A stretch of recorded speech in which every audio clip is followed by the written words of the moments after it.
Overnight, the favored son of heaven became a prisoner. College student Lin Mo was framed as the culprit of a shocking crime. His family was broken up, and he was thrown into the most heavily guarded prison. In the endless torture and despair, he awakened the death warrior judgment system. As long as you judge crimes that cannot be punished by law, you can get rewards, and even resurrect your family. From then on, a behind-the-scenes judge with a perfect alibi was born. A business tycoon died.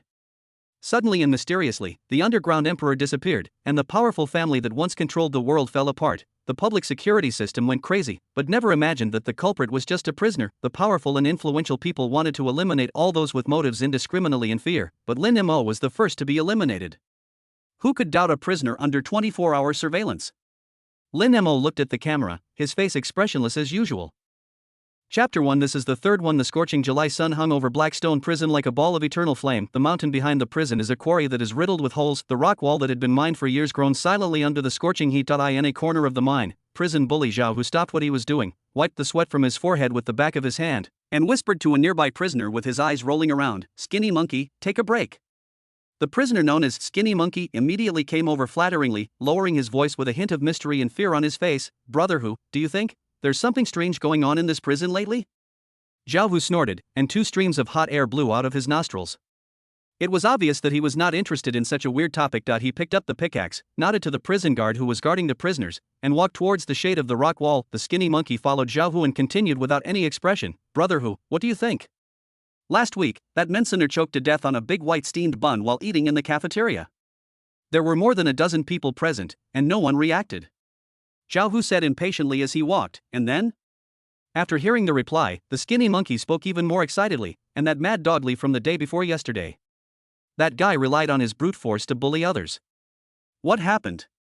I was bathing in a public bathhouse, and I slipped on the flat ground, fell face first into a puddle that barely reached my ankles, and drowned. Isn't that absurd?" Zhao Hu turned around and sat in the shade of the rock wall, leaning against it casually. Crack. A crack quietly appeared at the top of the rock wall, but the subtle sound was not noticed. "That's weird. There are so many people who die in prisons. It's just that the way they died is a little weird." Zhao Hu spat at a figure working silently not far away. "I think that pretty boy named Lin Mo is the weird one. He's been here for 3 months. I've beaten him up several times, but he didn't even fart. He still has a deadpan expression. His bones are so hard."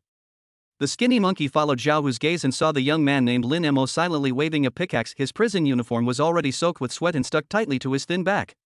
"That's right, brother Tiger." The Skinny Monkey echoed. "That brat didn't say a word when he was hit, and he didn't say anything back when he was scolded. He just stared at you straight in the face, which made people feel uneasy. He's a tough guy, and it's really annoying just to look at him." A cruel, lustful look flashed in Zhao Hu's eyes. He licked his cracked lips and said, "It's pointless to just beat him. He won't surrender. A guy who only dares to kill children is trying to act tough with me. When we're done, we'll call a few of our brothers and have them serve us in new ways. Let them know who's in charge of the rules in Blackstone Prison." When the Skinny Monkey heard this, he immediately understood and laughed. That smile was vulgar and obscene. "Brother Tiger is wise. It's time to let this kid know how powerful we are."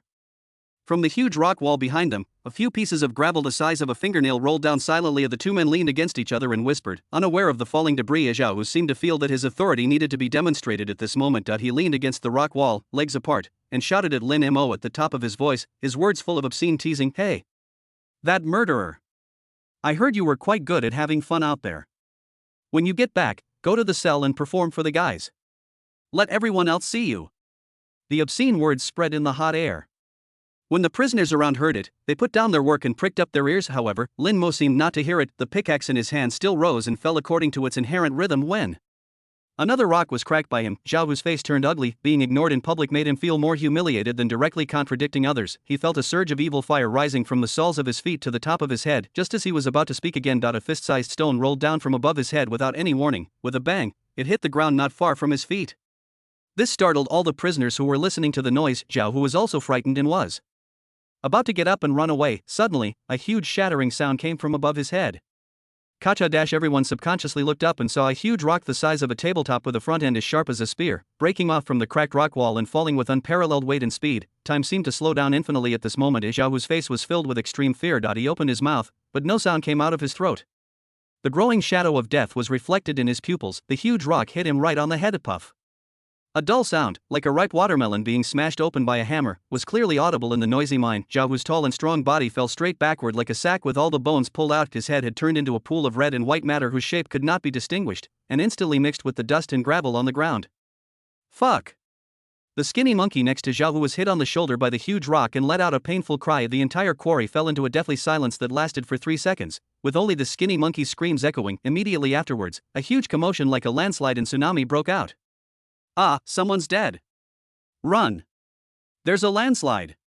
The prisoners, like frightened sheep, threw away their tools like mad and retreated in fear, fearing that they would become the next victims. Amidst the chaos, many people's eyes flashed with a hint of unconcealable pleasure besides fear. Beep beep, the sharp whistles of the prison guards pierced the sky, and several prison guards holding batons rushed over from the watchtower in the rest area. While shouting loudly to control the chaotic crowd, they quickly cordoned off the scene and reported the emergency to their superiors via walkie-talkie.as. Prisoners working on the same work surface as Zhao Hu, Lin Mo, and a dozen people around him were immediately apprehended and taken aside for questioning because they were closest to him. The interrogation took place in a makeshift tent on the edge of the mine. What was Zhao Hu doing before he died? Who was he talking to? A serious-looking prison guard captain asked a prisoner. The prisoner was so frightened that he trembled all over and stammered, "Officer, I was working and didn't pay attention.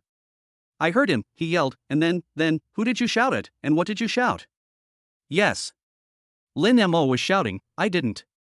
I couldn't hear clearly what he was shouting, it was too loud." Prison guard Captain Gao Chang waved his hand impatiently, signaling the next one. I asked several people in succession and the answers I got were all similar. Finally, it was Lin Mo's turn. He walked into the tent, a look of vague fear on his face.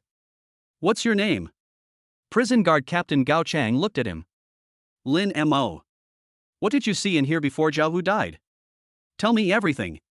Lin Mo's voice trembled slightly. "Report, I was concentrating on quarrying and didn't pay attention to the surrounding situation." "Nonsense." Gao Chang slammed the table. "Someone saw Zhao Hu yelling at you." "Yes," Lin Mo shuddered, "he did shout something at me. It was provocative, but I ignored it." "Then what?" "Then I continued with my work. Then I heard the sound of rocks breaking above my head. I subconsciously looked up and saw that he was in trouble." Gao Chang stared at him for a full half-minute, applying pressure. "But I was thinking about other things. It seems that this was indeed an accident. Damn it, my gray income will be reduced again." Gao Chang was immediately furious. "Prisoner Lin Mo, you're chatting during work hours. Go to solitary confinement for 3 days." Finally, after a hasty on-site investigation, the incident was identified as a production safety accident caused by rock wall weathering and years of mining. In the solitary confinement room, Lin Mo faced the wall with an expressionless face. However, deep in his heart, he silently said, "This is the third one." Chapter 2. The dream suddenly had images and colors again. The solitary confinement room was dark and damp, and exuded a musty smell that had lingered for years. Lin Mo faced the cold wall, and the darkness completely swallowed him. He closed his eyes, and the physical fatigue and mental tension made him quickly fall into a bizarre dream. In my dream, it was the warm sunshine of September in Longcheng. He is still that high-spirited college student, carrying a backpack, wearing headphones, and enjoying the pleasure of traveling alone. He remembered that the wind was very light that day, the air was filled with the sweet fragrance of osmanthus, and everything was full of hope. The scene changed, and he walked into a secluded alley, trying to find a popular snack bar recommended in the travel guide. Deep in the alley, 2 men were talking in low voices, and their conversation drifted over vaguely. "Don't worry, the goods, the old town, the hospital, it's a big amount, it's a bit of a glitch." Seeing someone intruding into their conversation, the 2 men immediately shut up, and one of them stared at Lin Mo for a long time. Lin Mo didn't take it seriously at the time, thinking it was just ordinary people chatting, and walked past the 2 of them. However, the color of the dream suddenly turned scarlet in the next second. Bang! The door of the hotel room was slammed open with a huge force, and wood chips flew everywhere. The dazzling flashlight instantly illuminated his face, and 7 or 8 strong men in security uniforms rushed in and pinned him to the ground without saying a word. The cold handcuffs locked his wrists with a click, and the chill of the metal still seemed to be imprinted in his bones. "Lin Mo. You are suspected of being involved in the Dragon City serial murder case. Come with us." He was regarded as the culprit, the demon who brutally killed 18 children in half a month. In court, he was speechless. A witness whom he had never met tearfully identified in court, saying that he saw him drag a child into the alley with his own eyes. No matter how he defended himself, all the evidence pointed to him in a perfect and weird way. In the end, the judge's cold voice fell like a sledgehammer, completely smashing his life sentence. Black Rock Prison. Then the dream turned black and white. The scene in the dream switched to the prison cell, where strong fists rained down on him. The ferocious face of the prison bully Zhao Hu magnified before his eyes, spitting out of his mouth, "Little pretty boy, you dare to act tough with me here? Today I will teach you what the rules are." He curled up on the ground like a dead dog, enduring endless beatings, but the pain in his body was far less than the despair in his heart. His only hope is his parents, who firmly believe in his innocence. They are working hard for themselves and trying to find ways to clear their grievances, until one day, an elderly prison guard said to him with a gloating tone during his inspection, "Don't wait, your parents are all dead." Lin Mo suddenly raised his head, his eyes full of bloodshot. "What did you say? What else could it be?" The guard curled his lips. "You killed so many children, the families of the victims must have gone crazy. Since we can't retaliate against you directly, we'll go after your family. Your parents, TSK, I heard they died a horrible death." At this moment, the dream was pitch black, without a trace of light, only sounds and a feeling of pain. Boom! The moment he heard that his parents had been murdered, Lin Mo felt as if his entire spiritual world had been completely detonated by an invisible nuclear bomb, turning into a scorched earth. The last bit of faith that kept him alive collapsed. He was completely desperate, and one night when no one was paying attention, he pointed the sharpened handle of a toothbrush at his wrist. Just as he was about to swipe hard, a cold mechanical sound suddenly rang out deep in his mind, detected that the host is seeking death, meets the activation conditions. The Death Warrior trial system has officially been activated. You have the right to judge all sins in the world, and the possibility of resurrecting your family. The dream suddenly had pictures and colors again. Call.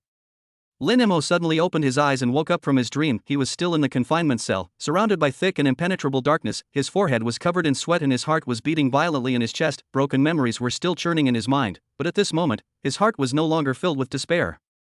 Instead, it was occupied by a deeper and colder will. He slowly calmed his breathing, and with a thought, a light blue virtual panel that only he could see quietly appeared before his eyes. Host, Lin Mo, hunting crime value, 120, abilities, danger sense, crime insight, accident creation, deployment of suicide squads. Lin Mo can see everyone's sin value. With his naked eyes, sin value is the basis for judging the target, and it can quantify the target's degree of sin. Its value depends on the amount of harm the target has caused to others, the number of people harmed by the target, and whether the crime was punishable. Just like Zhao Hu, he was tried and imprisoned for the crime of assault, but in Lin Mo's view, he still had 50 sin points, which meant that he was still responsible for a life and had not been discovered. There are many prisoners in the prison with sin values, which means they still have sins that have not been cleared up. Correspondingly, after judging the target, you can obtain hunting crime value.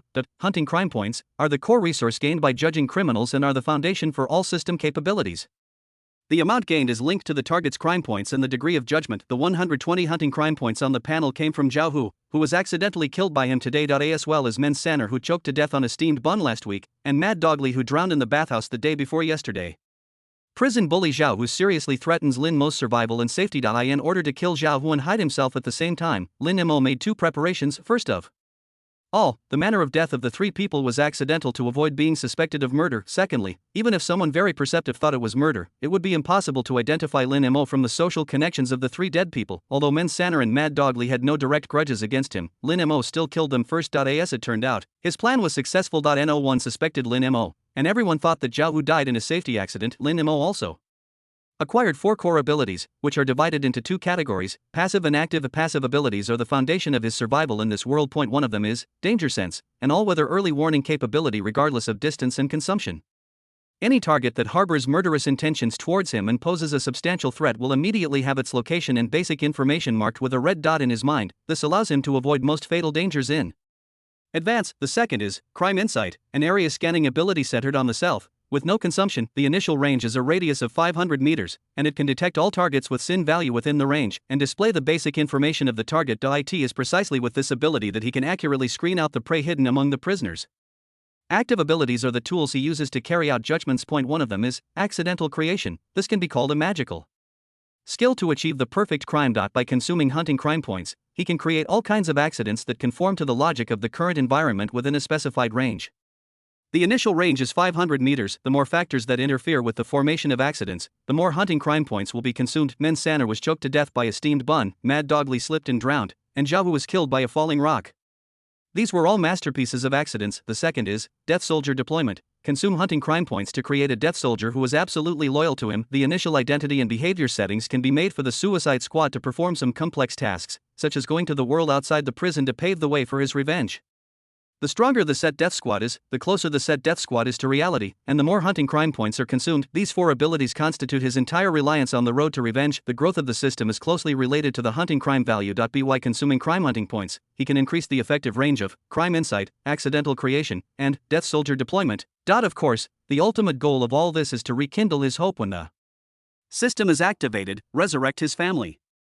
Chapter 3 Death List Resurrect Your Family. That was the ultimate obsession that supported Lin Mo to endure humiliation in this endless darkness. Lin Mo calmed down and began to carefully sort out his current situation and future path. The system is very powerful and is his only reliance for revenge. However, the system does not currently provide any enhancements for Lin Mo himself. In other words, Lin Mo's biggest weakness lies in himself. Survival and safety remain the top priority. We must establish our own safe zone as soon as possible in Blackrock Prison, a jungle where the law of the jungle prevails. Lin Mo formulated two core plans in his mind that must be carried out simultaneously. First, use the ability of accidental creation to eliminate all those who are hostile to him and pose a substantial threat. Second, accumulate enough hunting crime points to exchange for a powerful assassin to serve as your protector and extension of force in this prison. He thought about it and focused his attention on the ability of the dead man. On the light blue virtual panel, the exchange price is clearly listed: frowny face, non-attribute, death soldier, 100 points of hunting sin. This is the most basic template. The physical fitness is no different from that of ordinary people, but the advantage is low consumption. Features: robust. Hunting sin cost, 250 points. Gives the assassin extraordinary physical strength and resistance to blows, allowing him to defeat 5 ordinary young men with his bare hands. Features: Blackrock Prison prisoner. Hunting sin cost, 200 points. Generate a logical prisoner identity for the Suicide Squad, including file information, crime, prison time, etc., so that they can perfectly integrate into the prison environment without arousing any suspicion. Features: Blackrock Prison Guard. Hunting sin cost, 2,000 points. Lin Mo's gaze lingered on the identity of prison guard for a moment, then he shook his head. Although the prison guard assassin is a very good choice, the consumption of 2,000 hunting crime points is too far away for him, who only has 120 hunting crime points now. He did a quick calculation. A cheapest prisoner bodyguard who can protect himself without arousing suspicion requires the superposition of 3 options: attributeless death soldier plus strong plus Blackrock prison prisoner, with a total of 550 hunting crime points. This is a big gap, which means he has to hunt more sinners. Lin Mo took a deep breath and said exchanging a prisoner for a bodyguard is his short-term goal. The next step is to use the ability to create accidents to eliminate all those who pose a substantial threat to him, while earning as much hunting crime points as possible. First, determine the clearing target. Lin Mo fully focused his consciousness on the field of vision that allowed him to sense danger. In the danger perception field of view, the whole world appears in his mind in a very strange way. Dozens of lines representing malice converged from all directions and finally pointed to where he was. These lines are thick and thin, dark and light in color, representing different degrees of malice. Among them, 2 lines come from Blackstone Prison, source of the threat; Spike Chindong, location, Blackstone Prison, source of the threat; Fat Wu Gang, location, Blackstone Prison. Spike Chindong is Zhao Hu's most loyal younger brother, and he often follows Zhao Hu to attack Lin Mo. Fatty Wu Gang is the prison bully in another cell.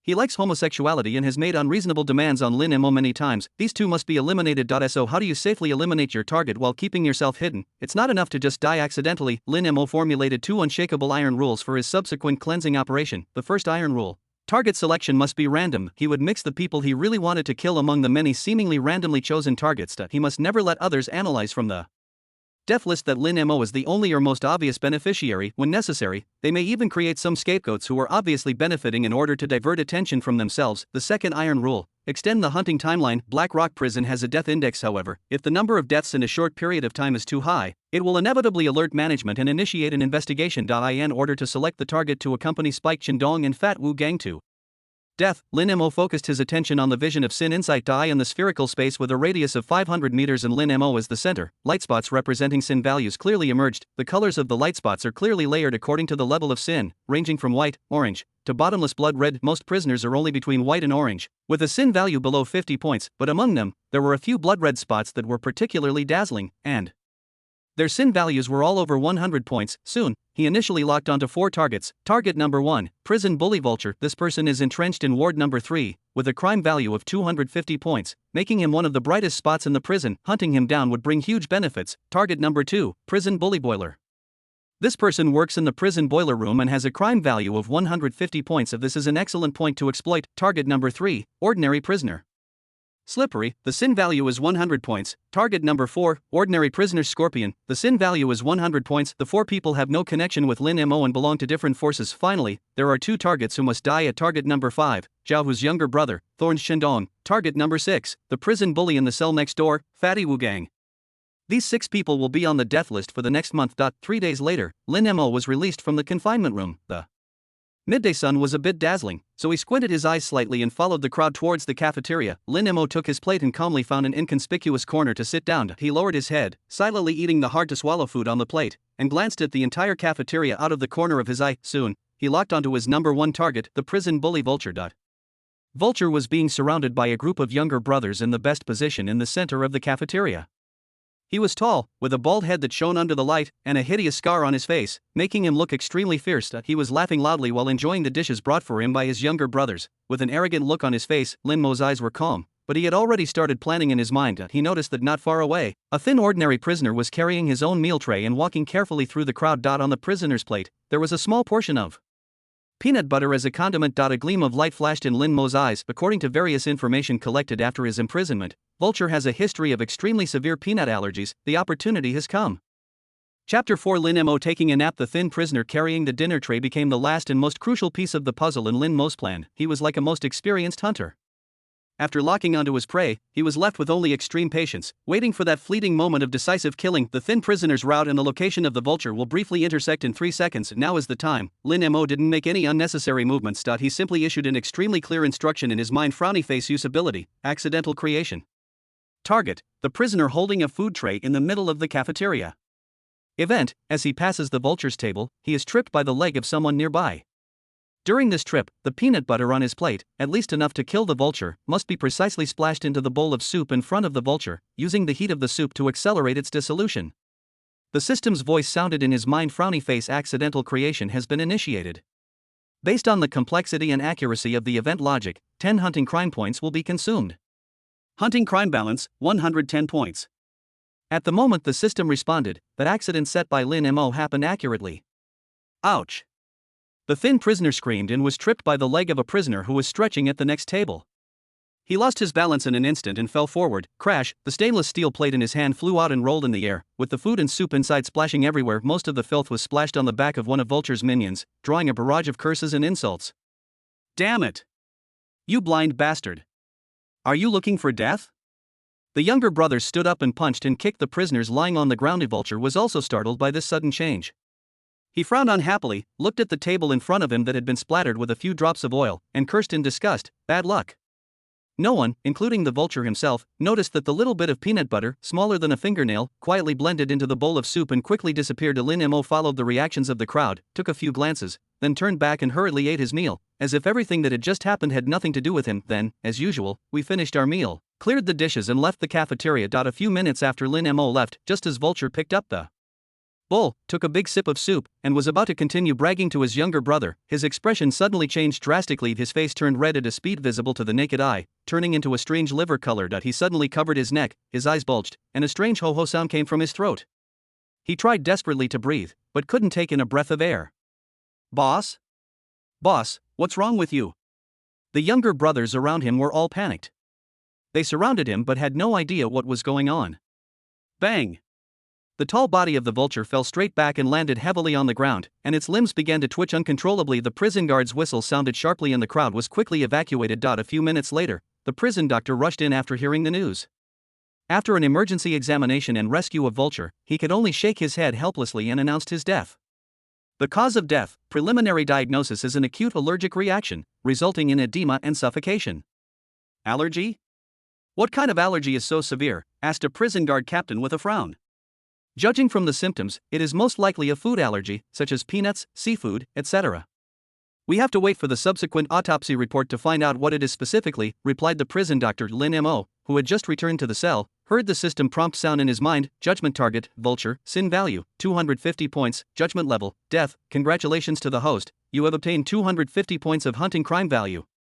Lin Mo had no expression on his face as he climbed onto the bed and began to take a nap. The death of Vulture caused quite a stir in the stagnant Blackstone prison. A prison bully who had been entrenched in ward number 3 for many years died in the cafeteria as if it were a joke. No one suspected Lin Mo in everyone's eyes. He was just an arrogant and domineering prison bully who died from the bad luck and allergic reaction brought by the thin prisoner. The official investigation results also attributed everything to an unfortunate accident. 3 days later, just as the atmosphere in the prison had calmed down, the shadow of death descended again. In the cell, Lin Mo was lying on his bed with his eyes closed and breathing steadily, looking like he was taking a nap, but in fact, his consciousness had already sunk into the system, and through the ability of crime insight, he could see the layout of the prison within a radius of 500 meters. In his field of vision, a blood-red light spot with a sin value of 150 points was slowly moving in the boiler room area of the prison, that is his number 2 target, the prison bully Boiler. Boiler relied on his job in the boiler room and the power to control some of the heating and hot water. He acted arrogantly and extorted money on a daily basis, and many prisoners hated him to the core. Lin Mo had been to the boiler room before and learned about the location of the boiler working area and the general mechanical structure there. Lin Mo issued an order in his mind: usability, accidental creation. Target, old pipe joints. Incident: the corrosion and fatigue of the internal metal structure at the joints of old pipes were aggravated until they could no longer withstand the pressure of the pipes. The system's voice immediately sounded in his mind: frowny face, accidental creation has been initiated. Based on the complexity and accuracy of the event logic, 10 hunting crime points will be consumed. Hunting crime balance, 350 points.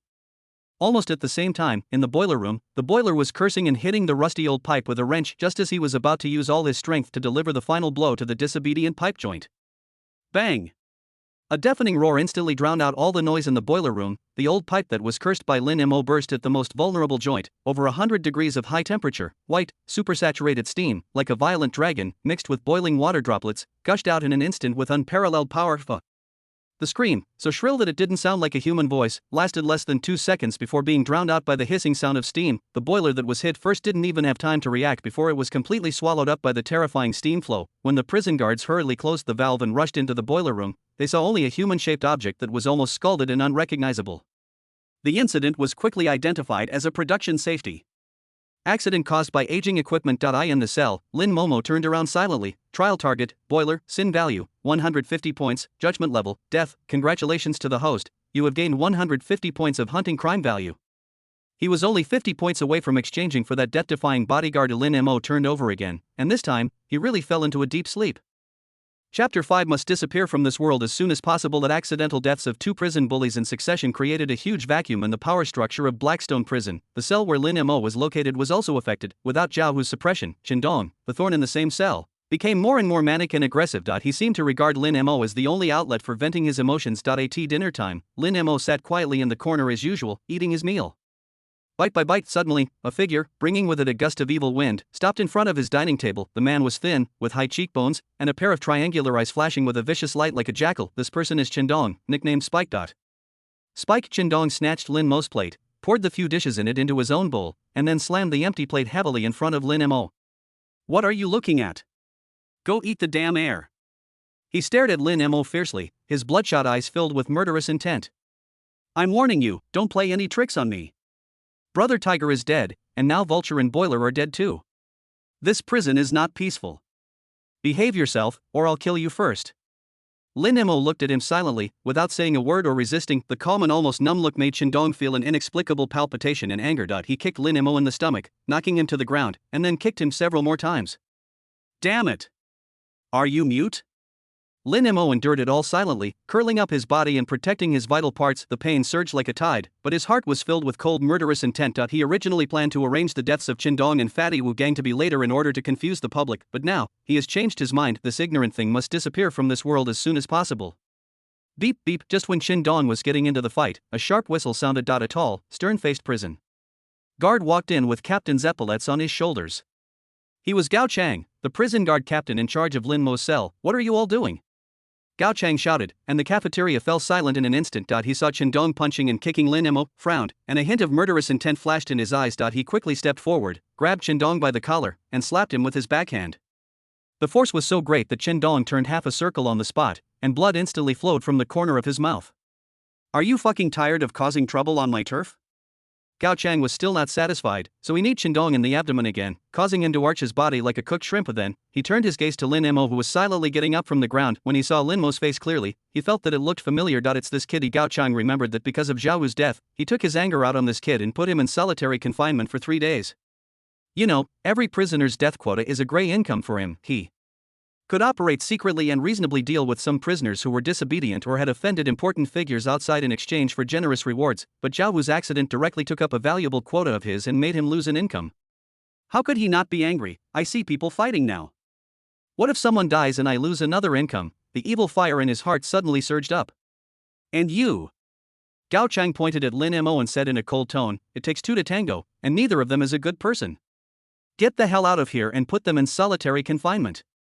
He kicked Lin Mo without knowing the truth. Lin Mo stumbled and bumped into the dining table, making a dull thud. Gao Chang snorted coldly and dragged Spike Qindong and Lin Mo out of the cafeteria like dead dogs, dragging them towards the confinement room. In the small, dark, and damp solitary confinement room, you can't see your hand in front of you. The iron door slammed shut behind him, completely isolating the last trace of light and sound. Lin Mo faced the cold wall quietly. Darkness and solitude are the best environments for thinking that he is planning a grand death for Spike Qindong. 3 days later, Lin Mo and Qindong, who had just been released from the solitary confinement cell, were taken to the prison mine for labor reform. The mine in Blackrock Prison is the most miserable and dangerous place in the entire prison. The place is filled with choking dust all year round, and the air echoes with the clinking of iron hitting rocks and the heavy breathing of prisoners.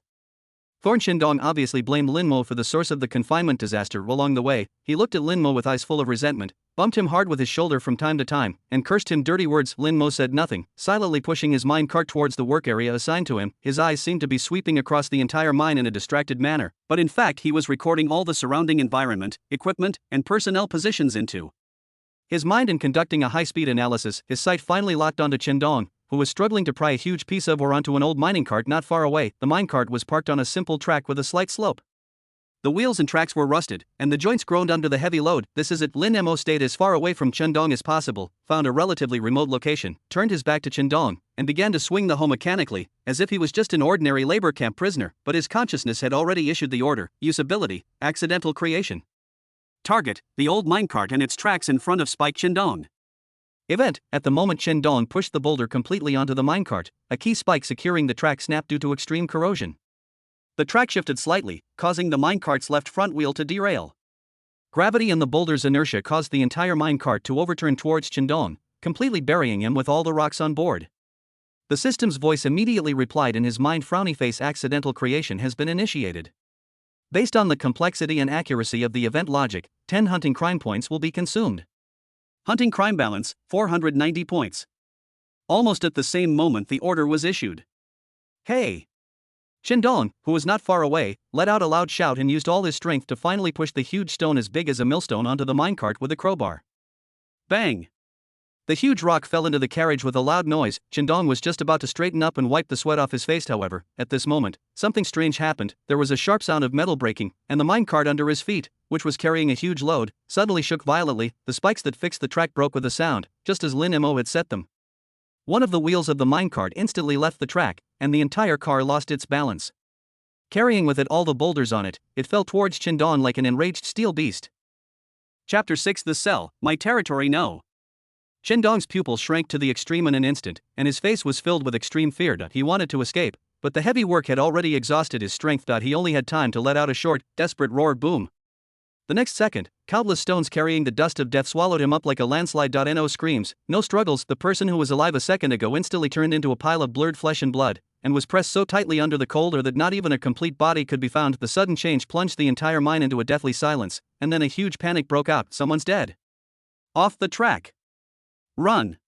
The prisoners dropped their tools and fled in panic. The prison guard's shrill whistles echoed through the valley, and the scene was in chaos like everyone else. Lin Mo dropped his hoe, with just the right amount of fear and confusion on his face, and retreated with the crowd. Soon, prison guard Captain Gao Chang arrived at the scene with a team of people, their faces grim. When he saw the pile of stones stained with blood, his fists clenched instantly and veins bulged on the back of his hands. Another one died. This is the second prisoner he is in charge of this month. His death quota income has been reduced again. Gao Chang's anger almost burned his rationality to ashes.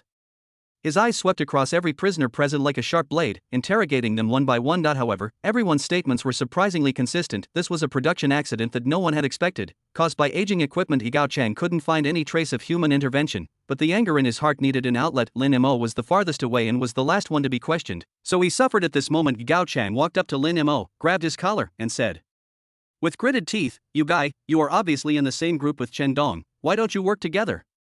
If two people supervise each other while working, no dangerous accidents will happen. Damn it, get out of here and put it in the detention room." Without any explanation, Lin Mo was dragged into the familiar confinement room again. For him, this is commonplace. The moment the door was slammed shut, extreme darkness enveloped him. Lin Mo faced the cold wall and checked the results of Qindong's trial in his mind. Judgment target: Spike Qindong. Sin value: 100 points. Judgment level: death. Congratulations to the host. You have gained 100 points of hunting crime value. Hunting crime balance: 590 points. 590 points. This number is enough to summon a prisoner bodyguard to eye in the endless darkness. Lin Mo slowly closed his eyes. He knew that his safety was guaranteed from this moment on. At the very least, it is highly likely that something like being killed by a prisoner in prison will not happen again in the future. Lin Mo began to give orders. Use ability, deployment of death squads. Name, Aaron. Appearance, tall and muscular, with well-defined muscles, a stern face and a serious expression. A 3 cm long old scar appears on the left corner of his eyebrow. Characteristics, robust, gives the assassin extraordinary physical strength and resistance to blows, capable of defeating 5 ordinary young men with bare hands. Features, Blackrock prison inmate, charged with intentional injury resulting in death, life sentence. Drop location, host cell 2203. Delivery method, as a new prisoner, entering the prison tomorrow. The system quickly responded. Frowny face. Settings completed, generating the assassin alone, generation complete. Hunting crime balance, 40 points. After doing all this, Lin Mo let out a long breath. Starting tomorrow, cell 2203 will welcome its real owner to bang. The next morning, the door of cell 2203 was violently opened. Behave the fuck up. I'm sending you a new partner. Amid the prison guard's impatient roar, a tall figure was suddenly pushed in. After staggering a step, he stood firmly on his feet. Everyone in the cell was instantly attracted to this newcomer. The man was nearly 1.9 meters tall and as burly as a brown bear. His gray prison uniform was bulging with his explosive muscles. He had a very short buzz cut and a face as cold as a knife. The most eye-catching thing was the hideous scar on the left corner of his eyebrow, which added a bit of ferocity to him. He just stood there without saying a word, and a sense of oppression as if it were real instantly enveloped the entire cell, making the air seem to freeze. It was the assassin designated by Lin Mo. Aaron's cold eyes slowly swept over everyone in the cell, and finally, he walked straight to the empty bunk next to Lin Mo, the bunk that originally belonged to Zhao Hu. He dropped his things heavily onto the bed with a dull thud, then sat down, as silent as a mountain inside the cell. The few prisoners who were originally quick-witted now felt tremendous pressure. They looked at each other and dared not speak, but there are always people who don't know whether to live or die. A skinny and short prisoner nicknamed Rat is the best at changing his attitude according to the situation. He believes that newcomers must be taught a lesson before they can establish their own position. He cleared his throat, walked lazily up to Aaron, stretched out his finger, and almost poked Aaron's chest. Hey, new guy, do you understand the rules? This bunk is yours to sleep on whenever you want. Go clean the toilet first, then give the brothers a massage. If you serve them well. He stopped abruptly before he could finish his words. A large hand like an iron clamp had grabbed his outstretched wrist at lightning speed. The expression on Mouse's face froze instantly. He felt as if his wrist bones were clamped by a hydraulic press. The severe pain made him break out in a cold sweat. You let go, he roared in shock and anger. Aaron slowly raised his head, his cold eyes showing no emotion. He just stood up expressionlessly. His burly figure instantly cast a huge shadow, completely covering the Rat. Use a little force on your hands. Rat let out a shrill scream like a pig being slaughtered. The skin on his wrist was purple and red, and it was obvious that the bleeding was blocked. Aaron still had no expression on his face. He casually threw the Rat weighing more than 100 pounds out like a torn sack. Rat hit the opposite wall heavily, slid to the ground, and rolled over and wailed while holding his wrist. The cell instantly fell into deathly silence, with only the painful groans of Rat remaining. Everyone was shocked by this thunderous scene, and their eyes were filled with fear when they looked at Aaron. Aaron's cold gaze slowly swept over everyone present. Everyone he saw lowered their heads, not daring to look him in the eye. Finally, he announced in his deep voice, word by word, from now on, this cell is my territory. Who objects? Chapter 7. Finding a new owner for cell 2203. While Aaron was establishing his authority in cell 2203, plans were also being made in cell 2204 next door. A fat man weighing at least 200 kilograms was lying on the bed with his upper body naked, allowing 2 thin prisoners to massage his shoulders and legs. He is the prison bully of cell 2204. Fatty Wu Gang. He was covered in fat, shiny and greasy, with a tattoo of a tiger coming down the mountain on his chest, which made him look a little funny because of the accumulation of fat. Boss, have you heard?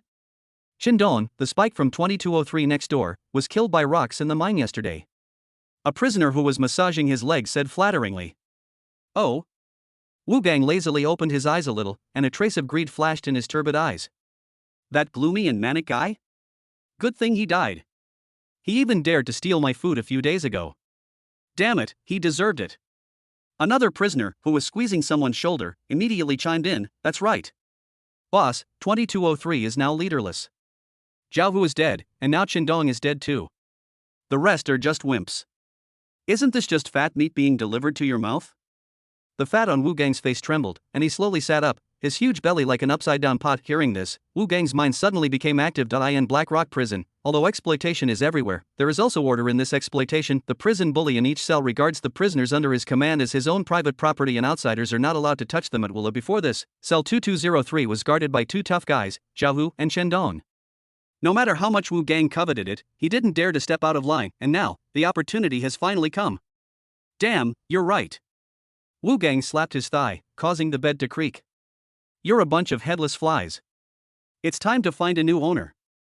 His eyes became lustful and greasy, searching his mind for the interesting faces in cell 2203.2. Faces appeared in Wu Gang's mind almost at the same time.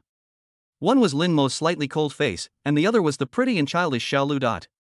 I remember that kid named Lin Mo in 2203, and that one named Xiao Lu. Wu Gang licked his thick lips, his eyes flashing with undisguised desire. One looks cool, and the other looks like a woman. They're both quite interesting. Boss, you have good taste. The subordinate immediately understood. Although Lin Mo looks cold, he is indeed handsome. As for Xiao Lu, his skin is as white as snow and his flesh is delicate. Many people in the cell are staring at him. He. Wu Gang let out a series of sickening laughs. Brothers, fence off the area during today's exercise. I want to show those losers in 2203 who's the king of this area. In the afternoon, it's time to get some fresh air. On the playground, Fatty Wu Gang and a few of his men were rushing around searching for something, causing many prisoners to subconsciously avoid their attack. Damn it, where did that kid Lin Mo go? After searching around but not seeing any figure, Wu Gang spat in annoyance. A follower nearby quickly came over and whispered, Brother Fatty, have you forgotten? Lin Mo was put in solitary confinement by the prison captain Gao Chang yesterday. Wu Gang had actually forgotten about this. Being reminded of this in front of everyone, he felt his face burning. He slapped the henchman hard in the face and roared, Why are you so nosy? After this slap, the evil fire in his chest not only did not go away, but burned even more fiercely. Just then, his attention was drawn to a figure in the corner. He was a young man about 18 years old, squatting on the ground and scratching something with a branch. He has fair skin and delicate features.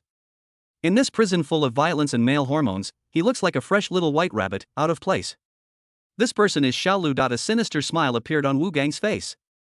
Since he couldn't find Lin Mo, it would be nice to use this little white rabbit to vent his anger. He winked at his men, and several huge shadows immediately covered the area. Xiao Lu was startled and subconsciously raised his head, facing Wu Gang's fat face full of desire. Behind Wu Gang, there were 5 or 6 ferocious prisoners, blocking all his escape routes. Hello, big brother Fatty. Xiao Lu was so scared that his face turned pale. He stood up quickly, his voice trembling. Don't be afraid, little beauty. Wu Gang stretched out his hand, which was as fat as a pig's trotter, and wanted to touch Xiaolio's face.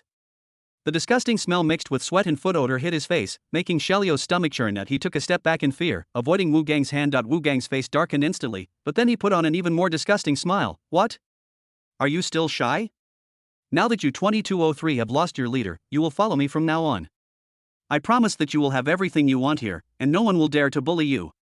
Wu Gang's men around him burst into laughter and looked at Xiao Lu with eyes full of mockery and ill intentions. Xiaolio's body trembled even more violently. He knew what Wu Gang meant. Fear was like an invisible big hand, tightly gripping his heart. Our cell has a new boss. Xiao Lu mustered up his courage and said stutteringly. New boss? Wu Gang laughed out loud with his men as if he had heard a huge joke. Just you bunch of weaklings? Who are you? Stand up and let me see. His laughter was full of disdain and sarcasm. At this moment, Aaron was standing alone not far away, with his arms folded, watching all this indifferently. Lin Mo, who was in the confinement room, also saw the whole scene through Aaron's vision. Summoning Aaron was originally for the purpose of protecting himself, but in order to make this protection deterrent and legitimate, Aaron must show enough strength and responsibility. Since 2203 is Aaron's territory, protecting the people here is the best way to show responsibility. Only in this way, when Aaron protects himself again in the future, it won't seem abrupt. Do it. Lin Mo gave Aaron a concise and clear instruction in his mind. Aaron immediately lowered his arm and walked towards Wu Gang. On the other side, Wu Gang lost his patience when he saw Xiao Lu didn't answer. The smile on his face turned ferocious, and he grabbed Xiaolio's slender arm and pulled him towards him roughly. You little thing, you're shameless. Tonight, clean your ass for me. Now I'm going to give you a stamp. Ah! Xiao Lu let out a terrified scream, shaking all over with tears welling up in his eyes. Just as Wu Gang's greasy face was about to get close to Xiao Lu, a large hand like a clamp grabbed his fat wrist without warning. Wu Gang's movements came to an abrupt halt. Chapter 8 I'm here to protect you, just try and move. Wu Gang felt as if his wrists were handcuffed by a red-hot iron chain. A piercing pain came instantly, causing the fat on his face to twist in pain. That he turned his head in shock and anger, and met a pair of emotionless cold eyes. Aaron had appeared behind him. His burly figure was like an iron tower, and the shadow he cast completely enveloped Wu Gang and Xiaolu. I'm protecting the people from 2203. Just try to move one of them. Wu Gang was stunned for a moment, then flew into a rage. Where the hell are you from? How dare you meddle in my business? Kill him.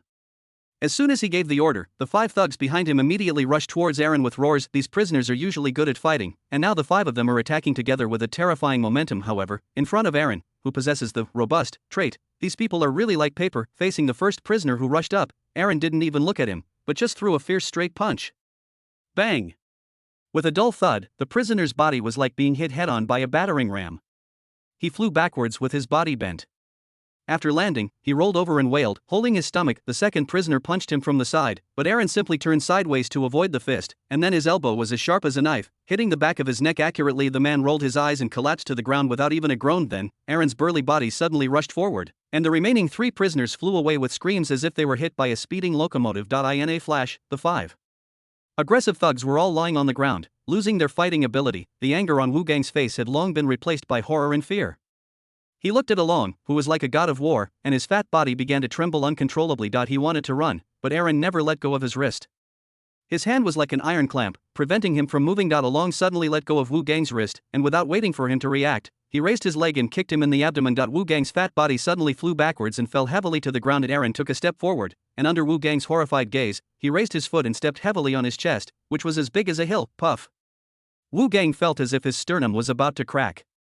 The enormous pressure made him suffocate instantly, and his eyeballs were about to bulge out of his sockets. Aaron leaned over, his stern face close to his face, and said word by word in a voice that only the 2 of them could hear, "Get lost. If I see you near 2203 again, I'll break your neck." As soon as the words fell, beep beep, a sharp whistle broke the silence of the playground. What are you doing? Don't move. Everyone, squat down with your heads in your hands. Prison guard Captain Gao Chang, along with a team of other guards, rushed over with a sullen look on his face, shouting, "Damn it! Fighting again! Don't you want to live anymore?" Gao Chang's eyes swept over the prisoners who were still groaning on the ground, and finally locked onto the burly Aaron. "Did you do it?" Gao Chang pointed at Aaron and shouted angrily. Aaron nodded, "I accept the punishment." "Good. Very good." Gao Chang was so angry that he laughed. How dare the new guy be so arrogant? And that fat pig Wu Gang? Catch him here too. Both of you, go to the solitary confinement room and reflect on yourselves.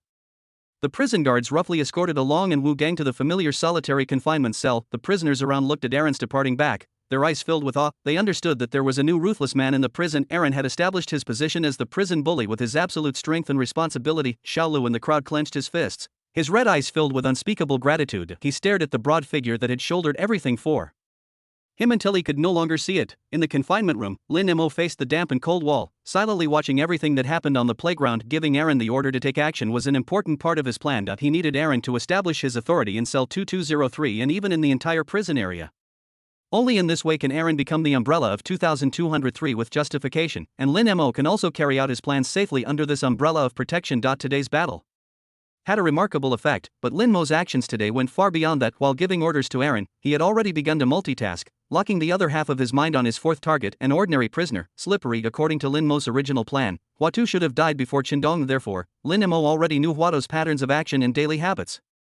This rascal likes to rest under an old basketball hoop in the northwest corner of the playground when he is out for some fresh air. It is sheltered from the wind and happens to be a blind spot for surveillance cameras, making it one of the rare quiet places in the prison. Lin Mo had also noticed long ago that the metal base of the basketball hoop had been severely rusted by the screws that fixed it after years of wind and sun, posing a multitude of safety hazards. At this moment, through the last perspective of A-Long being escorted off the playground by the prison guards, Lin Mo clearly saw that the prisoner named Slippery was, as usual, lazily leaning under the dangerous basketball hoop, with no interest in the fight that had just taken place. Now is the time. Lin Mo's thoughts were racing in his mind. Usability, accidental creation.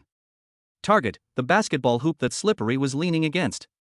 Event, added the suddenly strong wind and increased metal fatigue factors. Under the strong wind, the old basketball hoop shook violently, and the rusted screws, which had been fatigued, broke, eventually causing the basketball hoop to collapse precisely and hit Slippery. The system immediately gives feedback. Frowny face. Accidental creation has been initiated. Based on the complexity and accuracy of the event logic, 10 hunting crime points will be consumed. Hunting crime balance, 30 points. As the system's instructions were confirmed, an invisible energy emanated from Lin Mo, crossed the wall of the confinement room, and silently merged into the environment of the playground. At this time, Long and Wu Gang had been escorted away from the playground by prison guards. The commotion on the playground gradually subsided, and the prisoners returned to their normal groups of 3 or 4. No one noticed the basketball hoop in the northwest corner. Slippery yawned and changed to a more comfortable position, leaning against the cold iron bars of the basketball hoop. At this moment, a sudden gust of wind came without any warning and swept across the entire playground. Crunch, crunch, the old basketball hoop groaned under the heavy weight in the strong wind and began to shake violently. Slippery was startled by this sudden change and was about to get up and leave. However, it was all too late. Chapter 9. Don't make the decision for me. Boom. Amid the howling of the wind and the harsh groaning of the basketball hoop, a dull, heart-pounding sound of metal breaking was heard. It was a screw that had been rusted for countless days and nights. Under the dual effects of intensified metal fatigue and instantaneous strong wind, it finally reached the end of its life. 1, 2, several screws fixing the heavy base broke at the same moment. Having lost its fixed base, the heavy basketball hoop weighing hundreds of pounds collapsed with a whistling sound. The direction in which it fell was precisely aimed at the Slippery. Puff. A muffled sound. The heavy iron plate of the basketball hoop hit the back of Slippery's head hard. The Slippery's body suddenly stiffened, his eyes instantly lost all their luster, and he couldn't even let out a scream. He fell softly to the ground like a sack with all the bones pulled out. Bright red blood gushed out from the back of his head, quickly leaving a small dark mark in the dust beneath him. The playground fell into deathly silence again, and then screams of terror broke out. Someone's dead. The basketball hoop fell over. Someone got killed. Someone come quickly. The prison guards' faces changed drastically and they rushed to the scene. Soon, the prison alarm sounded and all the prisoners were rushed back to their cells. Prison personnel conducted a thorough investigation of the scene. They found the broken, rusty screws and questioned several witnesses. Everyone felt that Slippery was unlucky. Ultimately, the prison characterized the death as an accident caused by aging facilities and bad weather. No one doubts that there is an invisible hand behind all this. In the darkness of the confinement room, Lin Mo slowly closed his eyes. Judgment target, Slippery, sin value, 100 points, judgment level, death. Congratulations to the host, you have gained 100 points of hunting crime value. Hunting crime balance, 130 points.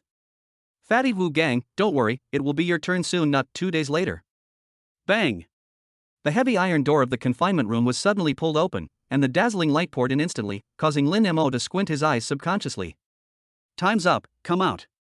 The prison guard's voice was cold and emotionless. Lin Mo said nothing, moved his numb and stiff limbs, and walked out of the cold and damp dark room. When returning to cell 2203, Lin Mo keenly noticed that the atmosphere inside was a little subtle. Aaron, a man who had only been in prison for a few days, made everyone in the cell feel awe of him with his simple and brutal fists and his responsibility at critical moments. Xiaolu was very grateful to him, and Haozi, who had been taught a lesson by A Long, had already started to think about how to offer his letter of allegiance so as to become the new boss's chief. Lin Mo ignored all this and calmly returned to his bed. And now, it's time to make the next target a surprise, ordinary prisoner Scorpion, sin value 100 points. Lin Mo learned from the gossip of other prisoners that this Scorpion was one of the workers responsible for operating the grinding machine in the prison factory. Grinding machine, the detailed structure diagram of the high-speed rotating and dangerous machine instantly appeared in Lin Mo's mind. The spinning grinding wheel, the fragile protective cover, the aging wires, the operator's position, countless details that could cause accidents were quickly combined and deduced in his mind. A brand new death script is quietly brewing. Another day passed, the iron door of the cell was suddenly opened, and a figure like an iron tower blocked all the light. Aaron is back. He had just come out of the solitary confinement room, but he didn't look depressed at all. Instead, his aura became more serious. He just stood there, and the air in the entire cell froze instantly. All the prisoners subconsciously stopped moving and became silent. Brother Long, you're back. Haozi was the first to greet him with a flattering smile. You were so impressive that day. The others immediately gathered around, and flattery followed one after another. That's right, Brother Long, you are our pillar. Brother Long is so awesome. That Wu Gang has to avoid us whenever he sees us now. Aaron had no expression on his face and just nodded lightly, but his eyes passed over everyone and fell on Lin Mo, who was lying on the bed. In the eyes of everyone, this was the first meeting between Lin Mo and Aaron was expressing his dissatisfaction because Lin Mo did not welcome him. Haozi was so clever that he immediately seized the opportunity to show off in front of the new boss and suppress Lin Mo at the same time, but he turned around abruptly and shouted at Lin Mo in a commanding manner, "Hey! Lin Mo! Are you blind? Didn't you see Brother Long is back? Come over here and make Brother Long's bed and pour him some water." Several people around him started to jeer, "Hurry up! What are you dawdling for? In their view, helping the prison bully to discipline the ignorant troublemakers is the best way to show their loyalty. Lin Mo obeyed and was about to stand up slowly before he could move. Aaron moved first, without any warning. Two crisp and loud slaps exploded like thunder out of the blue. Snap! Snap! Halsey and another prisoner who screamed the loudest were slapped by each of them and turned half a circle on the spot.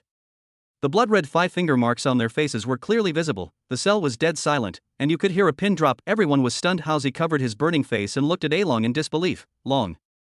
Brother Long, what are you doing? Aaron's cold eyes swept across the entire audience. His voice was not loud, but it hit everyone's heart like a heavy hammer. Outside, if someone is looking for trouble, I will take it for you. He suddenly changed the subject, his eyes suddenly sharp as a knife. But at the same time, in this room, you have to listen to me. Especially, he stared at the mouse and spoke word by word, don't make decisions for me. Halsey and the others were so frightened that they nodded repeatedly. Aaron then slowly withdrew his gaze and established the new rules of 2203 in an unquestionable tone. Listen up, everyone. First, we won't start any trouble, but if trouble comes, anyone who touches our people will be crippled. Secondly, I will take care of everyone's affairs in cell 2203. The third and most important one, he glanced at everyone, and finally landed on Lin Mo vaguely. In this room, no one except me has the right to order others around. Do you understand? I understand. I understand. Everyone nodded rapidly, and when they looked at Aaron again, there was only pure awe in their eyes. And Aaron walked straight to Lin Mo's bed and said in a deep voice, from now on, you will make my bed. He paused and added, no one dares to touch you here. Lin Mo nodded, picked up the bedding and started to work. Chapter 10 Exploding Grinding Wheel. Since Aaron set the rules, Lin Mo's life in cell 2203 has become much better. His daily tasks were just to make Aaron's bed and clean his small area. This job is easy, and more importantly, it represents an invisible protection, and no one dares to boss him around anymore. Lin Mo was silent as always, working, eating, and observing everything around him with a pair of calm eyes. Now, he can finally devote more energy to his plans. That afternoon, the scorching sun was scorching the earth, heat waves were rolling in the quarry, and the air was filled with choking dust. The people in cell 2203 came to the northwest corner of the quarry. This location is not very good. The stone is particularly hard and requires more effort. Several prisoners had some complaints, but when they saw their leader Aaron just swinging the hammer expressionlessly and hitting the rock again and again, all their complaints were swallowed back. No one noticed that Aaron chose this position after careful consideration. Looking up from here, across an open space and a high barbed wire fence, you can just see the gray prison factory not far away. The factory windows were blurry, but the roar of various machines running inside could be clearly heard. While Lin Mo was mechanically digging at the gravel with a pickaxe, he was calmly estimating the distance out of the corner of his eye. 400 meters, maybe closer. This distance is just within the effective range of his accidental creation ability. His target, Scorpion, should be in that factory at this moment, operating a grinding machine. Lin Mo took a deep breath, and the hot air mixed with dust rushed into his lungs, making his mind clearer. The time is almost right. Lin Mo lowered his eyes and gave instructions in his mind. Use ability, accidental creation. Target, the grinding machine operated by Scorpion. Event, added internal stress concentration in the grinding wheel, transient resonance during equipment operation, and aging of the protective cover bolts. Factors. When the grinding wheel rotates at high speed and reaches a certain resonant frequency, internal stresses explode, causing it to suddenly explode. This impact shatters the protective cover. Countless grinding wheel fragments fly like shrapnel, the largest of which could precisely slice off half of the Scorpion's head. The system then responds. Frowny face. Accidental creation has been initiated. Based on the complexity and accuracy of the event logic, 10 hunting crime points will be consumed. Hunting crime balance, 120 points. On the other side, in the roaring factory. Hey, did you hear?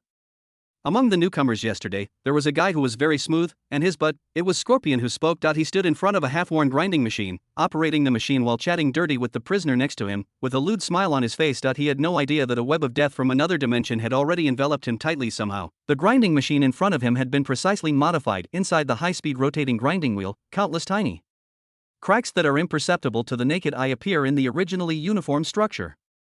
Under the action of centrifugal force, these cracks spread rapidly like cancer cells, making the entire grinding wheel fragile. The operating frequency of the grinding machine motor is being fine-tuned by an invisible force, gradually becoming consistent with the fragile resonant frequency of the grinding wheel itself. The protective cover fixed to the outside of the grinding wheel for protection has rusty bolts at its connection points. Under the severe vibration, it has loosened to the limit, as if it would fall apart completely with a slight touch. Everything is ready. Scorpion had just finished polishing a part and casually tossed it into the nearby rack. He then picked up another one and continued boasting to the people around him. Let me tell you, when I was out there, what kind of things hadn't I tried?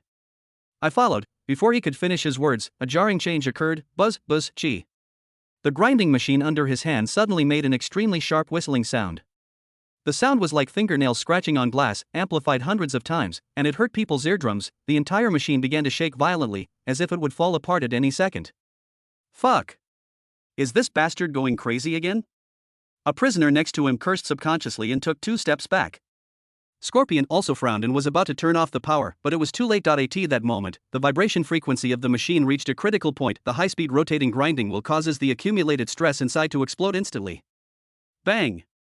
There was a deafening bang, as if a bomb had exploded in a closed workshop. The grinding wheel, which was covered with countless microscopic cracks, suddenly exploded the moment it reached the resonant frequency. Countless grinding wheel fragments of different sizes were given terrifying kinetic energy comparable to a bullet fired by the huge centrifugal force, turning into a gray deathstorm, shooting out in all directions. The shield that was supposed to provide protection shattered at the impact of the first fragment. The aged bolts simply could not withstand such a horrific impact. Several prisoners who were nearby were hit by the flying debris and fell to the ground covered in blood. The Scorpion, who was standing in the center of the storm and was the first to be hit, couldn't even utter a scream. A palm-sized, thickest piece of grinding wheel fragment came whistling towards him with a sharp sound of breaking wind at an extremely tricky and precise angle. Puff!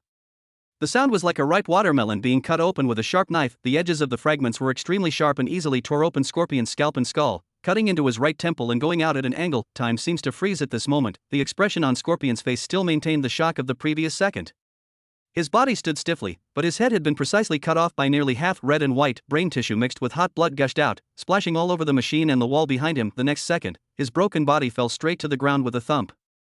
He twitched twice in a pool of blood and then became completely silent. The entire workshop was dead silent. The surviving prisoners, all with pale faces, stared at the bloody and horrific scene in front of them like chickens, forgetting even to breathe. A few seconds later, someone was the first to react and let out a hysterical scream. Someone's dead! The whole factory exploded in an instant. The sharp alarm sounded throughout the prison. Chapter 11, Strike First. The shrill alarms rushed back and forth between the quarry and the prison factory, stirring the tense nerves of every prisoner and guard. Panic spread like a plague in the factory workshop, and the surviving prisoners crawled out, fearing that the grinding wheel machine that had been shattered into pieces would explode again. Soon, a team of armed prison guards rushed in, roughly separated the crowd and set up a cordon. At the quarry, all prisoners were ordered to squat on the spot and put their hands on their heads. Lin Mo mixed in the crowd, squatting down and holding his head. His expression was the same as everyone else's, with just the right hint of panic through the gaps in the crowd. He could see chaos at the factory gate in the distance. Several prison guards rushed in carrying a stretcher, and soon rushed out carrying a few unlucky guys who were covered in blood and didn't know whether they were alive or dead. What happened over there? It seems to be in the factory. It sounds like there's quite a lot of noise. Never mind him, it's just right that something happened. Maybe I can finish work early today. The prisoners whispered and were quickly stopped by the guards. Lin Mo paid attention to the news from the factory and waited quietly. Judgment target, Scorpion, sin value, 100 points, judgment level, death, congratulations to the host, you have gained 100 points of hunting crime value. Trial target, Wang Wu, sin value, 40 points, judgment level, severe injury, congratulations to the host, you have gained 40 points of hunting crime. Hunting crime balance, 330 points. It seems that more than just Scorpion was injured. It can also be proved from the perspective of crime insight that in addition to the disappearance of the light of Scorpion, the light spots of several other people also became dim. Their crimes that had not been judged have been judged by Lin Mo today. After a long time, the prison guard came over and blew the whistle, ordering everyone to assemble and end today's labor early. On the way back to the cell, news about the factory accident had already spread like wildfire. Have you heard? The machine in Workshop 2 exploded, and a guy named Scorpion died on the spot. Half his head was chopped off. Oh my god. So miserable? How did it explode? Who knows? They say it was just an old machine, a production accident. Damn it, these junks in our prison are bound to break down sooner or later.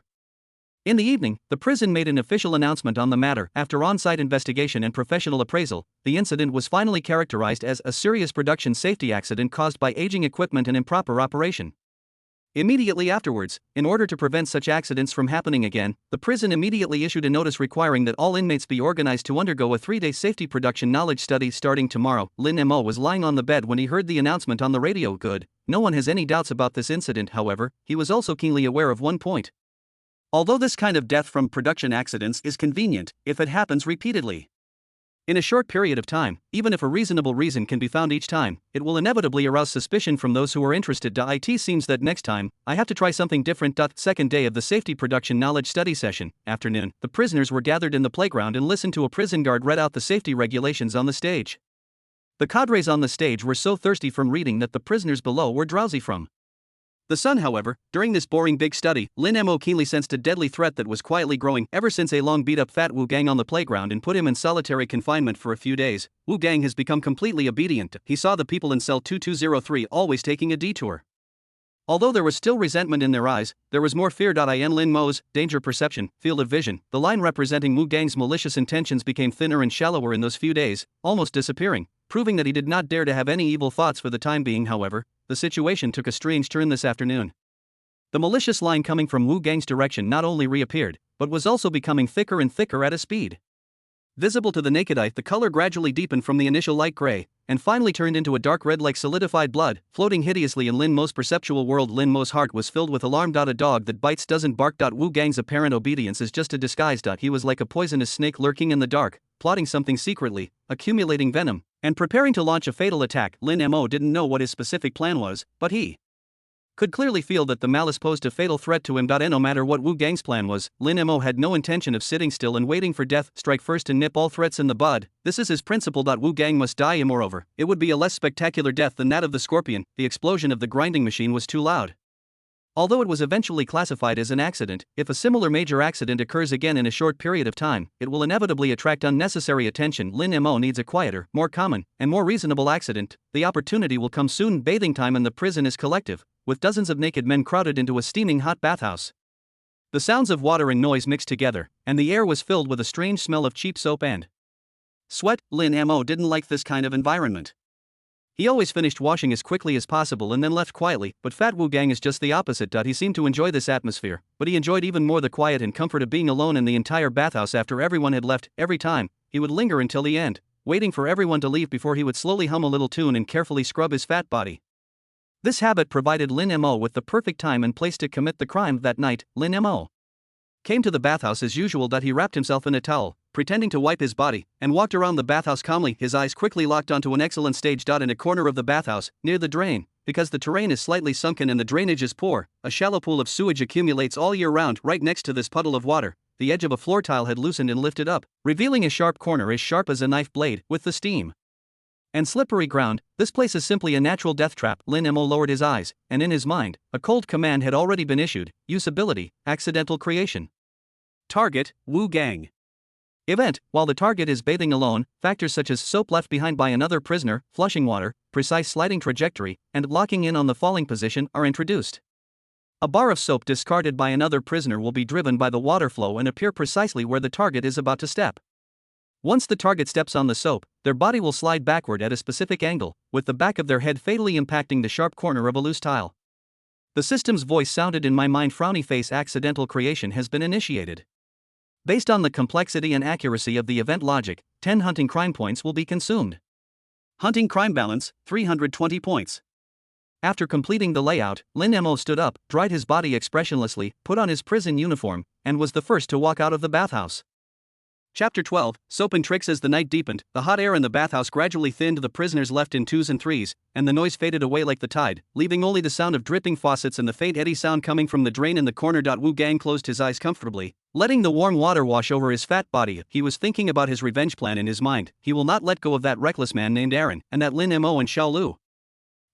Thinking of his pride, Wu Gang stretched his hand downwards. Just when Wu Gang was excited, something unexpected happened. In a cell next to him, the last prisoner to leave was so anxious that he dropped the slippery soap he had just picked up in his hand, and it fell to the ground with a bang. The prisoner cursed inwardly, but was too lazy to bend down to pick it up, and walked away without looking back.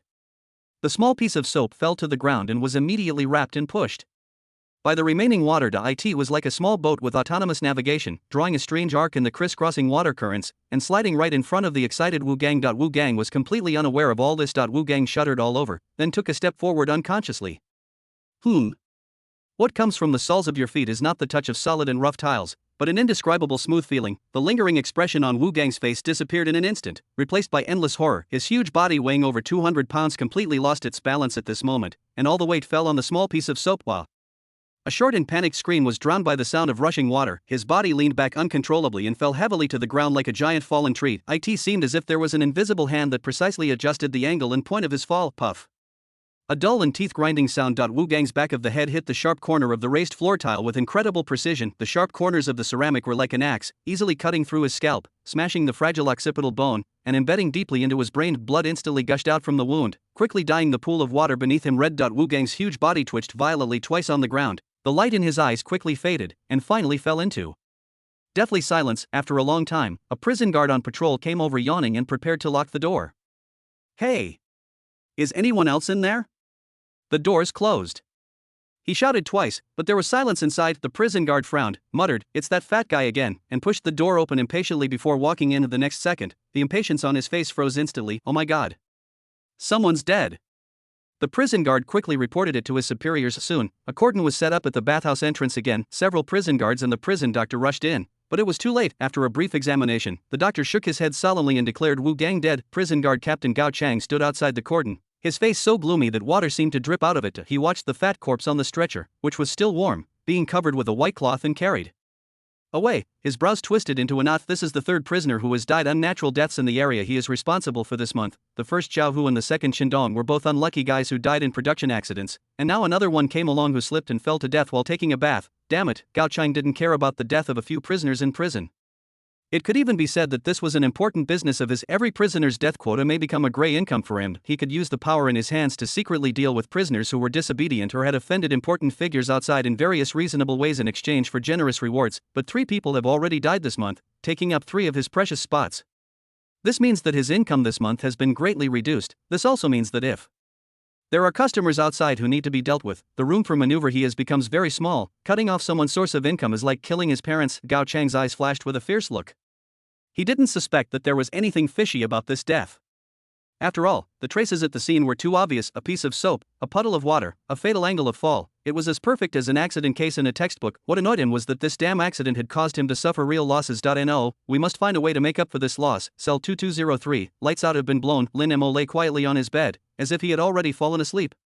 The chaos and noise outside the corridor seemed to have nothing to do with him. His consciousness was immersed in the system interface, and the cold prompt appeared as expected. Frowny face trial target, Fat Wu Gang, sin value, 150 points, judgment level, death. Congratulations to the host, you have gained 150 points of hunting crime value. Hunting crime balance, 470 points. Done. At the same time, he clearly felt that the thick dark red malicious line representing Wu Gang, which had been hanging in his perceptual world, had completely shattered and turned into nothingness. The threat has been lifted. Lin Mo didn't know what Wu Gang was planning. Maybe he wanted to bribe the prison guards, or maybe he wanted to collude with the prisoners in other cells, but it doesn't matter anymore. Dead people are not a threat. Whether Wu Gang's conspiracy was brewing or had already begun to be laid out, with his death, everything would disappear. Who among his accomplices who might have been bribed or coerced by him would continue to obey the orders of a dead man? Lin Mo entered the field of view of danger sense. In his perceptual world, the malicious line that had once become hideous and thick, emitting a dark red ominous light, had now completely disappeared without a trace. In the entire prison, there was no longer any strong enough malice directed towards him. The survival crisis in the prison has come to an end for the time being. Zhao, Spike Qindong, Fatty Wu Gang, all those who were hostile to him and posed a deadly threat to him in the prison have disappeared from this world. The most perfect thing is that their deaths were all classified as accidents. No one suspected him, and no one even thought that they were murdered. In addition, with the prisoner Aaron as a shield, his personal safety is also guaranteed to a certain extent. It's time to turn our gaze from this small cage to the vast and sinful world outside. It's time to start revenge. Chapter 13 Chess Strategy. Lin Mo closed his eyes, but in the dark vision, his mind was clearer and more active than ever before. Like a most sophisticated chess player, he began to lay out his own game of revenge. First of all, he must figure out what kind of net has sent him into this hell. In his mind, he slowly listed 5 clues that must be pursued to the end. First, the perjurer, the key witness in court who testified that he was the serial killer. Why did he lie? Who instructed him to lie? This is the most direct breakthrough. Second, the person responsible for the serial murder case, the head of the police station responsible for investigating this case, as well as the relevant handling personnel. Were they negligent, derelict in their duties, or did they act intentionally throughout this case? How much of that seemingly flawless chain of evidence is actually fabricated? Is someone directing them, as an official? It is somewhat difficult to investigate them. Third, the real culprit of the serial killer case, the devil who actually committed a heinous crime but took all the blame. Who is he? Where are you now? Is he related to the mastermind behind his framing? He must pay the price in blood for those innocent victims and for himself. Fourth, ambiguous transactions. Lin Mo has been thinking about why he was framed and imprisoned. After so many nightmares in the middle of the night, he finally determined that it might be related to the transaction information he heard in the alley. Who are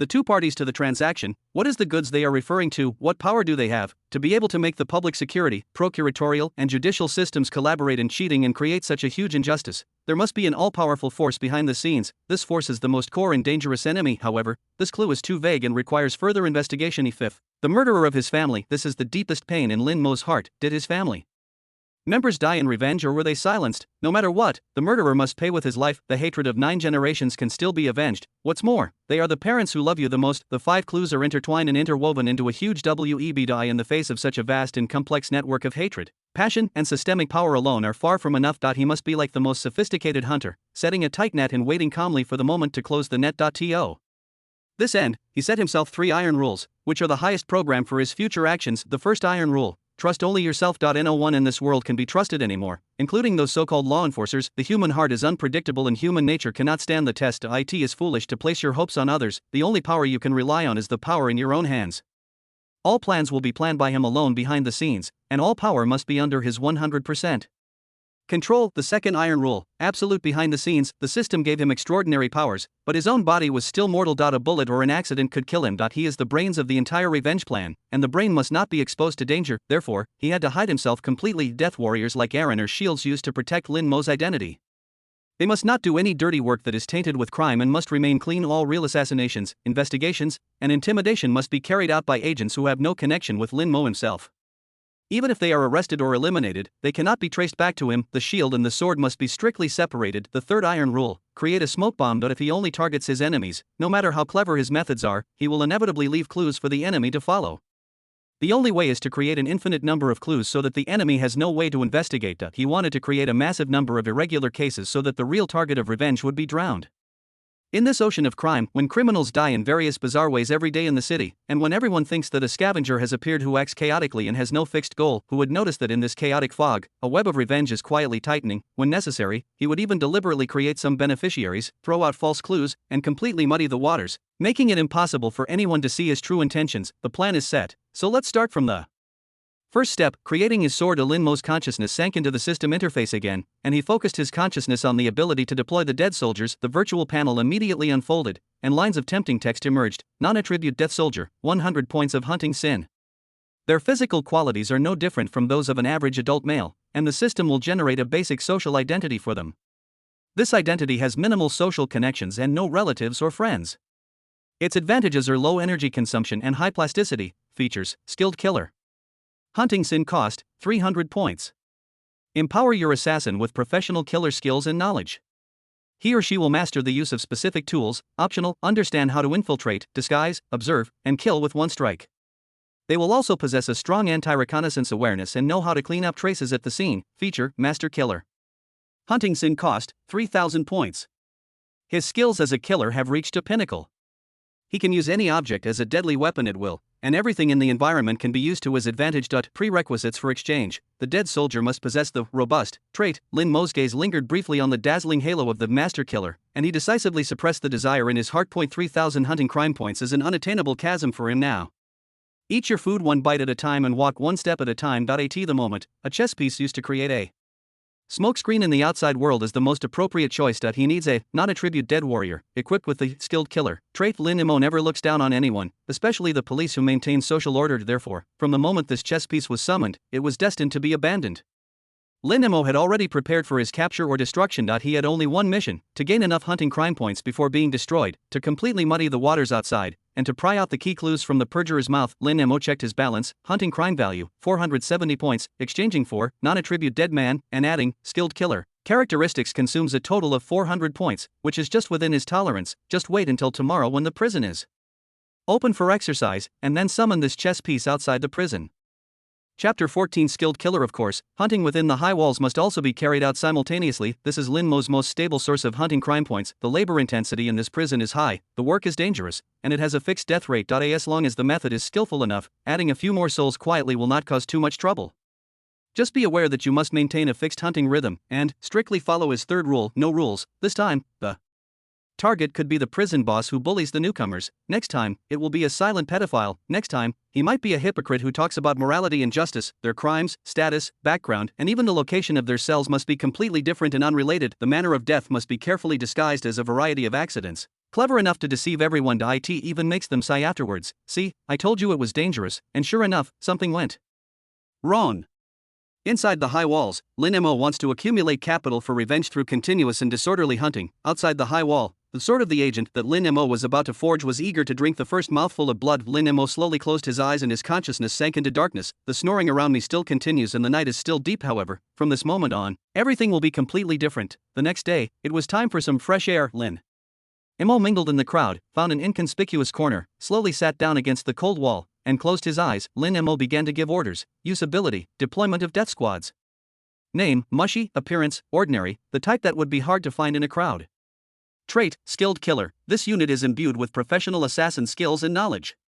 He will master the use of a ballpoint pen as a murder tool, understand how to infiltrate, disguise, observe, and kill with one strike. He also possesses a strong anti-reconnaissance awareness and knows how to clean up traces at the scene. Drop location, outside Blackstone Prison. Delivery method, avoid surveillance in sight, appear in a hidden place. When choosing the weapons that the assassins were good at, countless weapons flashed through Lin Mo's mind, from daggers to poisons, from guns to ropes, but in the end, he chose an item that is easiest to obtain, most easily overlooked, but also the one that best embodies the word professional. Ballpoint pen.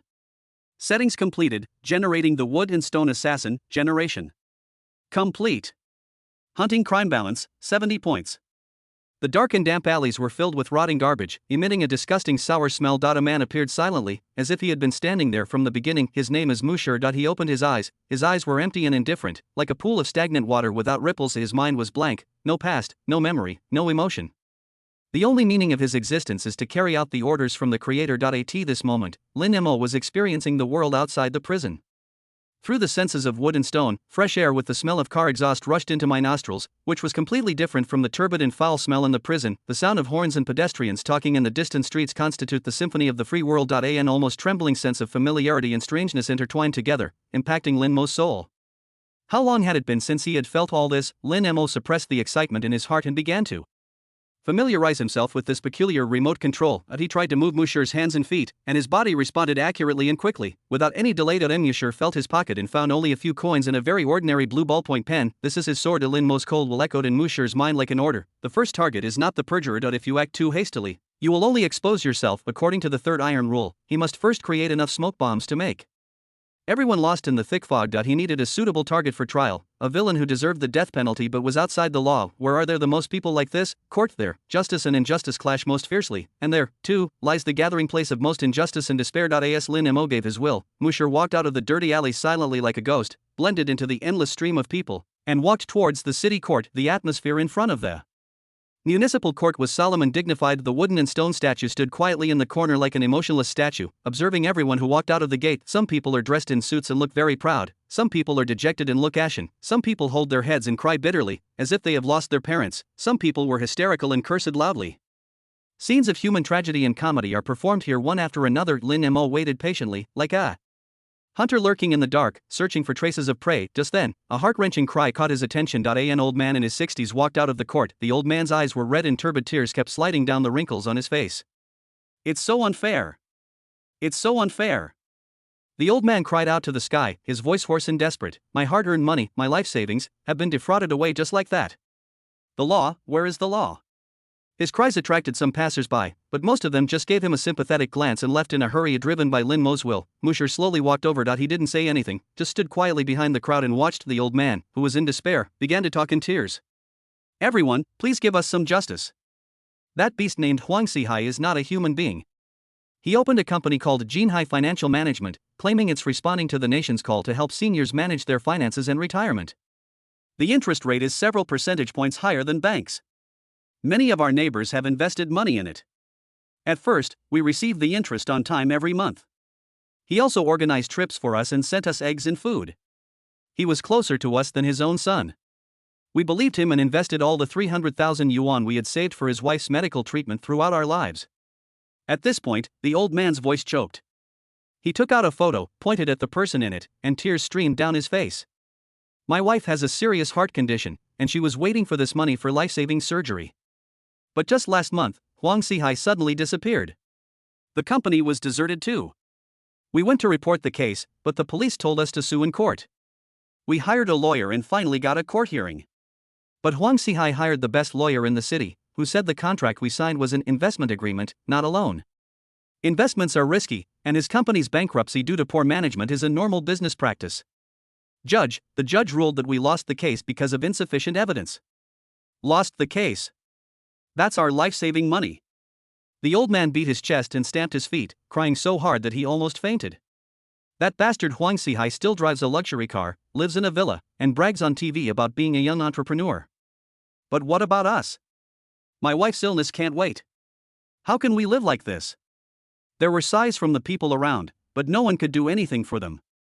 Chapter 15. It's you, Huang Zihai. Just as the crowd was whispering and expressing their infinite sympathy for the old couple, the crisp sound of leather shoes tapping on the ground came from far away. A man wearing a high-end custom-made suit, with sleek hair and gold-rimmed glasses, walked out of the court gate with a happy face, surrounded by a group of people. He was about 30 years old, with a gentle face and a faint smile on his lips, but the smile did not reach his eyes, instead revealing a coldness. As soon as he appeared, the old man, who was still crying, Zhang Guodong, immediately raised his head and stared at him with his red eyes. Huang Zihai! You beast! Give me back my hard-earned money! Zhang Guodong rushed over like a madman. However, before he could get close, the two burly men who looked like bodyguards beside Huang Zihai stepped forward and blocked him like two walls. Huang Zihai stopped and looked at Zhang Guodong, who looked like a madman, with interest. He adjusted his glasses and the smile on his lips became even more pronounced. Uncle Zhang, why are you so angry? The judge has already ruled that our relationship is a normal investment. Investing is risky, so you must be cautious when entering the market. It's such a simple truth, how can you not understand it at your age? The tone didn't sound like he was talking to an old man who had been cheated out of all his savings, but more like a teacher teaching a naughty child a lesson. I'm investing in you. Zhang Guodong was so angry that he was shaking all over, spitting everywhere. You're a fraud. You used sweet words to cheat us out of our life-saving money. You will die a horrible death. The smile on Huang Zihai's face finally faded a little, his eyes behind the lenses narrowed slightly, and a dangerous light flashed in them. He ignored Zhang Guodong's curses and instead glanced around at the crowd of onlookers. He said slowly, everyone, the court has already rendered a fair judgment on today's matter. I, Huang Zihai, have always done business in response to the nation's call to create value for society. As for Mr. Zhang, I sympathize with his situation, but business failure cannot be a reason for him to openly slander me. He paused, his voice suddenly turning cold. I am a legitimate businessman, and even more so an entrepreneur. My reputation is more important than my life. If anyone here today believes or spreads rumors, my legal team will make him understand what defamation means. It seemed like he was talking to everyone, but his eyes flickered over a few people who took out their phones and seemed to be taking pictures. The onlookers, who were originally filled with indignation, were frightened by his words and suddenly shrank back. Everyone is afraid of getting into trouble. The crowd began to stir, then gradually retreated and the noise of discussion died down. Huang Zihai watched this scene with satisfaction, then turned his gaze back to the desperate Zhang Guodong. He took a step forward, leaned close to Zhang Guodong's ear, and whispered in a voice that only the two of them could hear, Old man, don't be so shameless. How many days can your wife's heart disease last? If you dare to talk nonsense outside again, believe it or not, I will immediately have someone remove her oxygen tube. Zhang Guodong trembled all over, as if he had fallen into an icy cave. He looked at the gentle face in front of him in disbelief. There was no longer any disguise on it, only naked malice. Fear instantly overwhelmed anger. He thought of his wife who was dying on the hospital bed. He was scared, really scared. Huang Zihai looked at Zhang Guodong's face, which turned pale instantly. He sneered contemptuously, stood up, straightened his tie, and waved to the bodyguard, let's go.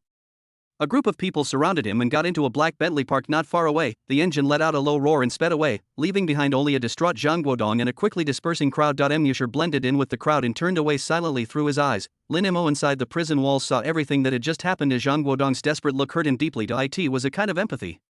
Like Zhang Guodong, he had also experienced the feeling of helplessness, with no one answering his calls to heaven or earth. Although Lin Mo didn't hear Huang Zihai's last threat, which was whispered right in his ear, he could guess the viciousness in it from Zhang Guodong's reaction. This kind of person plays with the law at his fingertips and treats the lives and dignity of others as worthless. He is more evil than those simple violent criminals. Most importantly, he perfectly met Lin Mo's needs. A villain who deserves death. A target outside the reach of legal sanctions. A victim that is enough to muddy the waters and create a smokescreen. A cold murderous intent gathered in Lin Mo's heart. It's decided to be you, Huang Zihai. Lin Mo's will turned into a silent command and was given to the killer Musher outside the prison. The hunt begins. Wood and stone are like a stone thrown into the sea, inconspicuous among the crowd. Anyone with experience knows that the most important resource for a killer is information. Musher walked straight into an internet cafe without any hesitation. He used the few coins in his pocket to turn on a machine, and Musher's fingers began tapping quickly on the keyboard. Huang Xihai, Jinhai Financial Management, young entrepreneur. Information about Huang Xihai is not difficult to find out. He knows how to package himself very well. There are a lot of inspirational stories about his starting from scratch and reports on his participation in various charity activities on the internet. In the photos, he always looks like a gentle and successful person, but beneath these glamorous reports, the corners of some legal litigation websites also record dozens of contract disputes involving Jinhai Financial Management. Without exception, the plaintiffs all lost the cases, with the reasons being insufficient evidence or normal investment risks. A huge financial fraud network disguised as legality gradually became clear in Musher's mind. Musher also had a relatively detailed understanding of Huang Xihai. Musher already knew his educational background, his rise to wealth, his social network, and the detailed registration information of his company Jinhai Financial Management, including its office address in a top-notch office building in the city's central business district. Next, it is Huang Xihai's pattern of action. Musher left the internet cafe and his figure began to appear in every corner of the city. On the first day, he squatted outside the parking lot of Huang Xihai's company. At 6 o'clock in the afternoon, Huang Xihai's Bentley drove out on time. Musher calmly called a taxi and followed from a distance. The Bentley finally stopped at a high-end villa area called Guanlaniping. The security was extremely tight, so Musher did not approach rashly. He just silently memorized the location of every camera in the villa area, the patrol routes and shift times of each security team from a distance. Chapter 16 Fatal Arrogance. The next day, the sky was just getting light. Musher appeared silently like a ghost at an excellent observation point outside the Guanlaniping villa area. This is a pavilion on a hill in the park. It has a wide view and can see everything happening at the entrance of the villa area. At the same time, it is ordinary enough not to attract any attention. At exactly 8 o'clock in the morning, a black Bentley drove out of the villa area on time. Musher's eyes were as sharp as an eagle. He didn't even need a telescope to clearly see that the person in the driver's seat was Huang Xihai's full-time driver, while Huang Xihai himself was sitting leisurely in the back seat, flipping through a document. Sitting next to Huang Xihai in the co-pilot seat and in the back seat was a bodyguard whom he had met at the court entrance yesterday. They seemed to have gotten used to this comfortable life, sitting in the car in a relaxed posture with low vigilance. Musher did not follow him because he knew Huang Xihai's destination was the company. The information collected yesterday was sufficient.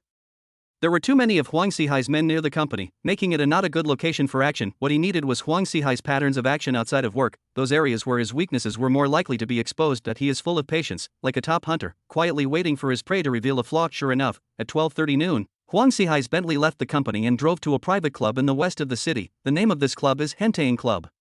Its security measures are even more stringent than those of Guanlaniping. It implements a strict membership system and non-members are not even qualified to approach the gate. For Musher, it is possible to take action here, but it will take a long time to prepare. Musher changed into a delivery man's clothes and rode an electric scooter, slowly moving around the nearby blocks. This outfit is the best disguise in the city. No one will take a second look at a delivery man who was struggling for a living. He saw Huang Xihai's Bentley drive directly into the club's underground parking lot. An hour and a half later, the Bentley drove out again with the window rolled down.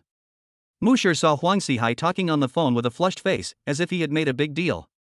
The bodyguard beside him also looked relaxed. There was no emotion in Musher's eyes. He just silently noted the time. In the afternoon, Huang Xihai returned to the company and did not leave until 6 o'clock. This time, the vehicle's destination was a 3-star Michelin French restaurant located on the riverside. Musher once again transformed himself into a designated driver, chatting and smoking with other drivers in the waiting area at the restaurant entrance, perfectly blending into the environment. He observed that Huang Xihai's 2 bodyguards did not follow Huang Xihai into the restaurant, but chose to wait in the car at the door. They lit cigarettes and started talking and laughing loudly.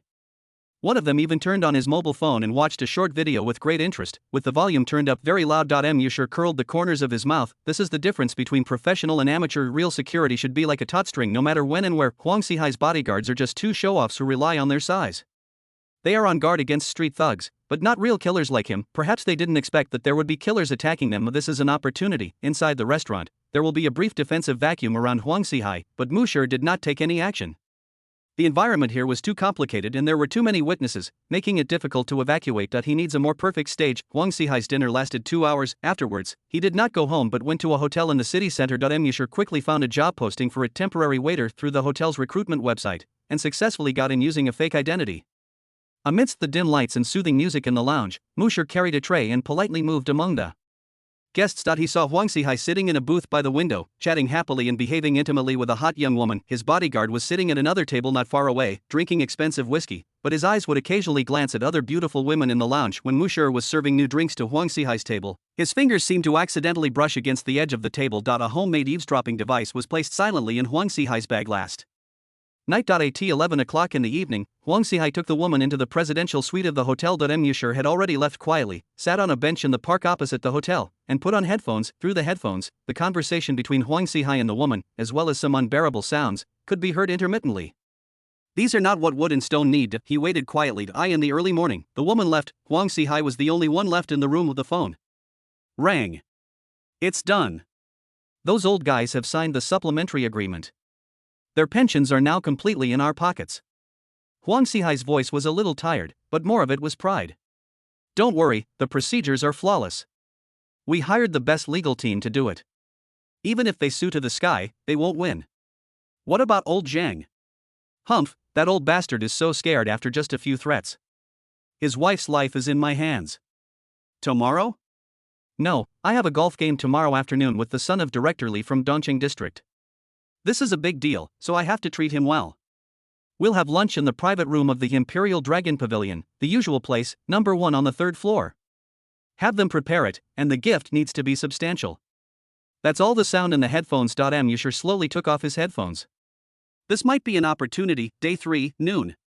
Yulong Pavilion is a top-notch Chinese restaurant known for its privacy and luxury. In the underground parking lot, next to an inconspicuous cleaning vehicle, Musher, wearing a blue uniform of a property maintenance worker, a hat and a mask, was slowly checking the fire hydrant on the wall. His toolbox was placed at his feet, and inside it, besides wrenches and screwdrivers, there was also an ordinary metal ballpoint pen. The pen has a nice weight to it and the tip is a bit sharp. At 12:20, Huang Xihai's Bentley drove into the underground parking lot on time. The vehicle was parked in the exclusive VIP parking space, which was less than 20 meters away from the VIP elevator that went directly to the 3rd floor. The 2 bodyguards got out of the car first and glanced around habitually, their eyes swept across Musher without stopping for a moment. Huang Xihai adjusted his tie and got out of the car with a beaming smile. You guys wait in the car, I'll be back soon. He ordered. In a place he thought was absolutely safe. He never let bodyguards follow him closely, as this would make him appear too ostentatious, especially when meeting special guests. This was a habit he had developed over a long period of time and also his fatal arrogance. Chapter 17. The big fish are outside the prison. The bodyguard responded respectfully as usual, then returned to the car and took out his cell phone. Huang Xihai walked towards the elevator hall alone with a relaxed pace. None of them noticed that the maintenance worker who had been checking the fire hydrant had stopped what he was doing. Musher slowly stood up, picked up the heavy metal ballpoint pen from the toolbox, held it in his palm, and followed with light steps, the distance of 20 meters. Passed in a flash. In the elevator hall, Huang Xihai was reaching out to press the up button when he suddenly felt a chill on the back of his neck. A sense of crisis stemming from biological instinct made the hairs on his body stand on end. Before he could make any sound, a strong hand covered his mouth tightly and pressed his whole body against the cold wall. Fear overwhelmed his sanity like a tide. At this moment, he saw what the other person raised in his other hand. A pen. As soon as this thought flashed through his mind, an indescribable pain exploded from the side of his neck. Musher's pen-holding posture was stable and standard. His arm muscles tensed instantly, and he used all his strength to thrust the sharp ballpoint pen into Huang Xihai's carotid artery. Puff.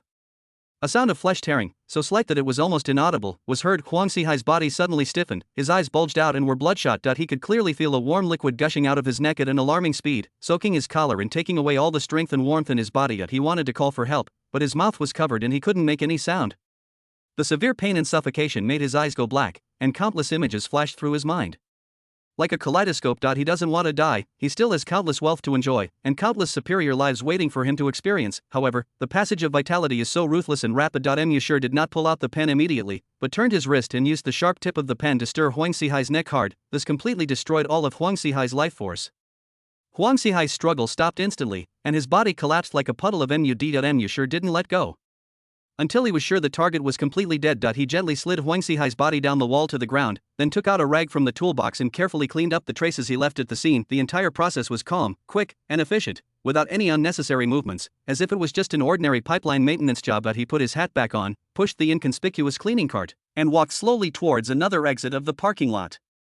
His figure soon disappeared into the shadows. From the moment he took action to the moment he left, the entire process took no more than 15 seconds. Outside the elevator hall, in a Bentley car not far away, 2 bodyguards were wearing headphones. One was watching a funny short video, and the other was having a voice chat with a friend.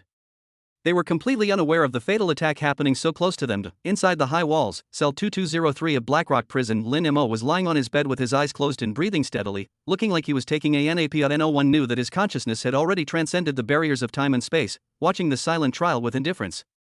When Musher's figure completely disappeared in the shadows, a series of cold prompt sounds rang in Lin Mo's mind on time. Trial target, Huang Xihai, sin value, 500 points, judgment level, death, congratulations to the host, you have gained 500 points of hunting crime value. Hunting crime balance, 660 points, 500 points, this number far exceeds the number he used to get rid of a prison bully in prison these days using the ability he accidentally created. The guy was picking on the new inmates and ended up falling during a fight and accidentally hitting the back of his head. His sin value is only 100 points. As expected, people like Huang Xihai exploited legal loopholes to systematically plunder the wealth of countless ordinary families, forcing them to become ruined. However, the social parasites who can perfectly evade legal sanctions are far more evil in nature than those purely violent criminals. It seems the big fish are outside the prison. Hide and wait for the next instruction. Lin Mo gave Musher new orders at next. We need to consider the future layout. Information always comes first. Lin Mo immersed his consciousness into the system and began to plan the next summoning. He needed a death warrior who specialized in information, a ghost who could quietly infiltrate the information network of modern society. The system's redemption list then expands. Non-attribute death soldier, 100 points of hunting sin. Their physical fitness and learning ability are no different from those of ordinary adult men, and the system will generate a most basic social identity for them, characteristics, intelligence. Hunting sin consumption, 250 points. Giving the dead soldiers the ability to learn and understand beyond the ordinary is a necessary characteristic for becoming a master-level professional. Features, skilled hacker. Hunting sin cost, 300 points. Infuse the assassin with professional hacking knowledge. He will be able to skillfully employ various network attack and defense techniques, invading most commercial and personal networks. However, facing other expert hackers, he may be caught. Feature, master hacker. Hunting sin cost, 3,000 points. As a hacker whose skills have reached a pinnacle, the cyber world is like no one's own.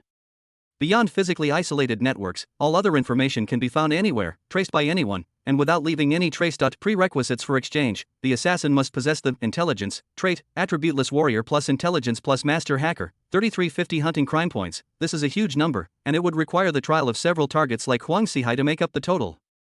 But Lin Mo didn't hesitate at all. On the one hand, he summoned the hacker assassins to investigate cases related to himself. This will connect with yourself, for his own fragility determines what he has to do and does not allow any mistakes. Either don't do it, or if you do it, don't leave any traces. Skilled hackers may be caught. On the other hand, the killer has a certain ability to collect information, although his way of obtaining information mainly relies on traditional tracking and staking out.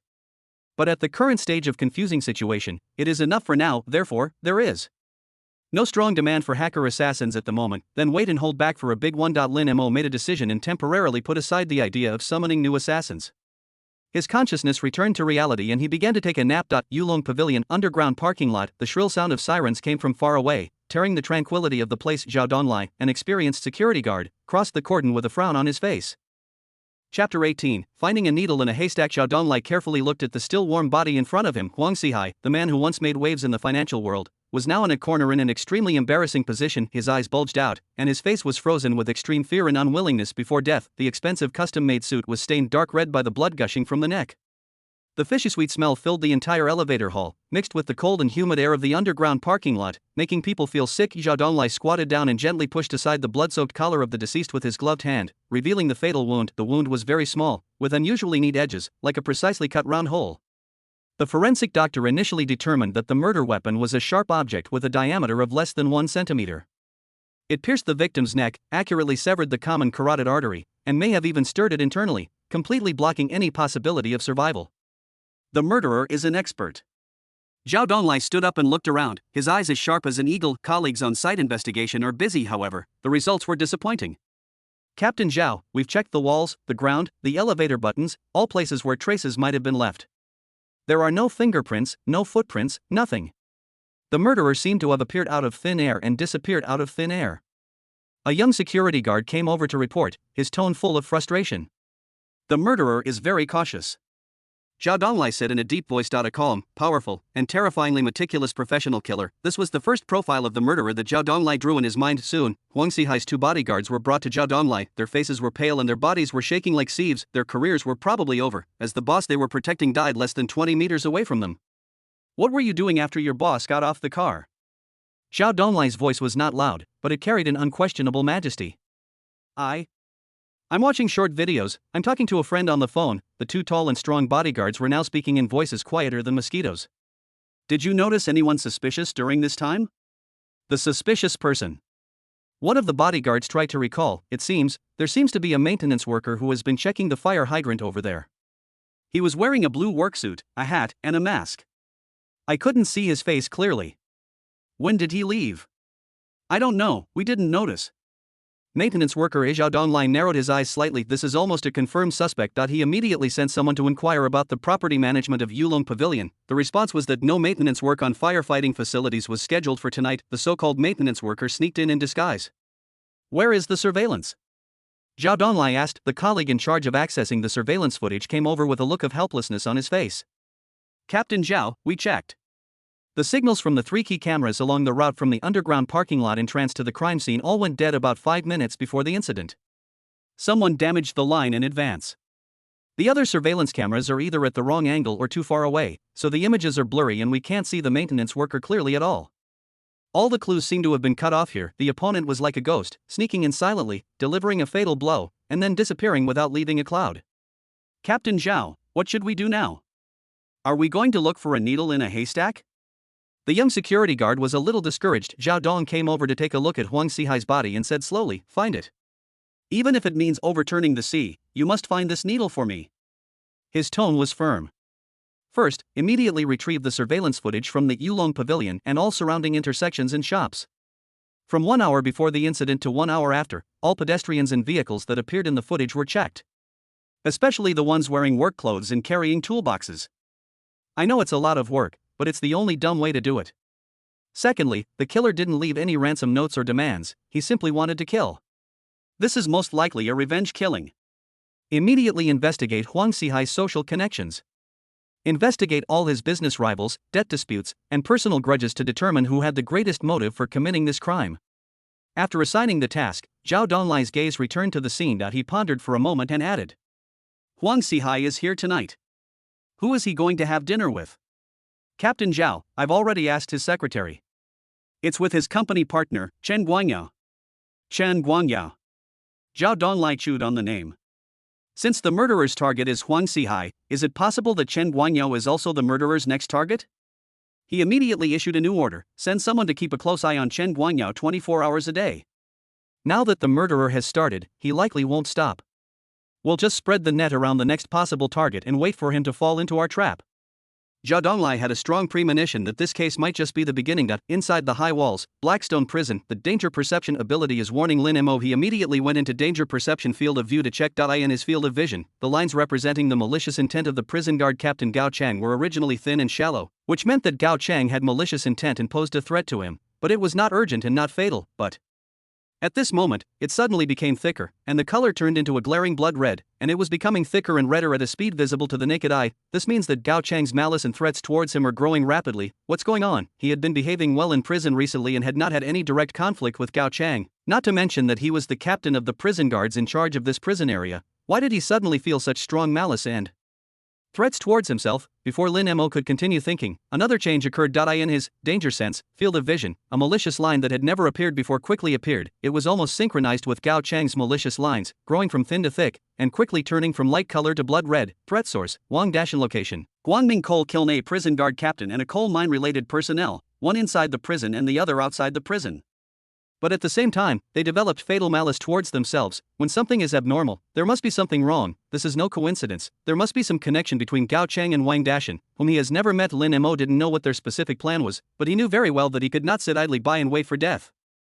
Lin Mo has always tried his best to avoid conflicts with prison administrators. If a few prisoners die, no one cares, but if the person who died was one of our own, it would be a disaster. It is bound to attract a lot of attention, but I can't care so much now. They can no longer be bound by their identities. Now that we have sensed the fatal threat, we must strike first. Chapter 19. Thirst. The night was as dark as ink, immersing Blackstone Prison even more eerie and cold. Lin Mo is determined to take action against the prison guard Captain Gao Chang. His mind was working at an unprecedented speed. The target is Gao Chang, the location is Blackstone Prison, and the cause of death must be accidental. A perfect accident requires the right time, place and people. Harmony among people refers to Gao Chang's own behavior habits. Geographical advantage refers to the environment in which he lives. The right time is the perfect moment. Lin Mo quickly constructed a powerful office model in his mind. He had been there several times and was impressed by the environment. The office is very old, with peeling walls and severely aging wiring. Gao Chang has a bulky metal desk with a spider web of wires underneath, connected to a cheap power strip that powers an electric heater. Gao Chang loves tea.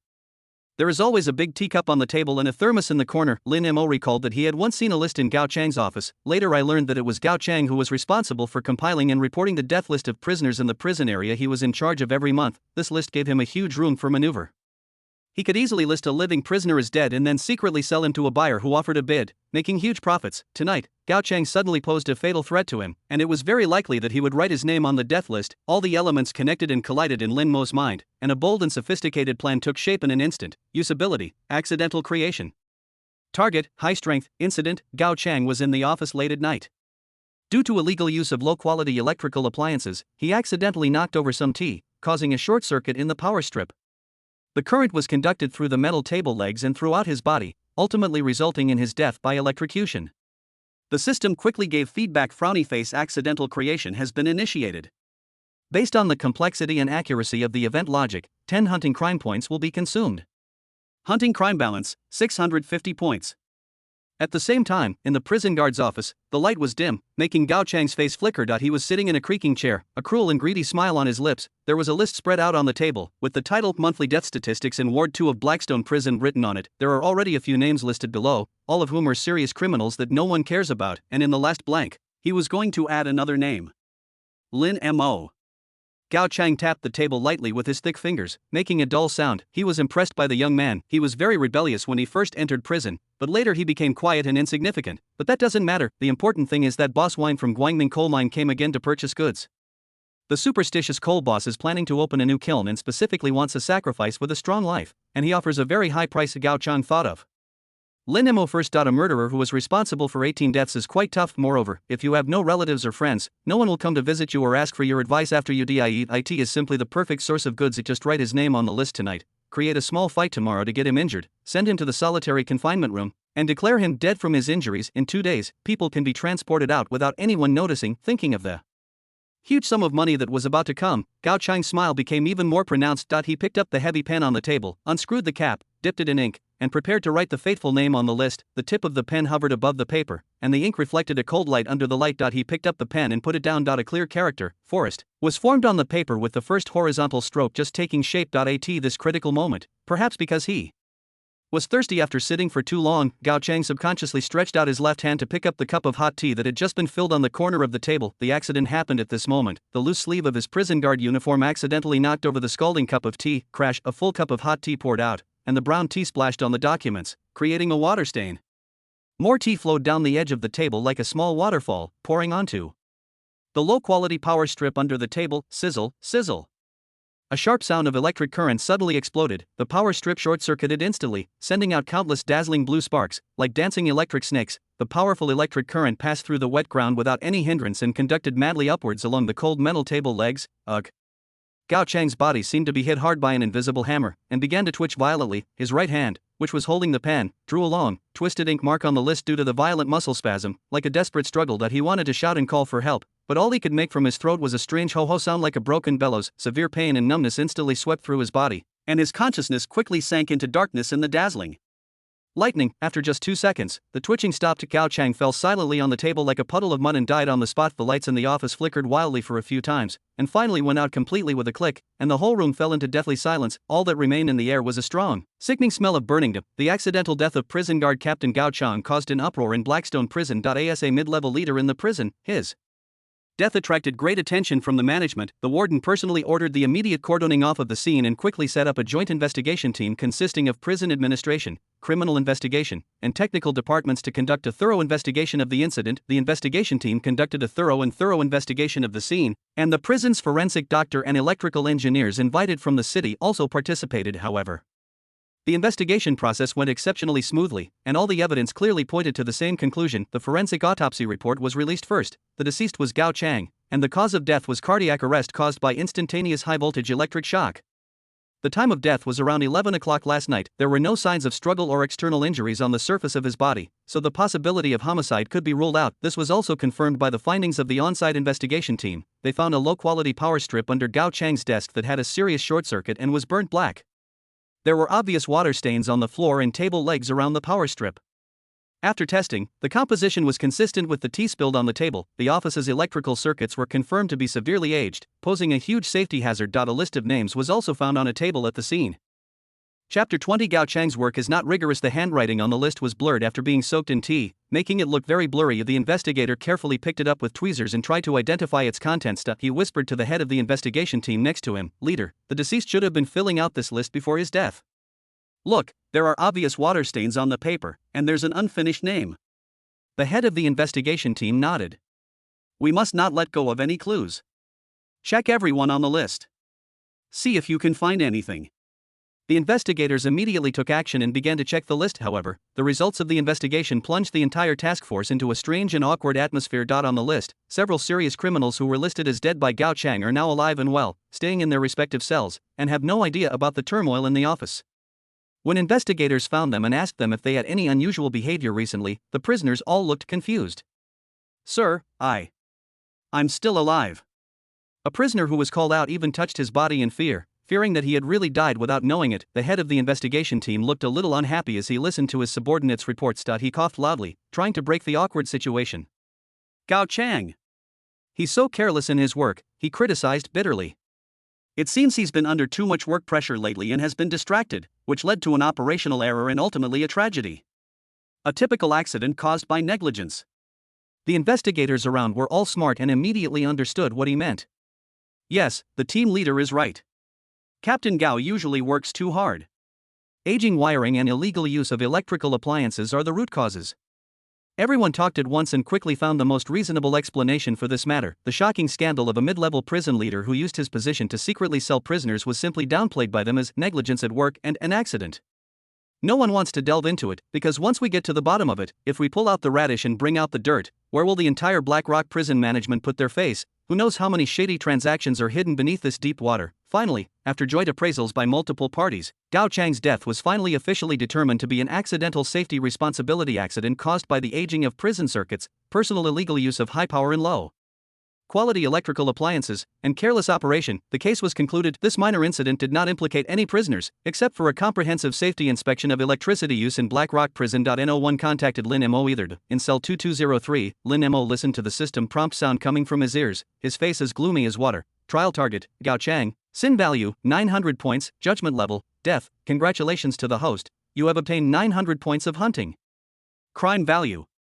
Hunting crime balance, 1,550 points, 900 sin points. This number made Lin Mo's heart tremble. This is definitely not a crime that an ordinary greedy prison guard could commit. Gao Chang's hands must be stained with the blood of prisoners.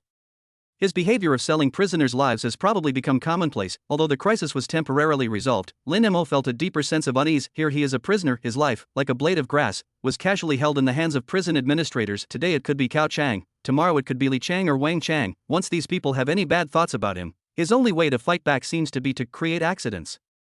However, if this method is used too often, it will inevitably arouse suspicion and the risk of exposure will increase exponentially. He can't be so passive forever. I must find a way to have the power to protect myself. Lin Mo thought to himself, in this prison, I need my own eyes, my own hands, and even my own gun. He needs someone on his side who can provide him with information, clear obstacles for him, and protect him at critical moments. Lin Mo opened the interface for deploying the Death Squad, non-attribute Death Soldier, 100 points of hunting sin. This is the most basic template. Its physical fitness is no different from that of an ordinary person and it can be used to perform simple intelligence gathering and auxiliary tasks. Features, Black Rock Prison Guard. Hunting sin cost, 2,000 points. Generate a logical and impeccable prison guard identity for the Suicide Squad, including complete personnel files, background check records, and memory implants of relevant personnel to ensure that they can seamlessly integrate into the target environment. Once he has a Death Squad with the identity of a prison guard, he can completely break free from the shackles of his prisoner identity, extend the tentacles of surveillance into the prison management, and turn passivity into initiative. But the price is also extremely expensive. The basic Death Soldier requires 100 points, and the Prison Guard identity requires 2,000 points, which adds up to at least 2,100 hunting crime points. His current balance is far from enough. You must accumulate hunting sin points as soon as possible. Lin Mo suppressed the urgency in his heart and immersed his consciousness back into the field of vision of danger perception. He wanted to confirm whether the final threat had been eliminated. In the field of vision, the blood-red line representing Gao Chang has completely disappeared. However, another line, the malicious line from Wang Dashan of Guangming Coal Mine, still exists. However, its color has faded from the glaring blood red to a lighter dark red. The shape also changed from a thick cable to a thin silk thread. The threat still exists, but it is no longer urgent or deadly. It seems that Wang Dashan is not targeting him alone, but he still poses a threat, and in the final analysis, Wang Dashan was the 'Cause of this crisis, then, the next target is you. Wang Dashan. Lin Mo closed his eyes and silently gave new instructions to Mu Shi, the assassin outside the prison. Investigate Wang Dashan in Guangming coal mine. I need all his information, especially those related to Blackstone Prison. In Longcheng, in an ordinary rental house. Mu Shi, who had an ordinary appearance and the temperament of an ordinary passerby, immediately took action the moment he received Lin Mo's order. Without any hesitation, he immediately opened the laptop in front of him, enter keywords such as Wang Dashan and Guangming coal mine into the search engine, and a large amount of information will immediately emerge. However, the vast majority of this information is carefully packaged positive propaganda. The top 10 outstanding young entrepreneurs in Longcheng. Philanthropist Wang Dashan donates money to support education. Guangming coal mine, a model unit for safe production. Reports like these occupy the first few pages of search results. Mu Shi glanced through it quickly with an expressionless face. He knew that the truth was often hidden beneath these bright and beautiful appearances. Chapter 21. Every minute he lives in this world is a waste. After patiently flipping through more than a dozen pages, Mu Shi finally found some sporadic negative information mixed with anger and helplessness in some inconspicuous corners of forums and comments sections of social media. One of the messages recorded a small-scale group incident half a year ago, in which more than a dozen family members held banners at the gate of Guangming coal mine, demanding "Give me back my husband and life" for murder. However, the incident was quickly identified as interference with normal production order and was dispersed by security personnel. In the comments section, there is a low-resolution photo of the scene. Mu Shi enlarged the photo and accurately locked onto a woman's face. She was dressed simply and looked haggard. On the cardboard she held high in her hand, a name was written in blood-red: Zhang Dawei. Mu Shi immediately changed the direction of the investigation and began to dig deep into the connection between Zhang Dawei and Guangming coal mine. Half an hour later, he found an online help post hidden in a corner. The poster is Lu Chui, the woman in the photo. The post was published a year ago. The words are plain and simple, but the words are soaked with blood and tears. Her husband Zhang Dawei, a miner at Guangming coal mine, died in a so-called gas explosion accident a year ago. However, when Lu Chui was sorting out her husband's belongings, she found a diary, which recorded some of Wang Dashan's strange behaviors in bits and pieces. Wang Dashan is extremely superstitious. Whenever he wants to dig a new mine or encounters production problems, he always performs some weird rituals. Just a few days before Zhang Dawei's accident, he wrote in his diary, "Boss Wang is going to offer sacrifices to the mountain god again. I wonder who the unlucky guy will be this time." After the accident, the only two miners who died with Zhang Dawei were outsiders with no relatives or friends. Wang Dashan paid a small amount of money and wanted to suppress the matter. Lu Chui took the diary to argue, but was rudely driven out by Wang Dashan's thugs, who threatened that if she dared to speak nonsense, she and her child would disappear accidentally. Lu Chui, who was left with nowhere to go, could only post a message online asking for help, but the post soon fell into oblivion and no one paid attention. Mu Shi wrote down the address left in the post with an expressionless face. It was an old tube-shaped building located in the suburbs of Longcheng. He turned off the computer, changed into an ordinary gray jacket, and blended into the night outside the window. When there was a knock on Lu Chui's door, she was holding her 5-year-old son and telling him stories about his father who had long passed away. Boom, boom, boom. The knock on the door was neither hurried nor slow. Lu Chui trembled all over and hugged her son in fear. Ever since her husband died, what she feared most was the sound of knocking on the door, as she always felt that the person standing outside was Wang Dashan's minions. "Who?" she asked bravely, her voice trembling. "I saw your post about your husband, Zhang Dawei." The voice outside the door was calm and steady, without any emotion. Lu Chui's heart skipped a beat. It's been more than a year since that post, and she almost forgot about it. She hesitantly walked to the door and looked out through the peephole. There was a man standing outside the door, wearing a mask and a hat. He has a very ordinary temperament, the kind that would not be noticed twice if he were thrown into a crowd of people. But he stood straight, and his eyes were as calm as water, which gave people an inexplicable sense of security. For some unknown reason, Lu Chui opened the door a crack. "Who are you?" "A reporter?" she asked warily. Mu Shi shook his head. "I'm not a reporter. I'm someone who can help you get justice." Without any unnecessary words, he took out a thick stack of cash from his pocket and placed it on the ground between the doors. "Here's 5,000 yuan. Take it to improve your life and that of your child. I just need you to tell me everything about Guangming coal mine and Wang Dashan. The more details the better." Looking at the stack of red banknotes, Lu Chui's eyes turned red instantly. Over the past year, she has suffered a lot and barely made a living by doing odd jobs and picking up scraps. Finally someone was willing to help her. She burst into tears, venting all the fear and grief that had been suppressed for more than a year. At this moment, Mu Shi did not urge him, but just waited quietly. After crying for a long time, Lu Chui gradually calmed down. She wiped away her tears and invited Mu Shi into the small and dim room. "Wang Dashan is a devil, a beast." Lu Chui's voice was filled with deep hatred. Every time he opened a new mine, he would sacrifice a living person. He said it was a sacrifice to the mountain god, using one person's life in exchange for the safety and wealth of the entire mine. "My husband must have been killed by him as a sacrifice." Listening to Lu Chui's intermittent description, Lin Mo quickly constructed a complete image in his mind. Guangming Coal Mine is located in the barren mountains on the western outskirts of Longcheng, with complex terrain. Wang Dashan's office is located in a three-story building in the deepest part of the mining area, with tight security. There are 2 shifts of security guards patrolling the small building 24 hours a day, and there are also several of his personal bodyguards inside the building, all of whom are ruthless desperados. Through her husband's diary, Lu Chui also provided a crucial detail. Wang Dashan was suspicious by nature and never believed in electronic surveillance. Most of the surveillance cameras around his office were just for show, and the ones that really worked were the secret sentries he placed in various key locations. She even drew a crude map from memory, marking the locations of several secret outposts her husband had mentioned.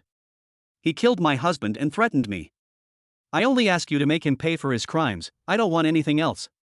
Lu Chui burst into tears. The information was transmitted to Lin Mo's mind word for word through wood and stone. Human sacrifice. He finally understood where Wang Dashan's malice came from. Zhigao Chang sells prisoners, and Wang Dashan buys prisoners. One for money, the other for life, and I am the next sacrifice to be sacrificed in their trading chain. If he had not accidentally killed Gao Chang in advance, his body would probably have been buried under a new mine in Guangming Coal Mine, becoming a so-called sacrifice to the mountain god.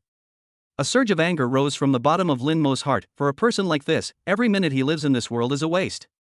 Mushy, Lin Mo gave orders to his assassins far away in Longcheng through his consciousness. "Go ahead. Kill Wang Dashan." Guangming Coal Mine. Wang Dashan was sitting in his luxurious office, furious. On the mahogany desk in front of him, a valuable porcelain vase was swept to the ground by him and shattered into pieces. "Waste." Wang Dashan, with a huge beer belly and a greasy face, pointed at his cousin in front of him and cursed.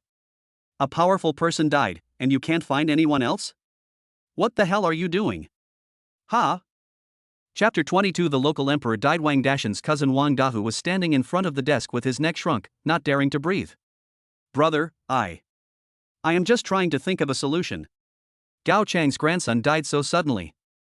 No one else can catch up with the methods he has in such a short time." Wang Dahu defended tremblingly. "I don't care what you come up with." Wang Dashan slapped the mahogany table, making the teacup buzz.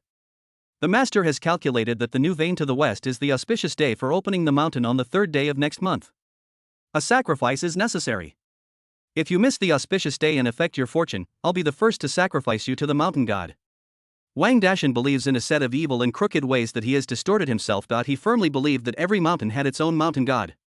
If one wanted to dig out black gold, coal, from the mountain, he had to offer a living person as a sacrifice, exchanging one life for the safety and wealth of an entire mine. For many years, he has been purchasing prisoners who died in prison through Gao Chang, and because Zhang Dawei discovered this secret, he was ruthlessly killed and the incident was disguised as a mining accident. If it really doesn't work, go to those desolate villages, find a fool or a lunatic without a household registration, and spend some money to bring him here. If you can't even do such a small thing, what's the point of me supporting you? Wang Dashan's face was ferocious and his saliva was flying. Wang Dahu shuddered with fear and nodded repeatedly. Yes, brother, I'll do it right away. I'll go right away. Get out. If you don't see the sacrifice before the 3rd day of next month, you can prepare for your own funeral." Wang Dashan waved his hand impatiently. Wang Dahu was as if he had been pardoned and crawled out of the office. Wang Dashan was the only one left in the luxurious office. Breathing heavily, he walked to the huge French window, overlooking the brightly lit mining area in the valley. This is his kingdom, he is the local tyrant, and the life and death of everyone depends on his thoughts. Damn, what a bunch of trash. He spat, picked up the cigar on the table, and enjoyed the pleasure of life and death, but what he didn't know was that a shadow had already blended into the night of the mining area like a ghost. Guangming Coal Mine is located deep in the barren mountains. It has only one entrance and exit, which is guarded by a squad of security guards. Inside the mining area, there is another group of security guards patrolling 24 hours a day, armed with electric batons and walkie-talkies, and they seem to be on high alert. But in Musher's eyes, all this was just empty talk. He moved through the shadows of the mountains and forests like a most experienced wolf. In the security booth at the door, 2 security guards were huddled together, watching short videos on their mobile phones, laughing so hard that they didn't pay any attention to what was happening outside the sentry post. Musher didn't even take a detour. He just lowered his body and took advantage of the moment when a coal truck drove in to slide silently into the mining area. Along the body of the truck, the patrol team in the mining area is even more flawed. Their routes were fixed, the handover times were rigid, and every time they reached a corner, there was always a blind spot of more than 10 seconds. Musher remained silent in the darkness for 5 minutes, and then he understood the patterns of the entire patrol team clearly. He always managed to slip into the next shadow just before the patrol arrived, accurately avoided all the obvious sentries and the hidden sentries mentioned by Lu Chui's husband. Wang Dashan's office building is the most heavily guarded place in the entire mining area. There were 4 bodyguards playing cards downstairs. Their attention was all on the card table. Long-term security had made them numb to the surrounding environment. Musher's goal is not to force his way in. He went around to the back of the small building, which was a steep mountain wall and no one was guarding it. He looked up at the lighted window on the third floor, which was Wang Dashan's office. He pulled out a piece of extremely thin special steel wire from his waist, with a small grappling hook at one end. With a flick of his wrist, the grappling hook silently grabbed hold of an air conditioner outdoor unit bracket under the windowsill on the third floor. He climbed up the wire silently and reached the platform on the second floor in a few breaths. He landed like a cat, without making any sound, and slipped into the shadows of the stairwell. The wood and stone did not move immediately, but waited quietly. A few minutes later, the office door opened and a man came out cursing. It was Wang Dahe, who had just been scolded by Wang Dashan. "Damn it, you only know how to get angry at me. If you have the guts, go find it yourself."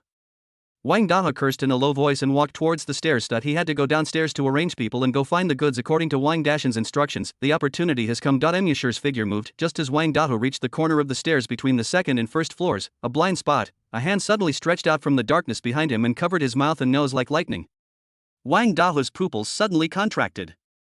Just as he was about to struggle, he felt a chill on his neck and a piercing pain. He didn't even have time to make a sound before all the strength in his body was drained away in an instant and his body fell limply to the ground. Musher dragged his body into the utility room under the stairs.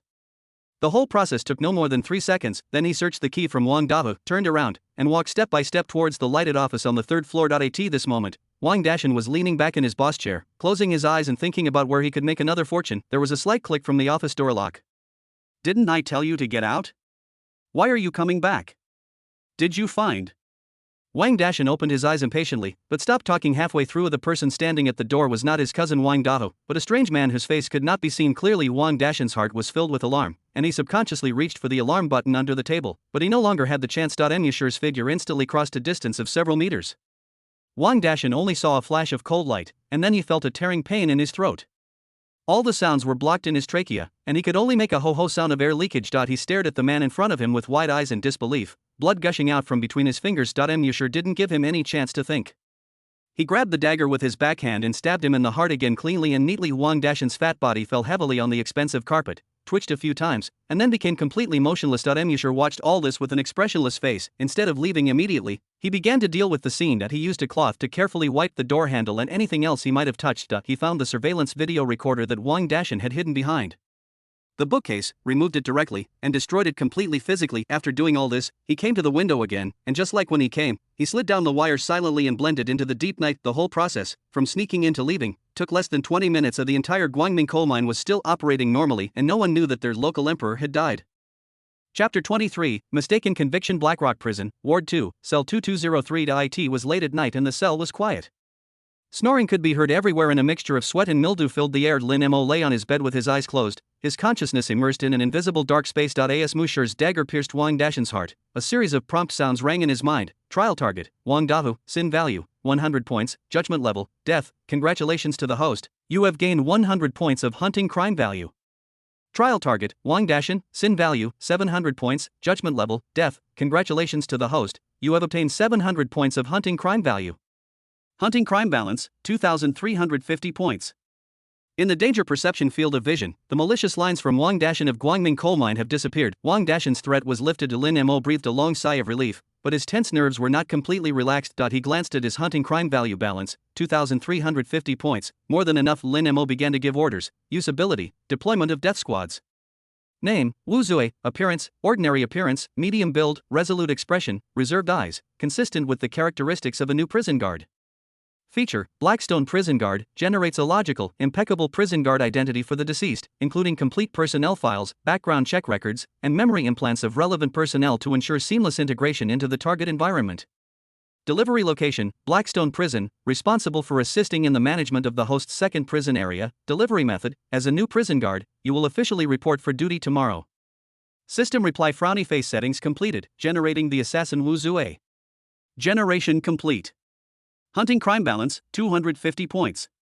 Looking at the hunting crime value that shrank by half in an instant, Lin Mo did not feel the slightest bit of pain. Compared to life, this price is insignificant. With Wu Zui as a nail wedged into the prison management hierarchy, he finally had a little breathing room and room to maneuver. The next morning, when the first ray of sunlight penetrated the morning mist in the mining area and shone on the rusty gate of Guangming coal kiln, several vehicles with red and blue police lights flashing came roaring. Gao Feng, deputy chief of the Criminal Investigation Detachment of Longqing City Public Security Bureau, opened the car door and walked down with a serious expression. He was about 40 years old, with a tall figure and a pair of hawk-like eyes that seemed to be able to see through people's hearts. As a veteran who has been working in the criminal investigation field for 20 years, he has solved countless strange and major cases. The blood and evil he had witnessed were far beyond the imagination of ordinary people.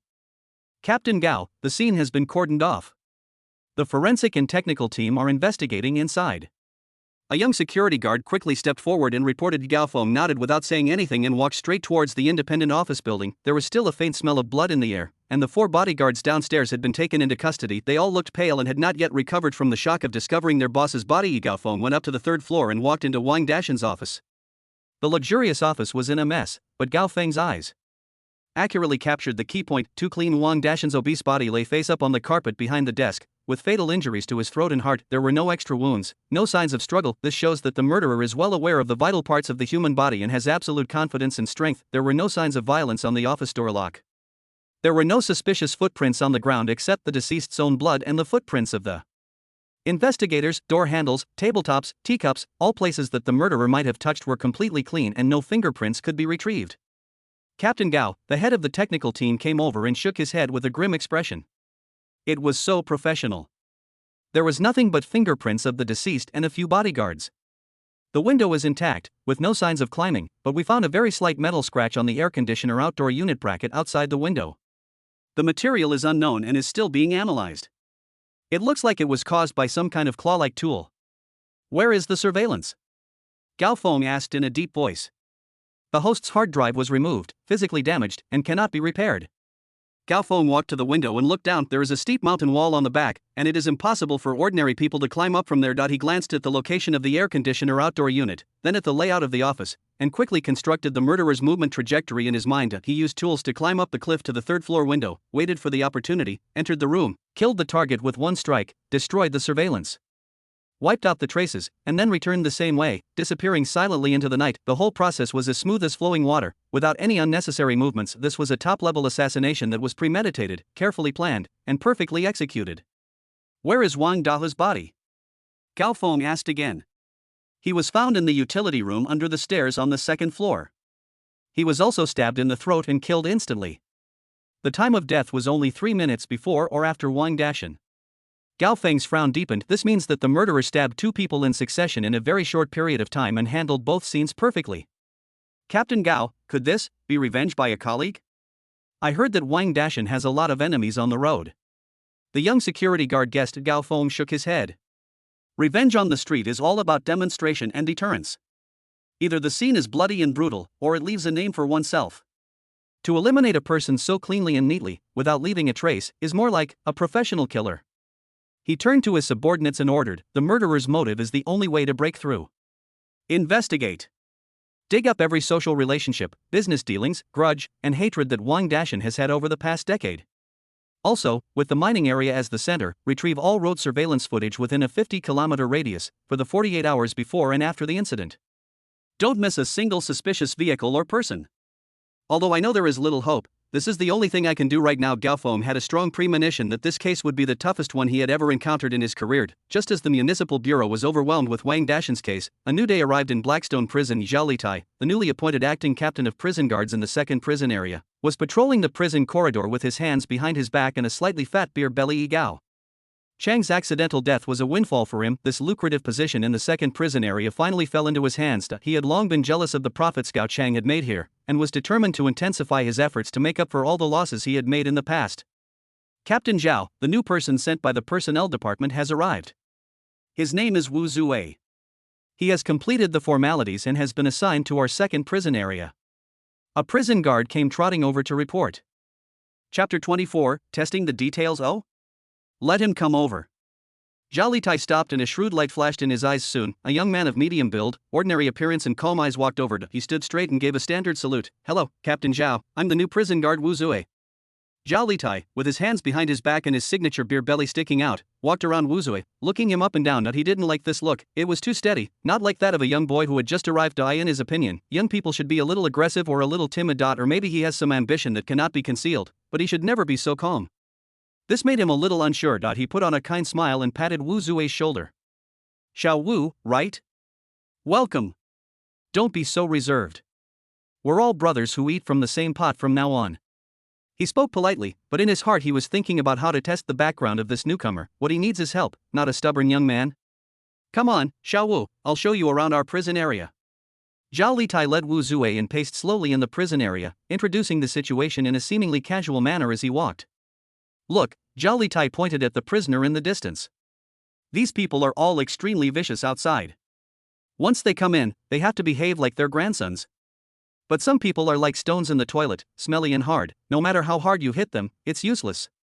He changed the subject and lowered his voice a little, speaking in a tone of imparting a secret. But some people are more sensible. They know how to make themselves more comfortable in there. As administrators, we sometimes need these sensible prisoners to cooperate with our work and make the prison more harmonious. Don't you agree? Wu Zue's eyes moved slightly, revealing a hint of learning in a perfect way. Captain Zhao is right. We're new here and don't understand a lot of things yet. I'd appreciate more advice from Captain Zhao in the future. When Zhao Litai saw him coming on, the smile on his face became even wider. He took Wu Zue to the door of a cell and pointed at a prisoner who was mopping the floor inside. When the man saw Zhao Litai, he immediately nodded and bowed, with a flattering smile on his face. Take this Lao Li for example. He got in by bribing people. He used to be a small boss and was very active. Zhao Litai said slowly, he is in poor health and cannot do heavy work. But his family cares about him. Every month they send him letters asking if he needs anything or if there's anything he needs improvement.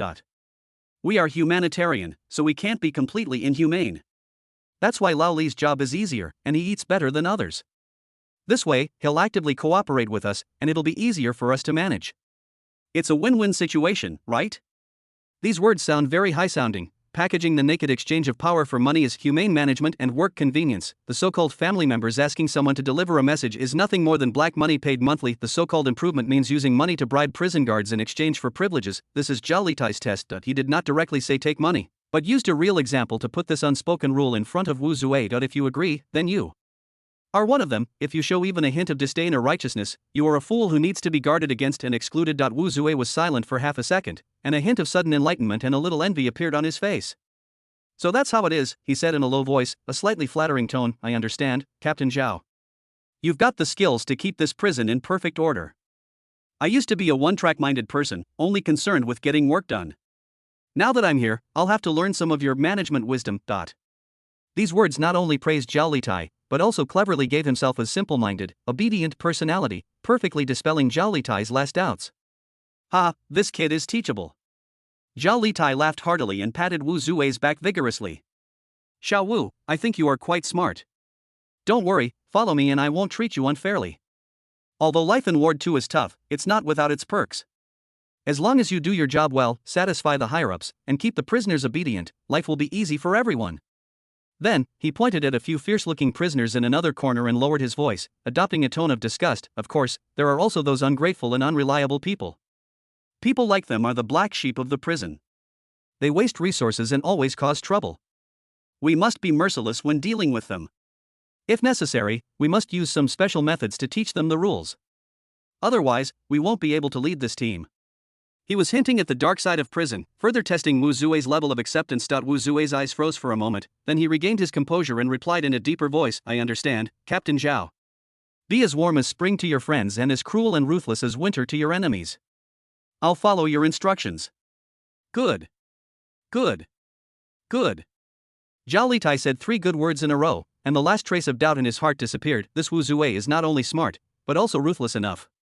He is simply a talent tailor-made for the 2nd Prison District, but he had no idea that the talent tailor-made for the 2nd Prison District was actually Lin Mo's eyes and ears. Prison guard Wu Zue has only one core goal, to protect Lin Mo and eliminate all potential threats. At the same time, in the office building of the Criminal Investigation Detachment of the Longqing Public Security Bureau, the atmosphere was so oppressive that it seemed as if water could be squeezed out of it. The task force formed to investigate the Guangming coal mine murder case has been working continuously for 24 hours.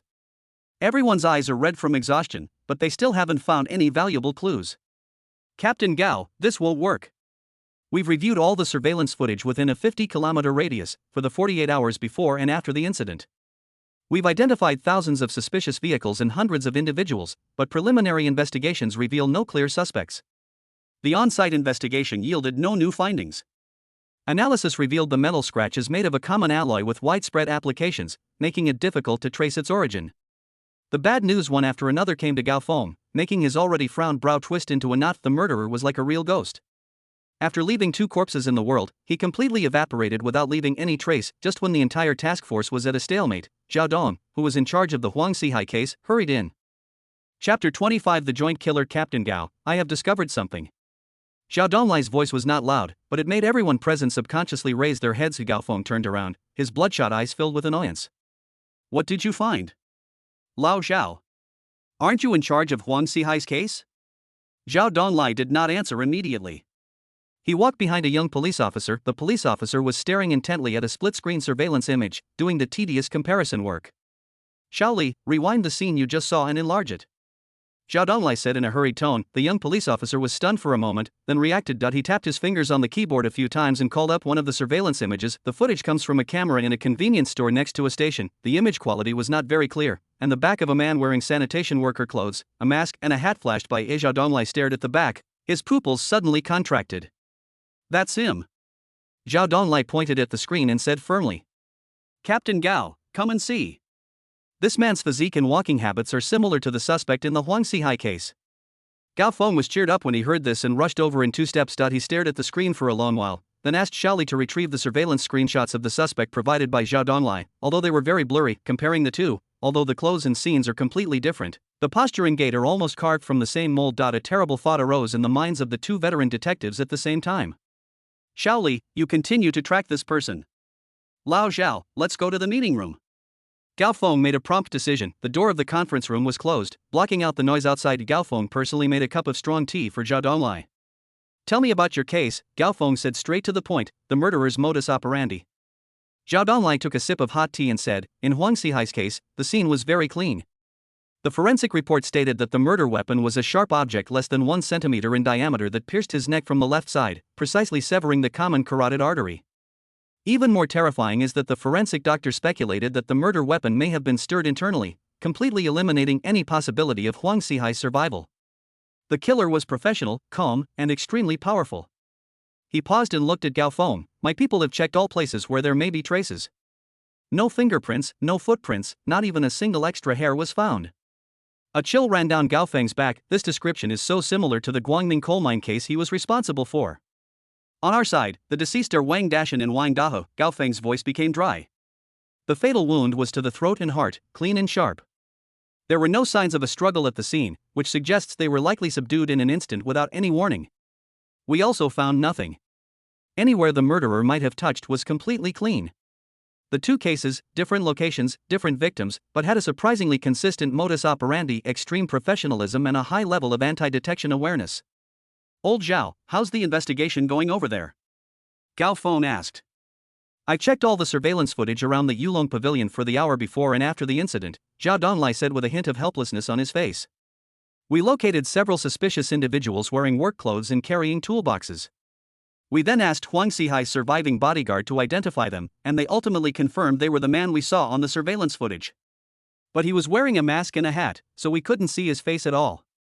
We followed the surveillance footage all the way, and finally, he disappeared in the Old Town area west of the city. There's no surveillance blind spot there, and there are so many small alleys and streets that it's impossible to track him down. What are the deceased's social relations? Gao Feng asked. That scumbag Huang Xihai has enemies that can be lined up from the south to the north of the city. We have focused on investigating a few people who have deep hatred for him. For example, a man named Zhang Guodong had his life savings swindled out by Huang Xihai's financial management company. After he lost his lawsuit, he was even threatened by Huang Xihai. But we checked and found that Mr. Zhang had a perfect alibi and was not able to hire such a professional killer. As for his business rivals, we have checked them one by one and found nothing unusual. I even sent people to protect his partner, Chen Guangyao, for a while, but nothing happened. It seems the murderer's target was only Huang Xihai from the beginning. 2 days ago, we were really short on manpower, so we withdrew the protection. After listening to this, Gao Feng drew a circle on the whiteboard, encircling the Huang Xihai case and the Guangming coal mine case together. Combined cases. Gao Feng's tone left no room for doubt. These are most likely not 2 separate cases, but the work of the same murderer. Zhao Donglai nodded, I agree. This murderer is calm, powerful, and terrifyingly meticulous, like a top professional killer. I suggest giving him a code name. Just call him Killer. Gao Feng said. This simple and direct codename aptly summarizes all the characteristics of the murderer. Good. The two team leaders then called together members of the two task forces, announced the decision to merge the cases, and summarized all the information on a whiteboard. Hit codename, Killer, characteristics, male, 178 centimeters tall, medium to strong build. Possessing strong anti-reconnaissance capabilities, excellent psychological qualities, calm, professional, and powerful. Modification, use of a small, sharp weapon, killing with a single blow, usually targeting vital areas like the throat and heart. The scene is cleaned up extremely cleanly, leaving no trace.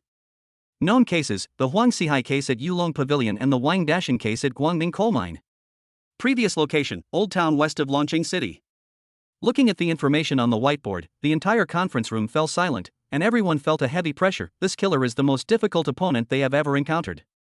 Now, let's re-examine the direction of the investigation. Gao Feng's voice broke the silence. First, re-examine the social relationships of all victims and conduct a cross-comparison.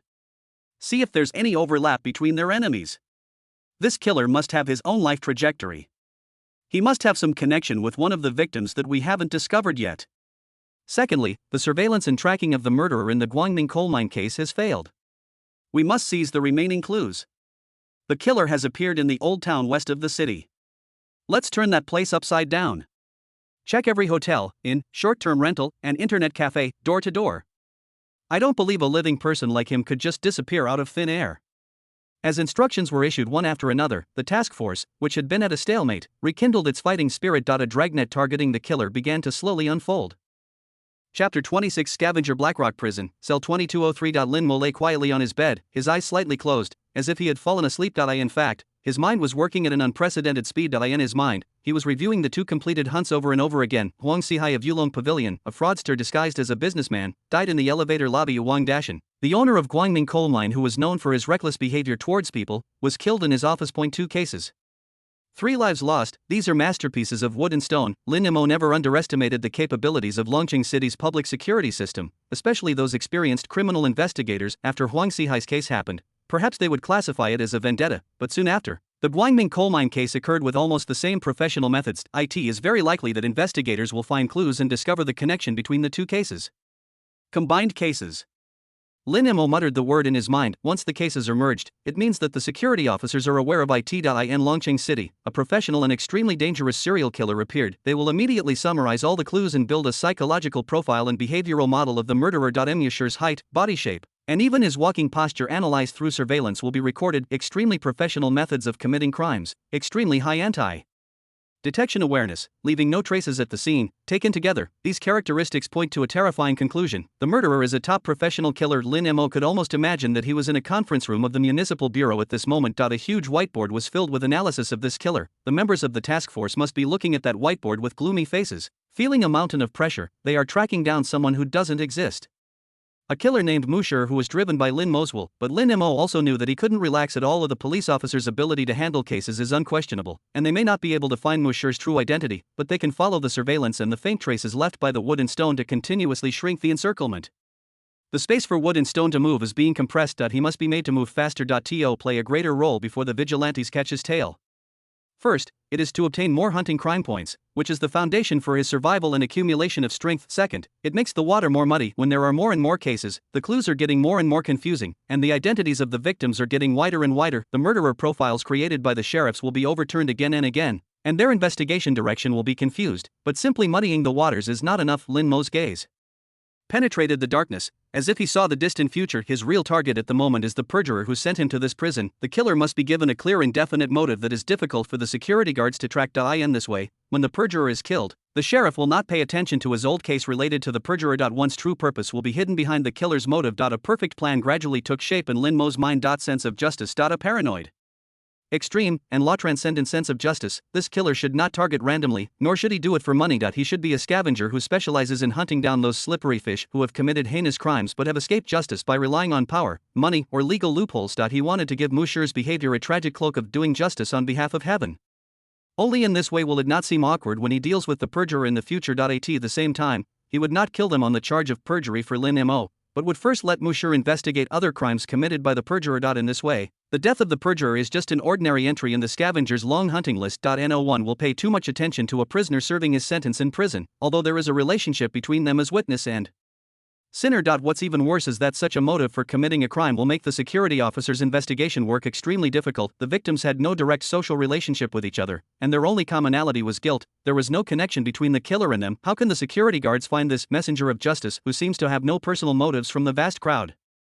They will just get stuck in one dead end after another. The plan is set. Lin Mo's will turned into an instruction, transcending the barriers of space and being passed to the wood and stone. First, collect information as quickly as possible and choose the next target. The target must be in line with the positioning of a fish that has escaped the law for its heinous crimes, and the image of the killer must be made clearer. Second, start investigating the relevant information of the perjurer. There is no need to act rashly, but instead to collect evidence of his other crimes besides perjury. The more covert the better, to pave the way for future hunting. As the night deepens, Longqing First People's Hospital, the smell of disinfectant filled the air, mixed with the anxiety of the patients' families, creating a unique depressing atmosphere. A figure pushed a cleaning cart and moved slowly in the corridor of Building B of the inpatient department. He was wearing a gray worksuit, a mask, and a baseball cap with the brim pulled down low, revealing only his eyes. It is wood and stone. After receiving Lin Mo's instructions, he immediately took action. Hospitals, places where birth, old age, sickness, death, joy, and sorrow converge, are often the easiest places to glimpse the sins and punishments of human nature. He mopped the floor, passing through one ward after another, but his ears were like radar, capturing all useful information around him. That Mr. Lu's son, Lu Fei, came to see his father again. He brought several friends with him, and they were talking and laughing. Which Lu Fei? The one who killed someone while driving drunk 2 months ago? That's right. I heard the family sued, and what happened? They paid some money and got a suspended sentence. They didn't even have to go to jail. It's really unfair. Shu, keep your voice down. He's rich and powerful, we can't afford to offend him. Two nurses pushed a medicine cart past, and their whispered conversation came clearly into Musher's ears. Musher's movements did not pause at all, but the name Lu Fei had been accurately captured by him. He continued forward and stopped at the stairwell door at the end of the corridor. A burst of extremely suppressed, heart-wrenching sobs came intermittently from the stairwell. There was no anger or strength left in the cry, only endless despair. Musher turned his head and looked inside through the small glass window on the stairwell door. A woman in her 50s was huddled on the cold concrete steps. She was dressed simply, her hair was gray, and her face was covered with wrinkles and tear marks. Her body was shaking violently from crying for so long, and she was tightly clutching a yellowed photo in her hand. The photo shows a girl with a ponytail and a bright smile. Chapter 27. Who dares to attack him? The woman's name is Sun Shoying, and the photo in her hand is of her only daughter Chenyu. A month ago, Chenyu just received the university admission letter. On the way home from work, he was hit by an out-of-control sports car. The culprit was Lu Fei, a well-known rich second generation in Longqing. The screeching of brakes and desperate cries, the smell of alcohol on Lu Fei's mouth became a nightmare that Sun Shoying would never be able to escape from for the rest of her life. At this moment, the door of the stairwell was pushed open with a bang. Several well-dressed young men walked in, surrounded by a man dressed in ostentatious clothes. He was smoking and laughing, without any concern for Sun Shoying, who was curled up in the corner. The leader was Lu Fei. He saw Sun Shoying and a trace of disgust flashed across his face, then it turned into a condescending mockery. Hey, isn't this Anchen? Why are you still crying here? Lu Fei blew out a puff of smoke and said slowly, if you want to blame someone, blame your daughter for being blind. She deserves to die. Besides, didn't my family compensate you with a huge sum of money? It's enough for you to build several buildings in your hometown. Why are you still not satisfied? Sun Shoying raised her bloodshot eyes and said in a hoarse voice, money? I just want my daughter to be alive. You beast. You will get your comeuppance. You will definitely get your comeuppance. Retribution? Ha ha ha. Lu Fei seemed to have heard a huge joke. He pointed at himself and said, my retribution is to live well, while your daughter will rot in the ground. This is fate, understand? A companion beside him pulled his arm and said, Brother Fei, forget it. Don't bother with this kind of person. Your father is waiting. Let's go. Lu Fei then waved his hand listlessly and left with his companions. Their unbridled laughter still echoed in the corridor. The remaining smoke choked Sun Shoying and made her cough violently.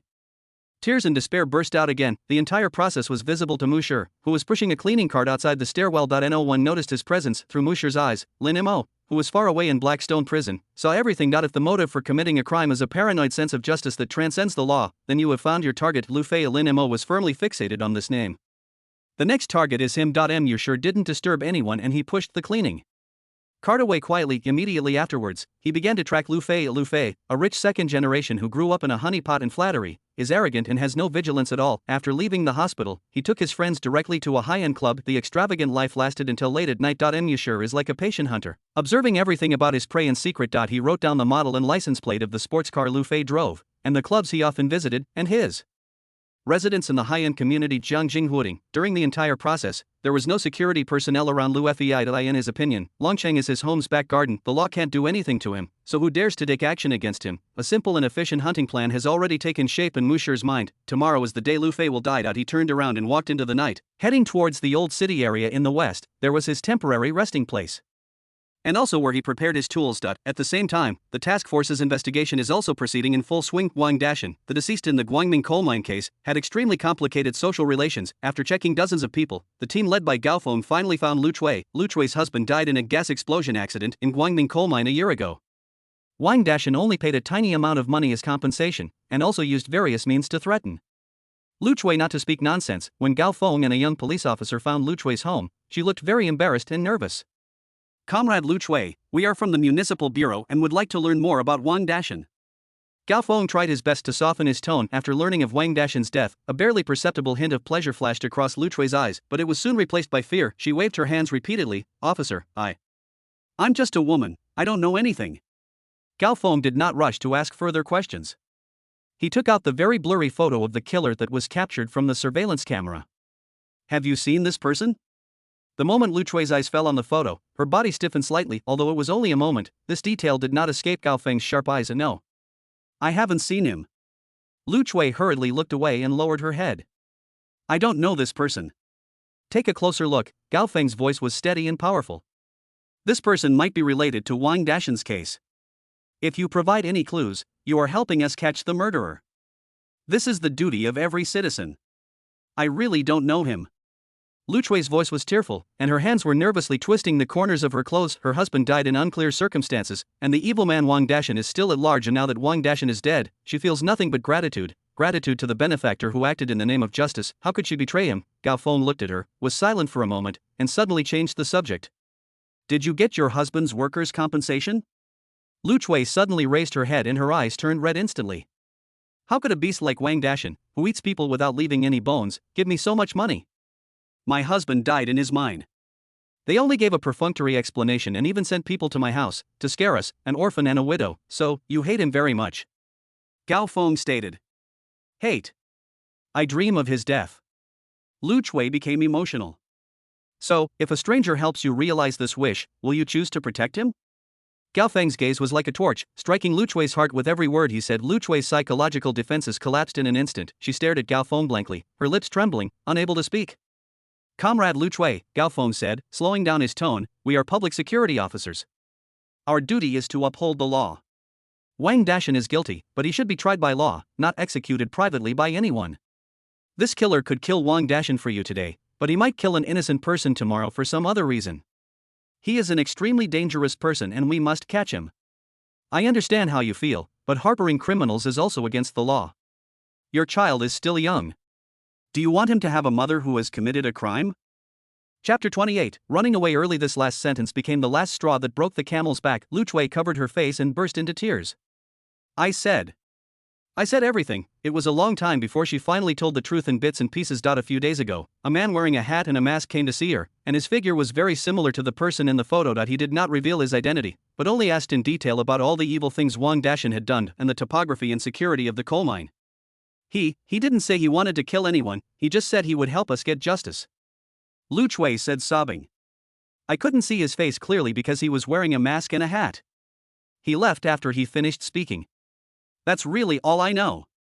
Although he did not get any facial features, Gao Feng's heart sank after this conversation. The motive of this killer does not seem to be revenge, nor money. He is like a scavenger and will even verify the target's crimes before taking action. This kind of person is scarier and harder to track down than a simple professional killer. On the other hand, another team led by Zhao Donglai also made great progress in the investigation of the Old City area in the west of the city, the Old City.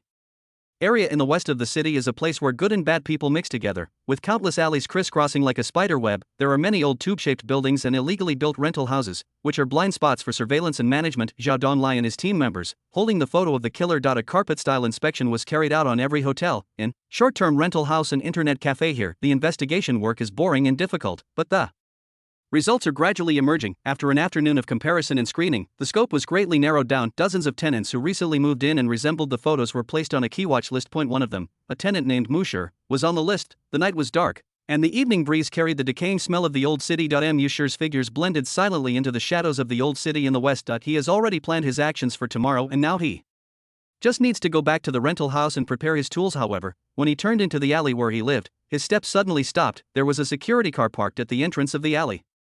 The light on the roof was not flashing, but it was still eye-catching. In the dark, not far away, his landlord, a slightly plump middle-aged man, was standing in front of two security guards. He was talking enthusiastically, pointing at the building where Mushir lived. A sheriff appears to be showing him a photo, albeit from a distance. But Mushir could clearly see his own blurry silhouette captured from the surveillance camera near Guangming coal mine. Discovered. Mushir's pupils contracted slightly, but Lin Mos will allow him to remain absolutely calm. But he immediately assessed the situation. The other party should be just conducting a preliminary investigation and has not yet locked onto me. Otherwise, what awaits you is an ambush and capture. Landlords know too little about themselves to provide key information, but they had found the building in their own door. Go in and confront them head on. The thought flashed through his mind and was rejected. Any direct contact with law enforcement will leave loopholes. A professional hunter would never put himself in such an uncontrollable situation. Then, there is only one choice: give up here. Mushir didn't hesitate at all. He slowly stepped back, his body silently disappearing into the darkness again. That security car, those two security officers, and that chattering landlord. They had no idea that the target they were looking for was less than 50 meters away from them. Blackrock Prison, cell 2203. Lin Mo slowly closed his eyes. Everything that Mushir experienced was simultaneously presented in his consciousness. It's much faster than expected, he muttered to himself. The efficiency of Longqing Public Security Bureau in handling cases really exceeded his expectations. The wood and stone line is about to be caught by the tail. The original plan was to at least let Mushy finish the perjurer case before deciding to run away, or even get arrested. It now appears that the plan goal cannot be achieved. Then run away early. Leave Longqing immediately and go to other cities. Lin Mo gave orders to Mushir in his mind. Although not perfect, the wood and stone have initially completed the task of stirring up the muddy water, and now he will turn into a seed, go to a farther place, and wait for new instructions. And the stage of Dragon City still needs a new actor. Lin Mo's thoughts sank deep into his mind, and a light screen interface that only he could see emerged. Hunting crime balance, 400 points. The extra 150 points were due to an accidental chaos that occurred in the prison cafeteria a few days ago. A villain with 3 innocent lives on his hands was accidentally cut in the throat by a piece of broken plate in the chaos and died on the spot. The entire process was seamless and was classified as an accident caused by a fight between prisoners. 400 hunting crime points are just enough to summon a new killer to take over Mushir's job in Longqing. The new killer must avoid the killer. Characteristics targeted by the law enforcement: usability, deployment of death squads. Name: Shuilu. Appearance: female, 165 centimeters tall, average appearance, slightly dull temperament. Trait: skilled killer. This unit is imbued with professional assassin skills and knowledge. He will be proficient in poisoning, knowing how to infiltrate, disguise, observe, and kill with one strike. He also possesses a strong anti-reconnaissance awareness and knows how to clean up traces at the scene. Drop location: outside Blackstone Prison. Delivery method: avoid surveillance and sight, appear in a hidden place. System response: frowny face. Settings completed, generating the water flow unit. Generation complete. Hunting crime balance, 0 points. In the old town in the west of the city, in front of Mushir's rental house. This is the room, 302. The landlord rubbed his hands and took out a bunch of keys. Comrade security officer, I'm not familiar with him. His name is Mushir, and he came here half a month ago. He rarely spoke. He paid 3 months' rent in cash. He usually left early and came back late, so I didn't pay much attention to what he did. Zhao Donglai looked at his colleague and signaled the landlord to open the door. Mushy, are you there? The landlord knocked on the door symbolically, but there was no response from inside. With a click, the door was opened. A faint smell of disinfectant hits me in the face. The scene in the room stunned everyone. So clean. A bed, a table, a chair, nothing else. The floor is so clean that it reflects light, and the table is spotless. This doesn't feel like a residence, but more like a transit station devoid of any life, and one can leave at any time. Search. Zhao Donglai ordered. Several police officers immediately launched a detailed search, even checking the bedboards and cracks in the walls. The results were disappointing. No suspicious items were found, no murder weapon, no bloodstains, not even a single extra hair. Captain Zhao, there's nothing. Zhao Donlai's gaze scanned the room and finally stopped on the desk. In the center of the table lay a box of ordinary ballpoint pens. Chapter 29 Ballpoint Pen. The ballpoint pen has a black barrel and a metal clip, and is the type that can be bought in any stationery store. Zhao Donlai felt a little uncomfortable in his heart, but he didn't care too much. Landlord, please pay attention. If this guy named Musher comes back, contact us immediately. Zhao Donlai warned seriously. Of course. The landlord nodded repeatedly. However, the next day, the landlord called the task force. The tenant did not return home all night and the phone could not be reached. When Zhao Donglai stood in this empty rental house again, he was almost 100% sure there is something wrong with this wood and stone. It is very likely that he is the killer they are looking for. He escaped just when they were about to catch him by the tail. He disappeared. He paced to the desk, going over the case in his mind. Huang Xihai, killed with one strike. The wound was minimal. A forensic report. A flash of lightning flashed through Zhao Donglai's mind. He suddenly remembered Huang Xihai's autopsy report. The fatal wound on the carotid artery was very small in diameter and penetrated deep into the bone. At that time, the forensic doctor speculated that it was a specially made, extremely sharp murder weapon. He quickly picked up the ballpoint pen on the table. He unscrewed the pen head, revealing the hard alloy nib inside. A bold and surprising conjecture took shape in his mind. What if this is the murder weapon? He immediately called Gao Feng. Captain Gao, I have a major discovery. The murder weapon may not be a specially made weapon, but an ordinary ballpoint pen. Then, he turned to the bewildered landlord and said in a serious tone, think about it carefully. Are there any other details about this wood and stone? Anything unusual? For example, his accent, his living habits, or whether he has ever talked to you about anything? The landlord was frightened by Zhao Donlai's sharp eyes and racked his brains to recall. The accent seems to be Mandarin, nothing special. His lifestyle is just too neat, so neat it's a little scary. The landlord trembled and said, oh, right. I remembered something. When he first moved in, there was a table in my room with a wobbly leg. He saw it, asked for a hammer and nails, and fixed it in no time. I praised him for his dexterity. Guess what he said? What did he say? Zhao Donglai asked. He said he used to do precision repairs and needed a steady hand. The landlord imitated. I also saw at the time that his hands were very steady, with long, strong fingers. When he hammers a nail, it's fast and accurate. Each hit hits the target perfectly, without any unnecessary movement.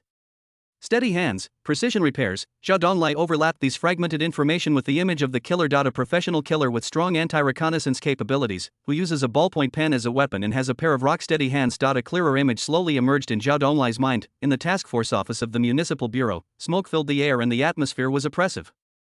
Zhao Donglai and Gao Feng were now standing side by side in front of a huge whiteboard. Scattered clues were displayed on the whiteboard. This was found in the rental house of Mushy. Zhao Donglai placed the ballpoint pen sealed in the evidence bag on the table. I can almost conclude that Huang Xihai died under this pen. He gave the description of Huang Xihai's wounds in the forensic report, and the landlord's description of Mushy's steady as a rock hands was repeated in detail. Every word is like a heavy stone thrown into the lake of people's hearts, causing ripples. Gao Feng's brows were twisted into a knot, and he picked up another document. This is an investigation report on Wang Dashan, the deceased in the Guangming coal mine case. We have also made new progress here. Gao Feng's voice was low and powerful. We found a woman named Lu Chui, whose husband died in a coal mine accident at Wang Dashan. A few days ago, a man wearing a hat and a mask came to see her and asked her in detail about all of Wang Dashan's evil deeds. He took out the blurry photo of the figure that was captured from the surveillance camera of the convenience store at the station. Although I didn't see his face, based on Lu Chui's description, the man who had approached her had a build and demeanor that closely matched that of the killer. What's more important is motivation. Gao Feng drew a heavy circle on the whiteboard with a red marker. This person isn't motivated by money or personal vendettas. He'll conduct a crime verification before taking action. He sees himself as a judge, a scavenger who was outside the law. Zhao Donglai's expression became increasingly serious. Point 1 With top anti-reconnaissance capabilities, professional techniques, and strong psychological qualities, and a serial killer whose motive is seeking justice, this realization sent a chill down to the bones for all the veteran detectives present. This is no ordinary desperado, this is a guy with paranoid beliefs and terrifying execution capabilities. He escaped. Zhao Donglai said word by word. On the night we found his rental house, he didn't come back and disappeared. This person's sense of danger is inhumanly sharp. He must still be in Longcheng. Gao Feng said firmly. It was a short time from the time we started investigating until you found his residence. Even if he noticed it in advance, he wouldn't have had time to plan a thorough route out of the city. He must still be lurking in some corner of the city, waiting for his next attack. The two people's eyes met in the air, and they reached a consensus in an instant. We must immediately put the entire city under surveillance. We can't let him kill anyone again.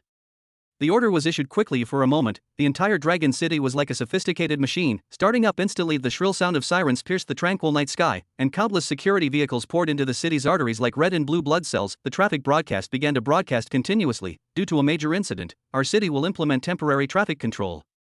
Citizens are requested to actively cooperate. All major traffic routes out of the city, highway intersections, national highways, provincial highways, and even some inconspicuous roads were cordoned off and temporary checkpoints were set up. The special police, armed with live ammunition, scrutinized every passing vehicle and every suspicious person with sharp eyes. The dragnet has been spread. When the first whistle pierced the sky above the old city in the west of the city, Monsieur was in an abandoned industrial area waiting to be demolished, several kilometers away from his rental house. This is a scar of the city, with broken walls and overgrown weeds everywhere. It is a paradise for homeless people and stray dogs, and also a perfect place to hide. Chapter 30. Thrilling escape. Monsieur did not rush to escape, but stood quietly on the roof of an abandoned factory building, overlooking the city that is gradually illuminated and divided by red and blue lights. On the highway in the distance, traffic was stopped, forming a long strip of red taillights. Farther away, the sounds of flutes rose and fell, converging from all directions, weaving an increasingly tight encirclement. Lin Mose will calmly analyzed everything in front of him through the senses of wood and stone. The law enforcement authorities responded faster and acted more decisively than expected. Trying to leave now by regular road traffic would be like walking into a trap, but there was no panic on Monsieur's face, and the word desperate situation had never appeared in Lin Mo's mind. The moment he realized he was exposed, the escape plan was set in motion. He did not choose to rush to the highway intersection immediately, which would have been the stupidest thing to do. He went the other way and sneaked into the deeper and more chaotic areas of the city. He turned around and slid down from the other side of the factory roof. His movements were light and he landed silently. He traveled through the maze-like ruins with a clear goal. The freight railway line north of the city, passenger stations, airports, and long-distance bus stations must be the top priorities for police control, but the huge and busy freight system is a huge natural omission. Hundreds of freight trains depart from here every day and are sent to all parts of the country. The complexity of its cargo and the mobility of its personnel make it impossible to conduct the same detailed inspection as passenger transport. Half an hour later, Monsieur appeared outside the Changbei Railway freight marshalling yard. Even the high barbed wire couldn't stop him. He easily found a blind spot in the surveillance, climbed over it like a gecko, and sneaked into the huge station. The giant steel dragons lay quietly on the track, waiting for the instructions to assemble and set off. The air was filled with the distinct smell of diesel fuel mixed with rust. Monsieur did not rush to act. He hid in the shadow of an abandoned carriage and observed patiently. He was like an experienced hunter, waiting for the most suitable prey to appear. Time passed minute by minute, and the sound of the flute in the distance seemed to begin to spread in this direction. Obviously, the security authorities have begun to expand the scope of their inspections to these abnormal exits from the city. Finally, a dull coupling sound was heard in the distance, and an extra-long freight train loaded with containers began to move slowly. Monsieur's eyes lit up and he looked at the dispatch number on the front of the train. He saw that the train's destination was a heavy industrial city in the south, a long distance away, which perfectly met his needs. Just as he was about to leave, two beams of dazzling train light shot over from the entrance of the marshalling yard. A security patrol car roared over and stopped in front of an office building not far away. Two security guards got off the car and talked to the dispatcher at the station. One of them began scanning the nearby train cars with the bright beam of a flashlight. The beam of light moved slowly, like a razor, scraping across the containers. Monsieur huddled in the shadows, his body blending into the cold railroad tracks. Even his breathing seemed to have stopped. He could clearly feel that the beam of light was getting closer to him inch by inch. The beam of light swept across the carriage in front of him, paused, and then continued moving. It passed over Monsieur's head, illuminating the rusty wheels behind him. If only the security guard had lowered his head a few centimeters, or the angle of the flashlight had deviated a degree. You can immediately spot the figure huddled in the darkness. A critical moment, however, there are no ifs. Suddenly, a hurried call came from the walkie-talkie next to the patrol car. As if a discovery had been made in another direction, the two security guards immediately stopped searching, hurriedly got into their car, and sped off in the other direction. The crisis is over. Monsieur remained motionless and waited for another 5 minutes to confirm that there was no more movement around. The freight train had started to speed up, and the wheels were rubbing against the rails, making a heavy what's more sound. And now is the time. He shot out like a cheetah, and at the moment the two carriages were connected, he climbed up to the connection with incredible agility, then turned over and hid under the waterproof tarpaulin pile on a flatbed truck. The train slowly drove out of the marshalling yard, speeding up, and finally merged into the steel torrent heading into the distance. The roar of wheels drowned out all the noise in the city. Monsieur, the killer who made the Longqing security authorities feel like they were facing a formidable enemy, did it in such a silent way. He successfully escaped under the watchful eyes of the dragnet. Blackrock Prison, Cell 2203. Lin Mo felt Monsieur's Consciousness signals gradually fading away. It was really thrilling that I managed to escape. Mu sure will continue Lin Mo's criminal hunting career in another city, and Longcheng, the storm that he personally created, needs a new protagonist to continue the performance, that is the flow of water. Lin Mo reported everything he had previously investigated through Mushi's perspective, including Sun Xiuying's despair, Lu Fei's arrogance, the sports car he drove, the clubs he frequented, and his residence in Jiangjing Huating. All this information is transmitted accurately and correctly to the consciousness of the water flow. Go ahead and execute him. An unknown corner of Longcheng has just been released into the current of this world. Her slightly dull eyes suddenly became focused. She received the will from the Creator. Her mission has begun. Like wood and stone, the flow of water is like a drop of water merging into the sea, ordinary, common and inconspicuous. Perhaps this is a necessary quality to be a killer? She was wearing a set of old clothes that had been washed so much that they looked pale, and her face showed a trace of the awkwardness and confusion of a country girl who had just arrived in the city. No one who sees her would associate her with the word professional killer. She did not rent a fixed residence like Mu sure did, as that had become a key area of investigation by the police. She chose the cheapest daily rental hotel with the most mixed staff, checked in using a false identity. Afterwards, like a real vagrant, she shuttled back and forth between the talent market and labor agencies in Longcheng. Finally, I got a temporary cleaning job in the high-end community Jiangjing Huating from a cleaning company. With her honest, dull, and hard-working appearance, she did not arouse anyone's suspicion. That night, she changed into a gray cleaning uniform and pushed a cleaning cart, appeared in the underground garage of Jiangjing Huating. There are all kinds of luxury cars parked here. Among them was the bright red Ferrari sports car that Mu Shiji had noted, with the license plate number exactly the same. The job of the water stream is to clean the garage floor. She pushed the cart slowly and carefully, mopping every corner clean, but out of the corner of her eye, she memorized the entire garage's surveillance distribution, security patrol routes, and time intervals. Chapter 31A More Covert Assassination. Camera number 37 in Area A, model Hikvision DS2CD3T87, wide angle. There's a barely perceptible frame skip every 7 seconds, and a 3% permanent shadow blind spot in the lower right corner. See Area Patrol Post, security guard around 40 years old. Every 15 minutes, he would look down and watch a 3-minute short video on his phone. His patrol route was fixed and never changed. The smoke sensor housing at the top of the fire escape stairwell connecting the B1 and B2 floors was loose, making it an absolute blind spot for monitoring. This information converged in her consciousness, automatically generating a 3-dimensional security map with all the loopholes marked. An hour later, the water flow moved from the underground garage to Building 18 where Lu Fei was located. She is responsible for cleaning the public areas from the 15th to the 20th floors. The moment the elevator door opened, the hallway was covered with expensive carpets and the air was filled with the faint scent of aromatherapy. It is in stark contrast to the damp and turbid atmosphere of the underground garage. The stream of water carefully cleaned the dust on the carpet with a vacuum cleaner. Her movements were so gentle that they made almost no extra noise. When she worked to the 18th floor, she deliberately stayed for a while at the door of room 1801 where Lu Fei lived. She noticed that the surveillance camera here was facing the elevator entrance. However, due to the installation angle, the trash can at the door of room 1801 is at a subtle side perspective. It is impossible to see the specific items discarded inside. She took the trash bag out of the trash can and replaced it with a new one. During this process, her fingertips touched a hard cardboard box. She didn't check it immediately, but tied the garbage bag. It was put into the big trash can of the cleaning truck and mixed with the garbage from other floors. The whole process was natural and smooth, without attracting any attention. After doing all this, she did not leave immediately, but pushed the cart and continued to clean other corners of the corridor. As she passed a wall, she keenly felt a slight airflow. She silently and carefully felt the hairs on the back of her hand. The airflow came from a very tiny gap between the wall and the skirting. She squatted down, pretending to wipe the skirting, and tapped the wall panel lightly with her fingers. A hollow sound. When this building was designed, a large number of maintenance passages were reserved outside the main structure for laying complex pipelines. With the later renovation and line changes, many passages were closed. Here is one of them. It connects all floors above and below, and can even reach the ventilation system on the roof and the underground pipe shaft. A perfect infiltration and evacuation route. As the night deepened, the water flows work was nearing completion. She pushed the cleaning cart back underground and collected all the garbage. In a corner where no one was paying attention or monitoring her, she quickly opened the garbage bag from room 1801. She pulled out a medicine box. Coenzyme Q10 soft capsules, with a line of small words below, improve myocardial energy metabolism and relieve occasional chest tightness and palpitations. An inspiration flashed through the shared consciousness of Lin Mo and Shui Lu like an electric current. This discovery instantly changed the originally planned assassination plan to a more covert direction. Just then, the sound of brisk footsteps came from a distance. A young man wearing the takeaway uniform of the Imperial Kitchen private restaurant walked into the elevator carrying an exquisite insulated food box.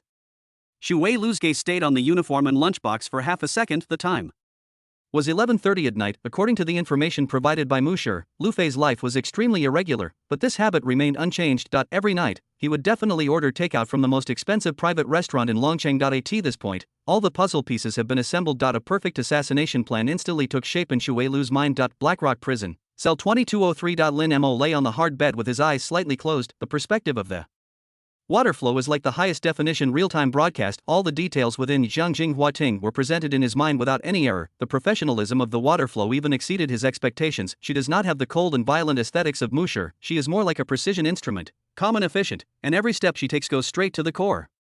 She is the perfect tool for the task of poisoning. Very good. Lin Mo's mind issued a command: execute it. The second day in the western suburbs of Longcheng, there is an old chemical raw material market that is about to be abolished. The air here is always filled with the pungent smell of chemicals. The figure of water appears here. She changed out of her cleaning clothes and put on a more worn set of coarse cloth clothes with mud spots on them. Her hair was casually tied up, and her face showed a trace of fatigue and cowardice as if she was suffocated by the city. She looked like a middle-aged woman who had just come from the countryside and was worried about her livelihood. She walked into a most unremarkable-looking shop owned by a fat, sleepy old man. "Boss, I want to buy some medicine to treat insects." Shui Lu asked awkwardly in Mandarin with a heavy accent. "There are so many insects in my vegetable garden that ordinary pesticides are ineffective." Without even raising his eyelids, the fat old man lazily pointed at several dusty bottles and jars on the shelf. Shui Lu walked over, picked up a bottle, and pretended to look at the instructions on it very carefully. Then he shook his head and said to the boss, "This doesn't seem to work. I heard from the villagers that you have to make your own to have a strong effect. You want the kind that can burn your heart." As she spoke, she gestured with her rough fingers. She perfectly portrayed the image of a rural woman who has a low level of education but has heard some folk remedies. Under her guidance and a series of seemingly unrelated inquiries, she bought several chemicals one after another: potassium nitrate, a common raw material for fertilizers; sulfur powder, used to adjust soil pH; glycerin, a common humectant. Taken individually, these things are unremarkable. It can be bought at any chemical store and will never alarm anyone, but when they are combined in a specific proportion and order, after a series of complex chemical reactions, they can produce a horrific and highly toxic substance. After paying, Shui Lu, carrying a few inconspicuous plastic bags, quickly disappeared in the chaotic market crowd that afternoon, in that day rental guesthouse where all kinds of people mixed together. The room was covered with thick curtains, not letting in any light. She wore gloves and covered her face with a wet towel, and her movements were as rigorous as a chemist conducting a top-level experiment. In the absence of professional beakers and test tubes, she used cheap glass cups and canning jars bought from the market instead. In the absence of sophisticated heating equipment, she used an alcohol lamp and a wire rack to control the temperature. The environment was simple, but her operation was precise to the milligram level. Every chemical goes through a series of complex processes in her hands, including purification, reaction, extraction, crystallization. Chapter 32. Receiving the judgment. After several hours, all the reactants disappeared. Only a small amount of white powder, finer than salt grains, remained at the bottom of the glass. This is the work of water flow. A colorless, odorless, fast-acting neurotoxin that is soluble in water and oil. It will not cause any irritation to the digestive tract and will be quickly absorbed after entering the human body. Directly acts on the cardiovascular and nervous systems. It causes extremely severe myocardial ischemia and nerve paralysis in a very short period of time, resulting in sudden death. All the symptoms during the attack are exactly the same as those of acute myocardial infarction. The most important thing is that this toxin has an extremely short half-life and is quickly broken down into harmless common compounds in the human body. Conventional forensic testing methods could not detect any abnormalities at all, unless, from the very beginning, we suspect poisoning and conduct the most in-depth toxicological analysis targeting specific molecular structures. But who would think so for a rich second-generation man with a history of heart problems? The water flow carefully used a needle tip to pick up a tiny bit of powder. This is the dose that is enough to kill Lu Fei. She took out a miniature hollow capsule that had been prepared long ago, made from a mixture of starch and edible gelatin. Seal the deadly powder inside. The capsule is only a quarter the size of a grain of rice. Once it comes into contact with soup or grease, it will dissolve quickly within 3 seconds without leaving any trace. After doing all this, she completely destroyed all the experimental equipment and remaining raw materials. At the same time, clean all places in the room where traces may be left. In the evening, Shui Lu appeared near the private restaurant called Imperial Kitchen. She didn't come closer, but just sat at the bus stop across the street like an ordinary passerby. She observed the delivery man's order-taking process, food pickup route, packaging method, and food delivery route, and their uniforms with unique logos. All the information is in place, everything is ready, and now, she just had to wait for 11:30 p.m. to arrive. That night, at 11:15, room 1801, Jiangjing Huating, under the luxurious crystal chandelier, the light and shadow are blurred. The expensive red wine swayed gently in the glass, reflecting Lu Fei's face, which was flushed due to alcohol. He was half lying on the sofa, with one arm around a woman with a hot body and exquisite makeup. His words were full of arrogance. Baby, let me tell you, there is nothing in Longqing that can't be solved with money. Lu Fei took a big gulp of wine and burped. That last incident, wasn't it just about a poor student being hit and killed? How big of a deal was that? A bunch of people were making a fuss, but what happened? He patted his chest proudly and said, my dad just found someone and spent some money, and it's a suspended sentence, right? I won't even have to spend a day in jail. That old woman is still trying to make a scene. What's the point? In the end, he took the money and shut up. The woman smiled sweetly, drawing circles on his chest with her fingers. Master Fei is really amazing. That's right, Lu Fei enjoyed the flattery and felt a little hungry. He picked up his phone and dialed a number skillfully. Hello, is this the Imperial Kitchen? Same old rules, 1 serving of Buddha jumps over the wall and 1 serving of lobster stew, delivered to Jiangjing Huating. Yes, it's still me. After hanging up the phone, he threw the phone away casually, picked up the wineglass, and prepared to continue being intimate with the woman. 11:25. In the back alley of the Imperial Kitchen, a delivery man put an exquisite insulated food box with a gold-plated logo into the trunk of his car. He got on the electric scooter and sped away. And there was an intersection ahead on the road he had to pass. A shared bicycle, viewed from an extremely tricky angle. It happened to be stuck under the wheel of a white car that was turning right. What's going on? The car driver stuck his head out. Angrily, the intersection suddenly became congested. The delivery man from the Imperial Kitchen was stuck in traffic and honked his horn in frustration. At this moment, a figure approached his electric scooter silently. Its water flow, her movements were so fast that she left only a shadow. With a flick of his finger, the lock of the takeout box popped open silently.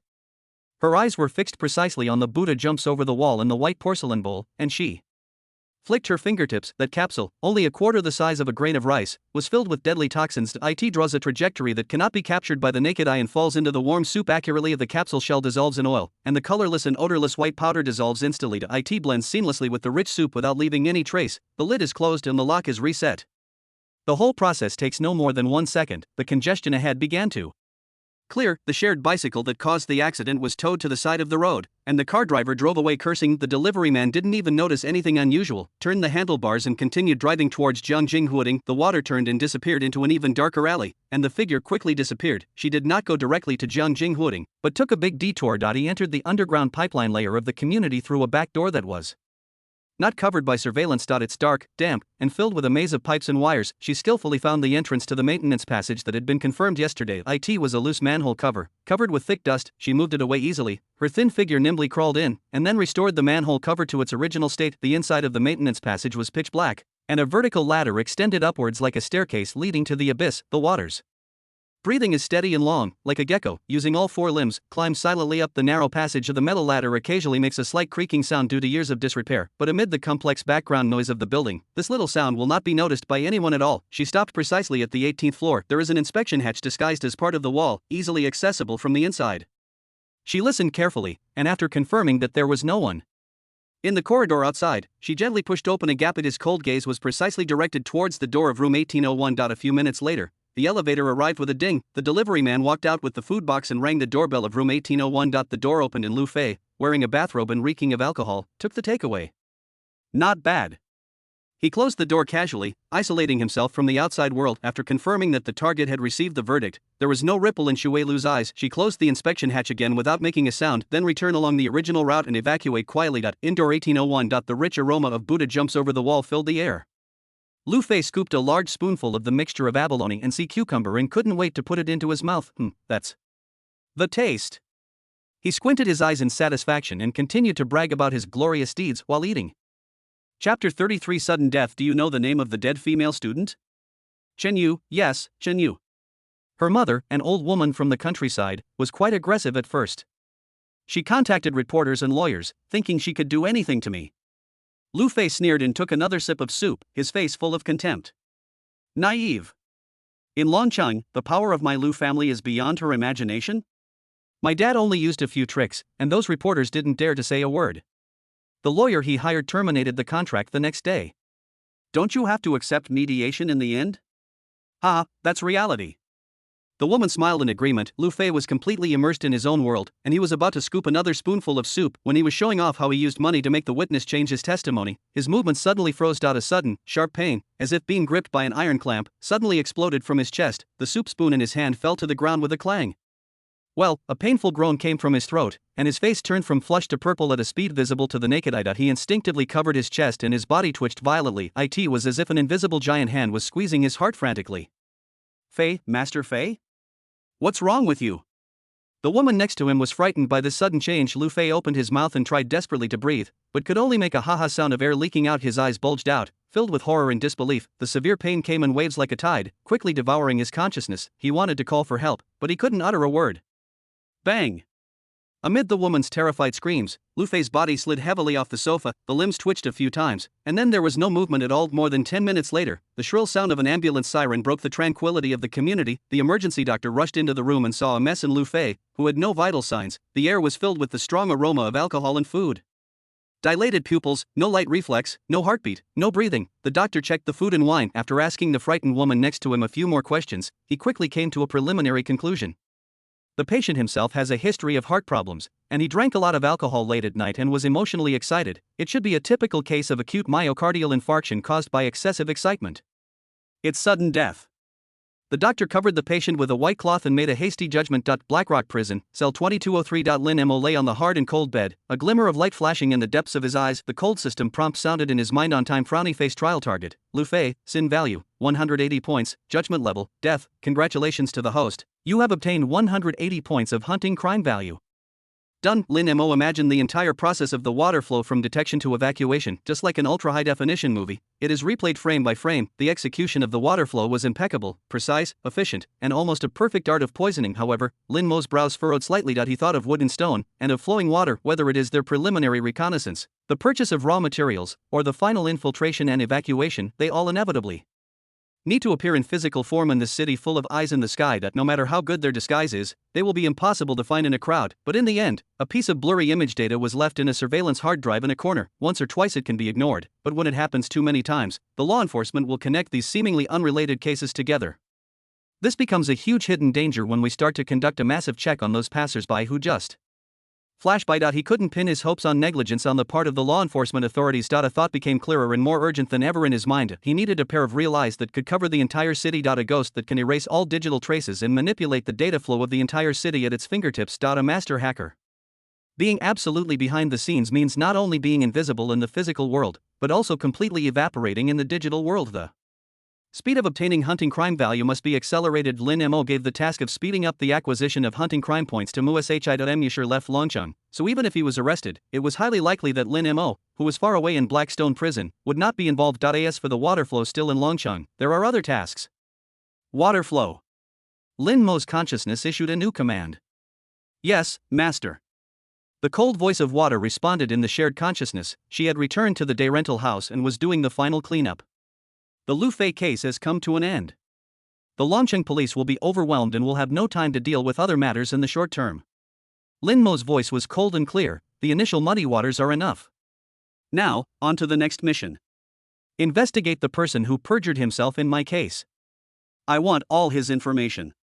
A hatred that had been suppressed for a long time slowly rose from the depths of Lin Mo's consciousness. His own revenge now officially begins. Longcheng First People's Hospital, top floor VIP ward. The pungent smell of disinfectant could not conceal the luxurious furnishings in the room. Lu Fei's father, Lu Lei, was lying on the hospital bed with an 4 tube in his arm. The door of the ward was gently pushed open, and his personal secretary walked in with a pale face and unsteady steps. The secretary held the phone tightly in her hand, her lips trembling, as if she didn't know how to start. Speak. Lu Lei's voice was still weak, but his eyes revealed the majesty of someone who had been in a superior position for a long time. Mr. Lu, the secretary's voice was trembling. Just received a call from Jiangjing Huating's property management in the hospital, Master Fei. Lu Lei's heart sank suddenly, and an ominous premonition instantly gripped him. What happened to Xiao Fei? Did he race with someone again? Or did he hit someone again? Let him answer the phone. No. The secretary finally stammered, Master Fei, he's gone, boom. Lu Lei's mind exploded instantly and went blank. He suddenly sat up from the bed and pulled the 4 needle out of his hand. Blood gushed out instantly, but he was unaware of it. He grabbed the secretary's collar tightly, his eyes red, like a mad tiger. What the hell are you talking about? Gone? What do you mean by gone? It's true, Mr. Lu. The secretary was frightened out of his wits. The ambulance arrived, and the emergency doctor said it was an acute myocardial infarction. Sudden death? Lu Lei's facial muscles twitched as if he had heard a huge joke. Bullshit. My son has been taking medicine and is very healthy. How could he die suddenly? Chapter 34. Forensic Dr. Zhao Ming Lu Lei pushed his secretary away and staggered out of bed. His whole body was shaking with grief and anger. He thought about how much he had doted on Lu Fei over the years, and how many troubles he had dealt with for his son. Countless thoughts swirled in his mind, finally converging into a hideous conclusion. Revenge. Someone must be taking revenge. I want them buried with me. Lu Lei suddenly grabbed the phone on the bedside table and dialed a number he knew by heart. The call was quickly connected, and a calm, middle-aged male voice came from the other end. Director Lu, are you feeling better? Director Wang. Lu Lei's voice was as hoarse as an old bellows. My son is dead. There was silence for a few seconds on the other end of the phone, and the person was obviously shocked by the news. What? Mr. Lu, my condolences. What on earth is going on? They said it was sudden death. I don't believe it. Lu Lei's roar was particularly harsh in the quiet ward. My son must have been murdered. It must have been. I want you to investigate. Investigate thoroughly. Turning Dragon City upside down, we must find the murderer. His voice was filled with unquestionable command and mad hatred. This enormous pressure was instantly transmitted to the Longqing City Public Security Bureau through a telephone line to Longqing City Public Security Bureau, Forensic Center. A corpse covered with white cloth was slowly pushed into the autopsy room, and the cold air was filled with the smell of formalin. The genius forensic Dr. Zhao Ming was wearing a tight blue dissecting suit, a mask and a hat, with only his eyes exposed. The assistant handed him a document. Brother Zhao, this is the information of the deceased Lu Fei, as well as the preliminary diagnosis report from the emergency center, acute myocardial infarction. Zhao Ming took it and took a quick look at it. The report stated that the deceased had a history of heart problems, drank alcohol late at night, and was emotionally agitated, which met all the symptoms of sudden death. He didn't say anything, just waved his hand and signaled his assistant to start. The shadowless lamp came on, and the cold light shone on Lu Fei's face, which looked purple due to death. Zhao Ming picked up the scalpel with precise and steady movements, without a trace of hesitation. Routine inspections are performed step by step. The chest cavity was opened and the heart was exposed. Superficially, there are indeed signs of myocardial ischemia and slight blockage in the coronary artery. If it ends here, the conclusion is sudden death. But Zhao Ming's eyes were as sharp as an eagle, and he did not miss any details. His movements paused as he carefully examined the deceased's conjunctiva.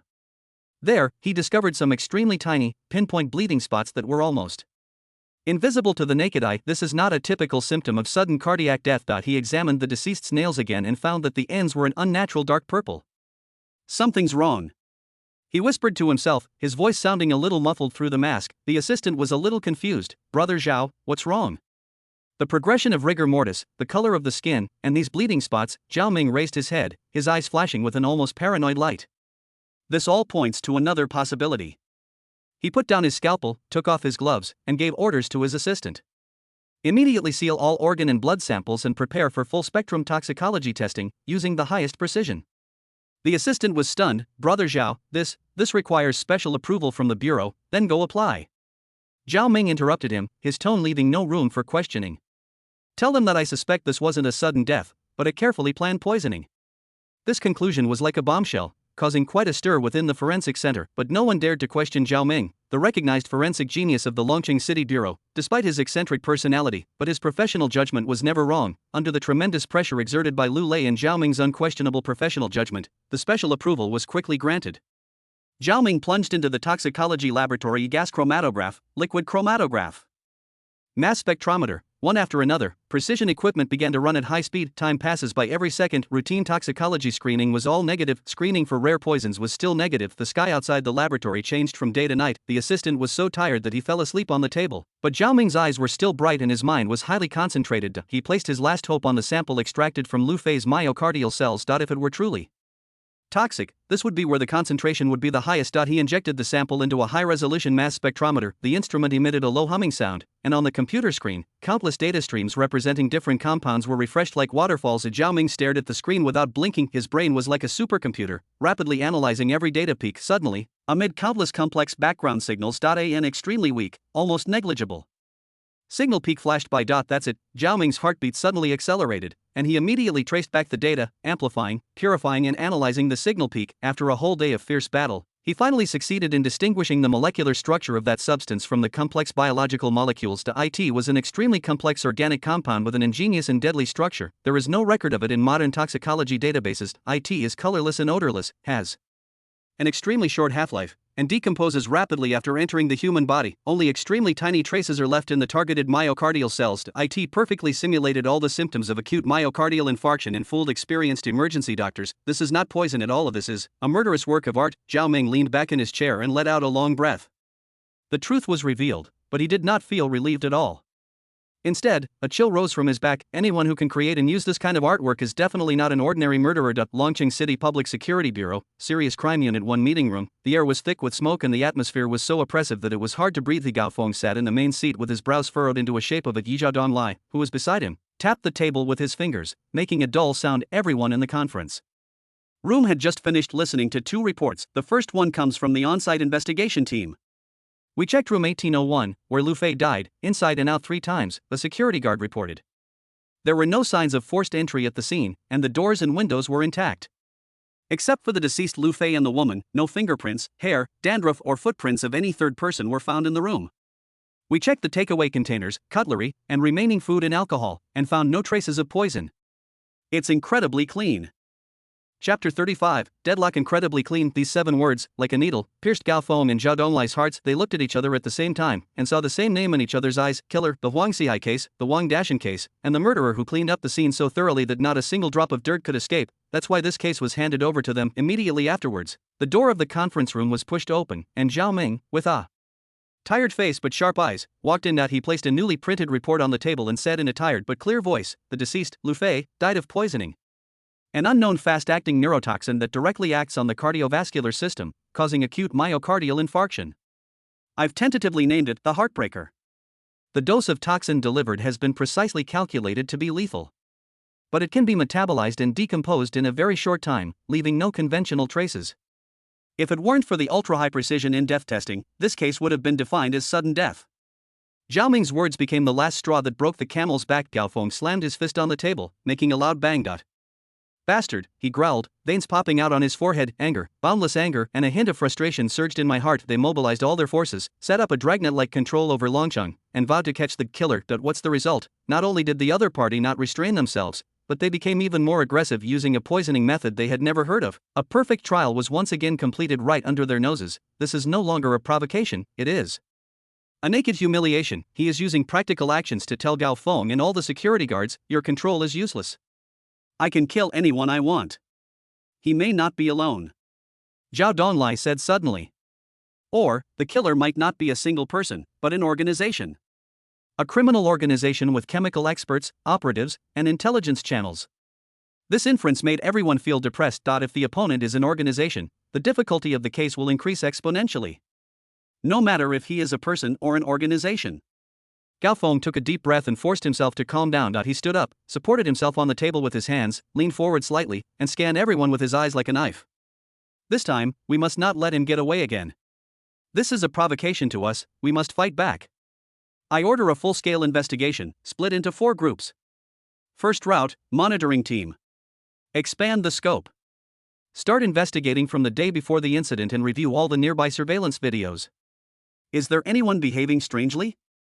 Second route, investigation team. Zhao Donglai, you're in charge. All delivery drivers who delivered food or express to room 1801, all those who may have come into contact with Lu Fei's food or water. Make a list of all the relevant people, go through them one by one, and check them one by one. Third route, the relations team. Thoroughly investigate Lu Fei's social connections. All the grudges and hatreds from childhood to adulthood, especially the recent ones.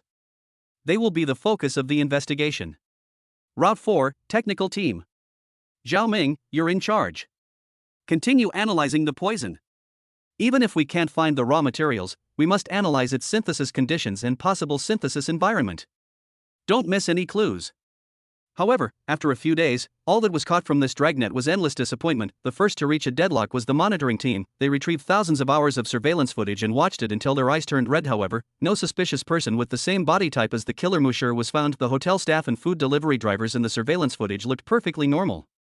Immediately afterwards, the investigation team led by Zhao Donglai also hit a wall. The trouble lies with the temporary workers and delivery riders. The staff is mixed, the turnover is extremely high, and the management is chaotic. They found more than a dozen temporary workers who resigned or lost contact before and after the incident. This includes water flows disguised as temporary cleaners, but these people are like drops of water merging into the ocean. And there is no way to find them. This most important clue was cut off out of thin air. The relationship group's investigation also yielded nothing. They found that Lu Fei was a complete scumbag, and the number of people who hated him was so large that they could line up from the south to the north of the city. But most of these people are ordinary people who dare to be angry but not speak out. He simply doesn't have the ability or intelligence to plan such a sophisticated murder.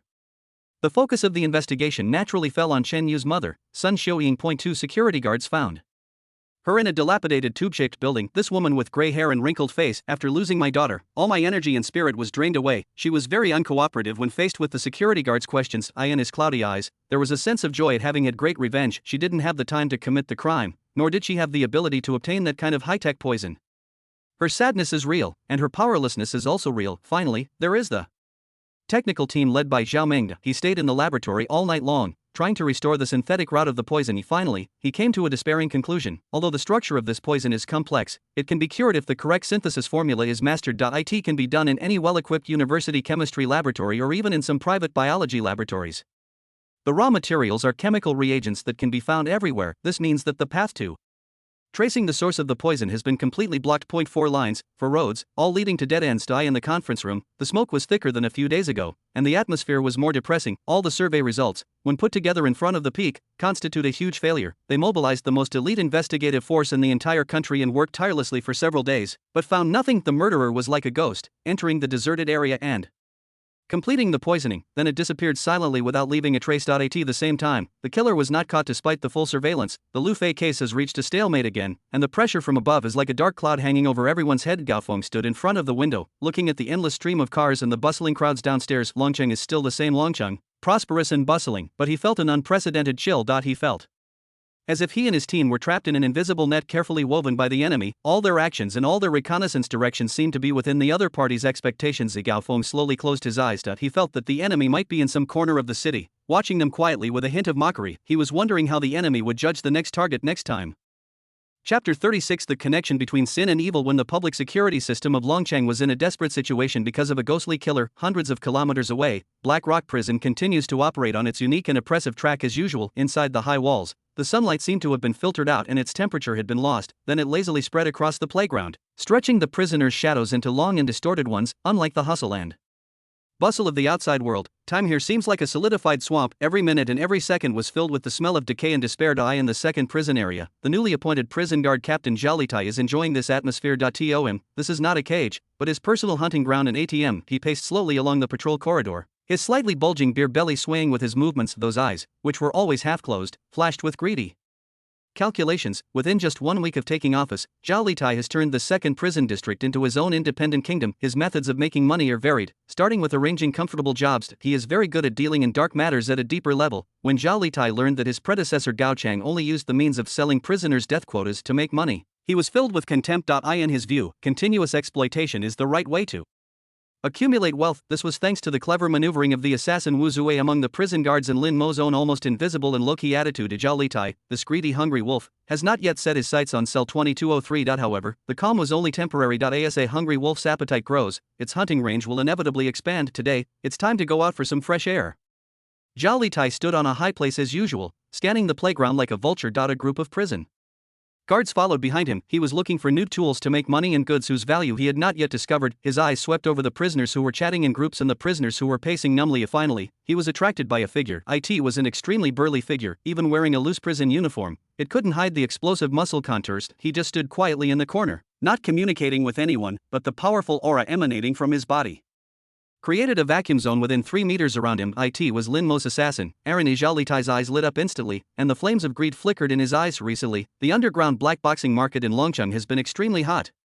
The profit from a boxing match is much more than what he earns from working hard here for a week. He has always been troubled by the lack of a boxer who was both good at fighting and absolutely obedient, and the Aaron in front of him was tailor-made for him. Life imprisonment means being free from all worries and having no regrets even if you die. With this strong physique, once he stands in the boxing ring, he is like a beast that can tear everything apart. With just a little training, you will be able to bring yourself endless wealth. A perfect money-making tool. Zhao Litai's mouth curled up. He has already started thinking about how to turn Aaron into his own cash cow and how much huge profits he can bring to him. As he was examining Aaron, his eyes inadvertently passed over the other two people beside Aaron. 1 is a young man with fair skin and delicate features. He looks like a student who hasn't graduated yet. That's Xiao Lu. The other one was Lin Mo, the one he had always ignored. Xiao Wu, go investigate those 3 people. Zhao Litai ordered Wu Zui, who was following behind him at this moment. Lin Mo, who was resting with his eyes closed in the corner, suddenly stiffened. In his danger perception field of vision, there was a thick and deep red line that he had never seen before. It suddenly shot from the high place where Zhao Litai was and wrapped around him accurately. Lin Mo slowly opened his eyes and glanced at the figure high up. Zhao Litai's eyes were full of undisguised calculation. That look made Lin Mo realize instantly that the safe prison life he had carefully maintained was about to be completely broken. This hungry wolf named Zhao Litai has set his sights on their small group. Whether it is Aaron as an extension of force, or himself, they have all been included in the other party's hunting list. A strong sense of crisis, like ice water pouring down from above his head, instantly soaked through Lin Mo's limbs and bones. When being targeted by such a hyena, it is useless to just obey. He will chew you up until not even a bone is left. He must be eliminated. It's not difficult to get rid of Zhao Litai by taking advantage of accidental creation. He had 100 ways to kill this greedy prison captain, but just killing Zhao Litai is far from enough. Lin Mo's thoughts were working at high speed in a flash. Zhao Litai is the captain of the prison guards in the second prison area, a position that is crucial. If he died, the prison would definitely send a new person to replace him. Whether the new captain is good or evil, greedy or upright is full of unknowns. He cannot rely on this uncertain luck for his safety. A bolder idea began to take shape in Lin Mo's mind. He not only wants to get rid of Zhao Litai, but also wants to create a power vacuum. He took advantage of the situation to push his own man, his eyes, the new prison guard Wu Zui, to that key position. Only by keeping the second prison district firmly in his own hands can he completely escape the crisis. Only then could he turned Blackstone Prison into his safest fortress, rather than a cage that could swallow him at any time. This plan is extremely difficult, and every step must be carefully calculated without any mistakes. The first step in the plan is intelligence. He needs to know everything about Zhao Litai. Wu Zui, go investigate everything about Zhao Litai. Be careful not to be too deliberate. Yes. Wu Zui nodded silently, as if he was just accepting the instructions from Captain Zhao Litai in front of him. Meanwhile, outside the prison, another line of investigation was also quietly advancing under the execution of the water flow. Her target was the key perjurer who framed Lin Mo and put him in jail. Lin Mo originally thought that these 2 clues, one inside and one outside, would not intersect in the short term. However, he underestimated the coincidences of this world. In other words, it is the intricate, invisible connection between sin and sin. That evening, Lin Mo checked all the information he had investigated about Zhao Litai through Wu Zui's perspective. At the same time, initial progress has been made in the investigation of water flows. Lin Mo saw some of the perjurer's information through the vision of the water flow. The perjurer's name is Zhao Wei. Chapter 37, Evil always attracts each other. Lin Mo's thoughts flowed between the assassin Wu Zui and the assassin Shui Lu like invisible radio waves. These 2 seemingly unrelated parallel lines finally intersected surprisingly. Zhao Wei, the perjurer who framed him and put him in jail. Zhao Litai, a greedy wolf in prison that has set its sights on him. Through an in-depth investigation of Wu Zui in the prison personnel file system, and the water flows through the layers of social relationship networks in the outside world. A clear fact emerged in Lin Mo's mind: Zhao Wei and Zhao Litai are cousins with close blood ties. This discovery did not surprise Lin Mo, but instead made him feel that it was as expected. Evil always attracts evil. Like the 2 poles of a magnet, they weave into an impenetrable giant net, covering all the filth and filth. Zhao Litai built his empire of power in prison, and Zhao Wei is the glove responsible for handling those shady transactions outside the high walls. This was further confirmed by investigations of water flow. Zhao Wei frequently went to a boxing club called Longting in Longcheng. This club is one of the largest trading markets for underground black boxing in Longcheng. All the boxers that Zhao Litai recruited in prison came through Zhao Wei. He was sent to the bloody boxing ring in exchange for huge wealth. The information comes together here and all the pieces are put together. A bold and thorough plan quickly took shape in Lin Mo's mind. He wanted to take advantage of this evil deal to cut off the 2 poisonous snakes entangled around him in one fell swoop. Longting Boxing Club, manager's office, different from the deafening roars and fanatical shouts in the boxing ring downstairs. It is very quiet here because it is wrapped in thick sound insulation materials. Inside the box, 3 men were sitting around a rosewood table. The eye in the middle is the club manager, a man with a sturdy face and bulging temples. His surname is Wang, and he is known as Brother A. He is a very powerful figure in this underground world. On his left was Zhao Wei. With a flattering smile on his face, he was diligently pouring wine for the 2 of them. With a very humble attitude, sitting in the host and guest seat was the new captain of the prison guards in the second ward of Blackstone Prison, Zhao Litai. This is the first time he has come here in person. In the past, all matters were handled by his cousin Zhao Wei, but as his appetite grew, he was no longer satisfied with the profit sharing that Zhao Wei had relayed. He wants to come and negotiate in person to maximize the benefits. Brother, my cousin's ability to do things is still a little lacking. There are some things he can't explain clearly, so I have to go there myself today. Zhao Litai took a sip of whiskey, his tone carrying a hint of arrogance that brooked no argument. Brother A had a professional smile on his face and his fingers tapped rhythmically on the table. Captain Zhao, what are you talking about? Brother Zhao Wei and I have always had a pleasant cooperation. I wonder if Captain Zhao has any new instructions since he came today? A greedy smile appeared on Zhao Litai's fat face. He pulled a document from his briefcase and threw it on the table. It's not really an instruction, I just want to discuss a bigger business deal with Brother A. He tapped the documents with his thick fingers. Look at the stuff.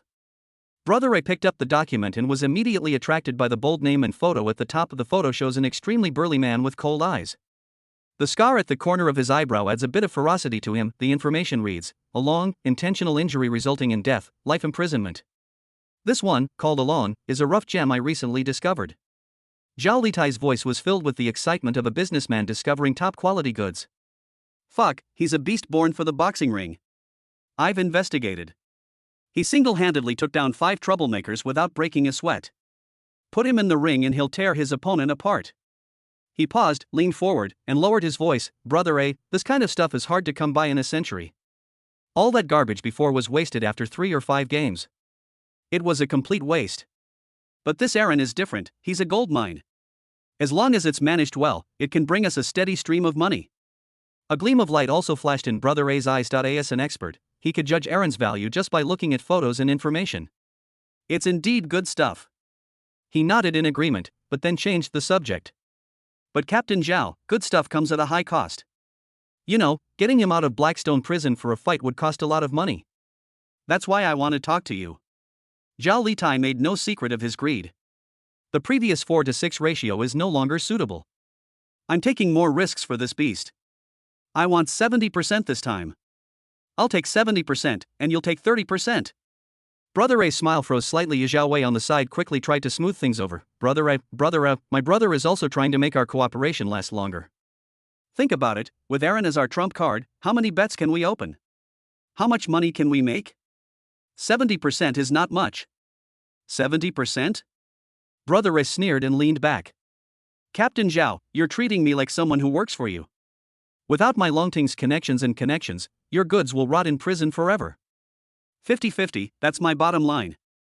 Zhao Litai's face darkened, and the atmosphere in the box instantly became tense. Just when he was about to explode and continue to exert pressure with his identity and the goods in his hands, an inexplicable feeling of dizziness suddenly came over me. The scene before my eyes started to double and my stomach started to churn.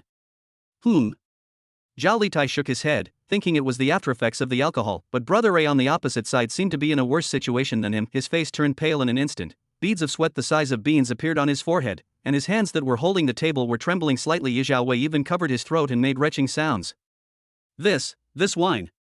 Brother A pointed at the wine glass in horror, and before he finished speaking, his pupils began to dilate. The door of the box was pushed open silently at this moment. A figure slid in like a ghost. She was a woman who looked very ordinary, wearing the club's uniform. He had an ordinary appearance and a dull temperament. It is the flow of water, but at this moment, her slightly dull eyes were filled with dead coldness. A dagger flashing with cold light appeared in her hand at some point. Under the horrified gaze of the 3 people, the water began to flow. She rushed forward, swept all the mobile phones of the 3 people on the table to the ground, and crushed them one by one with her heels. After cleaning all equipment that can record audio and video, she then turned her gaze towards the 3 people who were already slumped on the sofa.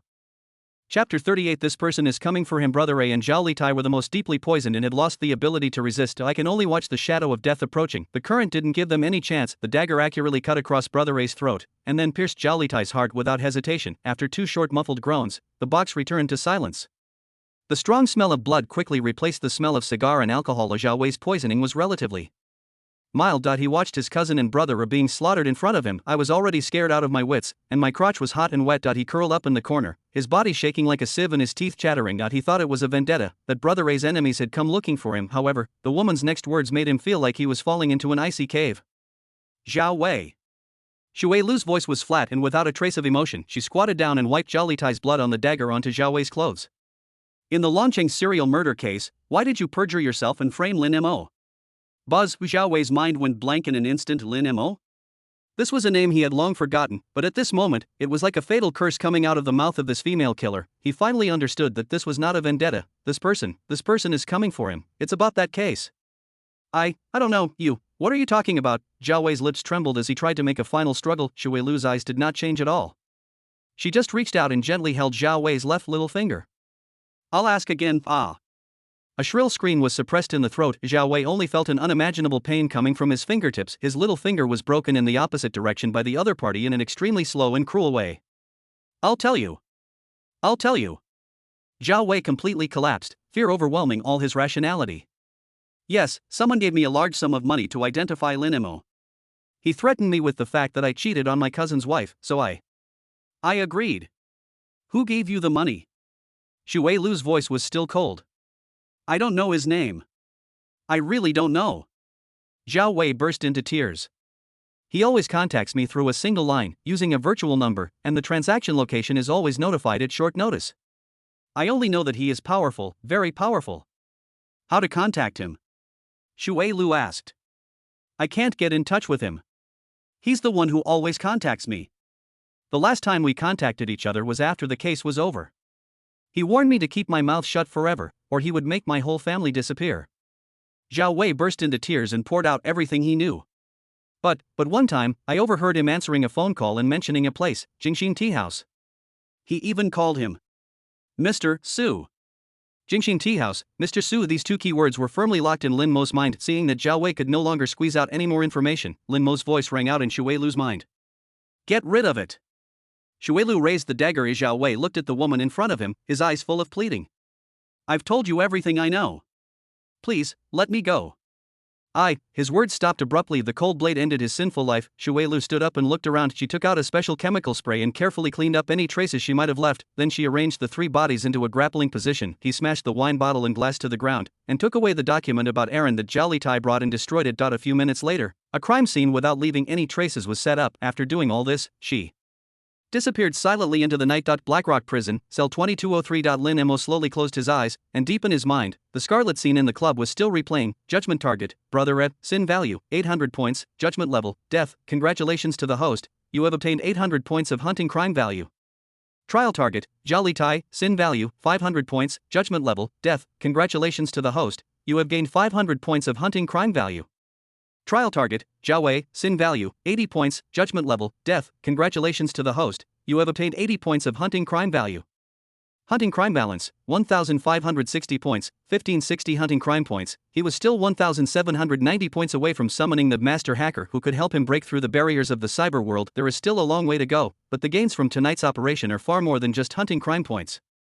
Jingxin Tea House, Mr. Su. Lin Mo silently repeated the name in his heart. This was the first time he touched the edge of the huge net that entrapped him. Whether Mr. Su is the core figure or another middleman, he is a crucial clue. Lin Mo's consciousness turned to the water flow. At this moment, the water flow is hiding in the safe house, clearing all traces of going out. Water flow. Investigate Jingxin Tea House and Mr. Su. Lin Mo paused and continued to order. I want everything about this tea house, its background, regular customers, and financial transactions. I also want all the information about Mr. Su, his identity, habits, and social network. Remember, this time the opponent is hiding deeper behind the scenes, so proceed with caution. Don't alarm anyone until you are absolutely sure. Clear. After these two simple words, the water began to prepare for action. Another gain from tonight's operation was the death of Zhao Litai. This created a crucial gap in his layout within the prison. The position of captain of the prison guards in the second prison area has become vacant. This position is extremely important to Lin Mo. If Wu Zue could take this position, then his safety factor and ability to obtain information in Blackstone Prison will make a qualitative leap. However, a difficult problem lies ahead. Wu Zue is just a new prison guard who has just started working. In terms of qualifications and connections, he is not competitive at all. How to push Wu Zue to the position? Lin Mo's mind worked at high speed, connecting all the factors together. First of all, it is the human heart. Zhao Litai's predecessor died in an accident, and Zhao Litai just died a violent death. 2 people died in a short period of time in the position of captain of a prison area. This is definitely not a good sign in the prison guard team where superstition is quite prevalent. In the eyes of many people, this position has become a cursed position. This is the first point that can be exploited. Fear of fear will discourage most qualified but life-conscious competitors, greatly reducing the intensity of competition. Chapter 39 Lonely Minister ascends to power. Second, its timing. What do prison officials, especially the warden, need most right now? It is stable. A prison area with a series of incidents is like a time bomb. He needed someone who could hold his own and be absolutely reliable to dismantle it. This is the second point, demand.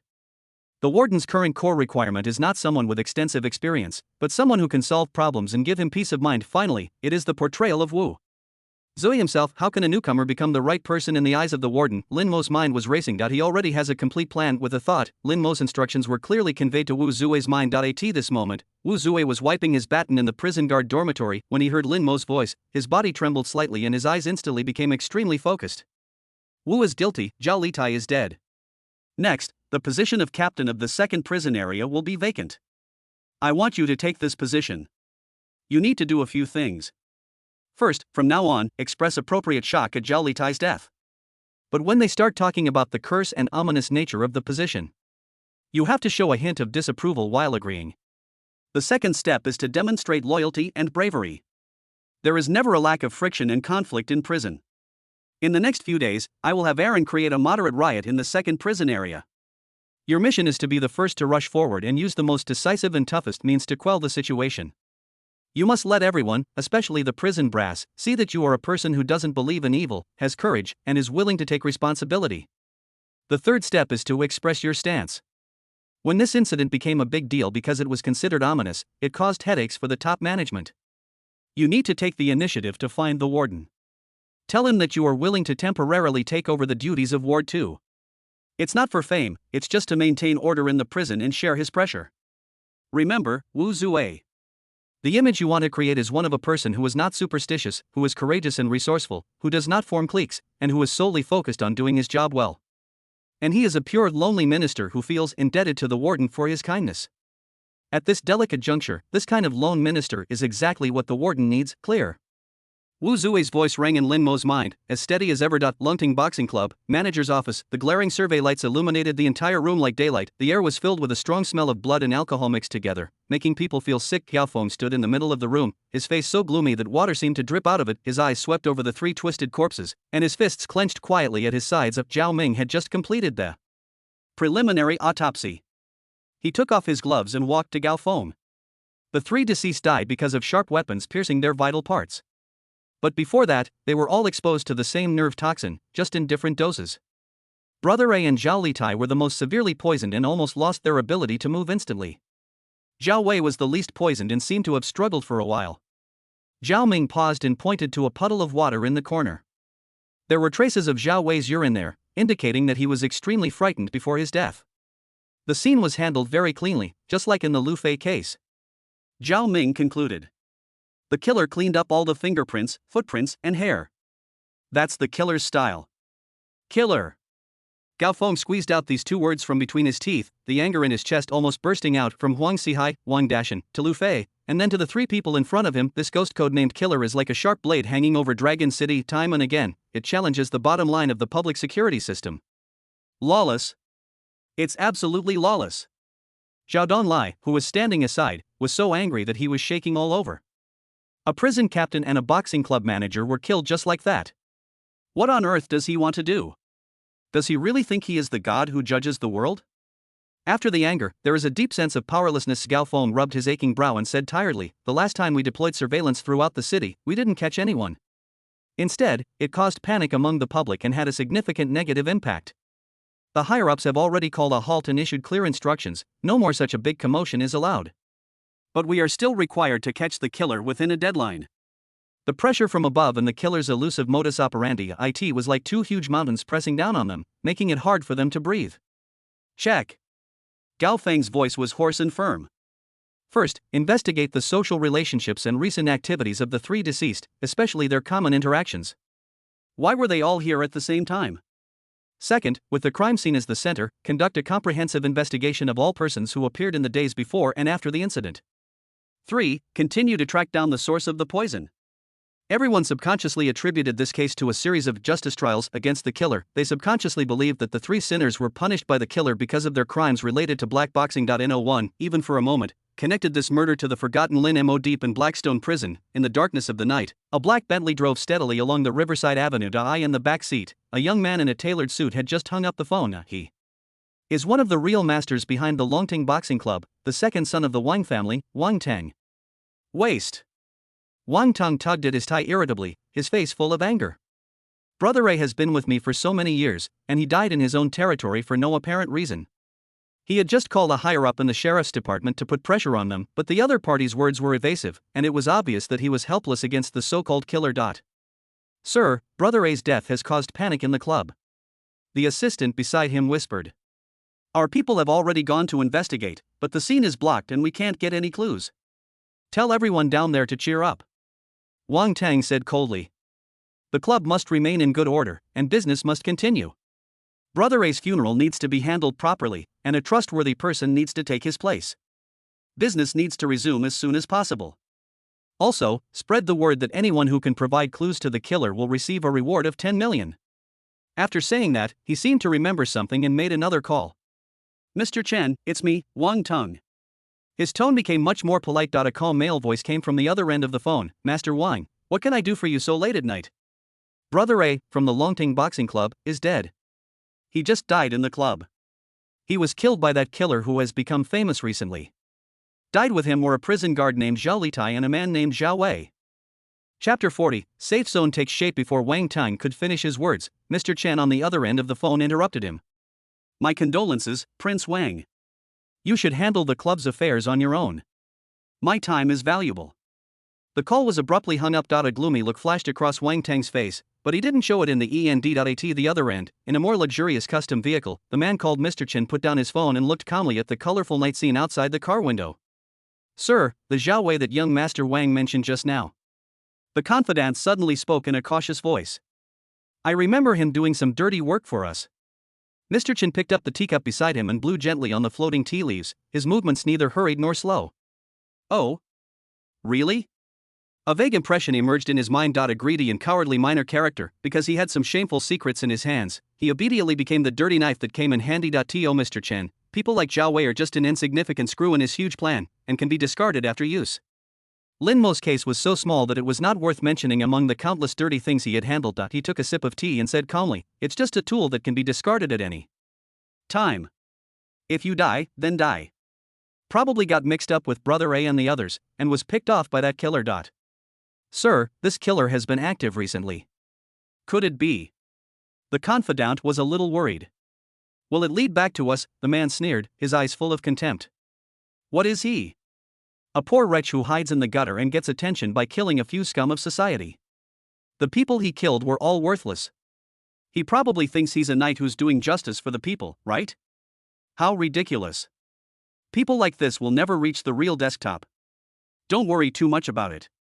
The man leaned back in the soft leather seat and closed his eyes. He hated this uncontrolled chaos, but he also believed that this chaos would never reach the height where he was. Zhao Litai's death was like a huge rock thrown into the stagnant water of Blackstone Prison. What was stirred up was not a wave of emotion, but a chill that penetrated deep into the bone marrow. Discussions were whispered in every corner. The core of the topic was only one: the position of the captain of the prison. Guards in the second prison area. Have you heard? Captain Zhao died a tragic death. He was murdered outside. This position is so damn toxic. Captain Gao died from an accidental electrocution. Now this Zhao Litai has died on the street. Whoever sits in it will be unlucky. That's right, it's a curse. I think whoever wants to sit in this seat can do so. I wouldn't dare touch it anyway. This kind of speech, mixed with superstition and fear, spread rapidly like a virus. The lucrative position that was once coveted by everyone has now become a hot potato that everyone avoids. The prison's top management repeatedly talked to the old man and hinted at promotion, but the response he received was always excuses. Wu Zue, as a newcomer, patrolled and stood guard as usual. In response to his colleagues' comments, he only occasionally nodded in agreement, saying, it's really weird. But more often than not, he displays a calmness that is out of tune with the people around him, or even a hint of indifference. This subtle attitude accurately executed Lin Mo's first instruction: the time is ripe in the making. 18 noon that day. In the cafeteria, it was the chaotic time when the prisoners were having their meals. A few troublemakers in Ward 2 had a heated argument with the canteen's handyman inmates over a piece of moldy bread. Fuck you. You feed me this pig food? A prisoner with a ferocious face threw the bread hard on the ground. It's good enough to have something to eat. You're so picky. The handyman was not a pushover and fought back. The conflict escalated instantly. At this moment, Aaron, who had been waiting in line silently, suddenly moved without any warning. Like an enraged bull, he knocked over the plate in front of him and rushed into the crowd. His joining instantly ignited the entire powder keg. What started as a small-scale quarrel immediately turned into a large-scale brawl involving dozens of people. Fists and kicks clashed, and plates, tables and chairs flew. Everywhere, the cafeteria suddenly became chaotic, with screams and roars resounding through the sky. Due to the lack of a direct superior, the prison guards present were somewhat helpless for a while. They subconsciously retreated, wanting to wait for support, as no one wanted to be the first to rush into the center of this chaotic vortex. At this critical moment, a figure rushed forward like an arrow. It's Wu's fault. With the most brutal posture, he used a standard grappling move to pin Aaron to the ground. The baton was swung out, hitting the other prisoner's wrist with precision and force, making a crisp sound of bone breaking. He was like a sharp wedge, wedged into the core of the chaos. With the strength of one person, he managed to temporarily calm the situation. The prison guards who arrived later woke up from their dreams when they saw the scene. They rushed forward and worked together to quell the riot. The higher-ups of the prison who arrived later saw Wu Zue's performance clearly. At this moment when everyone is in danger and afraid to move forward, this newcomer named Wu Zue showed courage and ability, like a flash of lightning in the dark night. It is dazzling, but also brings hope. This is the second step of Lin Mo's plan, loyalty and bravery. After the riots, Wu Zue's name was officially mentioned for the first time at a high level meeting. Wu Zue himself, at Lin Mo's instruction, knocked on the door of the warden's office. Report. Come in. Wu Zue pushed the door open and walked in, standing straight and with a solemn expression. The warden put down the documents in his hand and looked up at the young man. He is of medium build and ordinary looks, but his reserved eyes reveal a calmness that does not match his age. Sit. Yes. Wu Zue's voice was neither humble nor arrogant. Is it about the mess hall? The warden asked with interest. No. Wu Zue shook his head. I'm here for the matter of the second ward. He paused and said sincerely, Warden, I know that the position of captain of the second prison area is a problem right now. Everyone is spreading some unlucky words, and people are uneasy. I'm just a newcomer. In terms of seniority and experience, I can't even get a rank. But I still want to share your worries, so I'm applying to temporarily take over the work of the second ward. I just want to do my part to help you keep the situation stable and share some of the pressure with you. Once you find the right person, I will hand over the job to you at any time, without hesitation. The warden frowned and drummed his fingers on the table. This Wu Zue has no faction and no background. It seems that all he relies on is his enthusiasm for doing his job well and his loyalty to me. A pure lone minister, but at this delicate juncture, is there anyone more suitable than this? The warden looked at Wu Zue deeply and nodded slowly. Okay. From today on, you will be the acting captain of Ward 2. I believe in your abilities. Thank you for your trust, Warden. I will definitely not let you down. Walking out of the office, Wu Zue's face remained calm, but in his mind, Lin Mo's voice rang clearly, well done. In cell 2203 of Blackrock Prison, Lin Mo slowly exhaled. The safe zone in the prison is now complete. Chapter 41. Escape from the trap. At the same time, the Criminal Investigation Detachment of the Longqing Public Security Bureau is caught in an unprecedented storm. Gao Feng's eyes were bloodshot as he stared at the intricate relationship diagram on the whiteboard in front of him. The central point is the ghost code-named killer from the ballpoint pen murders and the Huang Xihai and Wang Dashan cases. From the Lu Fei case to the poisoning case of the Longting Club, the modus operandi is completely different. Two completely different styles of committing crimes, one clean and efficient, the other delicate and deadly. Zhao Donglai analyzed carefully, either the murderer is proficient in various killing techniques and is deliberately confusing us. Or, either the killer is not a person, but an organization. Gao Feng took over the conversation in a hoarse voice. This inference sent a chill down the spine of everyone present. A killer who appears and disappears mysteriously is scary enough. If it is a killer organization with strict discipline and clear division of labor, it will be a nightmare for the public security system. How is the investigation into the source of the poison going? Gao Feng turned to Zhao Ming, who was in charge of the matter. Zhao Ming pushed his glasses up. There's progress. One of the key synthetic precursors of the toxin sample in the Dragon Club case is an extremely rare plant extract. This kind of thing is not available on the market at all, and is only available on certain websites. Our people disguised themselves as buyers, fished on the website, and finally contacted a seller. Through technical tracking, we discovered that just 1 week before the Longting Club incident, a buyer with an ID address in Longqing purchased a small amount of the substance from the seller. Can the identity be locked? A glimmer of hope ignited in Gao Feng's eyes. It's difficult. Zhao Donglai shook his head. The other party is very vigilant. All the transaction information is false. But we discovered an interesting detail. The buyer's ID and her speaking habits indicate that she is a female. Killer, wood and stone, male. In Gao Feng's mind, the killer characteristics summarized earlier emerged. He slammed the table. One uses a pen, the other uses poison. One is male, the other is female. There are at least 2 killers. Since she still needs to buy raw materials, it means that the poison she has is not inexhaustible. Zhao Ming calmly analyzed, we can do the opposite. Have the seller spread the word that a batch of higher purity goods has arrived. The location will be somewhere under our control. A trap targeting the water flow was quickly set up. In the west of the city, there is an abandoned chemical plant. Dozens of plainclothes security guards had already been lurking in every corner of the factory, breathing as lightly as possible. They are like a group of patient hunters, waiting for their prey to fall into the trap, and on the rooftop of an unfinished building 1 kilometer away from the chemical plant.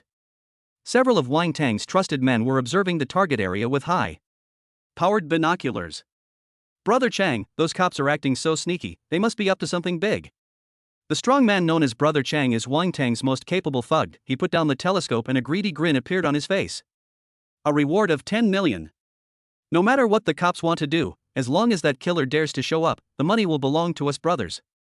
Don't be afraid of the cops, young Master Wang will help us if anything happens. Wang Tang's bounty order was like a strong medicine, driving all the monsters and demons in the underground world of Longcheng crazy. They used all their connections to search for any clues related to the killer. The city bureau's secret operation eventually leaked out. They didn't know the police's specific plan, they only knew that the killer might appear here tonight. What they want to do is to take advantage of the situation while the mantis stalks the cicada, unaware of the oriole. Behind in the shadows farther away, the water was dressed in black, almost blending into the night. Her slightly dull eyes were now flashing with hawk-like alertness. She had arrived a long time ago. As a killer, her vigilance is ingrained in her bones. Before approaching the target area, she spent a full 2 hours observing it bit by bit from the periphery. Although the police ambush was covert, under her professional scrutiny, several unnatural traces were still exposed. The appearance of Wang Tang's men made her instantly certain that this was a trap set for her. Their aura was filled with greed and violence, completely disrupting the delicate balance that had already existed on the scene. Without any hesitation, she retreated silently and soon disappeared into the endless darkness. Inside the chemical plant, the security guards waited all night until daybreak, but still found nothing. Brother Chang's group also evacuated in the cold wind, cursing. When Gao Feng learned that the operation had failed, he was so angry that he almost smashed the office. He knew that not only had they failed, but they had also completely alerted the enemy. Next time, it will be extremely difficult to catch the killer by the tail. The news that the water escaped the trap immediately came back to Lin Mo's mind. He was not surprised by this. He trusted in the power of the water. At this moment, he was more concerned about something else. How's the investigation going on with Jingxin Tea House and Mr. Su? The sound of running water soon came. The clue is broken. Jingxin Tea House is located in an alley in the old city. I went there, and that store closed down 3 months ago. The doors and windows were all boarded up and covered with a thick layer of dust. I visited the neighbors around here, and they said no one knew the tea house owner's last name. All I know is that he moved away overnight about 3 months ago, closed his shop, and hasn't been seen since. Lin Mo's heart sank slightly. Where's Mr. Su? There is no useful information. Shui Lu replied. When I interrogated Zhao Wei, he was extremely frightened and unconscious, and could only repeat this name over and over again. It could be an alias, or just a vague code name. I've used various methods and contacted several intelligence dealers, but I haven't been able to find anyone related to the Jingxin Tea House who's called Mr. Su. Jingxin Tea House is deserted. Mr. Su, no such person exists. The crack that was finally opened in the perjurer Zhao Wei actually led to a cold dead end. The flame of hope was instantly extinguished by a basin of cold water. Lin Mo sat on the cold bed in the cell, staring at the wall quietly. He remembered the tragic death of his parents and the resentful looks of the people around him when he was handcuffed. That deep-rooted hatred surged in his chest again. He felt a long-lost sadness and anger. This road to revenge is more tortuous and darker than he imagined. The black hand behind the scenes has hidden itself too deeply. However, this feeling only lasted for a short time. Lin Mo slowly closed his eyes, and when he opened them again, his eyes had returned to calm. There is no point in being sad and angry. If the clue is broken, start looking again. The enemy is hiding deep, so dig him out bit by bit. As long as I am alive, this revenge and judgment will never end. Chapter 42 Dual Line Layout Blackrock Prison, Cell 2203. Lin Mo sat cross-legged on the cold bed. The storm outside, the police trap, the escape of the water flow, the complete interruption of Zhao Wei's clues, scenes of information flowed through his mind and eventually fell silent. Lin Mo knew very well that the perjurer Zhao Wei was just the most insignificant link in that huge black network. Since the enemy was able to cut this line easily, it means they had already made full preparations. The path of following the clues is not feasible for the time being, but this doesn't mean there's no way out. When a road is blocked, use absolute strength to open up a new one. System. Lin Mo muttered to himself, hunting crime balance, 1,560 points, 1,560 points seems like a lot. This was his carefully crafted accident in prison, and all the property accumulated by wood, stone, and water after carrying out many trials outside. But it is far from Lin Mo's goal. He needs a key role who can see through the network fog and pull out the enemies hiding deep in the ocean of data. A true master hacker. To summon an assassin with this ability, at least 3,350 hunting crime points are required. The gap is still huge. We must take the initiative. Lin Mo pondered. He could no longer passively wait for clues to appear. He had to take a two-pronged approach. While accumulating enough capital for himself, he forcibly tore a hole in the most vague clues. Wood and stone. In a cheap rental house in Jinchang, hundreds of kilometers away. A plain-looking man with a reserved demeanor was polishing a ballpoint pen with sandpaper. Hearing Lin Mo's call, his movements did not pause at all, but his consciousness was completely synchronized. Continue to commit crimes in Jinchang. The target is still those evildoers who are burdened with blood debts but rely on power and money to escape legal punishment. This time, I want you to speed up the frequency and expand the impact. Obtain enough hunting crime points in a short period of time. Try to protect yourself. Jincheng and Longcheng are far apart, and their public security systems are relatively independent. Wood and stone create waves over there, which can efficiently harvest hunting crime value. Being accidentally arrested will not have a big impact on Longqing's operations. Yes. Mu Shi Chen Mo replied. Lin Mo's thoughts immediately turned to the other side. Water flow. The trap set by the Dragon City police proves that they have noticed you. From now on, enter a state of silence and cease all assassination attempts. Yes. Shui Lu answered calmly. Your new mission is to investigate. Lin Mo passed on those keywords: Old Town, Cargo, Hospital. Although these words are vague, they may very well be the key to the core secret. I need you to conduct a thorough inspection of all hospitals in the old city of Longchang. Don't alarm anyone, don't try to sneak in. I just want you to observe and listen. Collect any clues that may be related to illegal transactions and special cargo. Any abnormalities must be reported to me. Understood. Shuilu began to prepare for action. The two-line strategy was thus established. Wood and stone are like sharp knives, responsible for charging into battle and collecting hunting sins. The water flow turned into a silent giant net, patiently salvaging the decisive clue in the center of the storm in Longqing. Lin Mo, who was in charge of the central army, turned his attention back to the prison where he was. Blackstone Prison.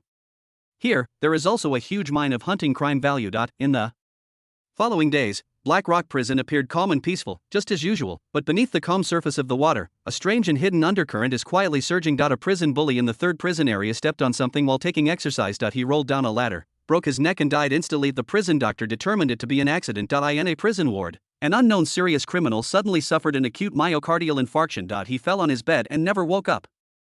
Again, he had never been in good health, so no one was surprised. A major production safety accident occurred in the second prison area. Several prisoners died. Fortunately, Wu Zue handled the situation in a timely manner and suppressed the riots and impact. The final investigation result was a production accident. These accidents happen one after another, but they don't make people feel strange.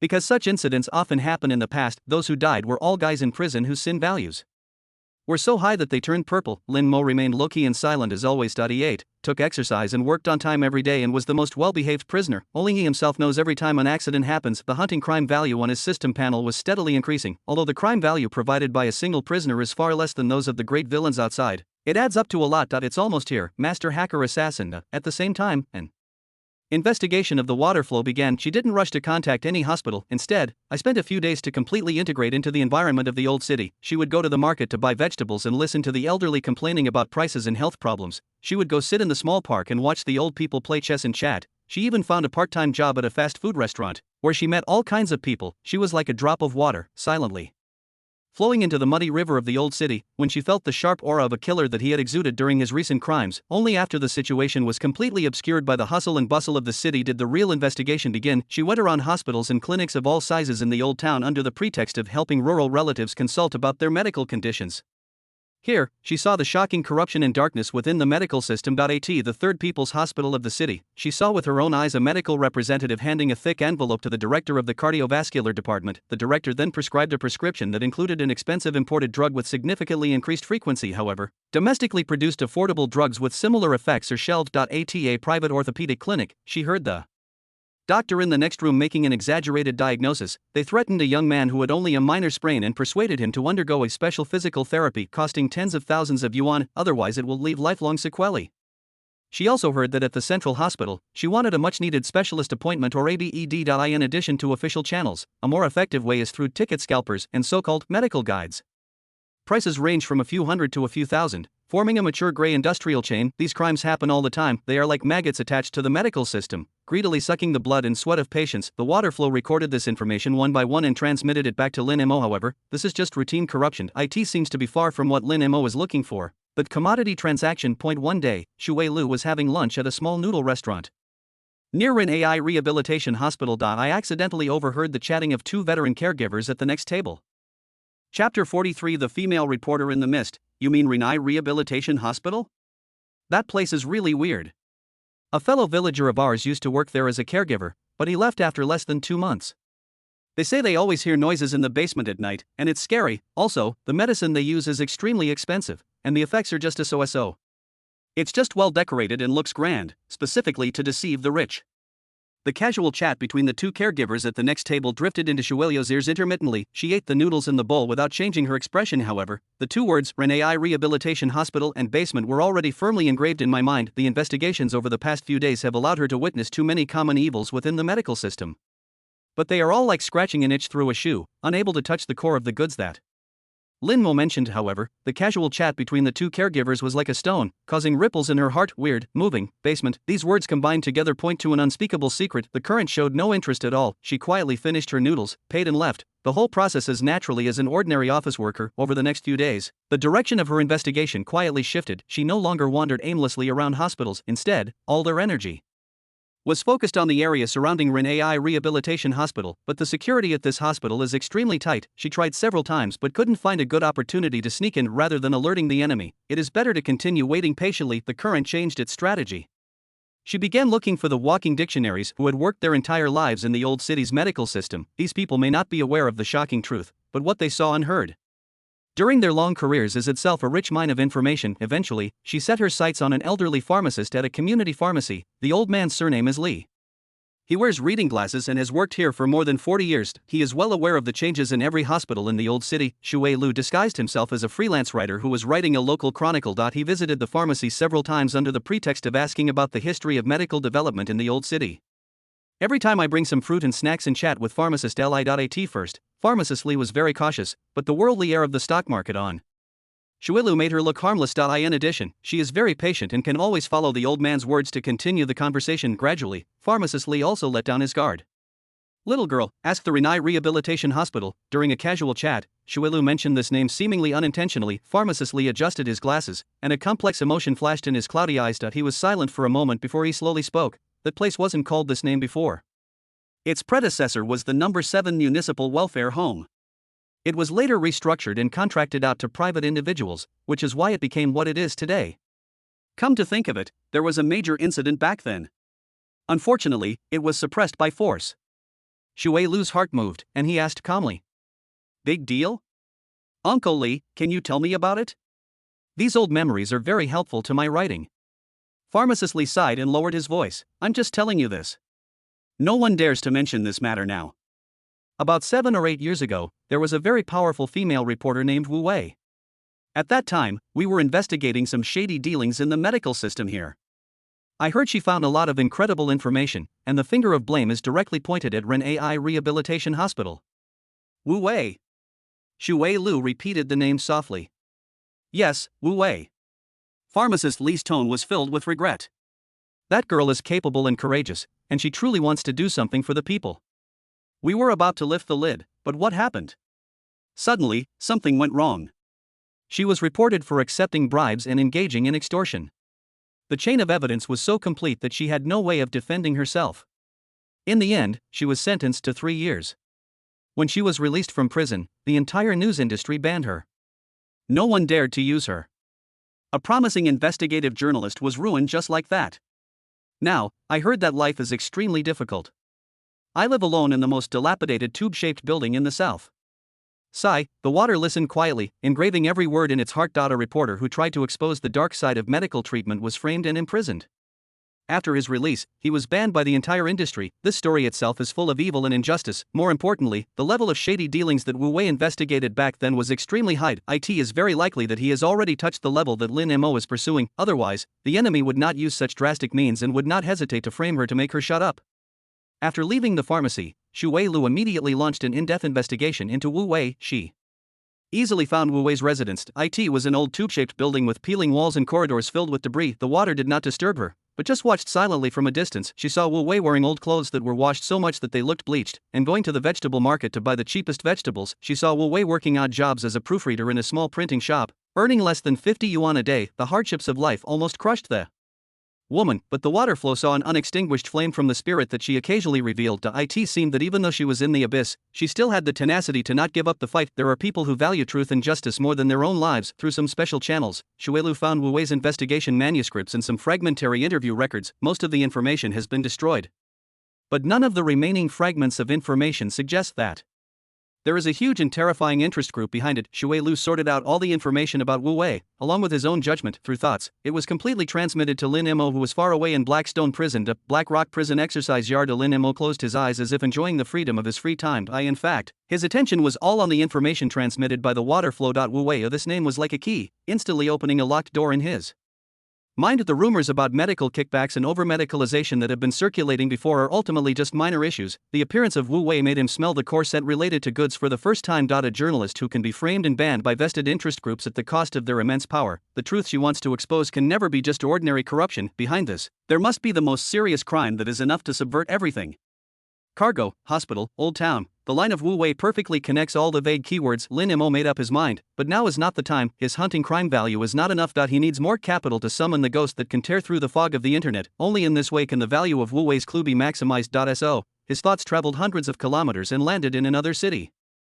Chapter 44. The storm from Golden City. Golden City. Late at night, in a luxurious villa in the west of the city, construction businessman Zhang Fugui lay in bed contentedly after a satisfying exercise. He just signed a big deal that he also used money to conquer a young and beautiful female college student. It is the proudest time of life. Suddenly, he felt a barely perceptible chill on his neck. He thought the air conditioner was turned too low, muttered something, turned over and prepared to continue sleeping. However, he never had the chance to wake up again. A most ordinary ballpoint pen at an extremely tricky angle, it accurately pierced his carotid artery. A stream of warm blood silently soaked the expensive silk pillowcase. In the darkness, a figure appeared like a ghost and disappeared like a ghost. No fingerprints, footprints, or other traces were left. Mu Sure took action. This is the third similar case that has occurred in Jincheng within half a month. The first victim was the owner of a notorious local loan company. His men killed at least 5 people, but they were able to get away with it thanks to money and connections. The second deceased was the director of a chemical plant. In order to save costs, untreated highly toxic wastewater is discharged directly into the river all year round. This has led to a surge in cancer rates in downstream villages.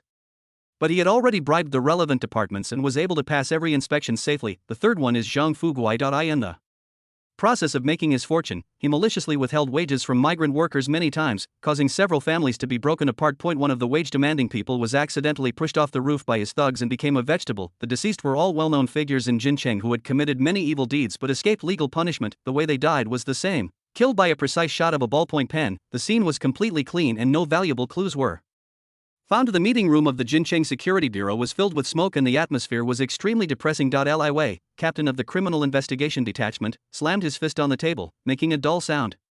It's the same thing again. Exactly the same. His eyes were bloodshot and his voice was filled with suppressed anger. The third one. The third one in half a month.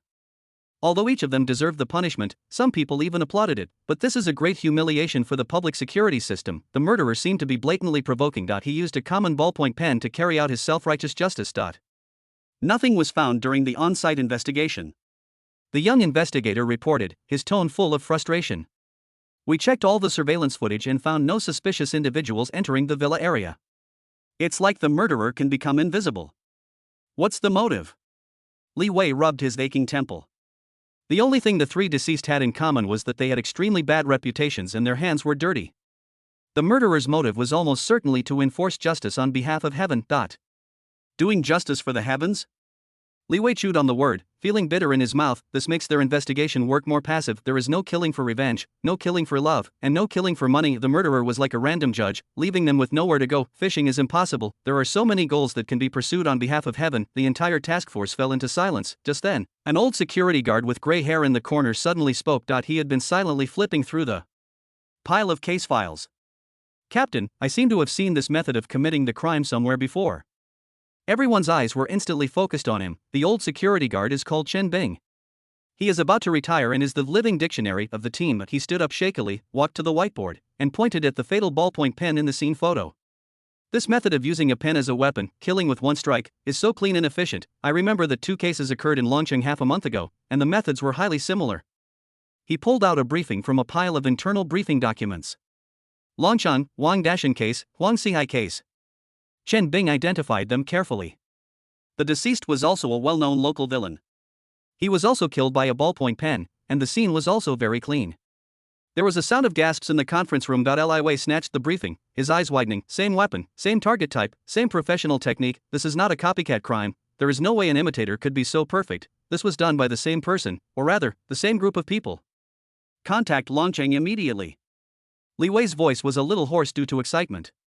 Right now. Requested joint investigation. At the same time, hundreds of kilometers away in Longchengdai in the office of the Killer Task Force of the Criminal Investigation Detachment, the atmosphere was even more depressing than that in Jincheng. It has been a while since the last failed attempt to capture the poison-using female killer. The woman who was good at using poison seemed to have evaporated from the face of the earth and never appeared again. And the ballpoint pen killer also disappeared. The entire Dragon City seemed to have returned to peace, but for Gao Feng and his task force, it was even more torturous. The pressure from their superiors and the questions from the victims' families weighed on their hearts like huge mountains. The fact that the case remains unsolved and the murderer remains at large is a cruel mockery of their abilities. Gao Feng hasn't had a good night's sleep for several days in a row. He repeatedly studied the files of the Longting Club case. I tried to find new clues from every detail, but it was all in vain. The murderer was too cunning, too professional, and his anti-reconnaissance capabilities were appallingly strong. Captain Gao, could it be that they have already left Longcheng? A young team member asked cautiously. Gao Feng didn't answer, but just slammed the cigarette butt in the ashtray. This is exactly what he is most worried about. If the murderer really fled to other cities, trying to find them in that vast sea of people is like looking for a needle in a haystack. Just then, the phone on the table rang rapidly. Gao Feng answered the phone, his brow furrowed. Hello, Criminal Investigation Team. On the other end of the phone came the anxious voice of Li Wei, captain of the Jincheng Criminal Investigation Team. The long-suppressed haze seemed to be split open by a thunderclap in an instant. I understand. Gao Feng's voice was steady and powerful. The murderer didn't disappear, he just moved to another place. After hanging up the phone, Gao Feng immediately called all the team members together. Everyone. He looked around at the tired faces. Our old friend has appeared in Golden City. He briefly explained the situation, and the entire office instantly regained its fighting spirit. Jincheng has requested a joint investigation. This is the perfect opportunity for us to find a breakthrough. Gao Feng slammed the table hard and said, I will immediately apply to the higher-ups to set up a joint task force. The application process was not smooth sailing.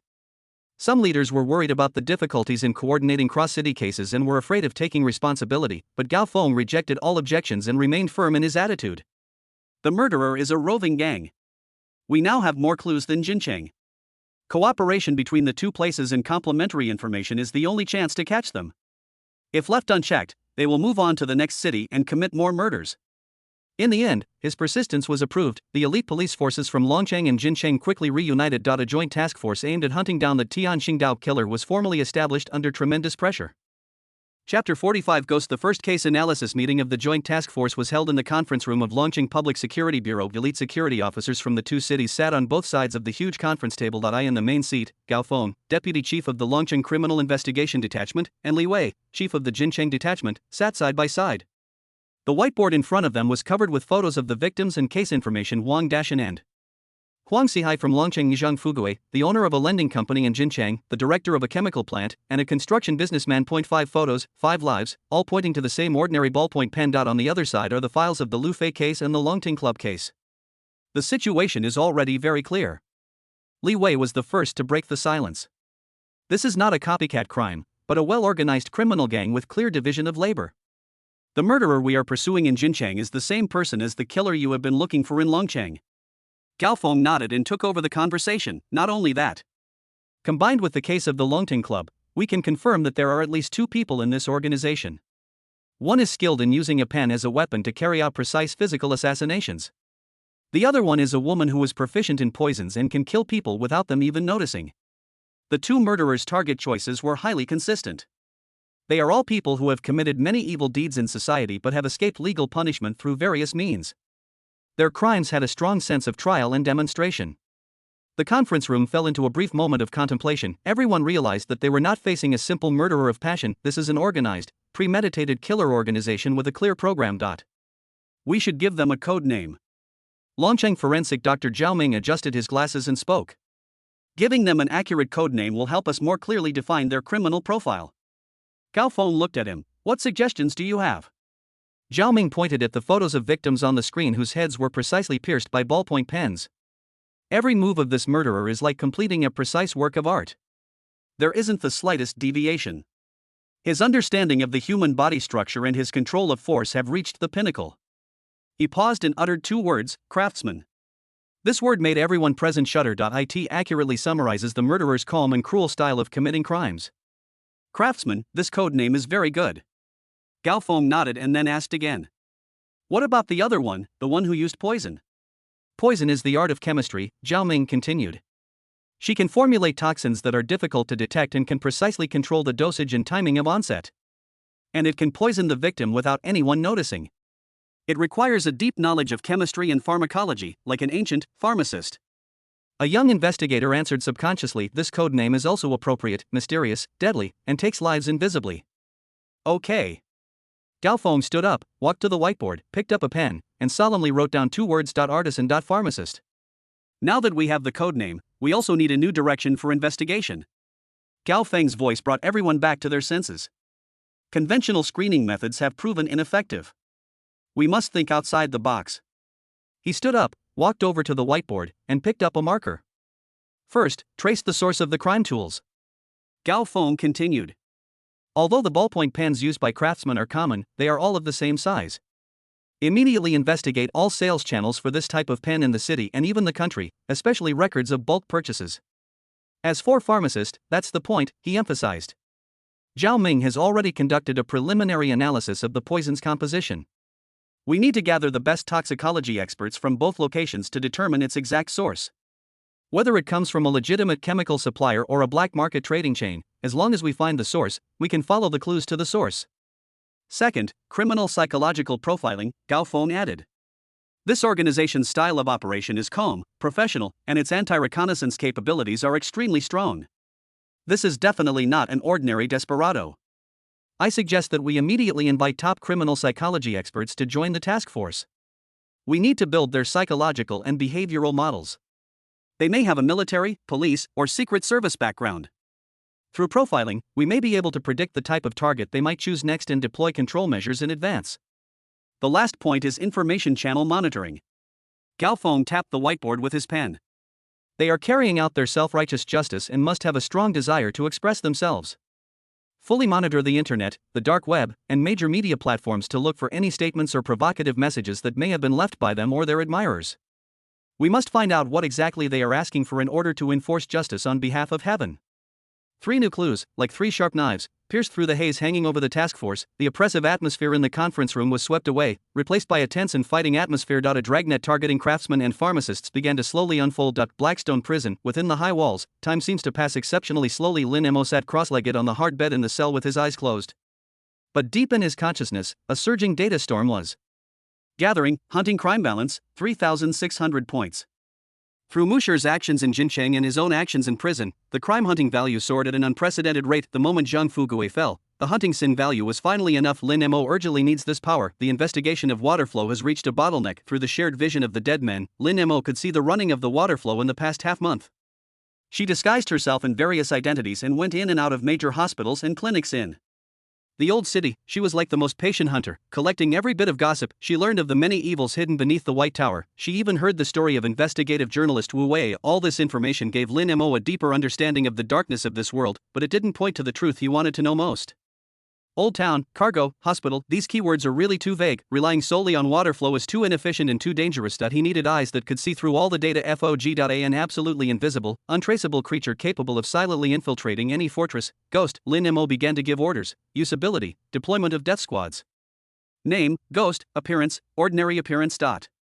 Characteristics, intelligence, gives the dead soldiers the ability to learn and understand beyond the ordinary, a necessary characteristic for becoming a master-level specialist.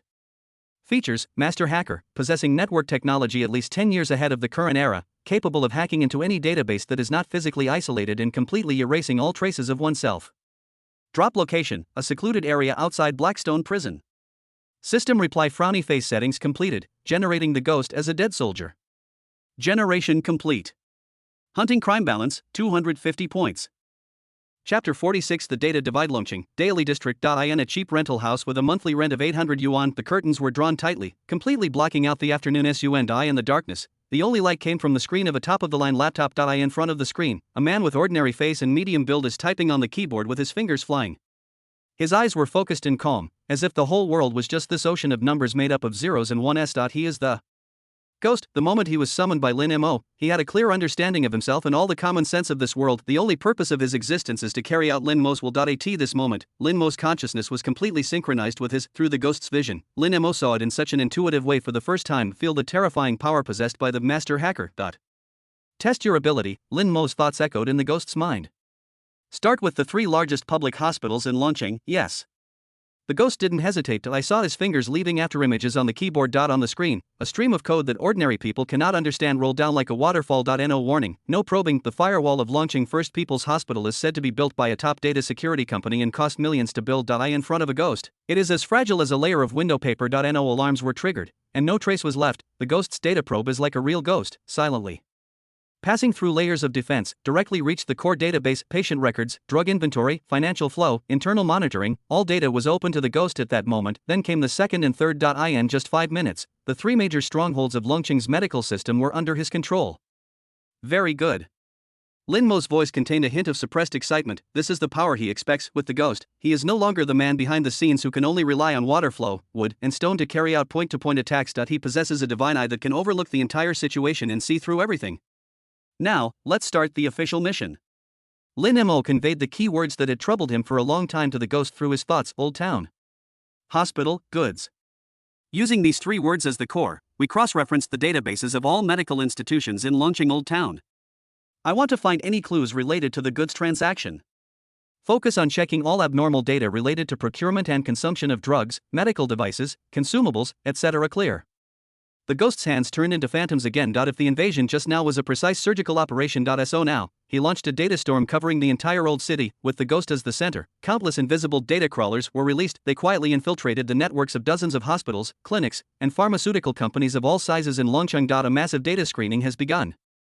Massive amounts of information were captured and gathered into the computer in front of the ghost. Purchase lists, inventory records, surgery schedules, financial statements, tens of millions of entries scrolled madly across the screen. To ordinary people, this is just meaningless gibberish, but in the eyes of ghosts, these are the blood vessels that make up the city's operating veins. What he had to do was to find the diseased blood vessel that had already died and was flowing with black blood. The screening algorithm he wrote is like the most sophisticated sieve to filter out 99% of useless information. What remains are the marked suspicious data points. The Ping'an clinic in the old city consumes 3 times more specialty drugs than clinics of similar size, and may be involved in the trade of banned drugs. The reported loss rate of implantable consumables such as steel plates and screws at Chengdong Orthopedic Hospital is abnormal, which may indicate corruption. The ghost ruthlessly unearthed the sins hidden under the White Tower one by one. This information can be corroborated with the preliminary investigation of water flow, meaning that there is indeed evil in these places, but they are all too small. What Lin Mo was looking for is not these small fish and shrimps, but it was the giant deep-sea crocodile that could be linked to crimes of the level of serial murders. Time passes by every second. Lin Mo's consciousness always remained highly focused. He waited patiently, waiting for that decisive moment. Suddenly, the ghost's movements paused for 1,000th of a second. On the screen, a line of data highlighted in red instantly captured Lin Mo's attention. AI Rehabilitation Hospital. This private hospital located in the old city did not show any obvious abnormalities in the preliminary screening just now. Its financial statements are impeccable. The consumption of medicines and routine consumables is also within a reasonable range, but ghosts' second round of deep data mining discovered a cleverly concealed detail. On the screen, 2 data tables were presented side by side. On the left is the record in the official system of AI Rehabilitation Hospital. The average number of organ transplant operations per month is only 2 to 3. And on the right, it is what the ghost collected from the outside. The actual amount of organ preservation fluid and new anti-rejection drugs purchased by this hospital. There is a shocking gap between the 2 sets of data. According to the model calculation, AI Rehabilitation Hospital purchased organ preservation fluid and anti-rejection drugs enough to support at least 80 or even hundreds of organ transplant operations per month. The data difference is more than 30 times. Lin Mo's breathing suddenly stopped. 30 times. This number hit his heart like a heavy hammer. A hospital, according to official records, performs 2 or 3 surgeries per month. However, they were secretly purchasing enough supporting supplies to perform hundreds of operations. Where were the extra supplies used? Who were those unrecorded surgeries performed on? More importantly, where do the organs used for transplants come from? A terrifying thought slowly emerged in Lin Mo's mind. Goods. He had a horrible guess, that vague transaction, the so-called goods. It is not a banned drug or a medical device at all. It's a living, warm, human organ, even a living person. They trade and use each living life as commodity. To extend the lives of those powerful people that should have ended. AI Rehabilitation Hospital is not a holy place for saving lives and healing the wounded at all. It's a slaughterhouse in white coats. Lin Mo closed his eyes and took a deep breath. What was churning in his chest was uncontrollable anger and murderous intent. He finally found the giant crocodile hiding beneath the water. Chapter 47 Perfect Motive Blackrock Prison, Cell 2203. Lin Mo suddenly opened his eyes, and the dim ceiling of the cell was reflected in his deep pupils. The cold murderous intent and raging rage collided violently in his chest. It seemed to burn away his sanity, but his face still showed that unshakable calmness, only his slightly contracted pupils revealed the turmoil in his heart.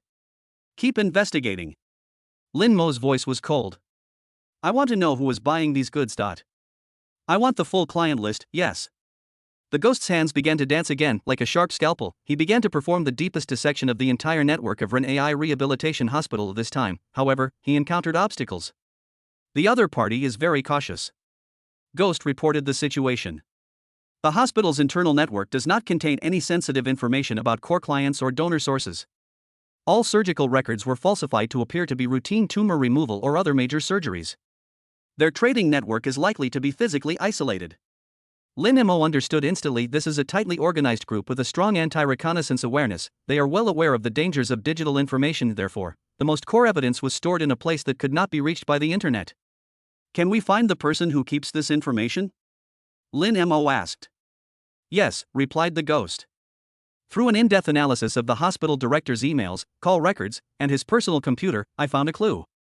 On the screen, a photo of a gentle-looking middle-aged man wearing gold-rimmed glasses was retrieved. Lou Rend, director of Ren AI Rehabilitation Hospital, is a famous surgical expert and philanthropist. All core transactions are handled solely by Lou Rend. He would work on an encrypted file every week using a separate computer that was never connected to the internet. Once processing is complete, the storage media will be physically removed. That list, along with all the records regarding the source of the goods, is most likely on that encrypted document. Physical medium.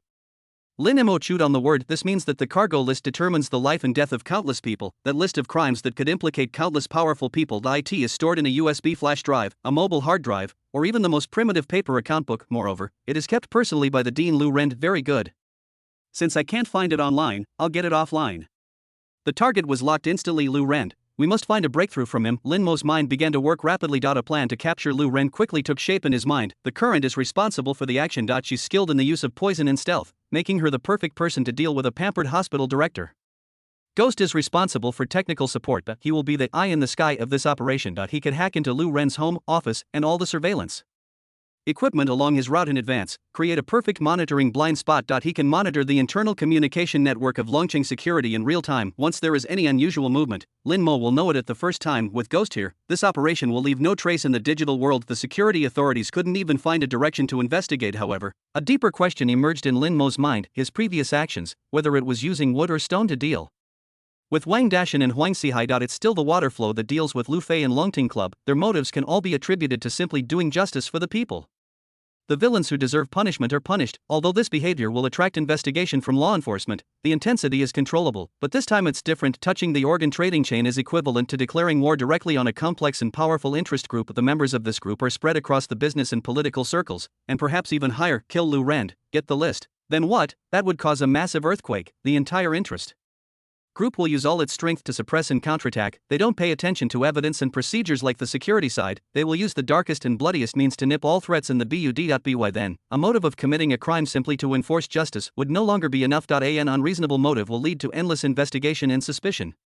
Those who have connections will dig out the culprit behind the scenes at all costs. Lin Mo would never allow himself to be exposed to such risks. He must give the outside world a motive that is significant enough to perfectly explain everything. A story that can guide public opinion, confuse law enforcement, and even convince those behind the scenes. Who can be the protagonist of this story? A thought flashed through Lin Mo's mind like lightning. Wu Wei.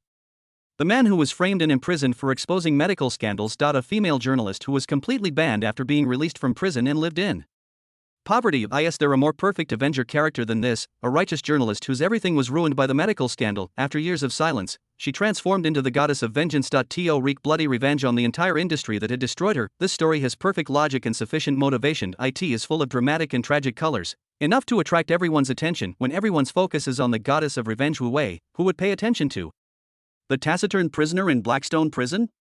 Ghost. Lin Mo's mind gave another order. Try to dig up all of Wu Wei's past. What exactly was the medical scandal she investigated back then, and which people and hospitals were involved? The entire chain of evidence that led to her being framed and imprisoned. Who is the perjurer, and who is the mastermind behind all this? The entire trajectory of her life in the years since she was released from prison. Who she contacted, what she said, every word she left on the internet. I want them all clear. The ghost's hands turned into phantoms again. That he is like the most patient archaeologist. In the vast internet cemetery, a soul that has been deliberately buried and erased is being excavated. Those deleted investigative report drafts, forum posts with 404 errors, and cancelled social media accounts, in front of the ghost. Time seems to flow backwards. He salvaged dusty documents from the abyss of data and presented them before Lin Mo's eyes. Lin Mo saw a young female reporter full of ideals and vigor. The reports she wrote were like sharp scalpels, precisely cutting open the abscesses of medical chaos. In-depth investigation into the falsification of clinical data for Rinxin Pharmaceuticals' new, special effect drug, unveiling the profit chain behind the Angel Foundation. Lin Mo's gaze finally stopped on an unpublished investigative manuscript. Chapter 48, Stepping Over All the Thorns and Corpses. The title of the investigative manuscript is Forgotten Lives, Missing Persons in Longcheng and the Mystery of Underground Organ Transplantation. In this manuscript, Wu Wei analyzed the data on missing persons in Longcheng over the years. She keenly discovered a pattern. The disappearance rate of young and middle-aged people and healthy people from the lower classes in Longcheng was abnormally high. She followed this lead and, at great risk, interviewed several families. He even disguised his identity and sneaked into some private hospitals. She found no direct evidence, but the direction of her investigation has already approached the core of darkness. She even vaguely mentioned the names of several key figures in the article, among them Lu Rand, director of Renai Rehabilitation Hospital, ranked first. However, the report was never published. Instead, Wu Wei was sent to prison on charges of extortion. It turned out that she was so close to the truth. Wu Wei is like a hunter who walks into a dark forest alone. She discovered the beast's tracks and even saw its hideous outline, but before he could pull the trigger, he was torn to pieces by the beast's minions. And now, what Lin Mo has to do is to reload the bullet that she failed to fire that year into the gun chamber, and this bullet is given a grand narrative called Revenge. Ghost, Lin Mo ordered. With Lu Rend as the core, thoroughly investigate all those involved in framing Wu Wei. I want a complete list, clear. The ghost's 10 fingers tapped faster on the virtual keyboard. The vast amount of data streams were quickly disassembled, reassembled and analyzed in front of him. Court files, bank statements, telecommunications company call records, and even long-deleted emails and chat logs. All the dusty evidence of crimes were dug out one by one from the grave of data. Soon, an invisible net appeared in Lin Mo's mind. The core of this network is Lu Rend. Back then, it was he who felt the fatal threat posed by Wu Wei's investigation and launched a counterattack. He contacted several clients on his organ transplant list and mobilized their power and resources. Some people are responsible for fabricating false evidence. Some people are responsible for throwing dirty water in the media. Some people directly use judicial power. Wu Wei was quickly convicted. Faces, some sanctimonious and some with rosy cheeks, appeared in Lin Mo's sight. They are all inextricably linked to the healthcare system. He could be the boss of a pharmaceutical company, a senior official in the health system, or a hospital director like Lu Rend. They join forces to push a journalist pursuing justice into the abyss. Then they continue their dirty life transaction with peace of mind. Very good. A revenge story requires enough villains to be sacrificed, and these people will become villains in the script of Goddess of Vengeance Wu Wei, heading towards destruction one by one. The logical line of the whole story must be clear. Lin Mo was deducing in his mind. After years of silence, Wu Wei contacted the mysterious killer through some channel. She provides intelligence and a list of revenge targets, and the killer is responsible for carrying them out. Every action, on the surface, seems to be doing justice. But the ultimate beneficiary must be Wu Wei. We must let the public security authorities and those behind the scenes use their own intelligence and talents. Investigate the truth step by step. Instead of leaving unnecessary clues on our side, they will think they are in control. Little do they know that what they see is only what they are supposed to see. Lin Mo wants to build a huge information cocoon, an exquisite narrative maze, trapping everyone in it. He himself hid outside the maze and watched coldly. Wu Wei. Lin Mo silently repeated the name in his heart. A trace of imperceptible guilt flashed through my heart. He knew that pushing Wu Wei to the front was to serve as his shield. How cruel it was for this woman who already had a miserable fate. She will be caught in the center of a storm far beyond her imagination, and her life may even be in danger. But this trace of guilt was soon overwhelmed by a stronger will. In order to avenge his parents and bring the real demons to justice, he must do whatever it takes. On this dark path to revenge, he had long since abandoned unnecessary mercy. With a hint of guilt towards Wu Wei, Lin Mo's determination became more firm and cold. He will continue to move forward, stepping over all the thorns and corpses until he reaches the end of judgment. His thoughts passed through the high wall and reached the dim rental house where the ghost was. The first target is Lu Rend. He's the core of the entire network and the destination of Wu Wei's investigation. Starting with him makes the most sense. Ghost, water, prepare for action. Yes, yes.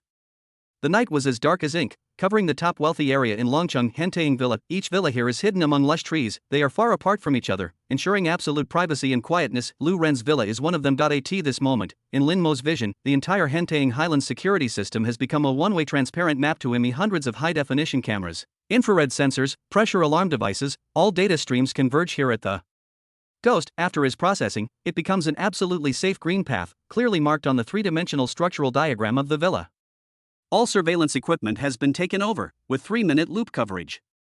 The security personnel's patrol route has been analyzed and is currently in a surveillance blind spot.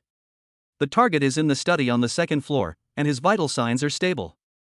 The ghost's voice was calm and precise. He is like a perfectly functioning artificial intelligence, clearing all obstacles for the soldiers on the front line, and the water flow is the sharpest bayonet. A slender figure that almost blended into the night like a ghost, he climbed over the tall wall of the villa and landed silently without any hesitation. She followed the safe route mapped out by the ghost. He avoided all surveillance and sensing devices and sneaked into the villa safely. The villa is luxuriously decorated, and the crystal chandeliers emit a soft light. The air was filled with the mixed smell of expensive cigars and coffee. Shui Lu turned a blind eye to this. She had only one goal: study on the second floor. The door was ajar, and the voice of Lu Ren making a phone call could be heard from inside. He seemed to be scolding someone, and his tone was quite impatient.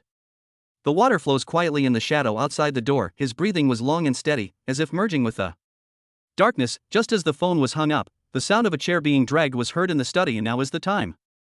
Chapter 49 Hunting Night. The figure of the water flow flashed in like an arrow from a bow. Without making any sound, Lu Ren just picked up the coffee cup and was about to take a sip. Suddenly, I felt a barely perceptible chill on my neck. He didn't even have time to react. A strange feeling of numbness instantly spread from the neck to the whole body. His mind was still clear, but his body was completely out of control. The coffee cup in my hand slipped and was caught by the water flow and placed back on the table. He widened his eyes in horror and watched a woman with an ordinary face and a dull temperament walk around from behind him to the front. He wanted to shout and struggle, but his throat and limbs felt like they were filled with lead and could not move at all. A fear instantly gripped his heart. Shui Lu's figure slowly walked out from behind him, looking expressionlessly at his face, which still contained traces of horror. In her hand, she held a special poison needle as thin as an ox hair. The tip of the needle glowed faintly blue under the light. It's a specially formulated neurotoxin, not lethal, but it can deprive the target of all ability to move in an instant. All exits secured. The ghost's voice sounded simultaneously in Lin Mo and Shui Lu's minds. Take him away. The water flowed without any delay. She handled it like a piece of cargo. Lu Ren, whose body was stiff, was lifted from the chair and dragged towards the floor-to-ceiling window of the study. There, Ghost planned the weakest link in security patrols and surveillance coverage. Of the whole process was so quiet that only Lu Ren's barely perceptible breathing could be heard. An abandoned cement warehouse on the outskirts of Longcheng. The air was filled with a strong smell of dust and rust. A dim light bulb hung in the air, casting a sickly hue on everything around it. Crash. A basin of cold salt water was poured heavily on Lu Ren's face. The sharp sting and chill jolted him awake from the paralyzing effects of the neurotoxin. He coughed violently, breathing in the turbid air greedily, and gradually regained consciousness. He found himself tied tightly to a cold iron chair, unable to move. Opposite, the woman who had sneaked into his villa was sitting quietly on a wooden box. He was playing with a medical kit filled with various syringes in his hands. Her eyes were empty, as if she was looking at a lifeless specimen. Who are you? Do you want money? Lu Ren's voice was hoarse with fear, and he tried to remain calm. Do you know who I am? If you kidnap me, you will. The water ignored his shouting. He simply pulled out a syringe filled with a light red liquid from the medical kit. It's a modified version of tetrodotoxin. She explained in a flat tone that reminded Lu Ren of the teacher who explained specimens in class. After the injection, your respiratory muscles begin to become paralyzed.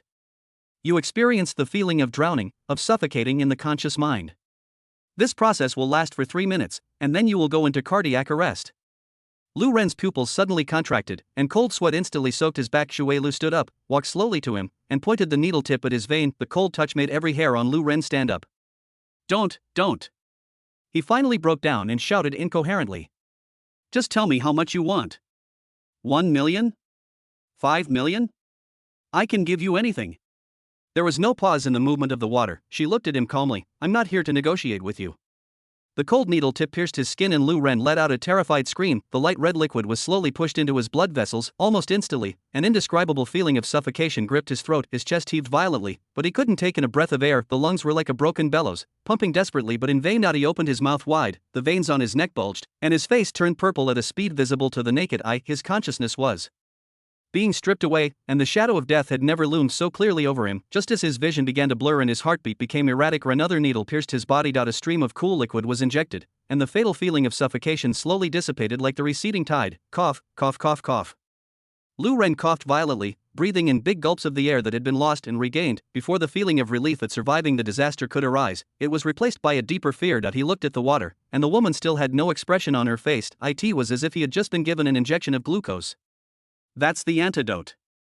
The voice of the water flow was still cold. Now, we can talk. A list of cargo, where is it? Lu Ren's body was still shaking uncontrollably. The near-death experience completely destroyed all his psychological defenses, but his remaining sanity still told him that the list was his death warrant. Once handed over, he would not survive either. I don't know. I don't know what list. He said stubbornly. Shui Lu didn't say anything else, but silently picked up another syringe filled with green liquid. This is a toxin extracted from a certain type of poison dart frog, she introduced. It won't suffocate you, but it will amplify the pain nerves in your entire body 100 times. Even a gentle breeze feels like being tortured to death. We have plenty of time to play slowly. Looking at the green syringe, Lu Ren's will completely collapse. To the 3 minutes of near-death experience just now was the most terrifying nightmare of his life. That he had no doubt that this woman could do what she said. I'll tell you. I'll tell you. He burst into tears and his mental defenses completely collapsed. The list is in a safe deposit box at the UBS. The key and combination are in the secret compartment in my study. He described in detail the secret compartment behind the painting on the study wall and the password of the safe. Lin Mo watched all this through the vision of the water. Ghost, verify. We are verifying. The structure of the secret compartment in the study matches. Hacking into the UBS database. Verification passed. There is a safe deposit box with that number, and the account holder is Lu Ren's fake overseas identity. Very good. Lin Mo's thoughts were conveyed to Shui Lu. Get rid of him. Get the water flow instruction from the bottom layer of the medical kit. He took out a brand new, well-sealed syringe. There is a colorless and transparent liquid inside. Seeing Shui Lu take out the syringe again, Lu Ren was scared to death. I've said it all. I've said it all. You can't kill me. Please, let me go. This is a high concentration of potassium chloride. Shui Lu said lightly. It will induce acute myocardial infarction, and the forensic doctor won't find any problems. Despair instantly gripped Lu Ren. He finally understood. From the moment he was taken away from the villa, he was already dead. The water flow no longer paid any attention to Lu Ren, whose face was pale. The cold liquid was injected into Lu Ren's body. A burning pain suddenly exploded from the heart and instantly spread throughout the body. Lu Ren's body twitched violently for a few times, and then he completely lost his voice.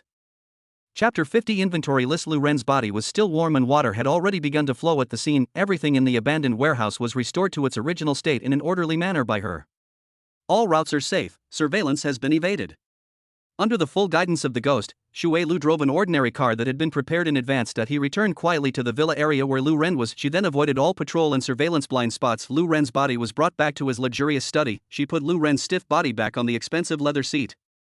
Adjusting his posture so his head was slightly tilted, it was as if he had suddenly fallen asleep during his work break. She gently knocked over the cup of coffee that had already gone cold. The brown liquid spread out into an irregular stain on the precious carpet. It perfectly illustrates a sudden illness. After doing all this, Shui Lu's gaze turned to the priceless oil painting on the wall of the study. According to Lu Ren's confession, when he collapsed, the secret was hidden behind it. She took down the painting with ease, revealing a built-in safe at the back that blends in with the wall colors. GhostSync provides a cracking program for electronic locks. Since Lu Ren had already given the password, the process became much simpler. His fingertips moved lightly on the combination dial, making a series of subtle click sounds. As the last digit of the password was entered, the heavy safe door opened. There were no piles of cash or gold bars inside. There was only a black encrypted USB drive and several documents sealed in brown paper bags. Shui Lu picked up one of the documents, but didn't open it. He just waited. Through her vision, Lin Mo could clearly see the word list marked on the brown paper bag. Got it. Shui Lu put the USB drive and files into his arms, and took a last look at Lu Ren, who had died peacefully. The figure once again blended into the night outside the window, leaving no trace. Blackrock Prison, cell 2203. Lin Mo lay flat on the cold bed with his eyes closed. However, my consciousness followed the perspective of the water flow and experienced all this thrilling stuff. When the water opens the document in a completely safe hidden spot, for the first time, Lin Mo's breathing stopped slightly. Ghost has simultaneously cracked the encryption of the USB drive. The content is presented more intuitively in Lin Mo's vision in the form of data stream. This is not a simple list of organ transactions at all. This is a damn inventory list of living people. Shocking. Behind each name on the document was a series of shockingly detailed data: name, age, blood type, and various physiological indicators. HLA matching, human leukocyte antigen, even family background, and the date of being sent to the warehouse. Many of them are listed on file as in use. Behind the names of others, shipped from warehouse, was marked in cold red font, followed by the specific date and cargo part: kidneys, liver, heart, cornea. These so-called cargo are referred to as volunteers. In another part of the document, most of them are homeless wanderers and gamblers with huge debts, even innocent people who were abducted by human traffickers. Ren AI Rehabilitation Hospital uses the name of high-paying clinical trials or loving aid. They were lured and kept in Secret Strongholds IT has become a living parts library that can be used at any time. On the other side of the list is an even more prominent list of clients. Each name represents a force that cannot be underestimated in Longcheng and even the surrounding cities. They are business giants, senior political officials, and those who stand at the top of the pyramid. Someone who can arbitrarily decide the life and death of others. Lin Mo's eyes slowly swept over those names. Every word was like a needle, piercing deep into his pupils. Chairman of the Li Group, Li Weiguo. Requirement, liver source, matching volunteer number is 073. Deputy Commander Jincheng, Zhou Hai. Requirement, kidney source, matching volunteer number C122. After reading the long list of names, Lin Mo's heart had already sunk to the bottom. This is no longer a simple crime, but a complex and completely rotten chain of interests from top to bottom. Suddenly, a name made his gaze freeze, Chen Tianxiao. This name is mixed in among the powerful and noble people and is not the most conspicuous. But Lin Mo took another look for some unknown reason. Client, Chen Tianxiao. Requirement, bone marrow match volunteer number S001. Note, S001, female, 19 years old, excellent physique, special blood type, no family history of genetic diseases. IT was released from the warehouse half a year ago. The brief description of S001 was like a needle, piercing his heart and causing a dull pain. A 19-year-old girl, who should have had the most brilliant years of her life, was treated as a parts. On a cold operating table, the chance to prolong life was taken away. Lin Mo slowly closed his eyes, suppressing all the rage and murderous intent in his heart. He knew that what he held in his hands was no longer just clues to his own case. IT is also a blockbuster bomb that is enough to detonate the entire upper-class society of Longcheng. The next morning, the first ray of sunlight had not yet penetrated the morning mist of Longcheng. Lu Rend, director of Renai Rehabilitation Hospital, was found dead. The body was discovered by the villa's nanny. She was about to clean the study as usual, but saw her employer slumped in a chair. The coffee in front of him spilled all over the floor, and the man was no longer breathing. Screams broke the tranquility of the villa area. Soon, ambulances and sheriff's vehicles arrived and cordoned off the scene. The deceased, Lu Rend, male, 56 years old, was the director of Renai Rehabilitation Hospital. Preliminary judgment shows that the time of death was between 11 p.m. last night and 1 a.m. A young security guard reported to the team leader.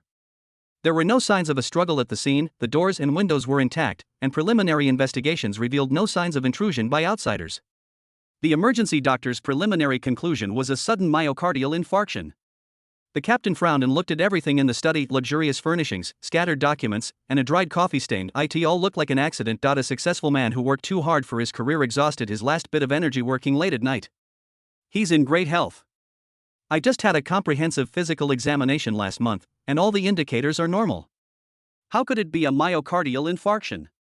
Lu Ren's wife, a well-maintained middle-aged woman, but at this moment he acted like a madman, shouting hysterically at the security guards. Besides sadness, there was an indescribable fear in her eyes.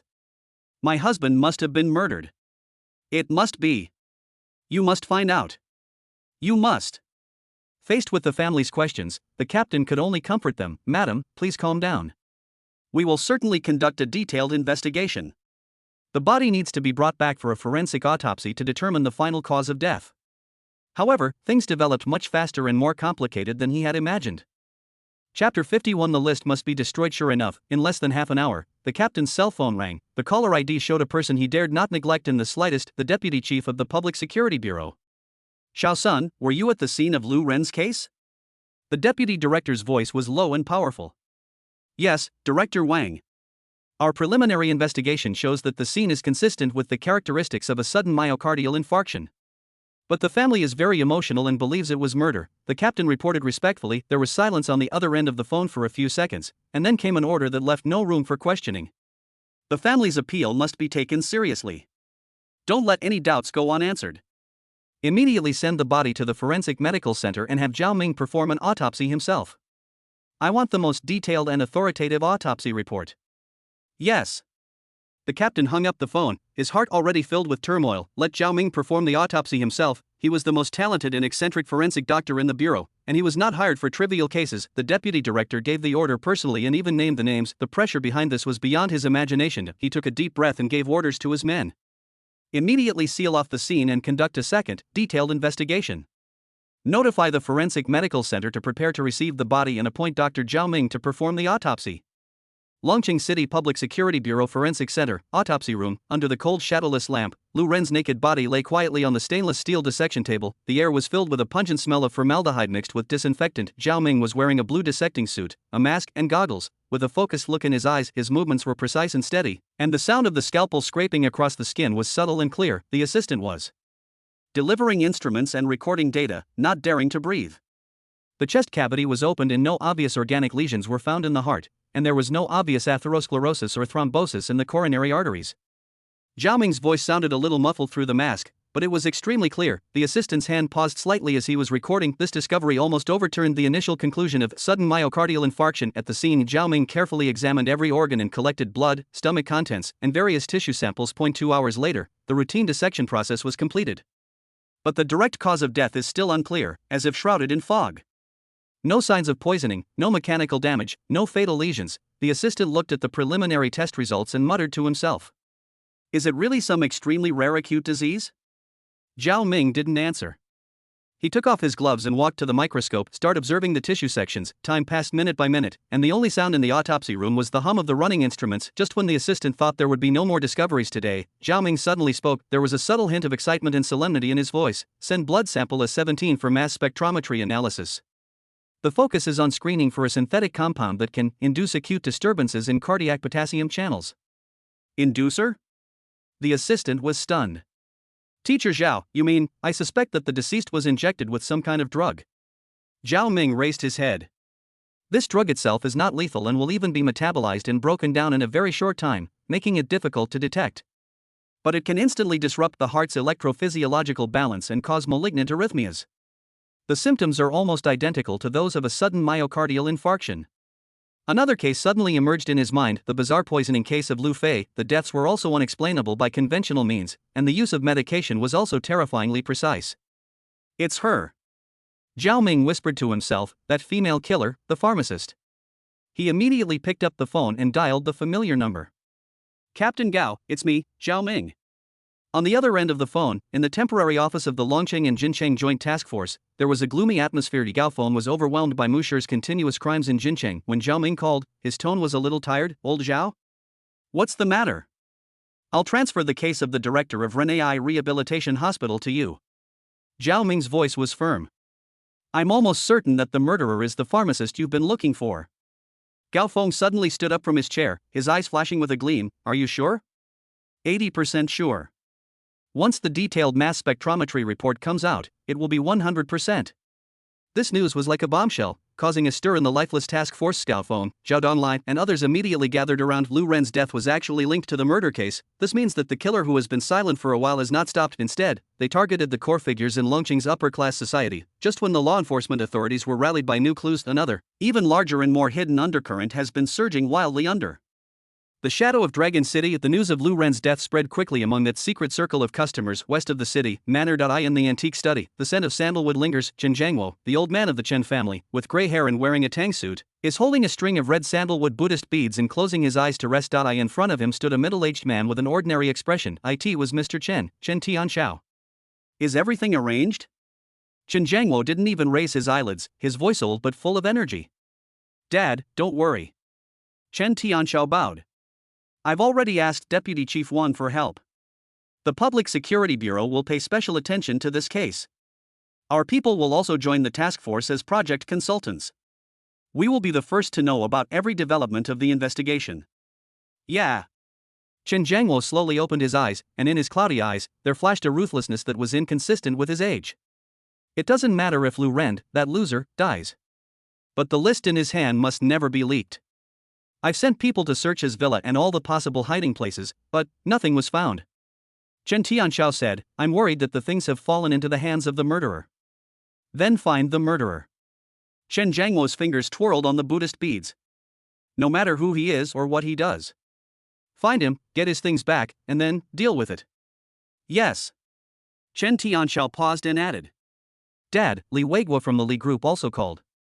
He meant the same thing as us. We will pool our resources and mobilize all our resources to dig this person out before the Public Security Bureau.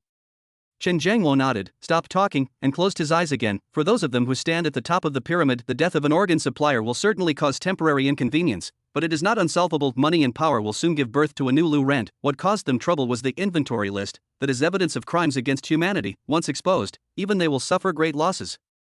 Therefore, the murderer must die, the list must be destroyed. Chapter 52 Special Advisor. That atmosphere in the Joint Task Force's office was depressing. Musher's continuous crimes in Jincheng are like a huge rock pressing on everyone's heart. In Longcheng, the killer was silent for a while and thought he could take a breath. Unexpectedly, the other party announced his return in an even more shocking way. Lu Rend, the director of Renai Rehabilitation Hospital, is a figure who has entered the upper class of Longcheng society, but he was killed in his own home. Cheer up, everyone. Gao Feng slammed a document on the table, trying to dispel the dejection in the air. Forensic Dr. Zhao Meng has reached a preliminary conclusion: Lu Rend was murdered. He died from a synthetic substance that can induce acute myocardial infarction. The modus operandi was highly similar to that of Lu Fei's case. We can conclude that it was done by that pharmacist. This news cheered up the security officers present, but it was also followed by deeper confusion. Captain Gao, this is illogical, said Zhao Donlai, an experienced security guard, frowning. The targets chosen by the killer before, Wang Dashan, Huang Sihai, Lu Fei and others, are all people who commit crimes in the gray area. But this Lu Rend is the director of a well-known hospital and a philanthropist. What's the point of killing him? Is there something about Lu Rend that we don't know? Gao Feng couldn't answer this question either. The killer's motive has always been to enforce justice. This was also the key to their ability to block public opinion and some pressure from the upper echelons, but this time, they seemed to have broken their own rules. Just then, the office door was pushed open. Deputy Director Wang walked in, followed by a strange man. The man was about 30 years old, with an ordinary face, but his eyes were as sharp as an eagle. Deputy Director Wang cleared his throat seriously and introduced in a deep voice. This is Captain Chen Xian of the Inspection Detachment. He paused and continued to announce. According to the city's instructions, given the special nature and social impact of the Lu Rend case, Captain Chen has been specially appointed as the special advisor to the task force to oversee and assist in the investigation of the case.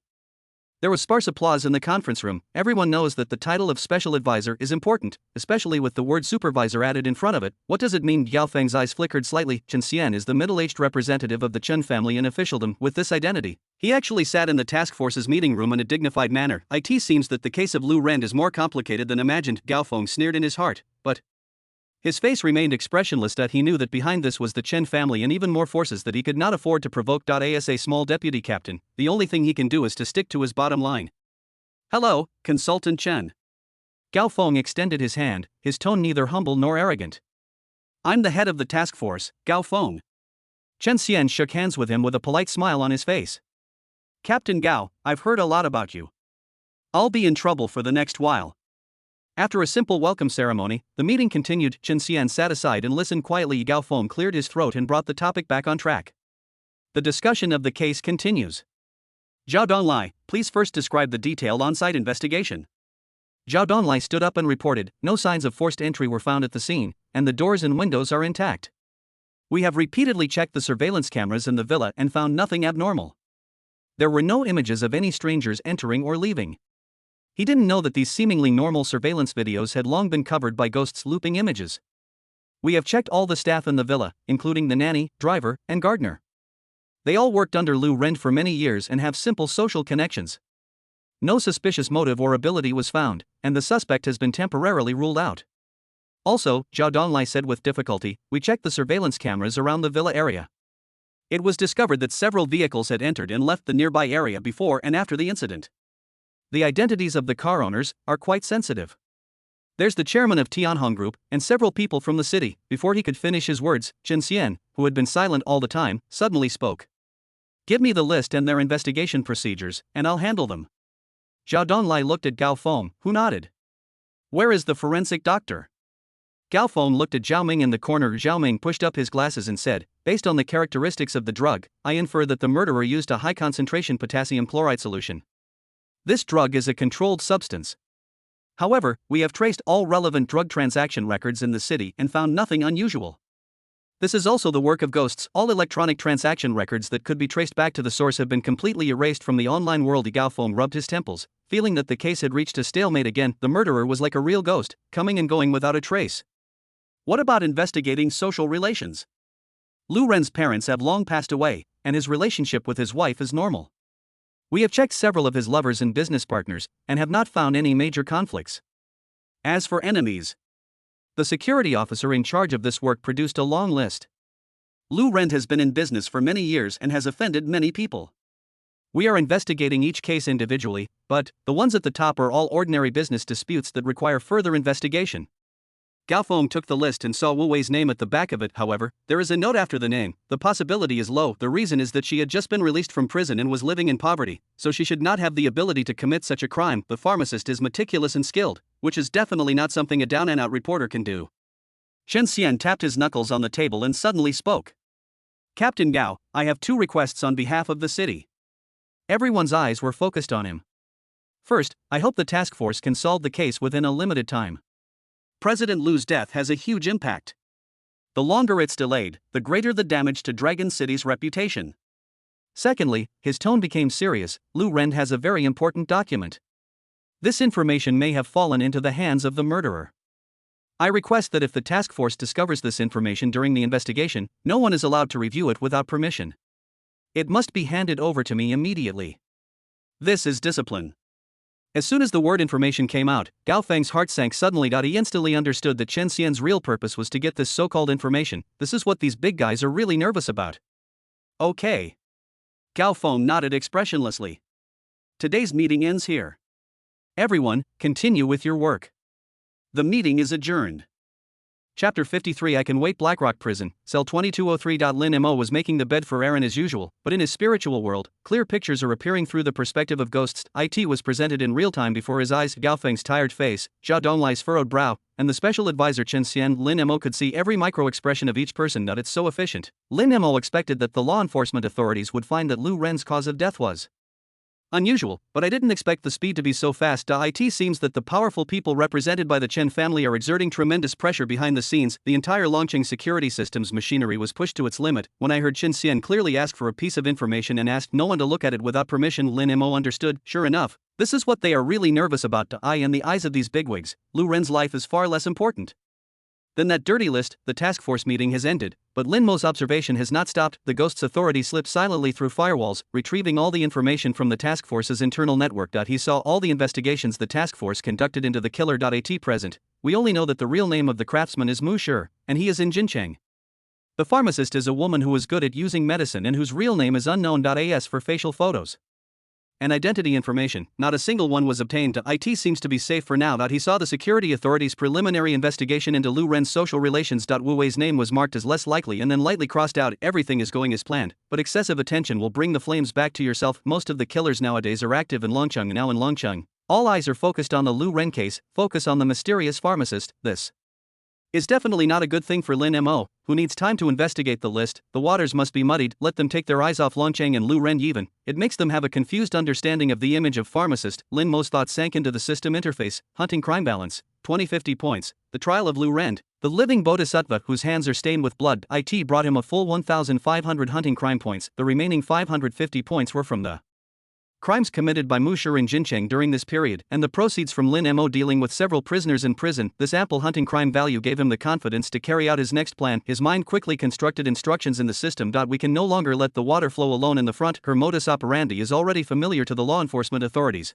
and it is easy for them to be investigated together. A new killer is needed. Use different methods to create new cases and completely distract the law enforcement department. Use ability, destroy the enemy. Name, Jean Tai. Appearance, male, average looking, with calluses on his palms from long-term exercise. Trait, skilled killer. This unit is imbued with specialized assassin skills and knowledge.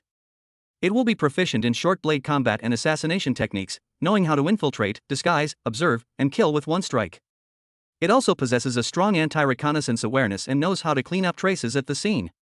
Drop location, outside Blackstone Prison. Delivery method, avoid surveillance in sight. Appear in a hidden place. Settings completed. Generating the Death Warrior Golden Iron. Generation completed.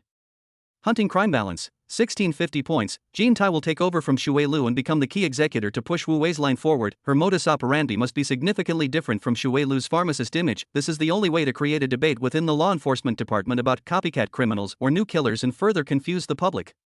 But that's not enough. We need to allow killers to appear outside Longqing to reduce the ties with the city of Longqing. More pieces are needed. Lin Mo did not pause at all and continued to summon Huiyen and Tu Chong, 2 skilled killers. Hunting crime balance, 850 points, 3 new assassins, together with the previous wood, stone, and water. A total of 5 agents outside the prison. Lin Mo's consciousness was connected to the ghost, feeling his huge amount of information processing.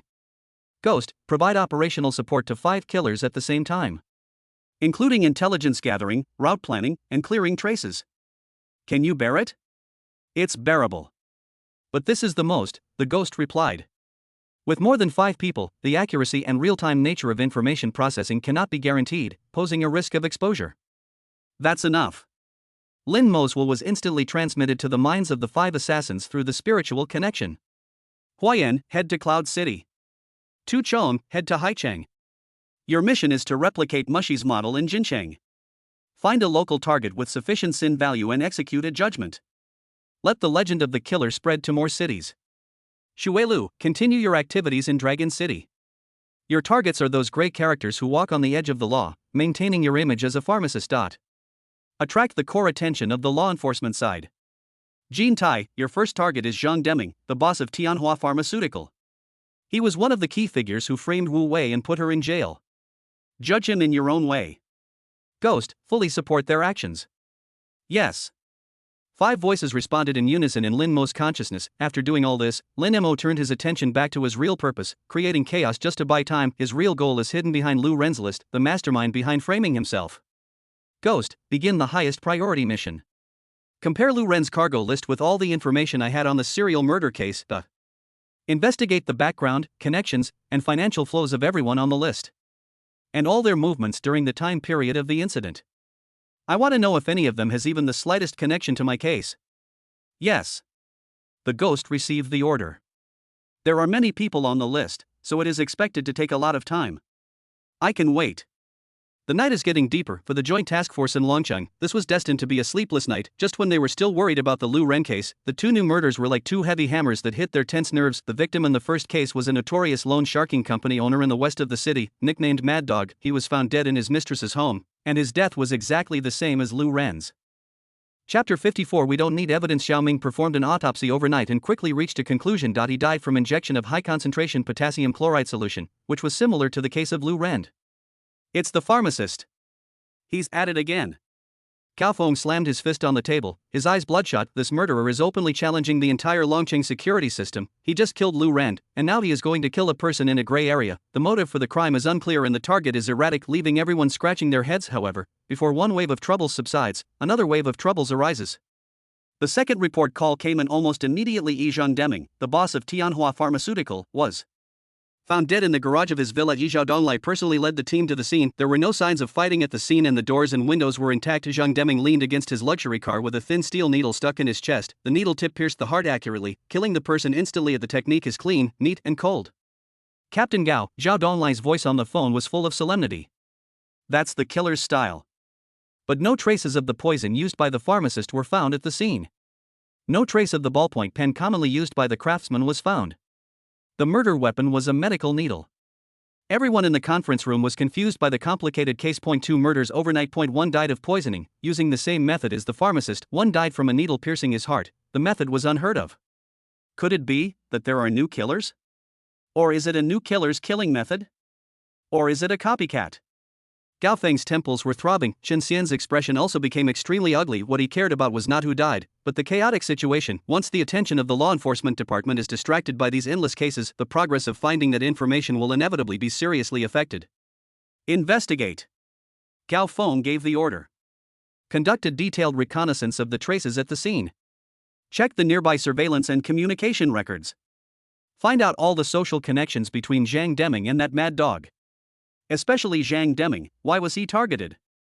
24 hours have passed since Mad Dog and Zhang Deming were killed. For a whole day and night, the entire task force hardly slept a wink. They retrieved a large amount of surveillance footage, hundreds of relevant personnel were screened, analyzed mountains of communication records. However, the result was a blank. Both crime scenes were handled very cleanly. Zhao Donglai said tiredly. In the case of Mad Dog, there was no biological trace of the murderer except the injection needle marks. Zhang Deming's case was even more outrageous. The steel needle seemed to appear out of thin air and pierced his heart. Gao Feng stared at the word pharmacist and the codename temporarily named steel needle on the whiteboard. Where's the surveillance? I don't believe they can fly. The team leader in charge of video surveillance smiled bitterly and shook his head. Captain Gao, we've reviewed all the surveillance footage around the 2 crime scenes that might have captured the murderer. We also retrieved the city's Skynet system for comparison. We have investigated people who appeared around the time of the incident, but no suspects have been found so far. Either the murderer avoided all surveillance, or, in any case, the killer's skill level should be very high. This conclusion made the atmosphere in the meeting room even more depressing. They also tried to find a connection between the three people who died in a short period of time: Lou Rand, president of Renai Rehabilitation Hospital; Mad Dog, the owner of the City West Loan Company; Zhang Deming, chairman of Tianhua Pharmaceutical. On the surface, it seems that these three people have nothing in common. Zhang Deming and Lou Rand are both in the medical field. Could there be any connection? Zhao Donglai suggested a solution. Checked it, a security guard responded immediately. They do have close business dealings, but they are all normal drug purchases, and there is nothing unusual. As for common enemies, there are many. For example, they once worked together to send an investigative journalist named Wu Wei to prison. But none of them have anything to do with Mad Dog. The name Wu Wei is like a pebble thrown into a lake. It caused a tiny ripple in the task force's discussion, but then quickly sank to the bottom. Didn't attract much attention. After all, the deceased had too many enemies. There are a lot of such weak connections, and we can only say that we have a certain impression. It cannot serve as a basis for further suspicion. In particular, the methods of killing Lou Ren and Zhang Deming were completely different. This makes the security authorities more inclined to believe that this was the work of two independent killers. The connection between them has been greatly weakened, but in any case, this is an area of investigation, but it has a lower priority. Okay, Gao Feng took a deep breath and forced himself to cheer up. We are not facing one or two lone wolves. It is a criminal gang with strict organization, clear division of labor and strong anti-detection capabilities. From today on, we are ready to fight a protracted war. Revisit all the pending cases that have a trial feel to them. We have to find loopholes in their behavior. The entire task force began to enter a more tenacious and long-term combat state. Chen Family Manor. Chen Zhangwo was using the lid of the bowl to slowly skim off the foam on the surface of the tea. Standing in front of him were Chen Xian and Chen Tianxiao. Both of them looked somewhat solemn. Father, we can't wait any longer. Chen Tianxiao's voice was low and tense. The official efficiency is too slow, and the list could be exposed at any time. We can't hand the initiative over to others. Chen Zhangwo seemed not to hear his son's urging. He raised his eyes and his gaze fell on Chen Xian. What do you think the other party's goal is? Chen Xian thought for a moment and answered cautiously. From the current perspective, the motive is still unclear. The deceased included key figures like Lou Rand, as well as some unrelated thugs.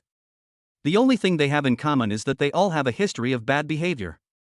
The other party seems to be playing the role of some kind of judge. As to whether they have the list and what their ultimate intentions are, it is impossible to determine at this time. The inability to judge is a risk in itself. Chen Zhangwo put the teacup back on the table with a slight sound. Official affairs require a complete chain of evidence. We don't need that. He turned to Chen Tianxiao. Tianxiao, I leave this matter to you. Go and investigate all of Lou Ren's old grudges over the years. Find out all those who might have that document and use it to blackmail us. Investigate each one individually. We don't have to wait for evidence, suspicion is enough. Chapter 55. The plan is accelerating. Chen Zhangwo looked at the tea leaves floating in the cup and said, I don't want any more accidents. Until the authorities find the murderer, all potential threats must be neutralized. I understand. Chen Tianxiao stood up and bowed slightly to his father. Without any extra words, he turned around and strode out of the room. Outside the manor, a row of black cars were waiting silently in the night. Chen Tianxiao sat in the back seat of the middle car. Brother Xiao. A tough-looking man next to the driver's seat handed over a tablet computer. According to your instructions, I have asked the people below to sort it out overnight. Anyone who has had a feud, business dispute, or personal grudge with Lou Rand. 137 in total. Chen Tianxiao's eyes swept across the densely packed names on the screen. Those bunch of official idiots can't find the murderer, nor can they find the thing. Every day we delay, we are in greater danger. He leaned back in the soft leather seat and closed his eyes. Those old guys in Liwegua are almost unable to sit still. He called me 3 times today, more anxious than anyone else. So you mean, no need to wait? Chen Tianxiao opened his eyes and a cold light flashed across his eyes. Sort the people on this list by threat level. Starting tonight, I'll visit them one by one. I don't care what method you use to pry open their mouths. Dig out everything related to Lou Rand in their minds. What if they don't know anything? Chen Tianxiao smiled, and that smile made people feel cold in their hearts. Then they will lose the ability to speak forever. It is better to kill 1,000 people by mistake than to let one go. I want to show that rat hiding in the shadows who he's messed with. He thought that by killing Lou Rand and getting the list, he could threaten us? I want him to know that the thing in his hand is not a talisman, but a death warrant. If he dares to reveal even one name, I will slaughter his entire family. There will be plenty of people to cover for me then. His voice echoed in the closed compartment, full of madness and violence. Go ahead and do it. Yes, Brother Shao. With his order, this force armed with money and violence began to move slowly. An invisible net quietly enveloped all those related to Lu Ren. On the list, Wu Wei's name lay quietly in an inconspicuous corner. She is classified as an old grudge and has a low threat level, ranking relatively low. For the time being, no one has linked her to this series of murders. She was just one of the countless dust particles caught up in this storm. Blackrock Prison, Ward 2. Since the arrival of Alone and Wu Zue, Lin Mo's life in prison has become much better, and now, Lin Mo was quietly reading a book about law in the library. He looked no different from the other prisoners around him who were trying to get their sentences reduced by studying. Focused and silent, however, his mind had already been shrouded in the task force through the invisible eyes of the ghost. Every meeting of the task force was clearly presented in his mind. When Chen Xian left the task force and entered the Chen family manor, Lin Mo felt that the situation was about to escalate. Although the confidentiality measures in Chen Jiangluo's room were very good, Lin Mo was unaware of the conversation in the room. However, through the tablet computer in Chen Tianxiao's car, Lin Mo learned the next move of the powerful people headed by the Chen family: indiscriminately investigate and eliminate all of Lu Ren's enemies. The Chen family's reaction was faster and more brutal than he had expected. Attacking indiscriminately, this is indeed a common tactic used by the powerful. They have enough power and resources. When the rules fail to protect them, they will not hesitate to overturn the chessboard, use the most primitive violence to solve everything. This is a double-edged sword for him. On the one hand, a large-scale purge of the Chen family would create more chaos, making the water and launching more money will make it easier for him to hide behind the scenes. But on the other hand, this illogical investigation is like a mad dog biting indiscriminately. No one can guarantee that a clue to the truth will be found in some unexpected place. He could not rely on the stupidity of his enemies and his own luck for his safety. We must throw these mad dogs a bone that is big enough to attract their full attention. Let them hold on tightly and have no time to care about anything else. This bone is Wu Wei. Before, he had only vaguely pointed to her as the beneficiary of the case as a possible smokescreen, but now it seems that this is far from enough. He needed to make this clue clearer and more conclusive. It was so certain that both the security department and the Chen family believed it without a doubt. Make everyone believe it. This series of killings was a complete revenge for Wu Wei. In his plan, Wu Wei is a crucial chess piece. Pushing her to the forefront would certainly put her in great danger. But only in this way can all the firepower be attracted to her. Gain valuable time and space for your next plan. I feel a little guilty towards Wu Wei. This thought flashed through his mind, and was then drowned by an even colder will. He is not a saint. In this life and death struggle, any weakness or hesitation will be fatal. He carries a blood feud. The only thing you can do is step on everyone's corpses. Walk steadfastly towards the final judgment seat. Lin Mo's consciousness sank into the system, and a cold command was issued instantly. Gold and iron. Yes. The new assassin Jin Tai replied. The next target is Qian Bin, a partner at Hongyuan law firm. Lin Mo's thoughts accurately transmitted a man's information. He was another key figure in the Wu Wei case.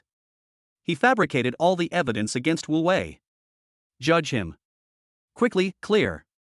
Lin Mo's plan is accelerating. The night was as dark as ink, and the Hongyuan law firm in Longqing Central Business District was brightly lit. Qian Bin, as the firm's top lawyer, is now enjoying the tranquility that belongs to a winner. He just won an economic dispute case with a subject amount of over 100 million yuan. He recovered huge losses for his clients and also earned a generous commission for himself. He leaned back in his expensive Italian leather office chair, holding a glass of whiskey. I admire the dazzling night view of the city outside the window. The feeling of playing with the rules at his fingertips and looking down on all living beings made him extremely intoxicated. As for those losers who were sent into the abyss by his legal skills, he could no longer remember their faces. Just like the ignorant female reporter Wu Wei many years ago, it is just an insignificant footnote in his brilliant resume. Chapter 56. A miracle appears. Chen Bin took a sip of the spicy wine. A burning sensation in my throat and chest. This is what it feels like to be the best, playing with the law, trampling on the opponent's dignity, overlooking the countless struggling ants in this city. Chen Bin was looking at his reflection in the floor-to-ceiling window. That is the image of a successful person, expensive suits and nice hairstyles.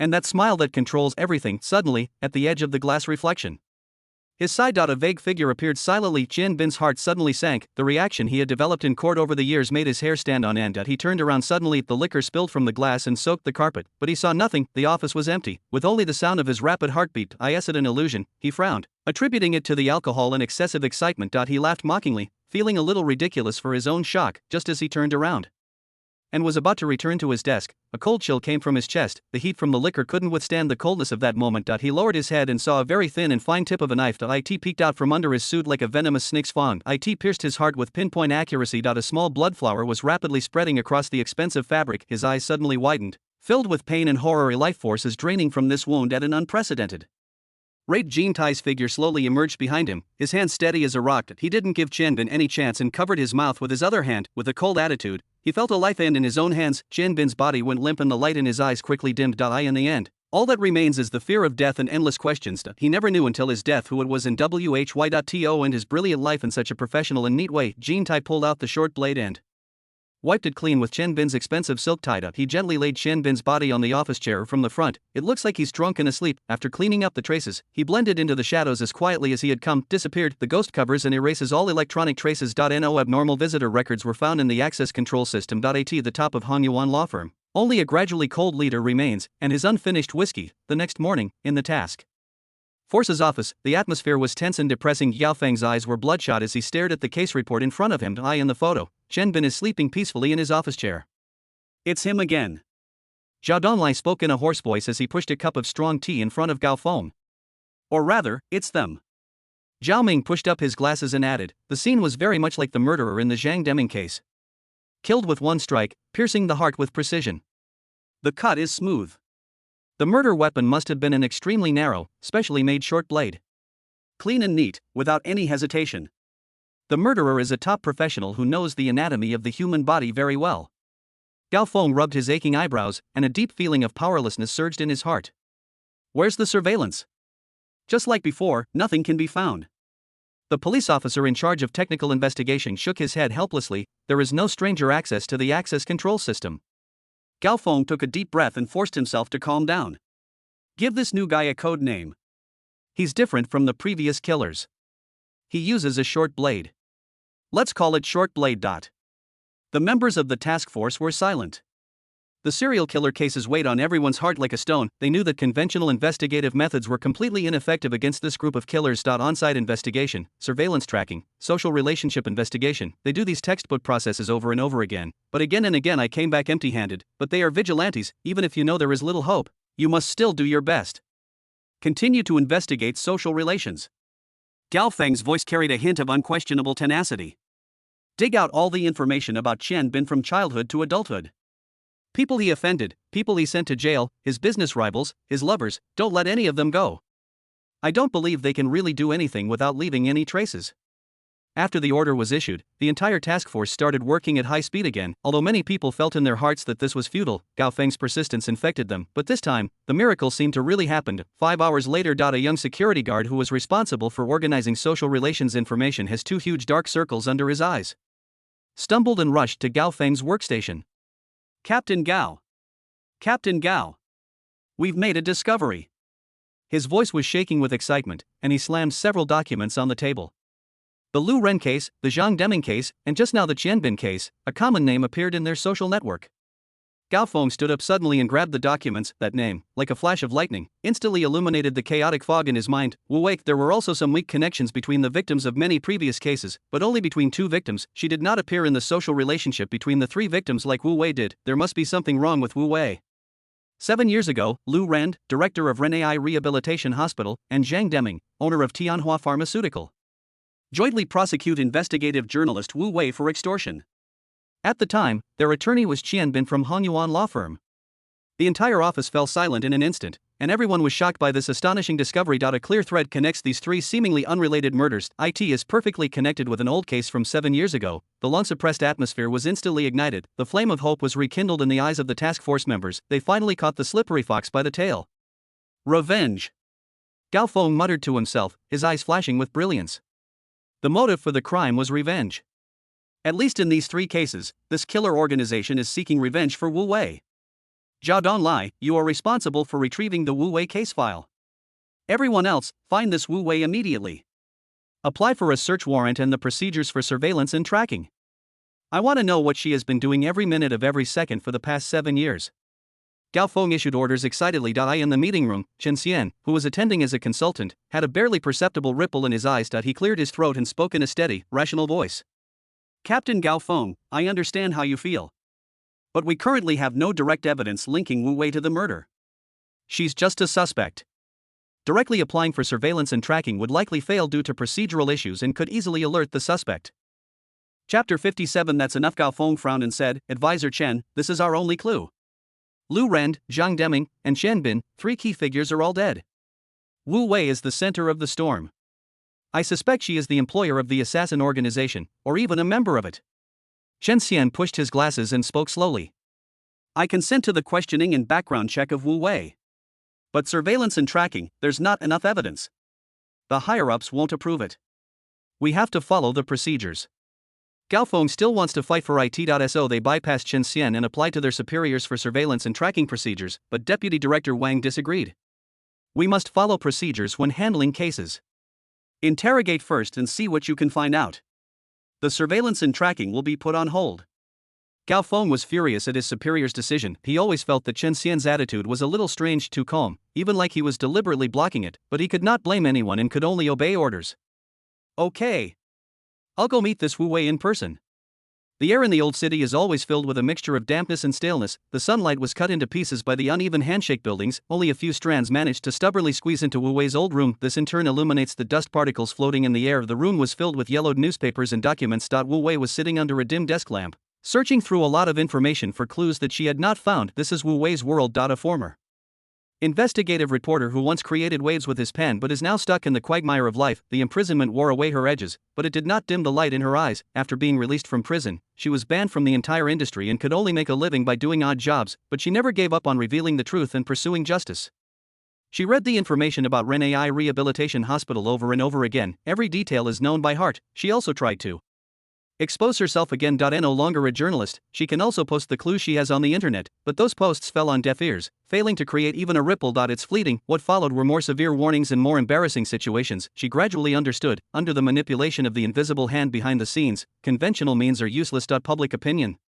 In the face of absolute power, one is nothing more than a plaything that can be manipulated at will. If you want to shake the invisible mountain, you must use unconventional means. We must find a sharp blade that can accurately pierce its heart. She had thought about it countless times. Even if it stirred up public opinion, what would happen? Those who are pushed to the front are always pawns, like Lu Ren and Zhang Deming. When they are abandoned, sin will hide deeper. In fact, they will not be abandoned at all. They just change their location, change their appearance, and continue to do evil. After witnessing the darkness of the abyss, Wu Wei's idealism has been tempered and become more realistic. She gradually understood the life of a lackey is not worth more than a hair on the master's leg. To make them feel pain, you have to attack the core directly. Even if we cannot destroy them in one fell swoop, we must make them pay the price in blood. She has been waiting for an opportunity, waiting for a like-minded ally. A few days ago, when Wu Wei heard the news of the sudden death of Lu Ren, the director of Ren AI Rehabilitation Hospital, her heart skipped a beat. She had a strong premonition. The wind seems to be picking up. Dong dong dong. The dull and powerful knock on the door interrupted Wu Wei's thoughts. She stood up warily and looked out through the peephole. There were several serious-looking men standing outside the door. The middle-aged man in the lead had a tall stature and eyes as sharp as an eagle. Even through a layer of lenses, Wu Wei could still feel the pressure of scrutiny. He's a security guard. Wu Wei took a deep breath and opened the door. The leading security guard was Gao Feng. He looked at the woman in front of him. It is somewhat difficult to connect her with the high-spirited investigative reporter in the file. Wu Wei in front of me looked haggard and was wearing an old t-shirt that was washed out, but those eyes occasionally shone with idealism. Wu Wei. Gao Feng showed his ID. We are from the Municipal Bureau's Special Task Force, and we would like to ask you about some matters. Please come in. Wu Wei stepped aside. Gao Feng walked into the small room and quickly scanned the surroundings. When he saw the piles of information, he took a quick look. Ms. Wu, it seems you've been obsessed with the case from 7 years ago. Gao Feng pulled out a chair and sat down, then got straight to the point. I am wronged. Wu Wei's voice was not loud, but every word was powerful. The truth was covered up and justice was not served. I will certainly never forget that. We are not here today for that case. Gao Feng's knuckles tapped lightly on the table. Lu Ren is dead, did you know? I know. I heard it from people at Ren AI Hospital. Wu Wei replied. Gao Feng stared into her eyes, trying to find a flaw in her. You also know Zhang Deming, the boss of Tianhua Pharmaceutical, right? Wu Wei's heart sank, but her face remained calm. I know him. He was one of the plaintiffs who sued me. He's dead too. Gao Feng said word by word. Just a few days ago, someone pierced my heart with a steel needle. Wu Wei's pupils suddenly dilated and her breathing stagnated for a moment. She really didn't know this news. Zhang Deming is dead too. Gao Feng keenly caught her reaction at that moment and continued to put pressure on her. And Qian Bin, a partner at Han Yuan law firm and their attorney back then. Just last night, he died too. The way he died was similar to Zhang Deming's. He was also killed in one blow. One thunder after another exploded in Wu Wei's mind. Lu Ren, Zhang Deming, Chen Bin, the three key figures who sent her to hell 7 years ago in such a short period of time. People died mysteriously one after another. This is not a coincidence. She instantly understood why the security guard came to her house. A huge storm is brewing, and she was being pushed to the center of the storm by an invisible force. Ms. Wu, Gao Feng's voice became low and oppressive. 3 people who had a deep hatred for you are dead. They died at the hands of professional killers. Do you have anything to say? Or, do you know someone who would do this for you? Wu Wei lowered her eyelids to hide the turmoil in her eyes. Her mind was racing. Who is it? What is the purpose? The most likely possibility is that they are business rivals of Lu Ren and Zhang Deming in the pharmaceutical field, killing someone and blaming them, killing someone with a borrowed knife, killing 2 birds with 1 stone. This is a common and ruthless tactic in the business world. The purpose, of course, is profit. But there is another possibility, the most ideal possibility, the one she had always dreamed of. The real ally has appeared, someone who, like her, has seen through the powerlessness of conventional means, determined to use thundering means to eliminate the evil companions. This person, or rather this organization, possesses a powerful force that she does not possess. They accurately eliminated the 3 key figures of that year and pointed the clues to her.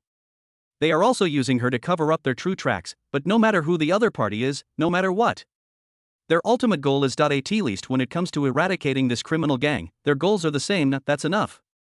Chapter 58 Enlightenment. Her life had already hit rock bottom and she had nothing. Now all that remains is the obsession to uncover the truth and the pursuit of justice. Besides, does she have any choice now? She is already in the game and has no way out. In this case, why not face the storm and move forward bravely? She was like a pawn that had crossed the river, with no choice but to move forward. What she hoped was that the one who used her as a pawn was her ally. What she hoped for more was that this storm coming from the darkness would blow even harder. It would be best to involve the deeper and darker existences behind Lu Ren as well, let them also feel the pain. After figuring it all out, the turmoil in Wu Wei's heart gradually subsided. She raised her head and met Gao Feng's scrutinizing gaze again. Captain Gao, are you suspecting me of hiring someone to commit murder? She smiled self-deprecatingly and gestured towards her surroundings. Do you think I look like someone who could afford a professional killer? We don't rule out any possibility, Gao Feng replied. I have nothing to say. Wu Wei said frankly. I'm happy they're dead, but that doesn't mean I had anything to do with their death. If you have evidence, you can arrest me now. Gao Feng looked at her deeply. Wu Wei's reaction was flawless, judging from her expressions and micro-movements. This was indeed the first time she heard the news of Zhang Deming and Chen Bin's death, but her subsequent behavior seemed too abnormal. Gao Feng had no idea what Wu Wei was thinking at that time. The doubts in his heart grew stronger, but then, the subsequent questioning yielded no results, and Wu Wei responded perfectly. As a former investigative reporter, Wu Wei's ability to control her language and facial expressions is unquestionable. We'll find out. Gao Feng stood up, left a cold word, and turned away with his men. Walking out of the dilapidated residential building, Gao Feng squints his eyes due to a beam of dazzling sunlight. A young security guard followed and asked in a low voice. Captain Gao, what should we do now? This Wu Wei doesn't seem to be lying, but there's something strange about her. She didn't lie, but she didn't mean it either. Gao Feng got into the car and rubbed his swollen temples. He had been tracking this killer for far too long, from the difficulty of the Huang Xihai case and the Wang Dashan case, now to cross-city cooperation. Tracking the killer has become his obsession. He would never allow the case to become stagnant in his hands. Gao Feng had a strong intuition that Wu Wei was definitely related to the killer. He picked up the phone, but put it down again. Chen Xian's face appeared in his mind. The application for surveillance and tracking was rejected, and every step was stuck in the procedures. Don't drive yet. Gao Feng suddenly spoke, his tone firm and decisive. He turned and spoke to the 2 most trusted men around him. From now on, the 2 of you, keep an eye on Wu Wei for 24 hours. She reported everything to me, including who she met and where she went. But, boss, the application for surveillance and tracking was rejected.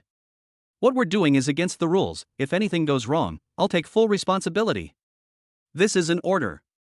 Gao Feng's voice was not loud, but it carried unquestionable weight. He knew it was a risk. Once caught, the consequences will be disastrous, but his intuition told him that Wu Wei was the key to unlocking all the mysteries. He must grasp this only clue, even if it means risking one's own future. In Longcheng, in a villa on the outskirts of the city, in a spacious and luxurious living room. A man in his 50s was kneeling on the ground, shaking like a sieve. His name is Wang Jianjun, and he is the vice president of Renai Rehabilitation Hospital. He is also the person most likely to take over the position of dean after Lu Ren's death. Chen Tianxiao sat leisurely on the sofa. He was playing with 2 shiny walnuts in his hands, making a dull collision sound. Every collision hit Wang Jianjun's heart like a hammer. His nephew, Chen Feng, a young man in his early 20s, stood behind him with an excited look on his face, watching the scene with interest. Vice President Wang, don't be nervous. Chen Tianxiao's voice was gentle, but to Wang Jianjun, it sounded even more terrifying than the howling of a demon. I came here today just to chat with you. Lu Ren died suddenly, and many things were not handed over in time. We wonder if he left anything special? Cold sweat broke out on Wang Jianjun's forehead. Usually, he inferred from clues that Lu Ren was doing something secret. I didn't expect that I would suffer for it now. Mr. Chen, I don't know anything, I really don't know anything, he said with a sad face. Really? Chen Tianxiao smiled, but there was no warmth in his smile. He turned his gaze to the pale-faced hostess standing aside and the little girl in her arms. I heard that Vice President Wang's granddaughter is in kindergarten this year, right? Wang Jianjun's heart sank suddenly, and a bone-chilling chill rushed from the soles of his feet to the top of his head. Our Chen family owns a Kaimingsing bilingual kindergarten. The environment and faculty are both top-notch in the city. Chen Tianxiao continued to speak slowly. I think this child is smart and clever. Why don't you transfer him to our place? Tuition is free, and we will send a special car to pick you up. Make sure she's well taken care of. Wang Jianjun's face turned pale and cold sweat instantly soaked his shirt. This is not goodwill, this is a naked threat. Send your granddaughter to their territory. It is equivalent to sending a proton to the other party. Mr. Chen, there's no need to go to so much trouble. Wang Jianjun's voice was shaking. Chen Tianxiao's smile remained unchanged, but his eyes had turned cold. Vice President Wang, I'm not discussing this with you. You are a smart person, you should know what to do. He paused, leaned close to Wang Jianjun's ear, and spoke in a voice that only the two of them could hear. It's best if Lu Ren's things are not in your hands. If you were, you would know what to do. I'll give you 3 days. In 3 days, I hope to be at the gate of Kaimingsing kindergarten. See your granddaughter's adorable smiling face.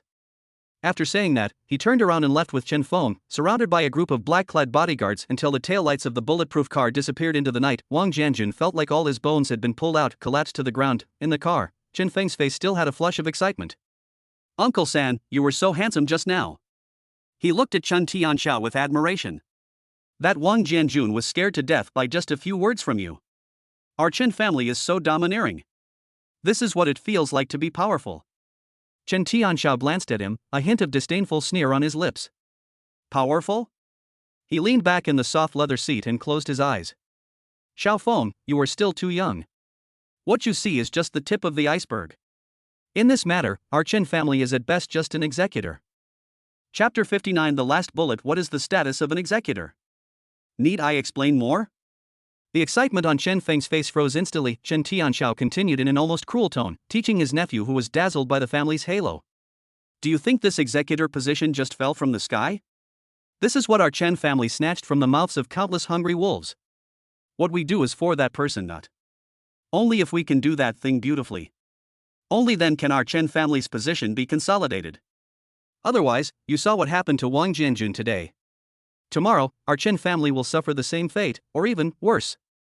When mentioning that person, Chen Tianxiao's voice unconsciously lowered a lot. There was a trace of awe and fear in his eyes that came from the bone marrow. Chen Feng was so frightened by these words that he broke out in a cold sweat. It was the first time he realized it so clearly. The Chen family seems to be in great prosperity. In fact, it is just a hunting dog fighting for a bone. Just then, a rapid cell phone ring broke the silence in the car. It's Chen Tianxiao's private phone number. He glanced at the caller ID, raised his eyebrows slightly, and picked up the phone. Speak. His tone was short and powerful. A calm and steady voice came from the other end of the phone. It was Chen Xian. Uncle San, there are new developments. Chen Xian said quickly. Did you know that Chen Bin, a partner at Hanyuan law firm, is dead? Yeah. Chen Tianxiao gestured for Chen Xian to continue.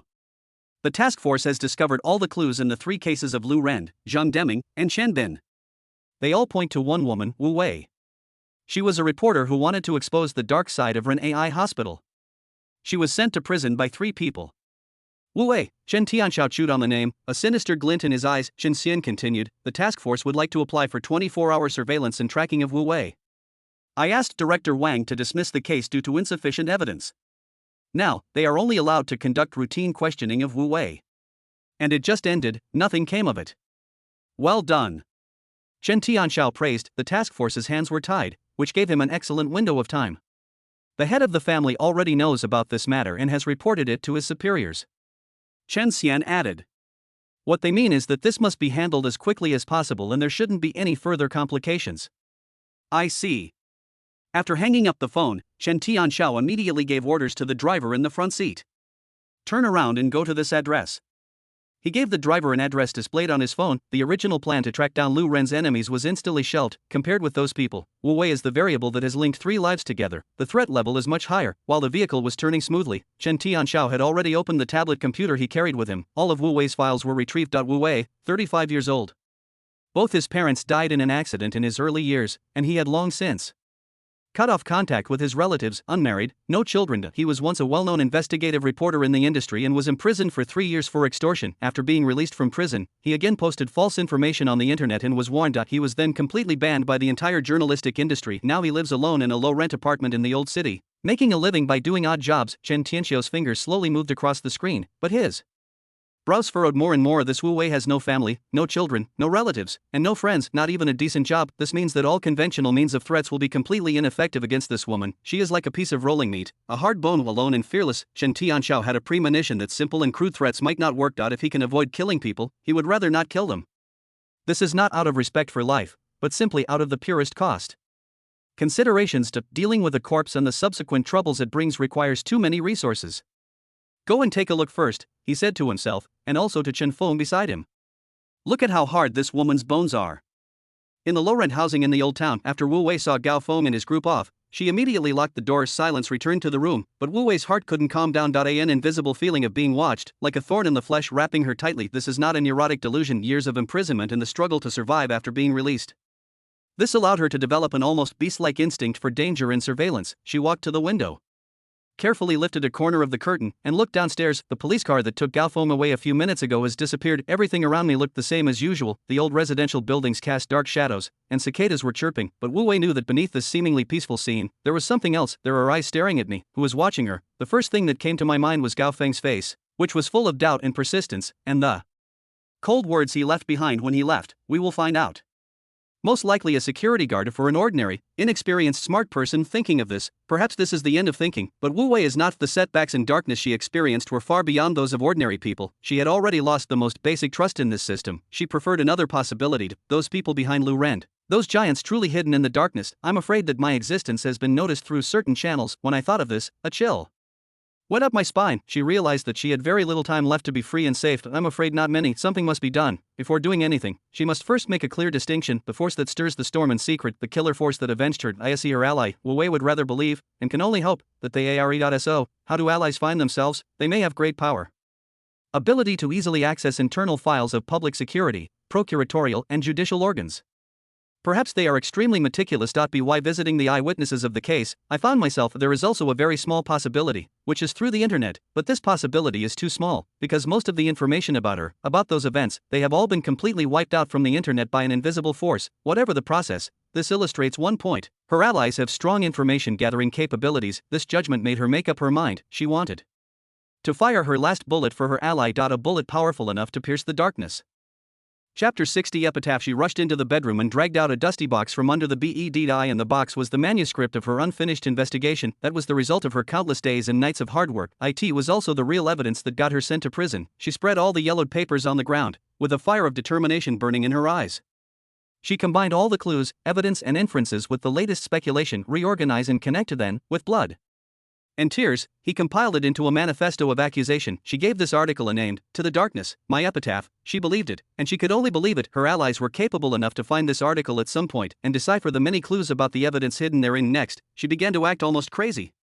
She took out a dozen USB flash drives and mobile hard drives from the drawer that she had bought with her savings, copied this epitaph into it. She found a pen and paper and copied the entire text neatly several times. She disguised these media containing information in various ways. Some were stuffed into old books and given to a stranger, some were wrapped in waterproof bags and thrown deep into the park's trash cans, some hid in the cracks between the partitions of public toilets. Some, she uploaded the electronic version to multiple domestic and foreign cloud storage spaces she purchased. Finally, she opened a website for a scheduled email service. She compiled the article's cloud disk link and password into an email and set up a trigger mechanism. If there is no login activity in your email account for 24 consecutive hours, this scheduled email will be automatically sent to the public email addresses of dozens of well-known media and human rights organizations at home and abroad. This is the awakening of a martyr. Doesn't she know that with the power of the mastermind, everything she did had a high probability of being intercepted midway? Will it ultimately fall into oblivion, she knows, because she did that after she was released from prison, but it wasn't as crazy and decisive as this time, and that time, she failed miserably and not only will all efforts go to waste. I also suffered the most severe warnings and the heaviest injuries. Since then, I have been surviving in disguise and keeping myself useful until now, but she did it anyway, because she had no choice. When you are in the situation, you are like a soldier crossing a river. You can only move forward and live towards death. Moreover, there was still a spark of hope in her heart. She believed that even this time all the information was perfectly erased again, but the enemy's very act of erasing traces will leave new traces. It's like walking in the snow. And no matter how you cover your footprints, you will always disturb the snow on the ground. One day, even if there are no allies, there will be successors. Later generations will follow these disturbed traces and discover more information. She had done everything she could. Wu Wei calmly deleted all operation records on the computer and formatted the hard drive. At this moment, she felt an unprecedented fatigue. I also felt an unprecedented sense of peace. She returned to her small, simple room, cleaned carefully and made the bed. Then I boiled some water and made myself a cup of tea. She sat at the table, holding a cup of warm tea, quietly watching the last ray of sunset sink into the horizon outside the window. The city lights are coming on. She lived her life as usual, waiting. That final moment arrives. All of Wu Wei's actions were seen by the security guard who was monitoring her in the car. There were two security guards monitoring Wu Wei. The younger one is named Li Xiang, and the older one is Zhang Zheng. Both of them are Gao Feng's trusted subordinates.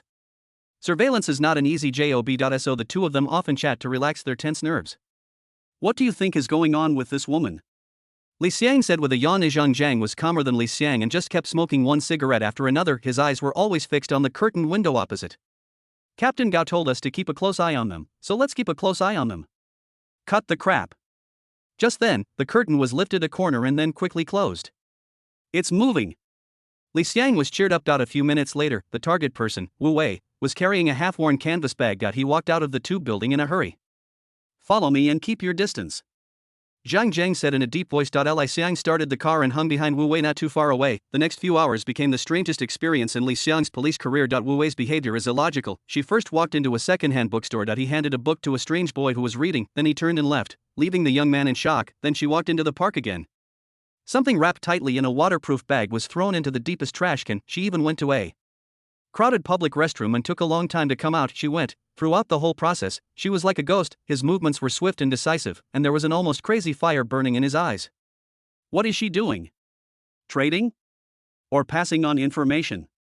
Li Xiang's mind was a mess. Zhang Zheng's expression became increasingly serious, and he noticed it keenly. This is by no means ordinary behavior.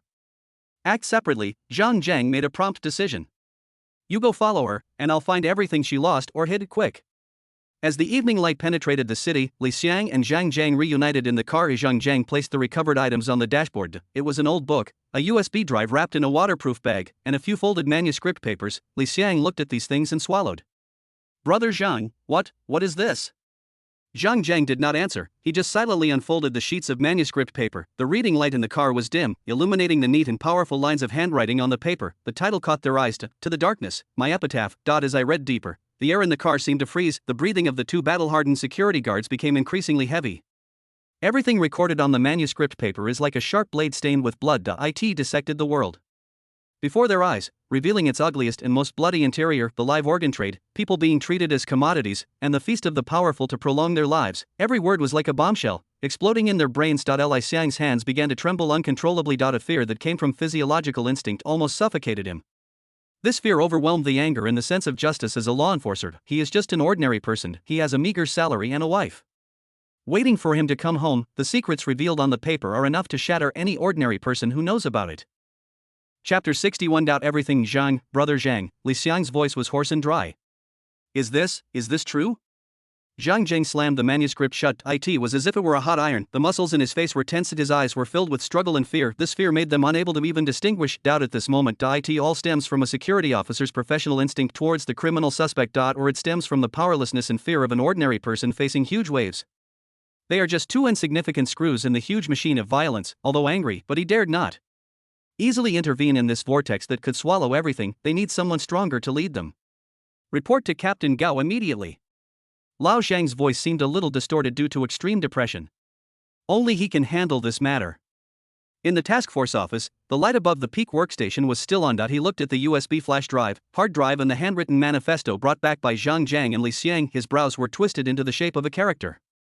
To the darkness, my epitaph. Gao Feng's fingertips tapped lightly on the cold table, making a dull and rhythmic sound. He read the entire article word for word. Many years of law enforcement career. He has seen too many people claiming they have been wronged. I've also seen more villains disguised as victims. His master, the old security guard who brought him into the world of criminal investigation, before retiring, he patted him on the shoulder and warned him with his life experience. Xiao Feng, remember, doubt everything. You are a law enforcer, not a housewife watching soap operas. Don't empathize with your suspect. You have to question every word they say. There's only one thing that can truly make you believe evidence. Gao Feng has reached his current position step by step by keeping this sentence in mind and practicing it. Of course, he saw the heinous crime and blood and tears behind this article, but that was written by the suspect. Gao Feng expressed doubts about this. Besides, he is now in charge of a murder case, therefore, he is more concerned about why did Wu Wei spread these things in such a self-exposure way. Moreover, in his opinion, Wu Wei's so-called epitaph. It's so perfectly written and so sensational. He looks too much like a hero ready to die bravely, but a real victim. Desperate situations are often filled with confusion and fear, this kind of decisiveness and clarity. Instead, it felt more like a carefully orchestrated performance. While she was doing all this, were there any suspicious people around? Gao Feng asked coldly. Li Xiang and Lao Zhan looked at each other and shook their heads. No, she seems to be picking random deliveries and hiding places. Gao Feng's eyes became sharper. He guessed Wu Wei must have some unknown purpose in doing this. Most likely this manifesto was more like a communication signal. It's calling for the killer hiding in the dark. The entire process of tracking and monitoring you. Repeat to me verbally and in detail every move Wu Wei made. Don't miss any details. Gao Feng ordered. He specifically emphasized oral. Of course, no written records of this illegal surveillance can be left. After listening to the two people's retelling, Gao Feng had already made a judgment in his mind. He picked up the things on the table and strode towards Deputy Director Wang's office. Director Wang, I request the immediate arrest of Wu Wei. She is closely related to the 3 murders of Lu Ren and others. And he's suspected of being a serial killer. Gao Feng slapped the manifesto, USB flash drive and other things on Deputy Director Wang's desk. Deputy Director Wang slowly picked up the manuscript and took a few glances at it. He frowned slightly, then put it down again. Gao Feng, I understand your eagerness to solve the case. But, based on an article whose authenticity is unknown, how can a few USB flash drives be used as evidence for an arrest? The article could be interpreted as a false accusation, arguably the product of the fantasies of a mentally ill person. Any action we take must be based on solid evidence. Gao Feng was a little excited. Then take a step back and place Wu Wei under residential surveillance. Restrict her freedom and prevent her from contacting the outside world. Deputy Director Wang pondered for a moment, as if weighing the pros and cons. He saw the determination in Gao Feng's eyes. I know I can't get through this without giving him an explanation. Okay, residential surveillance is fine. But this requires procedures. I'll have someone do it right away. Procedure? Gao Feng's heart sank. He knew that once this procedure was completed, the opportunity would be lost. Sure enough, Deputy Director Wang changed the subject and his tone became serious. Also, Comrade Gao Feng, your people illegally monitored Wu Wei without applying for any formalities. This is a serious violation. You must withdraw all your men immediately. Hand over all items obtained during surveillance. Otherwise, explain the origins of these things in your hands. In one sentence, all of Gao Feng's paths were blocked. Gao Feng's fists were clenched at his sides, making a creaking sound, and his chest heaved violently. It started when Chen Xian refused the task force to follow Wu Wei. He felt an invisible resistance. This force came from the top, hindering him in every way, but he hasn't reached that position yet and can't see the whole picture, and deep down in his heart, he just wants to be a pure security guard, catch the killer who challenges the rule of law. And don't want to get involved in the struggles among the top leaders. Yes. Gao Feng squeezed out a word from between his teeth, turned around and left the office. Inside a black car 2 blocks away from the residential building where Wu Wei lived, Chen Tianxiao leaned back in the back seat and closed his eyes to rest. Chen Feng on the side seemed a little anxious and looked out the window from time to time. Just then, Chen Tianxiao's cell phone rang. It was Chen Xian who called. Uncle San, the security personnel have already withdrawn. Is it clean? Clear. Deputy Director Wang gave the order personally. Gao Feng had no choice. Very good. Chen Tianxiao hung up the phone and opened his eyes. He gave a brief order to the bodyguard in the front row, a man as silent as iron. Let's get started. Soon not a black Jinbei van that had been waiting in the dark slid out silently. Its license plate was covered with a fake one, and it looked like a predatory beast in the night. The van stopped downstairs of the residential building where Wu Wei lived and the door opened. Several men dressed in black and wearing masks came out one after another. The movements were swift and silent. There was a suitcase-sized device inside the car that was always turned on, all mobile phone and Internet signals within a few hundred meters of Wu Wei's residence were cut off. The surveillance footage also turned into snowflakes. A man walked to Wu Wei's door. He took out a set of precision tools from his pocket and fiddled with the keyhole for a few seconds. The door lock opened with an inaudible click. Chapter 62. If it is for justice inside the house. The lights are bright, the expected panic did not occur. Wu Wei sat at the desk with her back to the door. There is a cup of cold tea on the table. She held a small carving knife in her hand. It seems like the finishing touches have just been added to the desktop. She turned around and calmly looked at the group of uninvited guests who broke in. There were no words, and no resistance. It was as if he had already anticipated this moment. The leading man waved his hand. Two team members stepped forward. One person took out a handkerchief and covered Wu Wei's mouth and nose. Another prepared the package, and then they quickly took the unconscious Wu Wei away. The whole process was clean and neat. Afterwards, two follow-up personnel responsible for cleaning up the traces entered the room. They checked every corner with professional equipment, make sure that no hair, dander, or fingerprints are left behind. One of the cleanup crew noticed the nicks on the desk. He leaned over and looked at it in the light. I saw that line of words clearly. The handwriting was deep and the strokes were sharper. There is a resolute power. Life is precious, but freedom is more precious. If it's for justice, both can be thrown away. The trace cleaner's mouth curled up into a sneer under his mask. He thought it was a little ridiculous, like a powerless cry. He took the plane from the toolbox, cut back and forth vigorously on the line of words. Sawdust flew everywhere. That line of poetry embodies all the ideals and determination of a woman, completely erased. He didn't stop until the surface of the table was smooth. After doing all this, the cleanup crew took a final look around. After making sure everything was safe, he turned and left, gently closing the door. Long after the signal interference disappeared, only then did the brave residents stick their heads out from the crack in the door. The strange signal just now was interrupted, and the black van that flashed by downstairs, and fierce men make everyone afraid to show up. Just now, was someone taken away? A voice rang out in the neighborhood group. It seems so. I heard some noise, but I didn't dare to look. Do you want to report it to the police? I don't know anything, how can I report it? In the end, some kind-hearted person called the police station. Hello, is this the Public Security Bureau? It seems like someone has been kidnapped in our building. Who was kidnapped? No. I don't know. I didn't dare to look. Where are the kidnappers? Well, I didn't see clearly, I just saw a few dark shadows, very menacing. I was so scared that I quickly closed the door. Because the information provided by the person who reported the incident was vague, the case was initially treated as an ordinary criminal case. The police station sent 2 security guards to visit. It was not until the security guard knocked on Wu Wei's door that he found no one inside. Only after confirming the identity of the resident from other neighbors did they realize the seriousness of the problem. The news was reported up the chain of command and finally reached Gao Feng's ears. Bang! Gao Feng slammed his fist on the desk, causing the water in the cup to splash out. His chest heaved violently and his eyes were bloodshot. An uncontrollable rage almost set him on fire. Damn it, he roared in his heart. If Deputy Director Wang had not forced him to withdraw the surveillance personnel. If it weren't for that damn residential surveillance procedure that delayed the time, how could Wu Wei be kidnapped right under his nose? Now, this clue that finally surfaced has been broken again. The security authorities completely lost control of Wu Wei. He paced back and forth in the office in a restless manner, like a beast trapped in a cage. He wanted to vent his anger and smash everything in front of him to pieces, but in the end, I forced myself to restrain myself. He knew that anger would not solve anything. He has to calm down. The next morning, the atmosphere in the task force's meeting room was solemn. Gao Feng sat in the main seat with a gloomy expression. Zheng Zhang stood in front, briefly introducing the preliminary investigation results of Wu Wei's kidnapping case to everyone. No physical traces of value were left at the scene. No suspicious fingerprints or DNA were found on the door locks, the floor, or the furniture. The table has signs of being chipped. Originally, there should have been something on it, but the kidnappers deliberately cleared it away. According to the report from the telecommunications department, during the time period of the incident, communication and network signals in the area were severely interfered with, and all monitoring equipment failed. We visited several residents who witnessed the incident. Everyone said they only saw a group of masked men in black. They moved so quickly that we can't confirm the exact number. Because of intimidation, no one dared to take a closer look.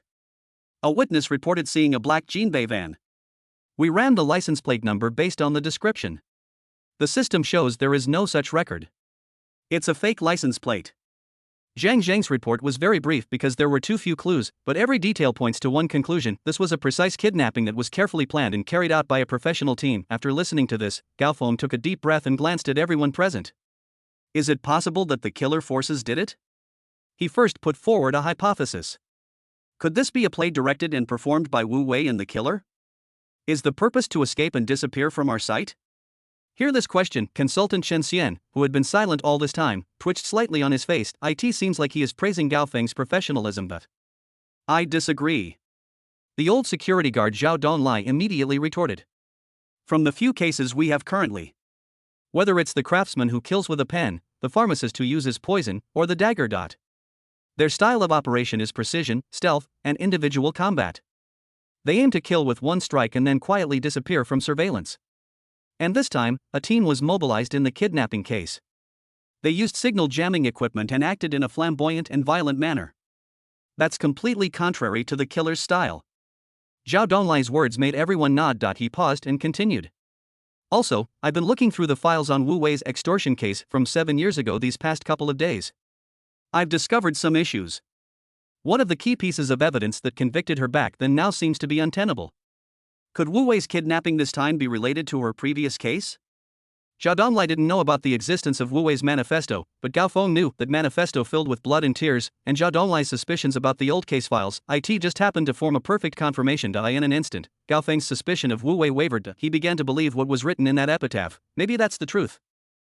Chapter 63. Such darkness. Gao Feng couldn't help but look at Chen Xian deeply. Chen Xian smiled and looked at Gao Feng. Gao Feng avoided Chen Xian's gaze. His heart sank. From the beginning, Chen Xian refused the task force's request to follow Wu Wei. Deputy Director Wang forcibly ordered the withdrawal of surveillance on the grounds of violations. Then the kidnappers took advantage of this window of opportunity to strike. This is all too coincidental. After all, it's called tracking and surveillance. From another perspective, isn't it a form of protection? And this is the force that hinders protection. There are traces of the Chen family everywhere. Gao Feng has reason to suspect Chen Xian and the Chen family behind him were not the culprits in the kidnapping of Wu Wei. It is definitely inextricably linked to this force, but what can he do?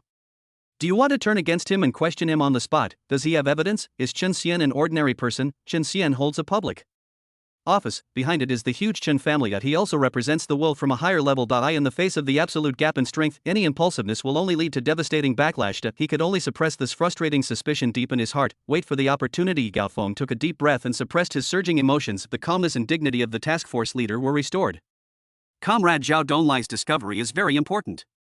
His voice was low and powerful. Regarding Wu Wei, whether the person who kidnapped her was a killer or someone else, she is already the key to the entire case. Now, our primary goal is to find her.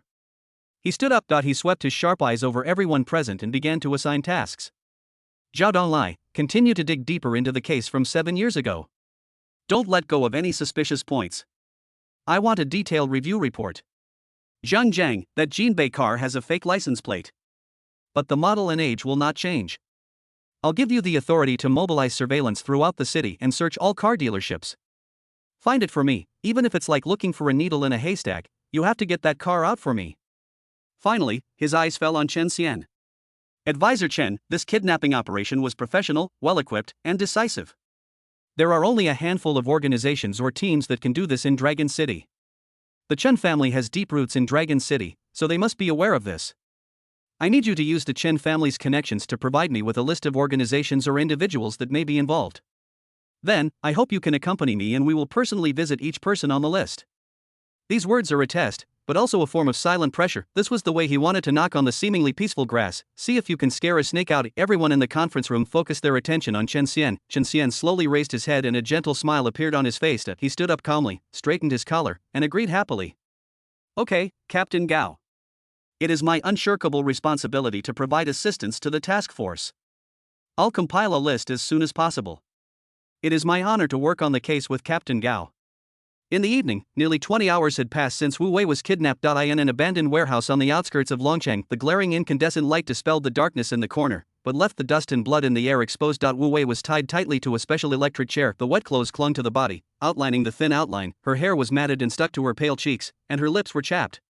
Under the iron chair, a large puddle of water reflected a cold light under the lamplight. Those were the marks left by alternating electric shocks and cold water. On her exposed skin, you can see the burns left by the electric shock, which is shocking. Her spirit was at its lowest point. Chen Feng stood in front of her with a look of pleasure after committing sadomasochism on his face. He asked viciously, I'll ask you one last time, where is the assassin organization?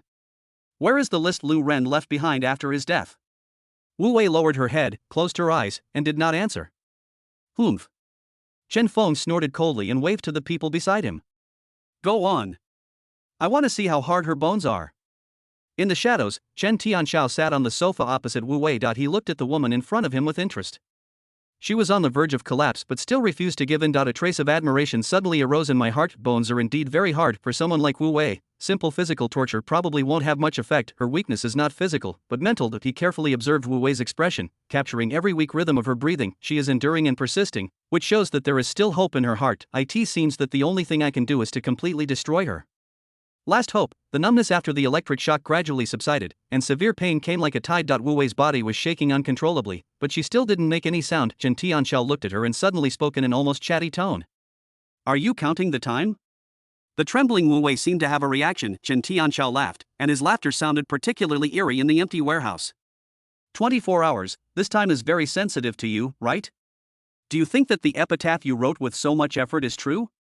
Will it spread around the world like a virus? He let out a series of mocking laughs. Ha, don't be naive. Who do you think we are? Our line of work in Dragon City is responsible for publicity. Your clever little tricks. In our eyes, it's just like a child's graffiti, so ridiculous. Every word he said was like a needle. You don't know yet? The USB drive you threw into the trash, the manuscript you stuffed into a stranger's pocket, everything has been confiscated by our people. Oh, yes, and those cloud spaces you uploaded to domestic and foreign countries. It has also been completely banned and cleared. Wu Wei's face grew paler. There's also that scheduled email, right? Chen Tianxiao sneered.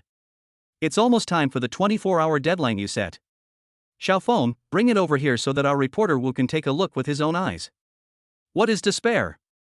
Chen Feng grinned and placed a laptop in front of Wu Wei. On the screen, there is a striking countdown. Time is returning to 0 second by second. Wu Wei stared at the string of jumping numbers.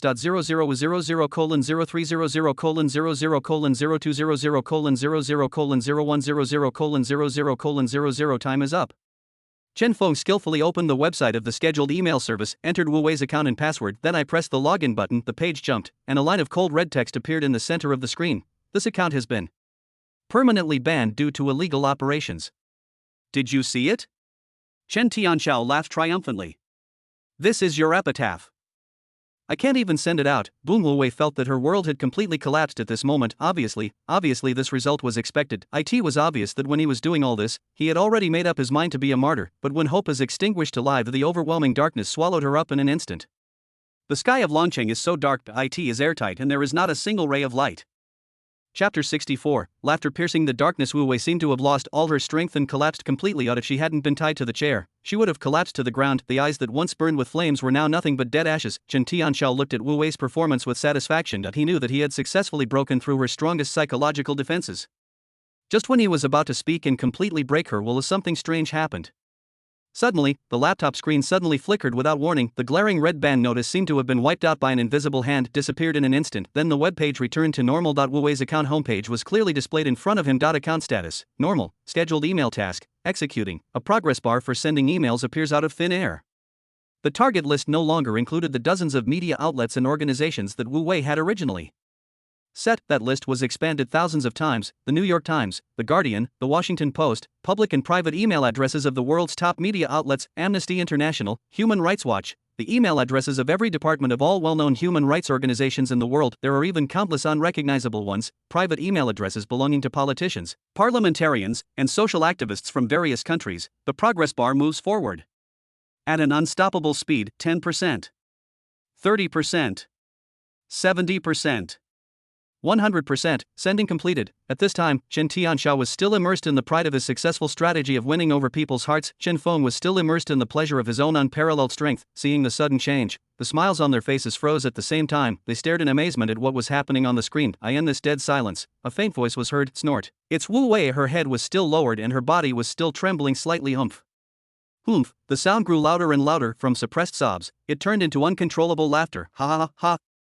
Wu Wei raised her head suddenly. An almost insane smile bloomed on that face covered with scars and tears. Her laughter was sharp and hearty, filled with the ecstasy of surviving the disaster in the most thorough mockery of darkness. This laughter was the first answer she uttered after being tied here. It was like the sharpest sword, piercing the oppressive air in the warehouse. It pierced Chen Tianxiao's arrogance that he thought he was in control of everything. It also pierced through this Impenetrable darkness, all of this was naturally Lin Mo's doing. Let's go back to the afternoon when Wu Wei wrote the epitaph at Blackstone Prison. In the library, Lin Mo sat quietly in the shadow of the bookshelf, holding a yellowed old book in his hands. The pages before him told an ancient fable. An evil dragon lurks on the mountain and demands that the village below the mountain sacrifice a young girl every year. Year after year, there are always brave young men who embark on the journey to slay the dragon, but without exception, they never returned until one year. Another young man set out with a sword. The villagers followed curiously, wanting to find out what was going on, and they saw that the boy had gone through many hardships. Finally, in the dragon's lair, he pierced the dragon's heart with a sharp sword. However, at the moment when the dragon was slain successfully, the young man was so excited about killing that he even killed the sacrificial girl who was trembling beside him, soaked in blood. Ferocious horns grew on his head. Pitch black bat wings stretched out from behind. The boy turned into a new evil dragon. Lin Mo's gaze lingered on the last line of words for a long time, his thoughts drifting away. After killing Qian Bin, Lin Mo knew that Wu Wei was about to be discovered. So he ordered Ghost to monitor Wu Wei's actions. All of Wu Wei's performance was in his eyes. From the sonorous words she spoke at the peak, when she returned home, she sorted out her epitaph. Like a martyr, then she was like a desperate fighter, hiding those tiny sparks of fire in every corner of the city. Lin Mo saw her struggle, her determination, and her courage. For an ordinary person who has been deprived of status and resources and abandoned by the whole world, everything Wu Wei did was already the limit of what she could achieve. Like her, Lin Mo had once fallen into endless darkness. He was even more desperate than she was, because he didn't even have a chance to fight back. He was thrown into this tomb of the living dead. Therefore, Lin Mo had already foreseen the ending that Wu Wei could imagine. There is a high probability that everything she does will not have any effect. Those media that carry her blood, tears, and hopes, they will be easily wiped out one by one by that invisible big hand. Not only was she unable to shake the darkness in the slightest, instead, they will suffer a heavier and more fatal blow because of this unwarranted collision. But she did it anyway. This is her struggle. It's like a moth flying into a flame, or a mayfly shaking a tree. It is her as an unyielding soul. A final declaration of war against this unfair world. Deep in Lin Mo's heart, a long silent string was gently plucked. He analyzed himself. If there was no death squad trial system, could I have achieved the same level as Wu Wei? He doesn't know, maybe, perhaps. All his edges and corners had been smoothed out by endless torture, become a walking corpse. The system gave him the power of revenge, so that he no longer feared the evil of life. He can easily see through evil, feel free to create accidents, can judge the life and death of others like a god, but he seemed to have gradually lost the proper respect for the goodness of life. Death warriors are tools, the wicked are the prey, good and righteous people are scapegoats.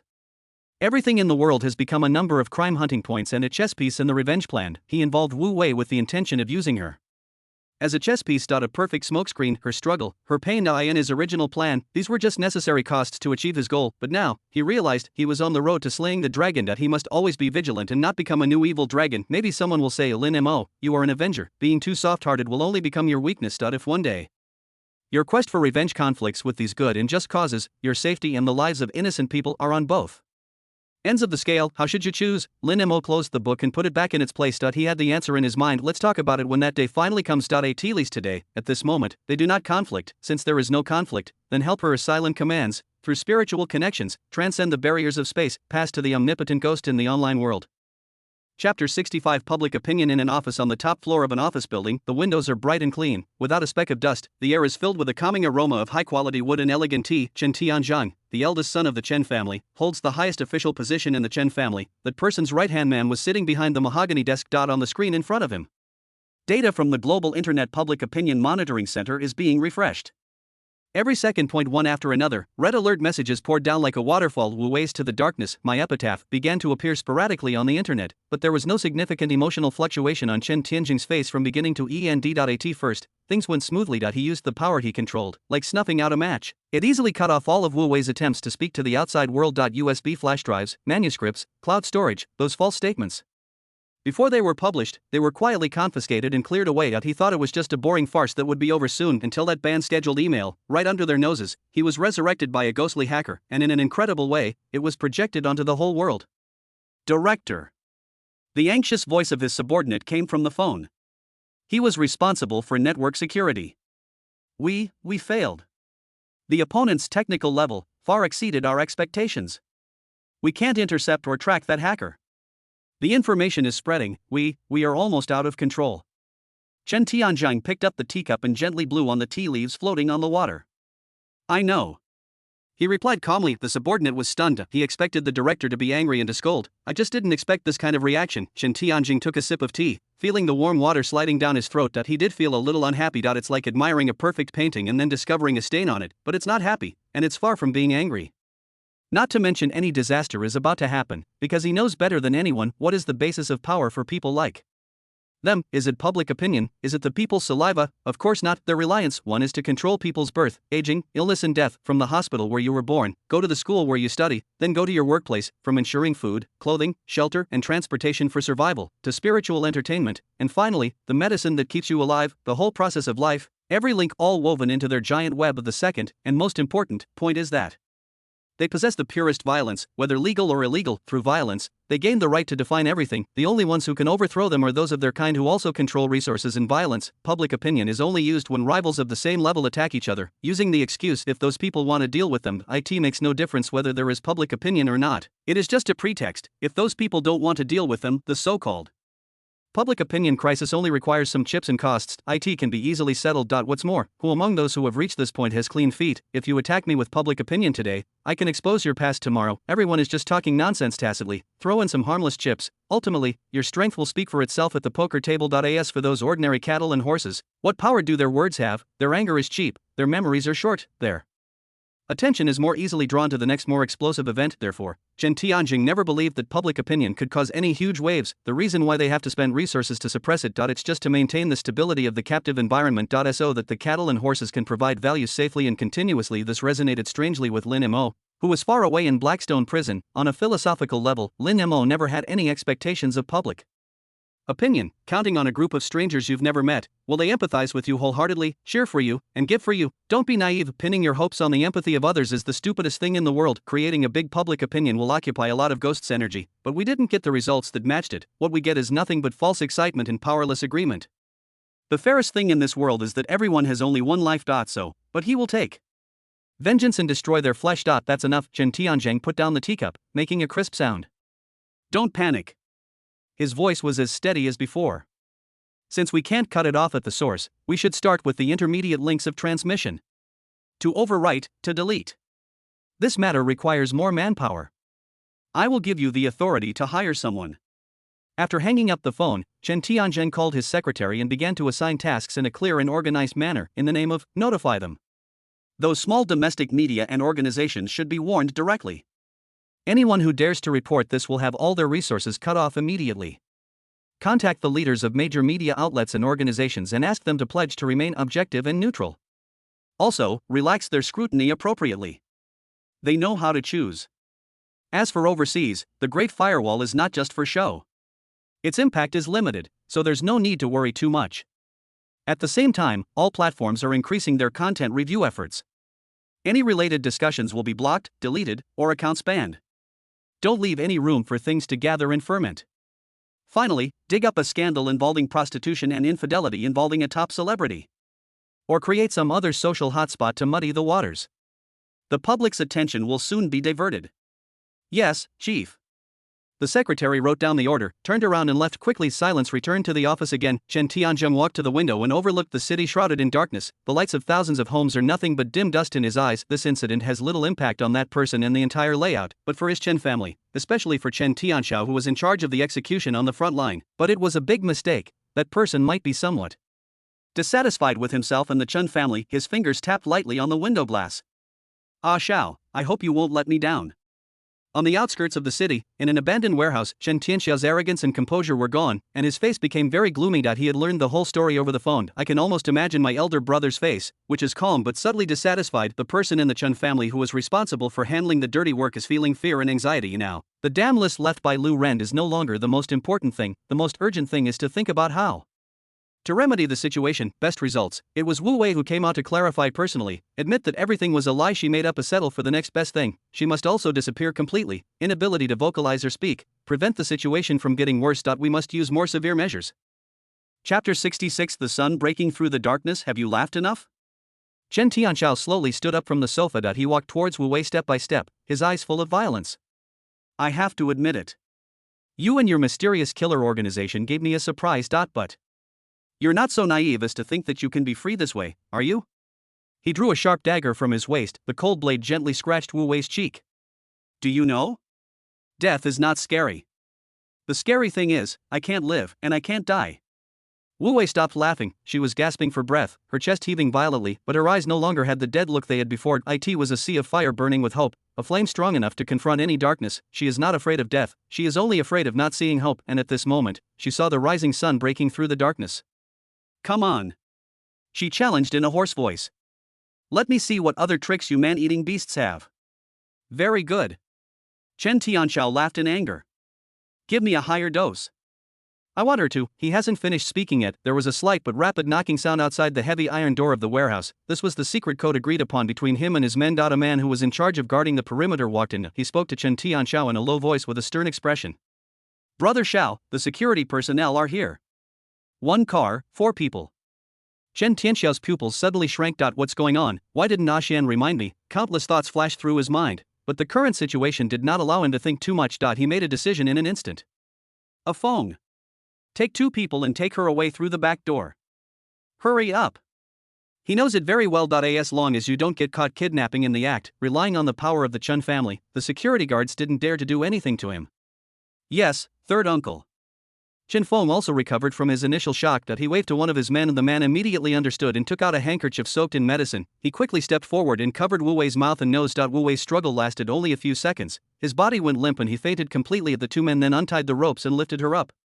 The group walked quickly towards an inconspicuous secret door at the back of the warehouse. Soon it disappeared into the darkness. Chen Tianxiao adjusted his collar and smoothed out the wrinkles. He returned to his usual calm self. He waited quietly, estimating the time when Chen Feng and the others would leave. After about 3 or 4 minutes, he slowly walked to the iron gate. He opened the bolt himself. Outside the door, the night wind blew in my face. Leading the group was an old security guard with his back straight. Like the rising sun breaking through the darkness, it was Zhao Donglai. "Let's go back to half an hour ago." In the evening, Longqing City Bureau. Zhao Donglai was flipping through the file of Wu Wei's extortion case 7 years ago. Page by page, the paper is yellowed, but the doubts revealed between the lines become clearer as time goes by. The key witness who accused Wu Wei, the family, immigrated shortly after testifying. There has been no news since then. The so-called blackmail recording, the sound is somewhat distorted. No effective voice-print comparison has been conducted at all, and the most crucial physical evidence, a sum of 500,000 in cash, it was found under the bed in the apartment Wu Wei was renting at the time. One doubt after another is like a sharp thorn. Zhao Donglai frowned. Just then, the screen of his personal cell phone, which was placed on the table, suddenly lit up. There was a slight vibration. It was a text message from an unknown number. Zhao Donglai picked up his phone in confusion and clicked on the message. Just a short line of words. Wu Wei, was kidnapped by Chen at the number 7 warehouse of the 3rd abandoned steel plant in the western suburbs. Zhao Donglai's breathing suddenly stopped. He stared at the text message, his brain working rapidly. Was it posted by Wu Wei herself? How did she get her own number? Is it a trap? Countless thoughts flashed through my mind. But his decades of criminal investigation intuition told him it is better to believe this clue exists than not to believe it. He immediately called Gao Feng. On the other side, in Longqing's top club that is not open to the public, the aroma of tea wafts in the air. Gao Feng was sitting next to Chen Xian, accompanying a noble and important adult in Longqing to drink tea. This was a visit that Chen Xian took the initiative to arrange. The excuse is to search for clues for the task force. Actually, Gao Feng could feel that this was more like a show-off and a warning.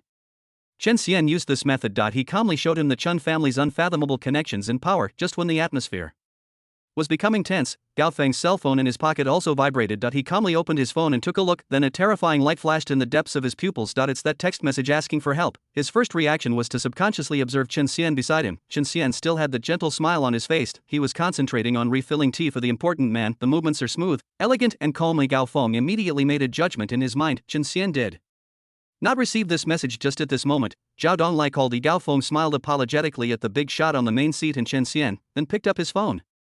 "Sorry, my family called." He stood up with his phone and walked out of the box, deliberately avoided Chen Xian. "Explain." Gao Feng's voice was low but extremely steady. "Captain Gao, I received a text message," Zhao Donglai said quickly. "I received it too." Gao Feng interrupted him. "Listen to me, this clue is our only hope right now.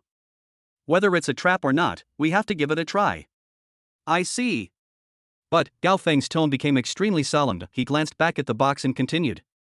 "The message mentioned Chen. I suspect it's related to the Chen family. So, this matter must not be known to Chen Xian. We can't be sure of Director Wang's position right now. Just in case, don't report this action. Don't go through any official procedures. This is against the rules." Zhao Donglai took a breath. "I'll take it." Gao Feng's answer was firm. "Old Zhao, how many people can you trust now?" he asked again. Zhao Donglai on the other end of the phone was silent for a few seconds, then gave 3 names. "Okay." Gao Feng made a quick decision. Take the three of them with you immediately and go over quietly. Don't report it, don't make it public, shut down all internal communications.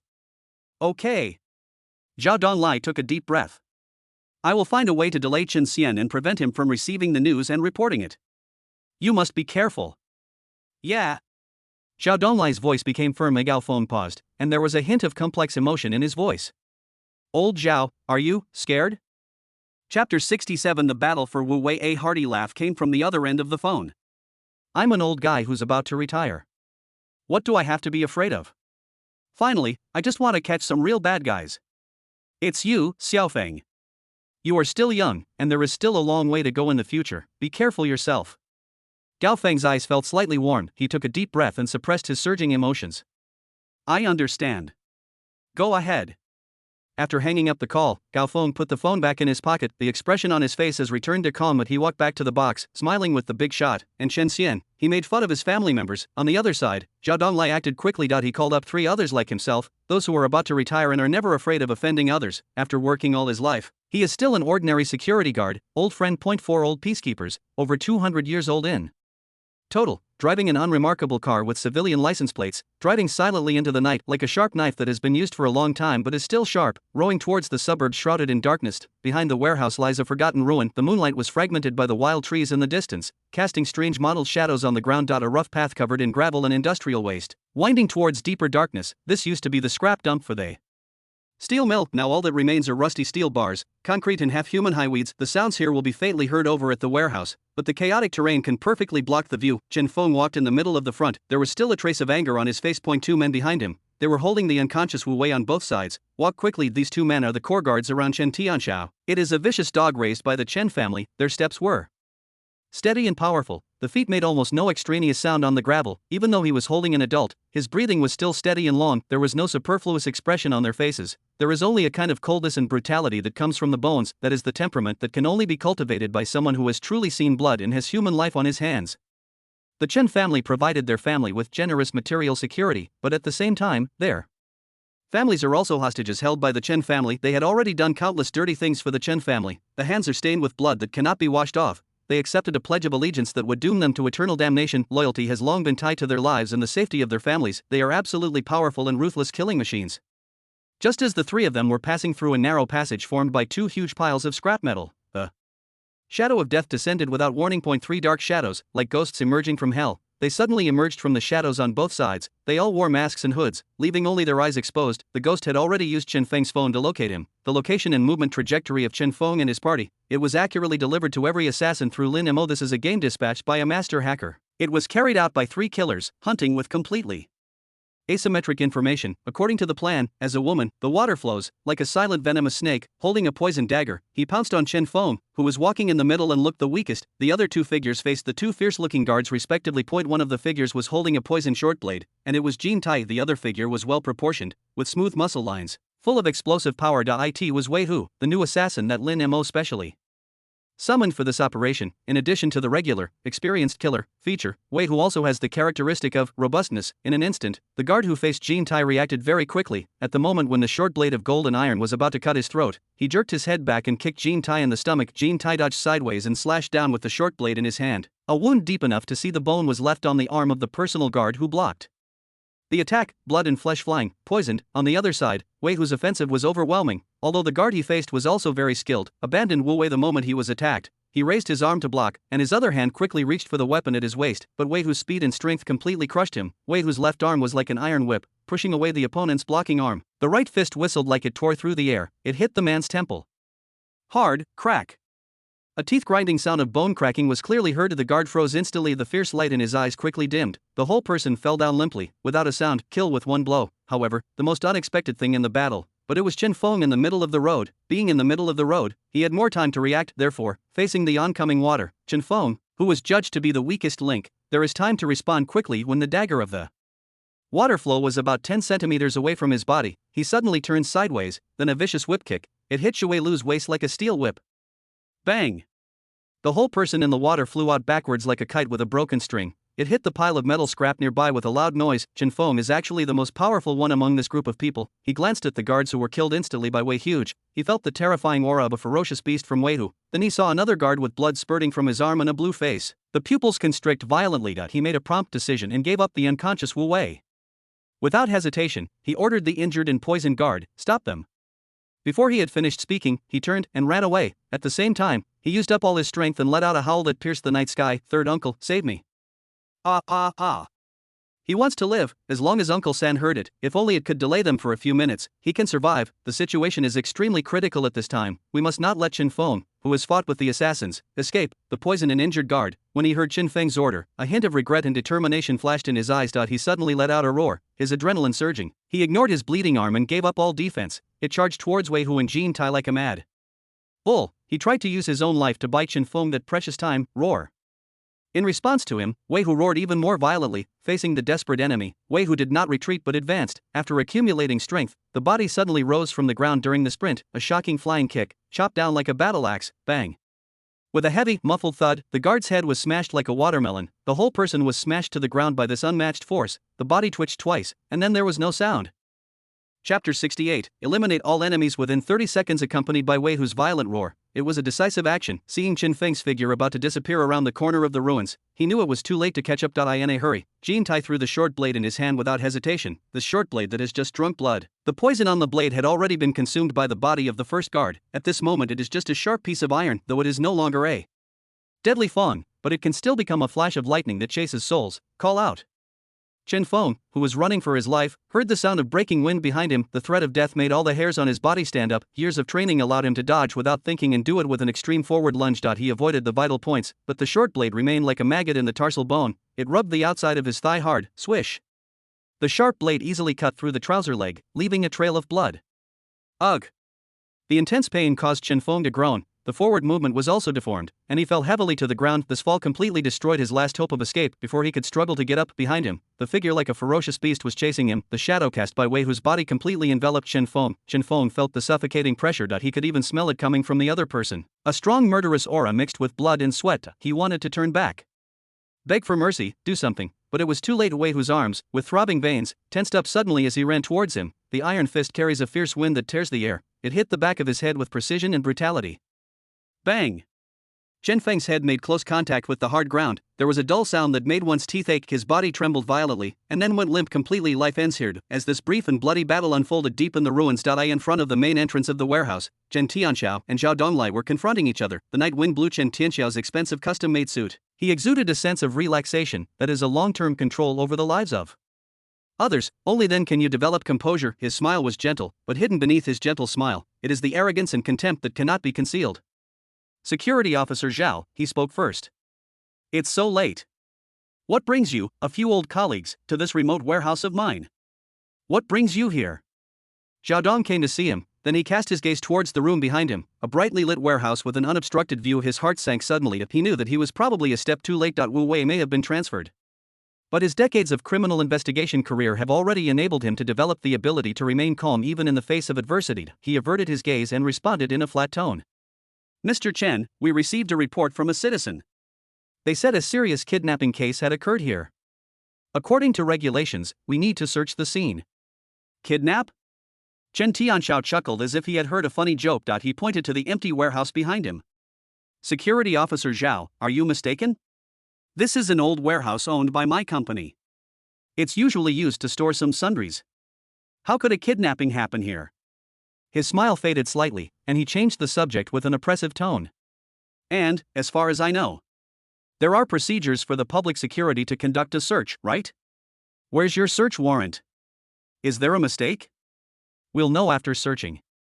Zhao Donglai avoided the sharp question of search procedures. His tone was firm and unquestionable. Today, he doesn't want to talk about those rules anymore. Chen Tianxiao's face turned cold. Zhao Donglai, I respect you as a security officer, so I speak to you politely. But don't forget, this is the Chen family's property. Without formal procedures, no one can take a single step. Otherwise, you can't afford the consequences. Zhao Donglai refused to yield, standing upright, like a pine tree rooted on a cliff. He looked straight into Chen Tianxiao's eyes and spoke word by word. Mr. Chen, I only know that my duty is to maintain law and order. Anywhere there's a possibility of criminal activity, I have the authority to investigate. The air seemed to freeze at this moment, the night wind blew, blowing up the dust on the ground, and the atmosphere was extremely tense. The two sides confronted each other, neither willing to give in. It just then, a tense, shrill howl. It came without warning from deep within the ruins behind the warehouse. It broke the oppressive silence. "Third uncle, save me." "Ah ah ah." That voice was exactly Chen Feng's voice, the relaxed and unhurried feeling on Chen Tianxiao's body. Finally, at this moment, it collapsed. In his eyes that originally held contempt, for the first time, he showed disbelief and a hint of panic. Zhao Donglai was also shocked that he didn't know what exactly happened deep within the ruins, but he was keenly aware that a turning point was coming. Change is a good thing. He looked at Chen Tianxiao, whose expression changed drastically, and said sarcastically, "It seems that Mr. Chen's warehouse is indeed quite lively." His voice was not loud, but it was like a heavy hammer. It hit Chen Tianxiao's tense nerves hard as Zhao Donglai ignored him. He waved to the three old fellows behind him. He said in a deep voice, "Let's go. Go and take a look. Don't let anyone get killed." Chen Tianxiao had no other thoughts at this moment. Arguing with Zhao Donglai about procedures and rules, his nephew's cry was like a sharp knife stabbing into his heart. He didn't even have time to respond to Zhao Donglai's ridicule. He immediately turned around and followed Zhao Donglai and the others, run towards the direction where the screams came from. Several of his men followed closely behind him.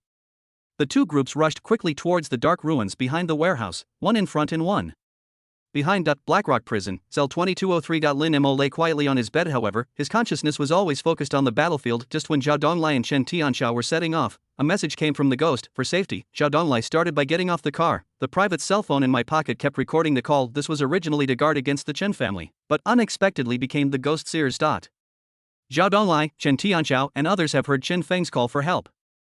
Heading towards the scene of the battle. Estimated time of arrival, 3 minutes. Time suddenly became extremely urgent. Wei Hu, Jin Tai. Eliminate all enemies within 30 seconds. Chapter 69. Blasphemy from Lin Mo giving the order to killing Chen Feng. Only 10 seconds passed. There are still 2 minutes and 50 seconds before Zhao Donglai and Chen Tianxiao arrive. Wei Hu, take Wu Wei with you immediately. Ghost, plan the best evacuation route to avoid any possibility of exposure. Water, metal, and iron, use the fastest speed to clean up the traces left by the dead men at the scene. Everyone must evacuate the scene within 1 minute and 20 seconds. The moment the order was given, 3 dead men who had just finished fighting, it was like 3 sophisticated machines that had been given new programs. Efficient operations began immediately. Xue Lu covered the side of his waist that was kicked by Chen Feng and quickly got up from the ground. The severe pain made her face turn pale, but her movements did not slow down at all. She and Jin Tai looked at each other and immediately went their separate ways. Jin Tai quickly walked to Chen Feng's body and found the short blade that had cut his thigh, used Chen Feng's clothes to carefully wipe off the bloodstains and possible fingerprints. Xue Lu quickly checked the bodies of the other 2 guards, make sure nothing belonging to them is left behind. Then, the 2 of them quickly, when they came and fought, the footprints left on the loose soil were wiped away one by one. On the other side, Wei Hu strode towards the unconscious Wu Wei. He lifted her onto his shoulders easily, like picking up a rag. The strength brought by the his strong trait allows him to move forward with ease even when carrying heavy loads. At almost the same time, the best evacuation route planned by Ghost. It has been relayed to every assassin through Lin Mo. It is a winding but safest path that avoids all open areas. The traces have been cleaned up. Wu Wei has been found. Route confirmed, withdraw. Wei Hu carried Wu Wei and took the lead. He took steady and powerful steps and rushed into the darkness. First gold, iron, and water followed closely behind. 3 dark shadows left the killing ground silently like ghosts. At this time, there was still 1 minute and 30 seconds before Zhao Donglai and Chen Tianxiao arrived. 1 minute and 30 seconds for ordinary people. Maybe it's just a short break while waiting for the elevator and replying to messages, but in the ruins of this moment, this period of time is enough for the killers to disappear without a trace. When Zhao Donglai brought 3 old friends, as I rushed into this iron ruins, taking 1 step deep and 1 step shallow, a strong smell of blood hits you in the face, like an invisible hand. It strangled everyone's breath. The beam of light from the flashlight tore through the darkness and illuminated the scene. First, 3 bodies, in a miserable posture, frozen in the last moment of their lives. 2 strong men who were obviously elite bodyguards. 1 temple collapsed, the skull shattered laterally, died in an instant of heavy blow. Another had a bloody mess on its arm and a head twisted from above. The madness before death can be vaguely seen on his face. The eye in the front was a young man who had thrown himself to the ground. There is also a fatal depression on the back of the head. Blood and brain matter mixed with dust had begun to coagulate. Alert! Zhao Donglai growled and immediately pulled out the baton from his waist. The old guys behind him also reacted immediately and took a defensive stance. He glanced warily at the piles of scrap metal lying dormant like giant beasts. Every shadow here may hide enemies and dangers. At this moment, another burst of more rapid and chaotic footsteps came from afar. Chen Tianxiao arrived with his men.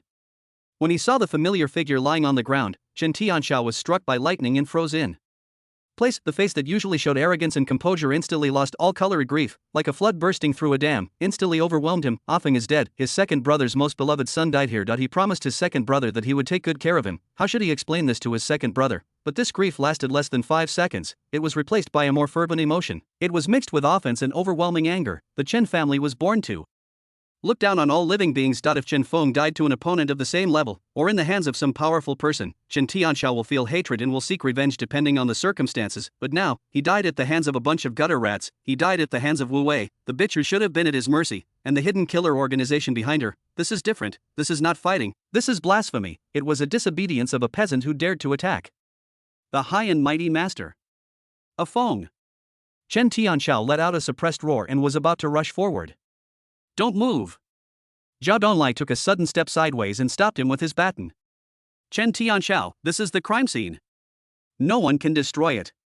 Zhao Donlai's voice was cold and firm. His target tonight was originally Chen Tianxiao. There is no possibility of giving in at this moment. Get out of here.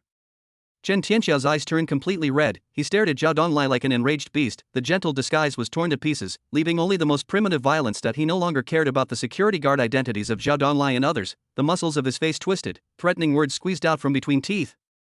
An old guy who's about to retire. Believe it or not, I won't even give you the chance to enjoy your old age. Get started.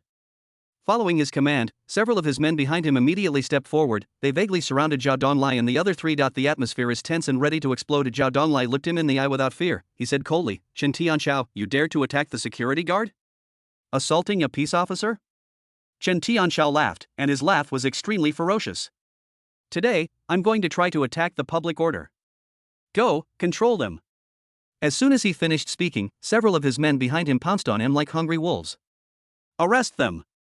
Zhao Donlai shouted sharply. He rushed forward, waving his baton. The three old friends around him immediately joined the battle. For a while, the clashing of batons and fists, a dull thumping sound, muffled groans echoed among the ruins. Zhao Donlai and others are old after all. Moreover, the other side has more people and more power, and their moves are ruthless. Soon Zhao Donlai and others were all knocked to the ground and passed out.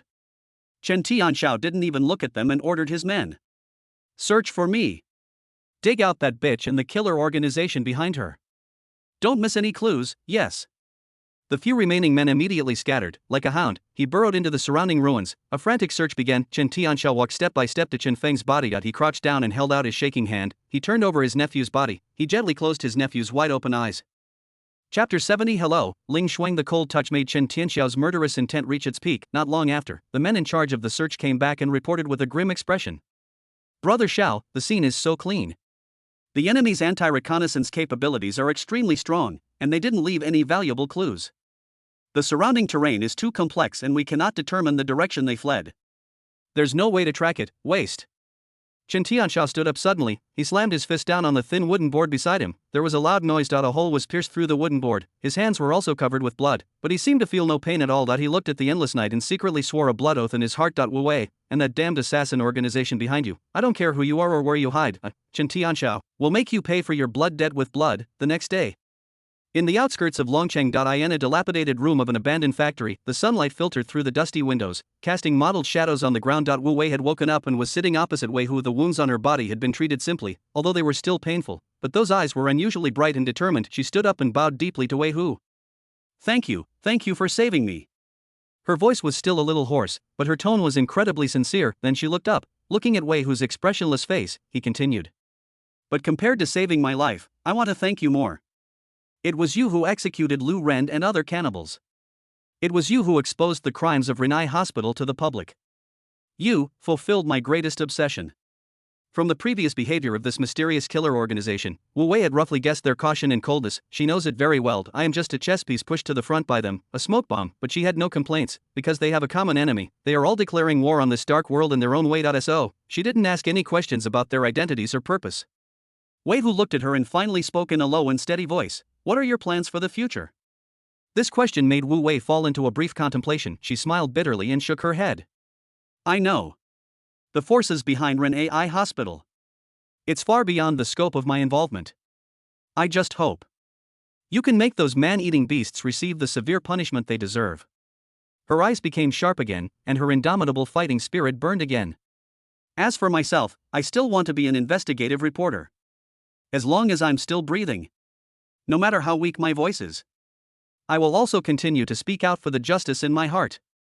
In Blackstone Prison, through Wei Hu's vision, Lin Mo could see all of Wu Wei's actions. A sincere sigh welled up in his heart. Sure enough, he is a real fighter. Life goes on. Fighting never ends. This pure, unyielding fighting spirit. In this dirty world, it seems so precious. Lin Mo had anticipated this and had already prepared a new path for her. He gave orders to Wei Hu through his thoughts. Wei Hu nodded silently, as if approving Wu Wei's answer. He took out a few things from the backpack he was carrying. They were placed one by one on the broken table between them. A brand new ID card. A printed copy of the electronic file. A small bottle filled with clear liquid. A fingerprint sticker as thin as a cicada's wing with strange patterns on it, and a box containing specially made contact lenses. Our people have created a new identity and profile for you, Wei Hu said in a declarative tone. The first thing you have to do. Just keep all the information above firmly in your mind. Integrate into your bones and blood. Wu Wei nodded and picked up the brand new ID card. The person in the photo is 70% similar to her, but the temperament is completely different. Of course, Wei Hu's voice continued, this identity is not perfect. If someone mobilizes enormous resources to conduct an in-depth investigation, they will still be able to find the problem. So, you must leave Dragon City. Go somewhere where no one knows you, the farther the better. And keep a low profile from now on. He pointed to the things on the table. For the next few months, maybe even longer. You have to completely change your most easily identifiable biometric information, your fingerprints and irises. He picked up the small bottle of corrosive fluid. This contains a specially made corrosive liquid. You need to use it regularly. It corrodes the skin on your fingertips and destroys your original fingerprints. Then he picked up the fingerprint sticker again. Then put on this special fingerprint sticker. From now on, it's your fingerprint.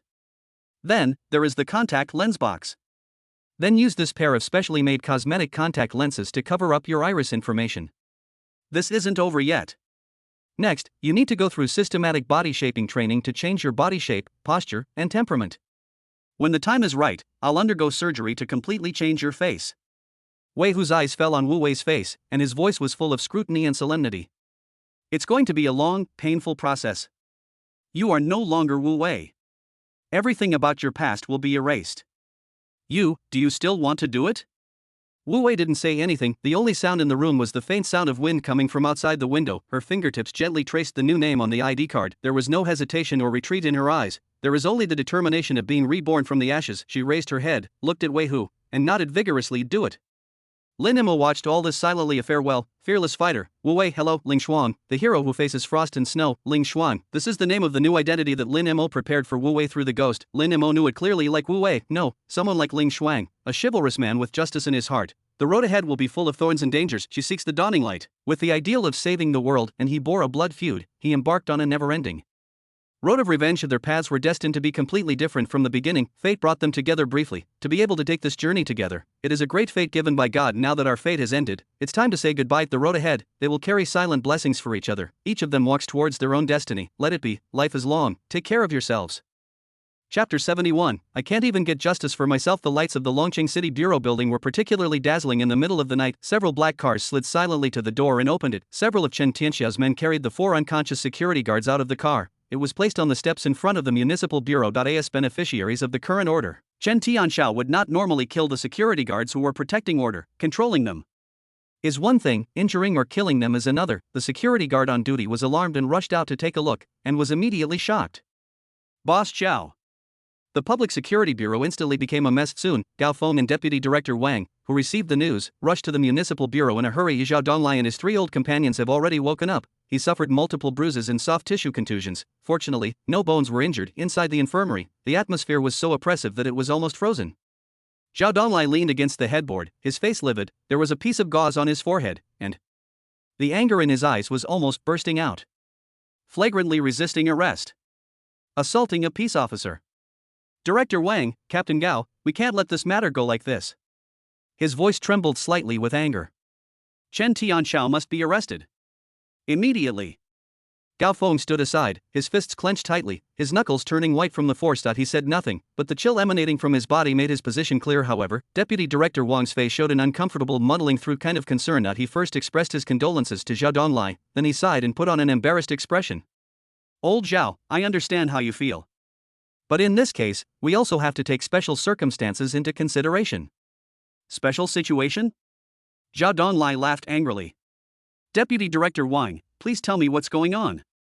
Can he bring his thugs and knock out 4 security guards who are performing their duties? Deputy Director Wang cleared his throat and spoke slowly. Mr. Chen's nephew, Chen Feng, died at the scene. The old man sends the young man away. His second brother only has this precious son. Just imagine, seeing my nephew's miserable condition with my own eyes, I lost control of my emotions. It's understandable that I was angry for a moment. Is it excusable? Gao Feng finally couldn't help but speak.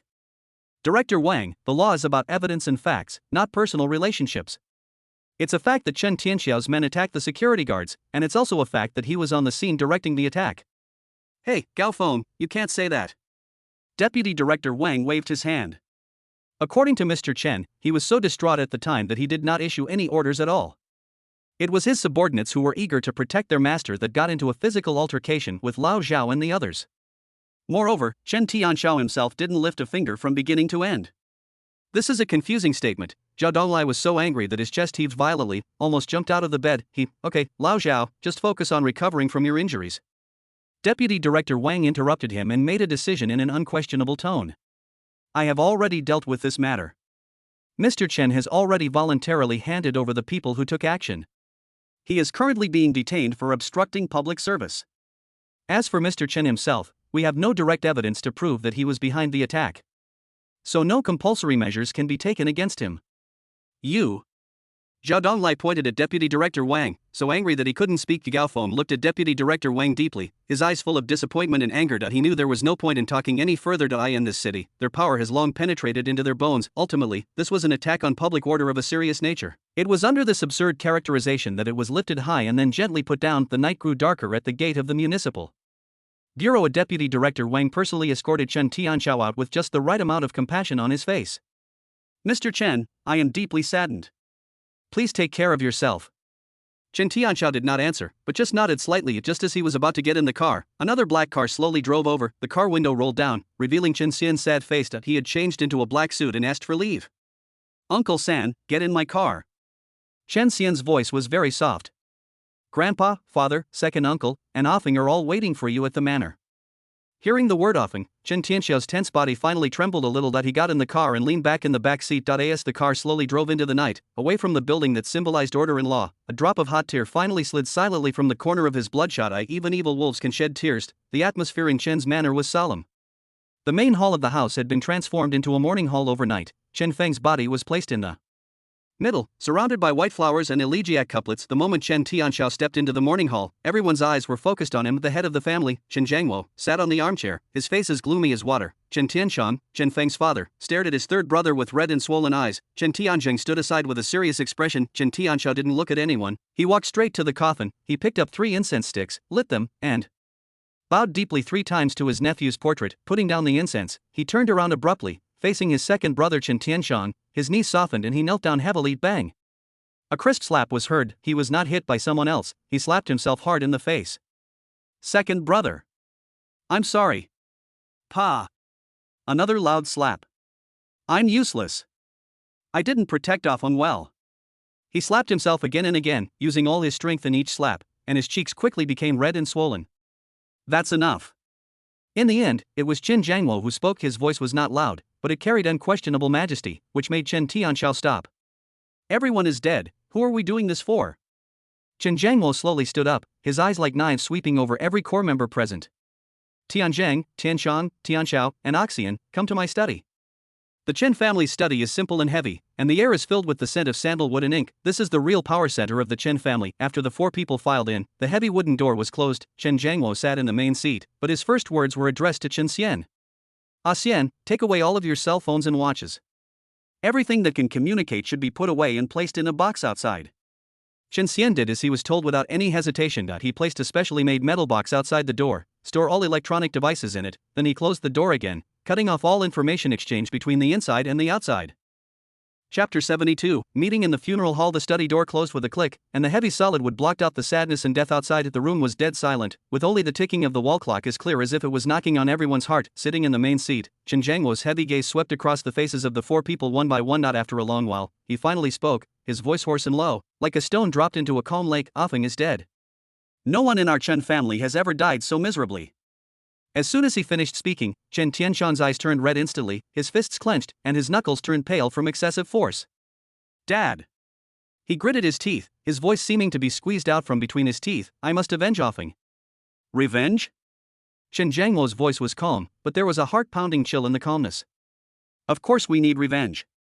But before we do that, we need to understand the current situation. He stood up, walked to the study window, and turned his back to everyone. Tianzheng, first tell me about that person's attitude. Chen Tianzheng cleared his throat, his expression solemn. That is very dissatisfied. The incident at Ren AI Hospital has caused a stir online. Although we immediately carried out public opinion control, the impact had already been caused. In order to calm public opinion, that person paid some chips. Ren AI Hospital has been temporarily closed and related operations have been transferred to other locations. But this takes time and comes with significantly increased risks and costs. Chen Jiangmo nodded and turned around. That is to say, not only did we lose a foam, but we also caused trouble for that person. If we don't handle this properly, our Chen family's position in that person's heart. Therefore, Wu Wei, and the so-called assassin organization behind her, must completely disappear from this world. Whatever it takes. This is not just about revenge for Offing. It's also to prove to that person that the Chen family is still capable of handling troubles. Still that person's most reliable supporter in Dragon City. The study fell silent again, but this time, there was a hint of cold murderous intent in the silence. Everyone understood Chen Feng's death has escalated from a family revenge to a crisis concerning the survival of the family. They have no way out. Tian Xiao, Chen Jiangmo turned his gaze to his third son. You fought against them, tell me what you think. Chen Tianxiao took a deep breath and forced himself to be rational. This has been the family's education and rules for many years. This killer organization is very professional and very difficult to deal with. His voice was hoarse but clear. Based on the preliminary on-site investigation, I can summarize several of their characteristics. First of all, it has a strong killing ability. Although Offing is young, he's quite skilled and has seen many battles, big and small. The people around Offing are all good fighters trained by me personally, and each of them has blood on their hands. But in less than 3 minutes, they were all cleanly taken care of. The opponent's operational efficiency and fighting skills are both top-notch. Especially the one who killed Offing, his power was extremely terrifying. As he said this, his fists clenched unconsciously. What bothers me more is that they have no reverence. A hint of anger and fear flashed in Chen Tianxiao's eyes. These gutter rats, these low-level scum. They should just live according to the rules we set for them. If you've been wronged, you should kneel down and appeal and beg according to our rules. He slammed the table. How dare they? How dare they just flip the table? Turning over the table is a power we have. These words are more of a rant than an analysis. Contained in it is the anger at the challenge to one's own order, and a hint that even he himself was unwilling to admit, the fear of violence that could easily destroy their bodies. Chen Jiangmo snorted coldly. Chen Tianxiao suppressed his emotions and continued his analysis. Secondly, their information gathering and planning capabilities are equally formidable. I seriously suspect that the so-called enthusiastic citizen who tipped off Zhao Donlai was one of their people. Not only did they know exactly where we were holding Wu Wei, they even knew Zhao Donlai's personality inside and out. I calculated that he would bring people to confront me, and successfully used the power of the law enforcement to disperse my forces. But he changed the subject. Their hard power should not be strong, and their numbers are not large. Otherwise, with their style of doing things, they could have just stormed the warehouse where we're holding Wu Wei. Instead of choosing to use tactics to disperse my forces. After all, there's no 100% guarantee that Zhao Donlai will act according to their wishes. Chen Jiangmo nodded and turned his gaze to his eldest son. Tianzheng, do you have anything to add? Chen Tianzheng nodded and said. Our technical department has yet to intercept and track the epitaph sent from Wu Wei's email. This shows that the assassin organization behind Wu Wei has extremely strong technical capabilities. He pointed to the metal box outside the door where the electronic equipment was kept. That's why I recommend isolating communications. Since the other party has such technical capabilities, we must guard against the possibility of being eavesdropped. After the meeting, all old electronic communication devices of core family members must be discarded. I will equip everyone with new anti-eavesdropping equipment. Chen Jiangmo nodded and sat back in the main seat. Very good, the situation is basically clear now. His fingers tapped rhythmically on the armrest. To summarize, the enemy we face has the following characteristics. First, it has a strong killing ability and can kill well-trained targets in a short period of time. Second, they have outstanding information collection and intelligence analysis capabilities and are adept at utilizing all available resources. Third, we have top-notch network technical support. Fourth, we are small in number and lack the hard power to face off head-on. He paused, his eyes scanning everyone present again. In this case, our response strategy is also very clear. Before you think about winning, think about losing. Since we have already formed a mortal feud with them, and they have the ability to kill, then the first priority is to protect yourself. I'm not worried about you guys. You're always surrounded by strong security forces. But the younger generations of the family must raise their alert level. Yes. Chen Tianxiao replied in a deep voice. The death of his nephew was an eternal pain in his heart, and he would never allow the same thing to happen a second time. Chapter 73 Reorganization Task Force. Second, we have the task force in our hands. That has given us permission to reorganize the task force. Tianzheng, you take charge. Let Sun Mingyuan replace Gao Feng as the team leader. Gao Feng is a man who has some abilities, but he's not one of us. In addition, we will recruit top cybersecurity experts, forensic experts, criminal traceology experts, and criminal psychology experts to join the task force. Xian, you will continue to serve as an advisor and coordinate their work. I understand. Chen Tianzhang and Chen Xian nodded in response. Third, Chen Jiangwo's gaze fell on Chen Tianxiao. Tianxiao, you will act independently outside the task force. The task force is a visible force and must act according to the rules. And you are our knife in the dark. Those methods that the task force is not convenient to use will be handled by you. Manpower, funds, whatever you need, just ask. I have only one request: use the quickest and most brutal means to pull those rats out of their holes and crush them to death. Yes, father. The flames of revenge instantly ignited in Chen Tianxiao's eyes, like a beast about to be released from a cage. Finally, Chen Jiangwo's gaze swept over Chen Tianzheng and Chen Tianxiang. Fourth, Tianzheng and Tianxiang, you two are in charge. Immediately draft a plan to strengthen weapons control in Dragon City and submit it to that person. In particular, the circulation of items such as firearms and explosives will be subject to the strictest control. Since those rats prefer violence, we'll take away all the minions in the entire city. This is both to deal with them and for the long term. They both nodded in agreement. Chen Jiangwo stood up, walked to the family portrait, and stared at Chen Feng in it for a long time. Feng, Grandpa promises you that none of those beasts who killed you will escape. He turned to face everyone, the murderous intent in his eyes solidified as if it were real. This matter concerns the dignity of our Chen family and our status in this city. If we can't even avenge the murder of our own child, how can we still have the dignity to stay here? So, no matter what the cost, we must find all those bastards. Yes, the four answered at the same time. Chen Jiangwo took one last look at everyone. Remember, from now on, all your actions must be cautious. If they can kill Afun, they can kill any one of us. No one can take it lightly until absolute safety is guaranteed. He walked towards the door, then paused as he grasped the doorknob. Also, Tianxiao. Control your emotions and don't let anger get the better of you. Yes. The door opened and people filed out. The study returned to peace, but the solemn atmosphere in the air lingered for a long time. The next day, in the office building of the Criminal Investigation Detachment of the Longqing Public Security Bureau, overnight, it was like a silent coup had taken place here. Zhao Donglai, who was still busy working for the task force yesterday, has been transferred to the Traffic and Security Department today. Gao Feng, who was the head of the task force yesterday, has become an ordinary participant today. What replaced them were unfamiliar faces with special backgrounds. At 10 o'clock in the morning, the first meeting of the newly formed task force began on time. The door of the conference room was tightly closed and all electronic devices were confiscated, placed in a metal shielded box outside the conference room. This was Sun Mingyuan's first order after taking office: physically isolate all communication equipment to prevent possible eavesdropping. The atmosphere in the conference room was solemn and depressing. The new task force leader, Sun Mingyuan, sat in the main seat. This is a man in his 50s, not tall but very strong. His face had a tough look of a veteran. He has solved many major cases with swift and decisive measures, but those in the know that he was able to sit in the position he is in today. The most important reason is not his ability to handle cases, but it is the inexplicable special relationship between him and that person. Sitting on Sun Mingyuan's left was Chen Xian. He still serves as a consultant to the task force, but the usual mild behavior completely disappeared. Now there is only coldness. On the right is Gao Feng, the original head of the task force. His face was calm and his expression was somewhat indifferent, and it was obvious that he had accepted this change. But the passion and fighting spirit that had been there to hunt down the killer organization seemed to have dissipated.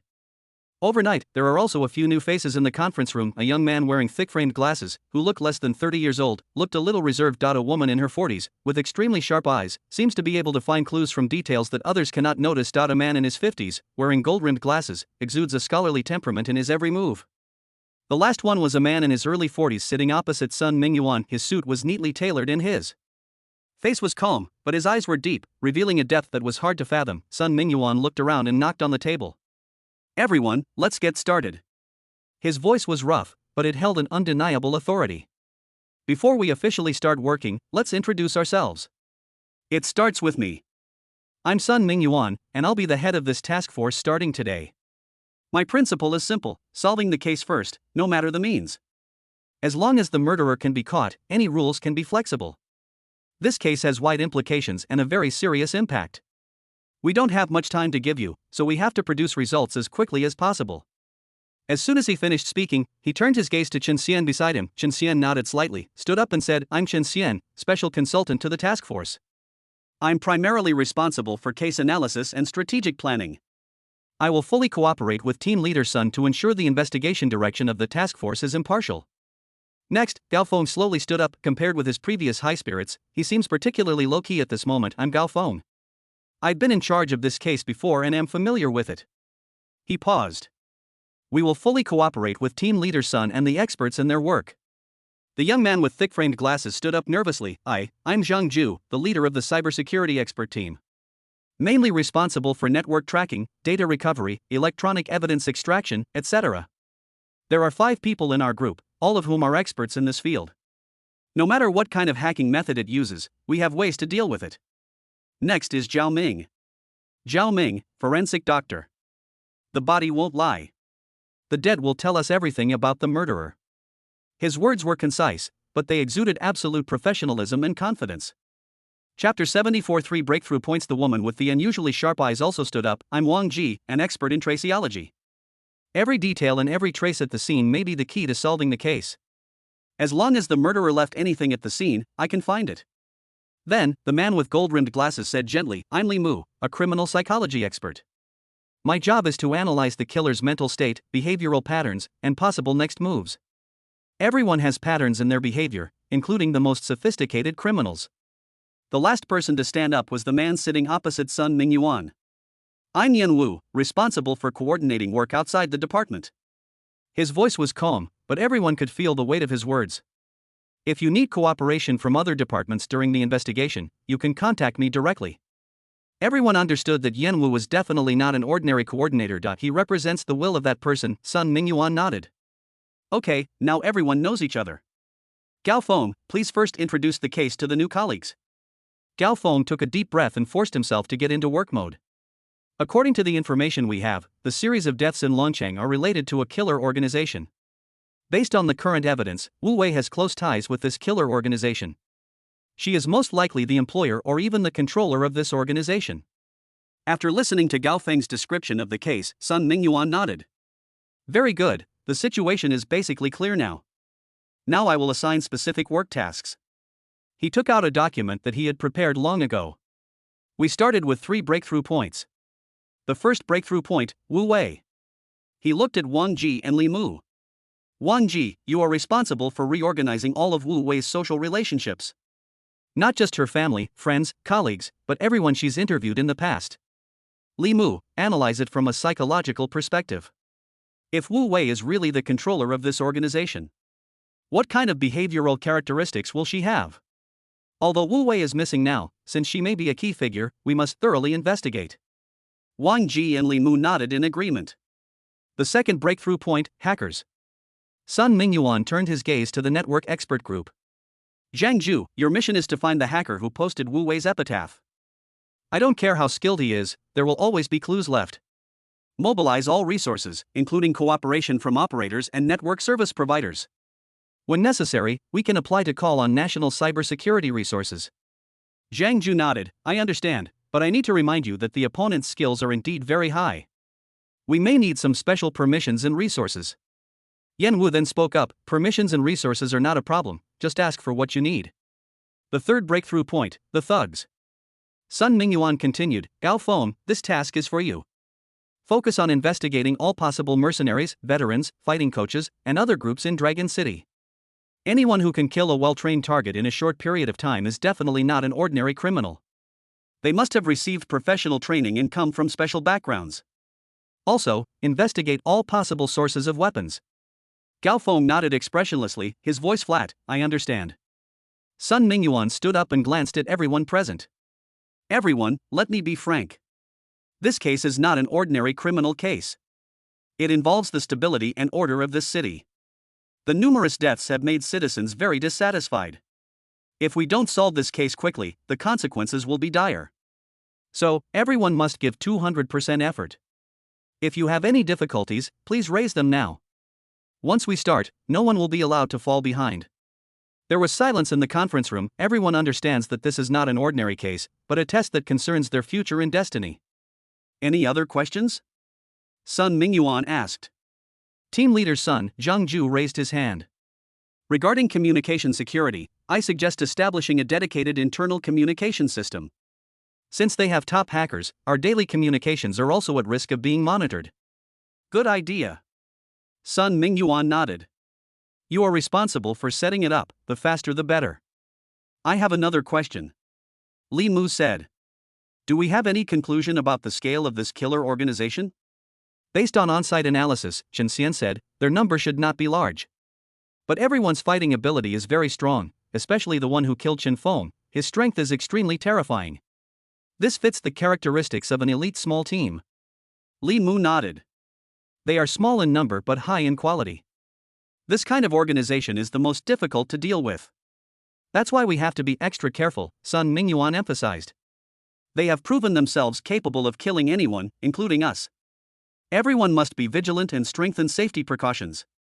The meeting lasted nearly 2 hours. Everyone has a clear understanding of their responsibilities and feels unprecedented pressure. When the meeting ended, it was already 12 noon. The door of the conference room opened and everyone filed out. Everyone had a heavy expression on their face, but there was a determination glimmer in their eyes. A more intense contest is about to begin. Blackrock Prison. Cell 2203. Lin Mo lay in bed, trying to monitor the outside world through his ghostly vision.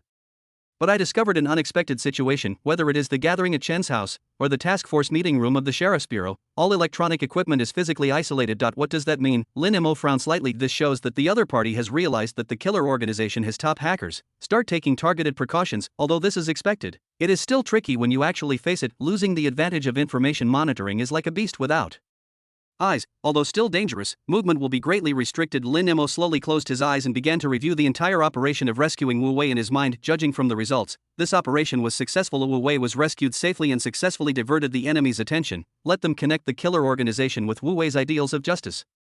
This prevents the enemy from randomly investigating the motives of the killer organization. I'm just afraid that if there is someone who thinks he is smart, following the clues, he led them back to Lin Mo himself. That would be the real cause of endless trouble. After all, the reason he was behind bars, the root of the problem lies in accidentally hearing the secrets about organ trade. Chapter 75. No retreat. But the cost of this action is equally obvious. The most direct problem is that some information about the killer organization was exposed. First, the successful release and dissemination of Wu Wei's epitaph, and the meticulousness and thorough preparation of Wu Wei's rescue plan, all announced a fact to everyone. The killer organization has a strong ability to collect information. There must be a hacker with superb technical capabilities behind them. The enemy will inevitably strengthen network protection and physically isolate all important communications. This can be seen from the current situation where the Chen family and the task force cannot be monitored. Secondly, he killed Chen Feng and 2 well-trained guards cleanly and efficiently in a short period of time. It shows the killer organization's strong operational capabilities. This will force the enemy to strengthen their own security, making subsequent assassination operations exponentially more difficult. But the most critical negative impact is the comprehensive escalation of pursuit efforts. Lin Mo's thoughts became deeper and deeper. Those who died before Huang Xihai, Lu Rand, no matter how wealthy or well-connected they are, after all, they are just the ruled. They are small businessmen who make money for the masters, and doctors and servants who serve the masters.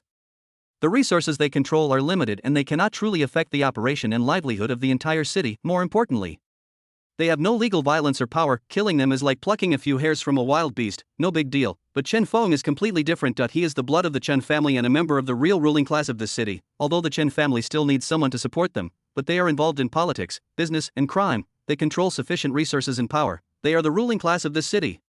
The bloodshed they have caused is countless, therefore, they attach Great importance to their own safety, they travel with well-trained bodyguards. This is also the reason why Lin Mo did not let ordinary assassins directly assassinate the people on the client list. No chance of assassination. Not if we attack by force, there is no guarantee of victory. Therefore, when rescuing Wu Wei, he used the power of public security to force Chen Tianxiao to disperse his force. Chen Feng's death is no longer a matter of plucking hair. Instead, he stabbed the beast directly with a fierce knife. Those who died were no longer the merchants who made money for the masters, nor were they the servants who served the masters of this time. A master himself died. Those high-ranking gentlemen will definitely not be able to sit still. Lin Mo could imagine that the composition of the task force would be greatly strengthened from the original conventional criminal investigation force. It has been upgraded to a super team that brings together top experts in various fields. They will be given greater authority. It may even be possible to obtain authorization to kill the killer on the spot if found.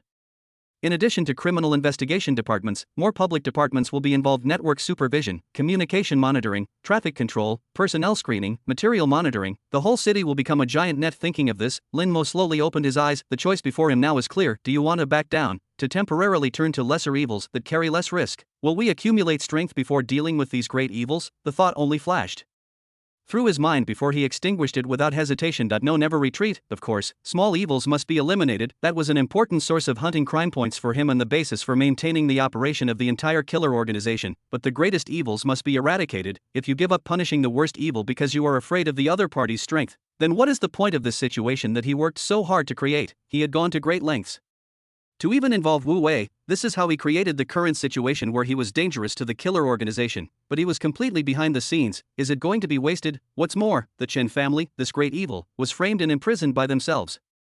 They are an important link in the organ trading chain. Sooner or later we will have to confront it head-on. Getting rid of the Chen family is also Wu Wei's wish. More realistic factors are he is not facing wild monsters in the game, and they will not stand there waiting for him to return after leveling up. When faced with great evil, you take a step back. Great evil will not wait for you, it will only advance. Use its huge body and resources to further compress your living space. By the time you think you have completed your development, there may no longer be a place for you in Dragon City. So, we must fight. Even if we have to sacrifice a few warriors, we must face their wrath. Hit back hard. Only by attacking can we interrupt their pursuit rhythm. Only by making them feel the pain can they reveal more flaws in their anger and fear. This is a war. There is no turning back. In the darkness, Lin Mo's eyes were as sharp as a knife. Since we have decided to fight, the first target is the Chen family. To deal with the Chen family, the primary target must be Chen Tianxiao. This choice was a deliberate one. From a tactical perspective, Chen Tianxiao is the controller of the Chen family's underworld forces and direct military forces. He controls the Chen family's most elite armed forces and is the core commander of the Chen family's violent machine. Once this command core is lost, the Chen family's armed forces will fall into a state of chaos with no leader.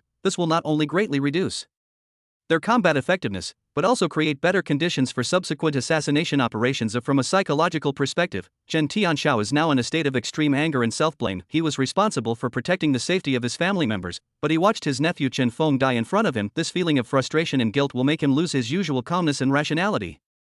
Anger can lead people to make impulsive decisions. Impulsiveness can lead to errors in judgment. Misjudgment will reveal flaws, and the flaw is exactly the opportunity that the assassins need. Lin Mo closed his eyes and began to simulate the entire assassination process in his mind. Chen Tianxiao is not an ordinary person. He has a professionally trained armed force under his command and has rich practical experience. If you want to successfully assassinate him, you must have information first and make careful plans first. You need to fully understand his personality traits, ability level, daily whereabouts, and security arrangements. Only with sufficiently detailed intelligence can a feasible assassination plan be formulated. Lin Mo called out to the ghost in his heart. Ghost, I need you to thoroughly investigate all the information about Chen Tianxiao.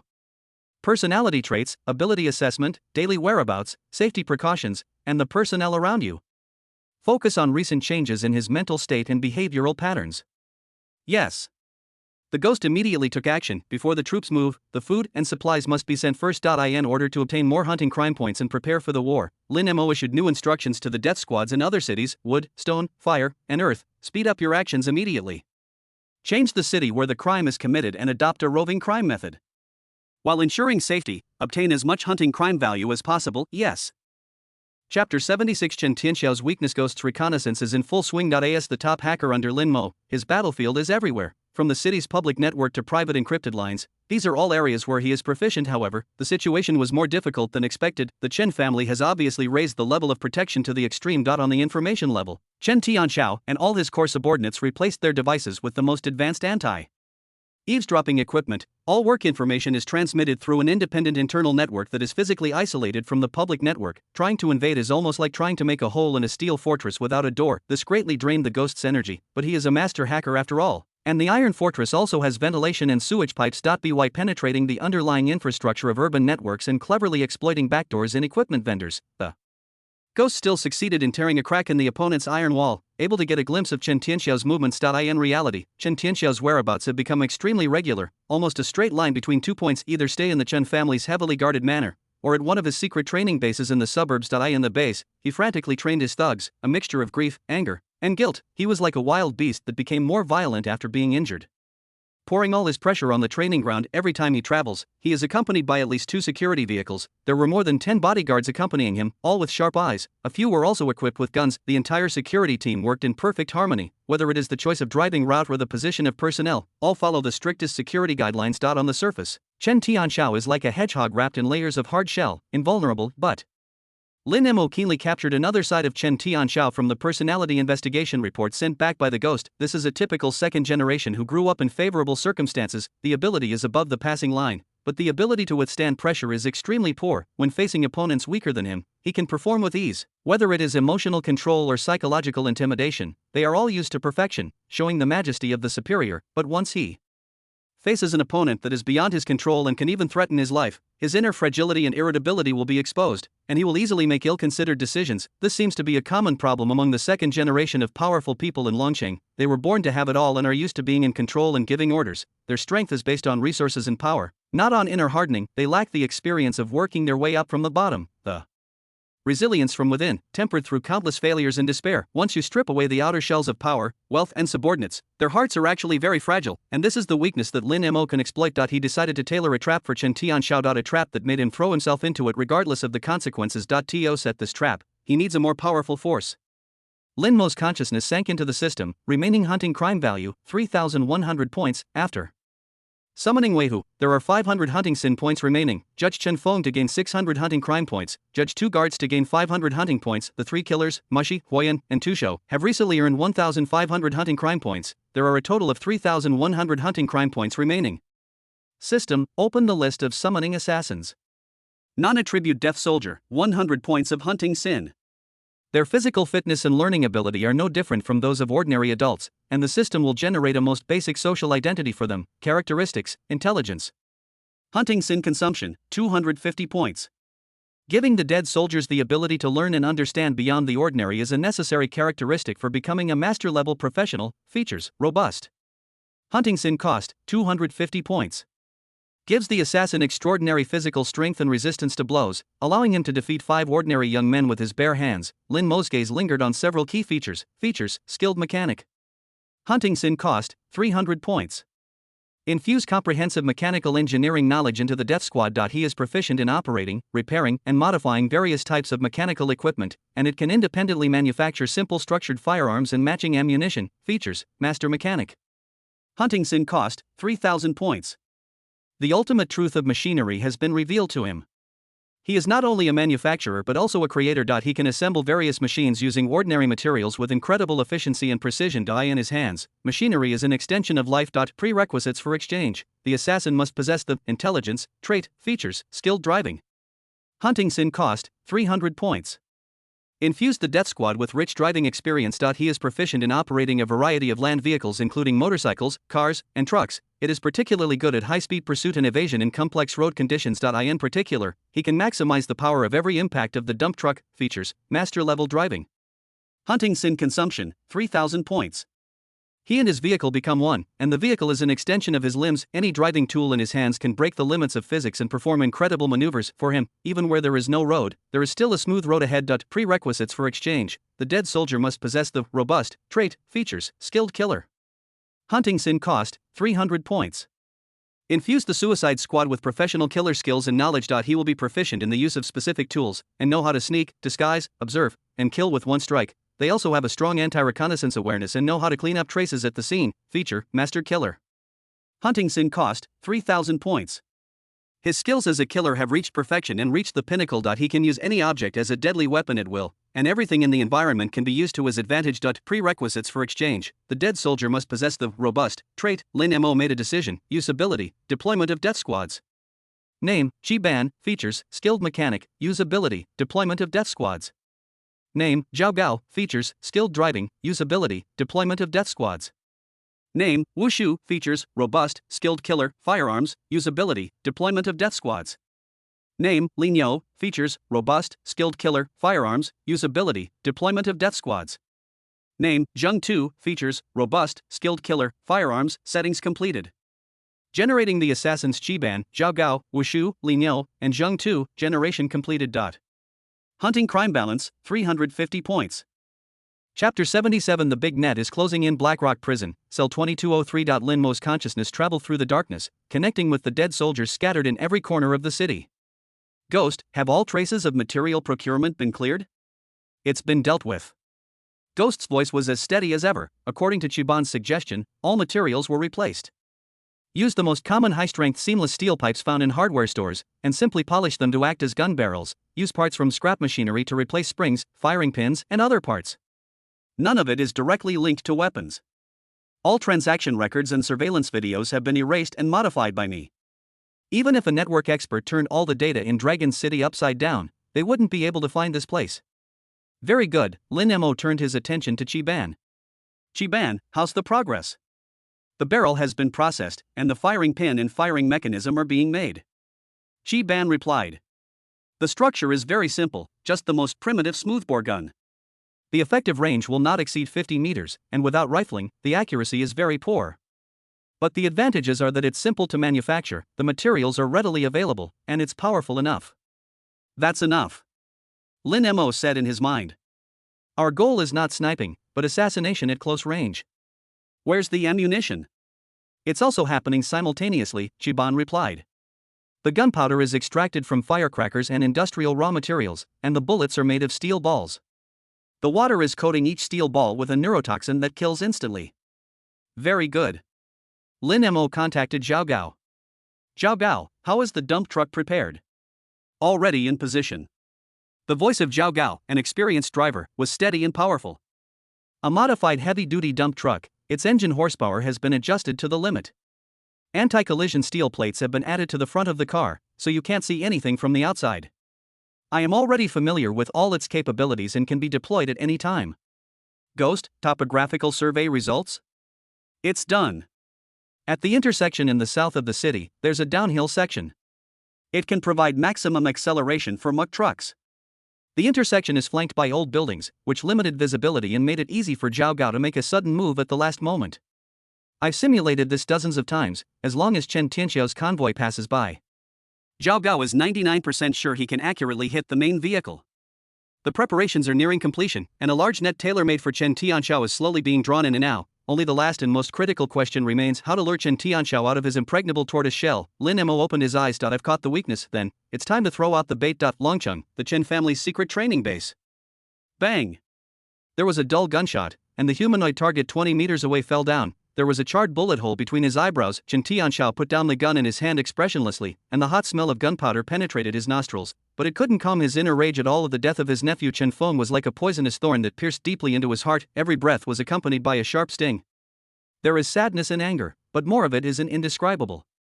Guilt. It was him who failed to protect his second brother's son. This guilt and anger that had nowhere to vent eventually turned into increasingly harsh training for his subordinates. He wants to build the strongest team. He wants to pull out the rats hiding in the gutter one by one. Killing him in the most cruel way is to comfort Offing's soul in heaven. Just then, a henchman stepped forward quickly. He respectfully handed over a specially made encrypted phone and whispered, "Brother Xiao, brother. Shang's message. This is the new mobile phone that Chen Tianzheng equipped all core family members. It is said that the most advanced encryption technology is used to eliminate any possibility of eavesdropping." Chen Tianxiao snatched the phone and swiped the screen. The message was very short and the sender was second brother. Tianxiao, I just received news that Offing has a woman outside and is pregnant. Her name is Li Jing, and she's currently living at 32 Guanshan Road, south of the city. I can't leave here for the time being, so you must personally lead your men there immediately and ensure that the child of my Chen family is brought back safely. For a moment, Chen Tianxiao was stunned. Off phone, has a successor. This news was like a thunderclap, exploding in his confused mind. My second brother's family finally has something to offer. Chen Tianxiao believed it almost immediately, but he knew his nephew too well. It is normal to leave bloodlines outside. More importantly, the guilt deep in his heart found an outlet at this moment. Protect Offeng's posthumous child.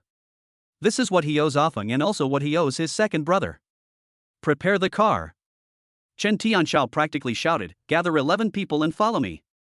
He didn't even think of verifying the authenticity of the information. The immense anger and guilt suppressed deep within, it made him eager to grasp at this life-saving straw. I want to do something immediately for the Chen family and my second brother to make up for my mistake. As for the danger, a hint of fierce contempt flashed in Chen Tianxiao's eyes. Those rats in the gutter disappeared after killing Offeng. He was obviously frightened by the Chen family's thunderous counterattack. Now, the entire underground world of Dragon City is under the high-pressure control of the Chen family. Even buying a controlled knife will result in a thorough investigation. In this situation, do they still dare to show up? What's more, I am traveling this time. He brought 3 vehicles and 11 elite fighters who were picked from hundreds of thousands. He himself was riding in a bulletproof car.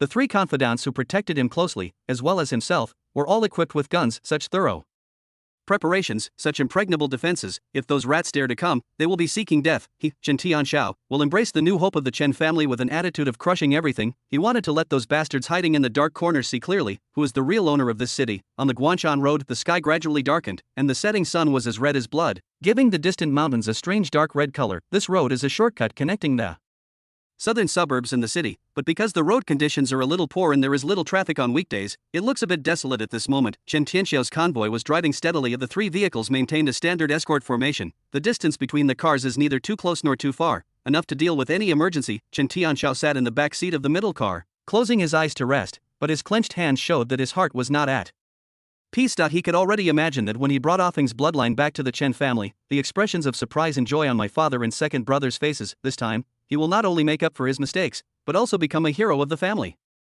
Chapter 78. Chen Tianxiao's end. The traffic light at the intersection of Guanshan Road flickered lonely. It adds a strange rhythm to this desolate road. The last rays of the setting sun were swallowed up by the mountains. Dusk began to cover the earth like an endless gray net. Chen Tianxiao's convoy drove steadily towards the intersection. The lead vehicle in front skillfully slowed down and prepared to pass. Everything seemed so ordinary, so orderly, just like countless trips in the past. Chen Tianxiao didn't even notice that this was the shortcut where a few trucks would occasionally pass by on weekdays. At this moment, it was as quiet as a ghost cave, and not even the chirping of insects could be heard. He also failed to notice that, in the shadows to the right of the intersection, a giant steel beast is approaching at a steady speed. Inside the cab of the dump truck, Zhao Gao placed his hands firmly on the steering wheel. Deep in his consciousness, the information provided by the ghost came accurately through Lin Mo's voice. The target convoy has entered the current section of the road. There are no other interfering vehicles. Prepare to accelerate. The moment the word accelerate came out, Zhao Gao's eyes suddenly froze. Roar. The modified heavy-duty dump truck engine let out an earth-shaking roar, breaking the silence of the twilight. Zhao Gao stepped on the accelerator to the bottom, and the huge car body shook violently. Then, like an ancient beast that had broken free from its restraints, it rushed out from the shadows with the momentum to crush everything. It crashed straight into the middle of the convoy, towards the bulletproof car in which Chen Tianxiao was riding. Chen Tianxiao's pupils suddenly contracted. He didn't even have time to react. Brother Xiao, be careful. In the driving seat, the experienced driver roared. His reaction was already at its limit, and he immediately stepped on the accelerator. Try to use the vehicle's superior acceleration performance to rush past before the dump truck arrives. However, their opponent was Zhao Gao. A death squad with the expert driving trait. The driver accelerated, and Zhao Gao also accelerated. The huge vehicle body was under the control of Zhao Gao. He actually did a fine-tuned drift comparable to a racing car. Accurately blocked all the car's forward routes. Time seemed to slow down infinitely at this moment. Chen Tianxiao could clearly see behind the dirty windshield of the dump truck. The driver's eyes were calm and indifferent. He could see the bumper of the car vibrating slightly due to the high speed, and there were spots of solidified paint or mud on it. He remembered his father's strictness and his second brother's expectations. And there is the young face of my nephew Chen Feng. He remembered how arrogant he once was, and how miserable he was at the moment. That familiar, abhorrent smell of destruction that came from the most primitive violence of the lower classes once again enveloped him. He wanted to roar, to command, want to do something, but his body seemed filled with lead. He froze in place, unable to move even a finger.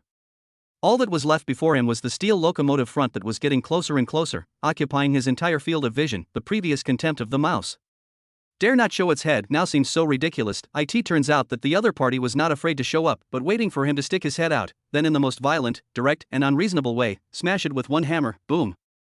The deafening sound of the collision resounded through the sky, like thunder from the blue sky. The heavy dump truck slammed into the side of the bulletproof car with unmatched force. The sharp sound of twisting metal, the the crisp sound of shattering glass, and the whine of tires rubbing against the ground interweave into a melody of death. The so-called bulletproof car body is as fragile as a can in front of this steel behemoth sprinting at full speed. The car door caved in instantly, and the bulletproof glass was instantly covered with spiderweb-like cracks under the terrifying impact force, and then exploded with a loud bang. The powerful kinetic energy knocked the entire car directly out and rolled twice in the air. Finally, with a loud bang, it hit the ground more than 10 meters away. It turned into a pile of twisted and deformed scrap metal inside the car. Chen Tianxiao's body was squeezed tightly between the deformed door and the seat. Half of his body had been crushed into the broken steel. His eyes were wide open, still frozen in the fear and despair of the last moment. Blood continued to gush out from his 7 orifices, instantly staining his expensive clothes red. The third master of the Chen family, the controller of the gray area, just a few seconds ago, he was full of energy and ready to welcome the new hero of the family. He didn't even have time to let out a scream before he was struck by this sudden violence. It was directly smashed into a pool of meat. Paste, Chen Tianxiao, the end. Enemy attack. Protect Brother Xiao. The security cars in front and behind braked sharply, although the bodyguards in the car were frightened by this sudden change, but years of rigorous training still made them react subconsciously. The car door was flung open and 8 bodyguards in black suits rushed out. They carried their own weapons and looked out for the attackers vigilantly the moment they got out of the car. An unremarkable silver gray van drove up at some unknown time. The car door was opened with a loud bang. 4 figures flashed out quickly. They were none other than Wu Rat, Li Ox, Wei Tiger, and Zhang Rabbit. In their hands, each of them held a crudely designed, yet deadly, homemade smoothbore rifle. No nonsense, no hesitation. Bang! Bang! Bang! Bang! For dull and loud gunshots exploded almost at the same time. Countless steel balls coated with neurotoxin formed 4 deadly barrages, instantly covering the group of bodyguards who had just gotten off the car. Puff, puff, puff. The sound of flesh being torn apart rang out frequently. The bodyguard who was facing the 4 people getting out of the car was immediately riddled with steel balls. With a look of surprise on his face, he fell straight down. The remaining 4 bodyguards were also affected by the barrage and retreated behind the car screaming. The 4 assassins showed no mercy and rushed forward to finish off the enemy one by one. This time, the door of the dump truck's cab was pushed open and Zhao Gao jumped out. There was a cut on his forehead and blood was flowing, but his eyes remained calm. The moment of impact, he used his superb driving skills to dissipate the reaction force to the greatest extent possible. At the same time, his body was curled up in the reinforced cab, so he only suffered minor injuries. Li Niu stepped forward quickly, supported Zhao Gao, and led him to the van. The other 3 quickly began to clean up the battlefield. Wei Hu walked to the pile of scrap metal and confirmed that Chen Tianxiao was dead. Wu Rat and Zhang Rabbit move at a very fast speed. The 4 pistols and spare magazines carried by Chen Tianxiao and others were confiscated, and picked up the shell casings on the ground. At the same time, on the other side of the city, the ghost's 10 fingers turned into phantoms on the keyboard. All surveillance cameras within 500 meters of the intersection. During this period, the screen went black due to voltage instability caused by aging lines. Dashcam and internal surveillance data from all vehicles in Chen Tianxiao's fleet. They were all completely cleared and covered by a mysterious data stream. When all traces were cleared, the 4 assassins took the injured Zhao Gao and quickly left in a van. Chapter 79, Confrontation at the Bloody Crossroads. At the intersection of Guanshan Road, the sound of security vehicles came from far away. More than a dozen sheriff's department vehicles completely blocked the intersection. Uniformed security guards set up a long cordon. Forensic pathologists and trace experts are already working at the scene in a hurry. When Sun Mingyuan got out of the car, his face was ashened. He walked quickly through the crowd, his shoes making a screeching sound on the road covered with oil and broken glass. When he saw the pile of car wreckage that was no longer recognizable, the corner of his eye twitched uncontrollably. What's going on? His voice was hoarse and filled with suppressed anger. Gao Feng came up from the center of the scene and spoke in a steady voice. There was a serious car accident at the scene, or rather, an attack. The car in the middle is the key target. Chen Tianxiao is inside. It was hit hard from the right side by a heavy dump truck. Preliminary assessment shows the collision speed exceeded 70 kilometers per hour. He raised his hand and pointed at a dump truck that had overturned on its side not far away, with its front end severely damaged. That's the one.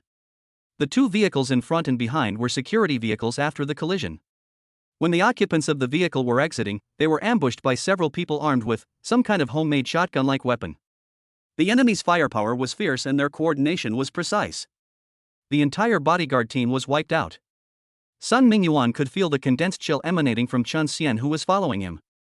Where is Chen Tianxiao?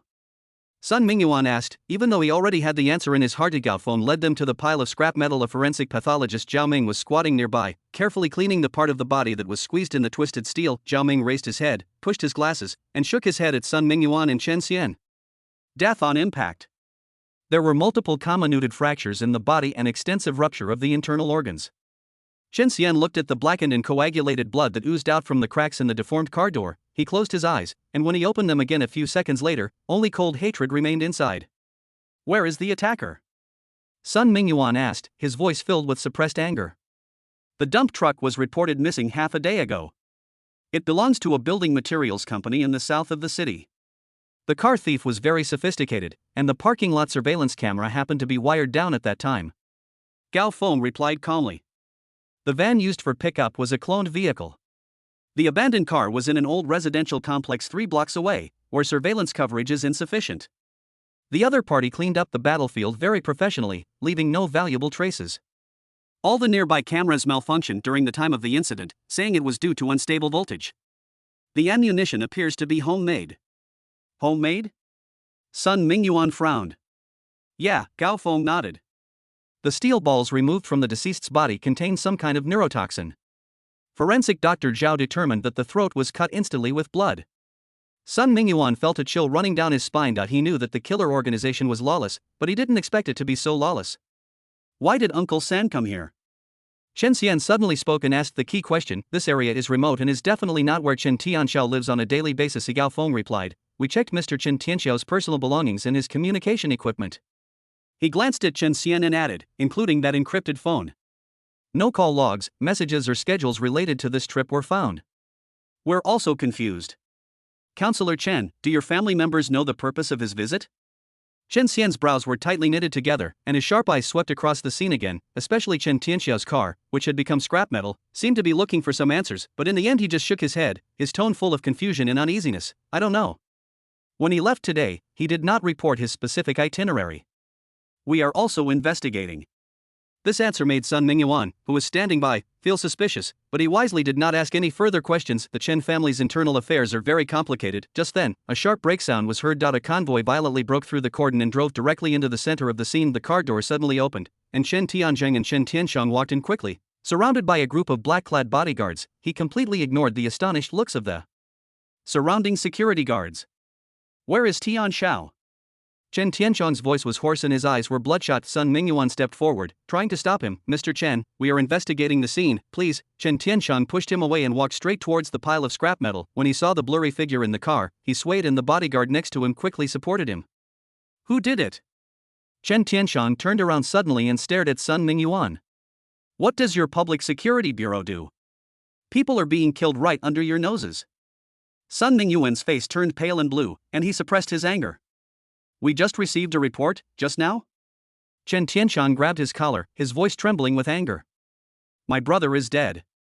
He was smashed into a pulp. How could you not know anything? Seeing this, the security guard next to him wanted to step forward, but was stopped by Sun Mingyuan with a look. He looked at Chen Tianxiang calmly. Mr. Chen, please accept my condolences. We will fully investigate and give you an explanation. Chen Tianzheng had regained his composure by this time. He pulled his brother away, his voice chillingly cold. Team leader Sun, I want you to solve this case within 24 hours. Mobilize all resources and find those bastards. Sun Mingyuan took a deep breath. It takes time to solve the case, we will do our best. It's not about trying your best, it's about having to. Chen Tianjing took a step closer and lowered his voice. Don't forget who put you in this position. If we can't even handle something like this, our family and that person will be very disappointed. This sentence was like a heavy hammer, and cold sweat instantly broke out on Sun Mingyuan's back. He nodded stiffly. I understand. Chen Tianzhang glanced coldly at the chaotic scene, then turned and said to his brother. Go back first, leave this to Xian. But Tian Xiao. Chen Tianzhang's eyes were red. I said go back. Chen Tianzhang's voice suddenly became stern. Don't forget what your father said. Now is not the time to be impulsive. Those people under Tian Xiao, as well as the businesses he's in charge of, must be stabilized immediately. Chen Tianjing took one last look at Sun Mingyuan, his eyes filled with undisguised intimidation and warning. Finally, he half helped and half pulled Chen Tianxiang into the car and left. Sun Mingyuan stood where he was, his fists clenched so tightly that his knuckles turned white. After a long moment, he suddenly turned around and yelled at his subordinates, What are you all standing there for? Get to work! The task force members then became busy again. Sun Mingyuan walked to the side and dialed a number. Mr. Yanwu, Sun Mingyuan's voice remained respectful, but he spoke quickly. Sorry to bother you so late at night. Chapter 80 Terrorist Attack. Mr. Chen Tianxiao was murdered. Sun Mingyuan's voice was a little dry. At the intersection of Guanshan Road in the south of the city, we encountered a carefully planned attack. He gave a brief report of the situation on the scene. Particular emphasis was placed on the heavy vehicles and homemade weapons used by the other side. There was silence on the other end of the phone for a few seconds. Sun Mingyuan could almost hear the sound of Yan Wu's fingers tapping on the table. "What's your judgment?" Yan Wu asked calmly. "This is no longer an ordinary criminal case, Mr. Yan Wu." Sun Mingyuan took a deep breath and made the request he had prepared long ago. The enemy's organization, mobility, and the weapons and methods they use. It has gone beyond the scope of ordinary criminal gangs. I request that this case be classified as a terrorist attack. Reason? Yan Wu's voice rose slightly, with a hint of inquiry. 3 reasons. Sun Mingyuan had already prepared a plan in mind. First, the methods used were extremely cruel, using highly lethal controlled weapons. It caused heavy casualties and had an extremely severe social impact. Second, the target is clear, targeting important companies and family members in our city. It has obvious intimidation and provocation. Third, they were well organized, had detailed plans, and possessed the ability and intent to commit crimes consistently. If it is classified as a terrorist attack, we can justifiably mobilize more resources and take more resolute measures. What do you need? Yan Wu asked directly. Sun Mingyuan immediately replied, "I need the armed police mobile detachment to be on standby at all times to provide armed support. Intelligence agencies need to intervene and assist in investigating the possibility of infiltration by foreign forces. We need the full cooperation of transportation and communications management departments to provide monitoring and data flow analysis for all relevant periods. Special technical support from the cybersecurity department is also needed to track the encrypted communications that the other party may be using." He took a deep breath and stated the most critical request. "Most importantly, I need kill authority. Faced with such brutal thugs armed with dangerous weapons, my frontline personnel must have the power to fight back and eliminate the threat on the spot. Otherwise, you're risking their lives." There was silence on the other end of the phone for a full half-minute. Sun Mingyuan could almost imagine Yan Wu weighing the pros and cons, calculating the risks and benefits. Finally, Yan Wu's voice sounded again, "Okay. The nature of the case will be handled as you said. I will coordinate and issue the authority. The Armed Police Mobile Detachment, the Intelligence Department, the Transportation Department, the Communications Management Department, the Cybersecurity Department, all resources will be tilted towards the task force." Team Leader Sun, Yan Wu's tone became slightly heavier. "The Chen family and that person are watching. The order of Dragon City cannot be challenged. I want results, as soon as possible." "Understood." Sun Mingyuan straightened his back. "I will never let that person down." Blackrock Prison, Cell 2203. Lin Mo's consciousness was immersed in the system prompts. Hunting crime balance, 5,900 points, among them, Chen Tianxiao's sin value is 3,000 points, and the average sin value of each of his subordinates is 250 points. A huge amount of hunting crime value was recorded. Chen Tianxiao's crimes were indeed serious, and those subordinates who assisted him in his evil deeds also had blood on their hands. The more practical gains were the 4 standard pistols and more than a dozen spare magazines that Wei Hu and his men brought back when they cleaned up the battlefield. These weapons will be modified and distributed by the skilled mechanic Shiban and become the new fangs of the death squad. Chen Tianxiao's death was like cutting off an arm of the Chen family that was tightly clasping violence. The underground forces and the armed forces under his control must be in chaos at this moment. This is the opportunity. At this moment, the ghost sent a message. The list of the new task force has been obtained, although it was impossible to directly monitor the task force's internal communications, but Ghost monitored the transfer records of the internal personnel system of the Longqing Public Security Bureau, procurement and delivery lists for new equipment, and image capture and facial recognition for new faces in several key locations. Cross-comparison was performed. Finally, the members of the new task force were identified. A group of photos and information flowed into Lin Mo's consciousness. Sun Mingyuan, 52 years old, head of the task force. Chen Xian, 33 years old, consultant of the task force, the third generation of the Chen family. Gao Feng, 42 years old, member of the task force, former team leader. Zheng Zhu, 29 years old, leader of the cybersecurity expert group. Zhao Ming, 32 years old, forensic doctor. Wang Ji, 38 years old, traceology expert. Li Mu, 49 years old, criminal psychology expert. Yan Wu, 43 years old, is responsible for coordination outside the department. Faces flashed before Lin Mo's eyes. When I saw Sun Mingyuan's face with a fierce aura, from the depths of Lin Mo's consciousness, a certain memory suddenly rolled up. That night, the hotel door was violently kicked open and countless security guards rushed in. The commander who came and last gave orders with sharp eyes and a cold tone. "It's this face, Sun Mingyuan, and the coordinator named Yan Wu." Lin silently recited the name Yan Wu. When put together, forms The character Su. Su, the mysterious Mr. Su who instigated Zhao Wei to give false testimony and nailed him to the murderer's pillar of shame, could it be the same person, or are they closely related? Although it is impossible to confirm whether this Yan Wu was the same as Mr. Su, but a cold sense of fate instantly gripped Lin Mo. There seems to be an invisible hand in the dark. Push those enemies related to his unjust case in front of him one by one. Although their current target is Wu Wei and the killer organization, he didn't realize that the real chess player was in the cage. They may not be aware of each other's roles, but because of common interests in crimes, once again gathered under the banner of fighting against him. Okay. It saves me from having to look for them one by one. Lin Mo quickly put aside his sigh and returned to an absolutely calm state. The attack on the Chen family cannot stop. The current top priority is still the Chen family. Chen Tianxiao has been eliminated. Who is the next target? Chen Zhangguo is a cunning old man who rarely goes out. The Chen family manor must be heavily guarded at this moment, and it would be difficult to break through in a short period of time. Chen Tianzhong holds a high position and enjoys strict protection within the system. Whenever he enters or leaves, moreover, his identity is sensitive, and touching him directly would cause too much shock. It's easy for things to get completely out of control. Chen Xian. This person is sharp and calm, and as a consultant to the task force, he is already at the center of the investigation vortex and is extremely vigilant, making it difficult to take action. Then, the best choice left is Chen Tianxiang. The reason is clear. As the Chen family's representative in the business world and the chairman of a certain group, he controls the Chen family's finances.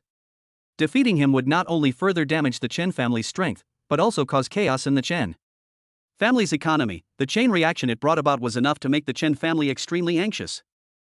Chapter 81 Deployment Assassinate Chen Tianxiang and destroy the Chen family's financial resources. The material basis for the Chen family's rule over Longcheng will lose its stability. The golden blood flowing in the Chen family will also be mostly exhausted. In addition, Chen Tianxiang's business identity makes his daily actions more regular. Compared with his reclusive father and brother, his whereabouts are easier to predict and he has more flaws. More importantly, after Chen Tianxiao's death, the armed forces and underground forces under his control are in a power vacuum. Although the Chen family is stepping up to take over, it still takes time to integrate. This period of chaos is the best opportunity. Ghost, conduct a comprehensive investigation of Chen Tianxiang. Lin Mo issued an order. I want to know all his information, days and nighttime habits, travel routes, security vulnerabilities, interpersonal relationships, all the details, clear. At the same time, Lin Mo reviewed every step of the assassination of Chen Tianxiao in his mind. Although the operation was successful, it exposed an obvious problem. It was too difficult to obtain resources affected by the Chen family's material control. In order to manufacture those crude but effective weapons, Ghost had to spend a lot of energy to cover up the purchase traces, and Shi Ban had to use alternative materials. If we can establish a more stable and convenient resource channel, thoughts suddenly flashed through my mind. The Chen family blocked supplies and strictly inspected the outside world. But the flow of materials within one's own company will always be much more relaxed. Where else could be a better place to obtain supplies than the Chen Group?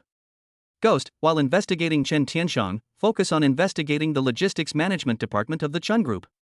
Lin Mo added, I need a position that can be embedded in the Chen family's logistics and procurement system. Yes. The investigation into the Chen family has been completed, and the next step is the second-line Sun Mingyuan and Yanwu. These two people may be closely related to his wrongful conviction. At this moment, he is standing opposite him as a pursuer, although their current target is Wu Wei and the killer organization. But Lin Mo couldn't let these two potential enemies go unpunished. Ghost, devote some of your energy to investigating Sun Mingyuan and Yanwu. Lin Mo issued new instructions. I want to know what role they played in my case. Who's behind them? How to attack them? How do you get rid of suspicion after you do it? This time, the ghost's answer was slightly delayed. The current investigation into Chen Tianxiang and the Chen Group has already consumed a significant amount of computing resources. An in-depth investigation into Sun Mingyuan and Yanwu, especially the case that traces back to you, it is necessary to access deeper social network data and possibly limited internal judicial archives.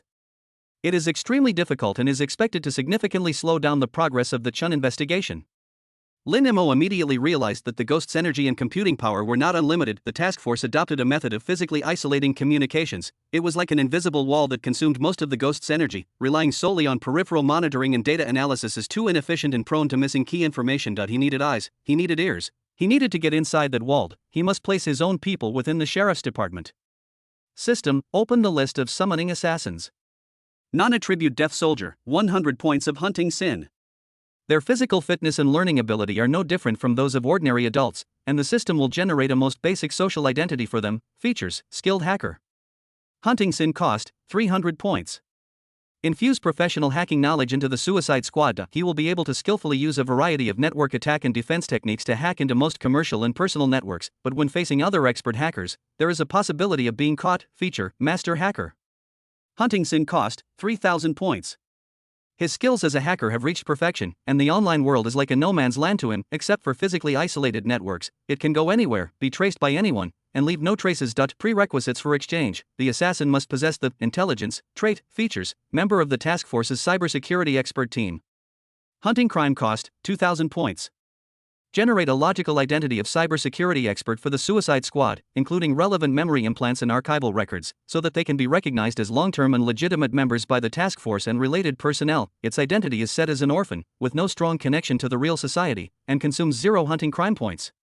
This identity will naturally gain basic recognition and acceptance from dozens of colleagues, establish weak connections, and consume 1,000 hunting crime points. By virtue of their position, they can obtain certain internal system access rights and resource mobilization capabilities, consuming 1,000 hunting crime points. Features: task force leader. Hunting crime consumption? This is it, a member of the task force's cybersecurity expert group. Although it is very costly, it is worth it. Usability: deployment of death squads. Name: Foeman. Features: skilled hacker, member of the task force's cybersecurity expert team. Settings completed. Generating the assassin Foeman. Generation completed. Hunting crime balance 3,500 points. Foeman will become the beacon within the task force's physically isolated network, access confidential information and meeting content that ghosts cannot directly access. She will assist the ghosts in carrying out some necessary operations internally to reduce the ghost's infiltration pressure. It can even assist the ghost in processing some information directly and become an extension of the ghost. Chen family. The ripples caused by Chen Tianxiao's death are spreading. The armed forces directly under its jurisdiction were clearly in chaos. Reports from the training base show that daily high-intensity training subjects have been suspended, leaving only basic alert. Several reports on business competitors that required special measures were marked as suspended pending new instructions. Chen Tianxiao's dirty work that cannot be seen in public. Some are frozen due to disconnection, and some are frozen due to the lack of strong coordination and final decision-making by the core host. Eventually got stuck in the process. Quagmire.at. The same time, the communication traffic within the Chen family manor increased sharply. The ghost captured some fragmented information. The Chen family is making every effort to investigate why Chen Tianxiao suddenly went to that remote intersection. Since the ghost erased all traces at the time, the investigation seemed to have reached a deadlock. However, a faint clue emerged from Chen Tianxiao's men. Their brother Xiao seems to have taken the phone. Yes, there was a text message. He took a look at it, his face changed, and then he yelled at them to get going. Although the information content disappeared without a trace, but the action of information arrival has been regarded as one of the key factors that triggered the tragedy. As a result, the Chen family's response measures are being upgraded, the travel security level of all core members has been comprehensively improved, and the vehicle standards have been raised again. The itinerary reporting system has become extremely strict, and any temporary changes must be confirmed multiple times.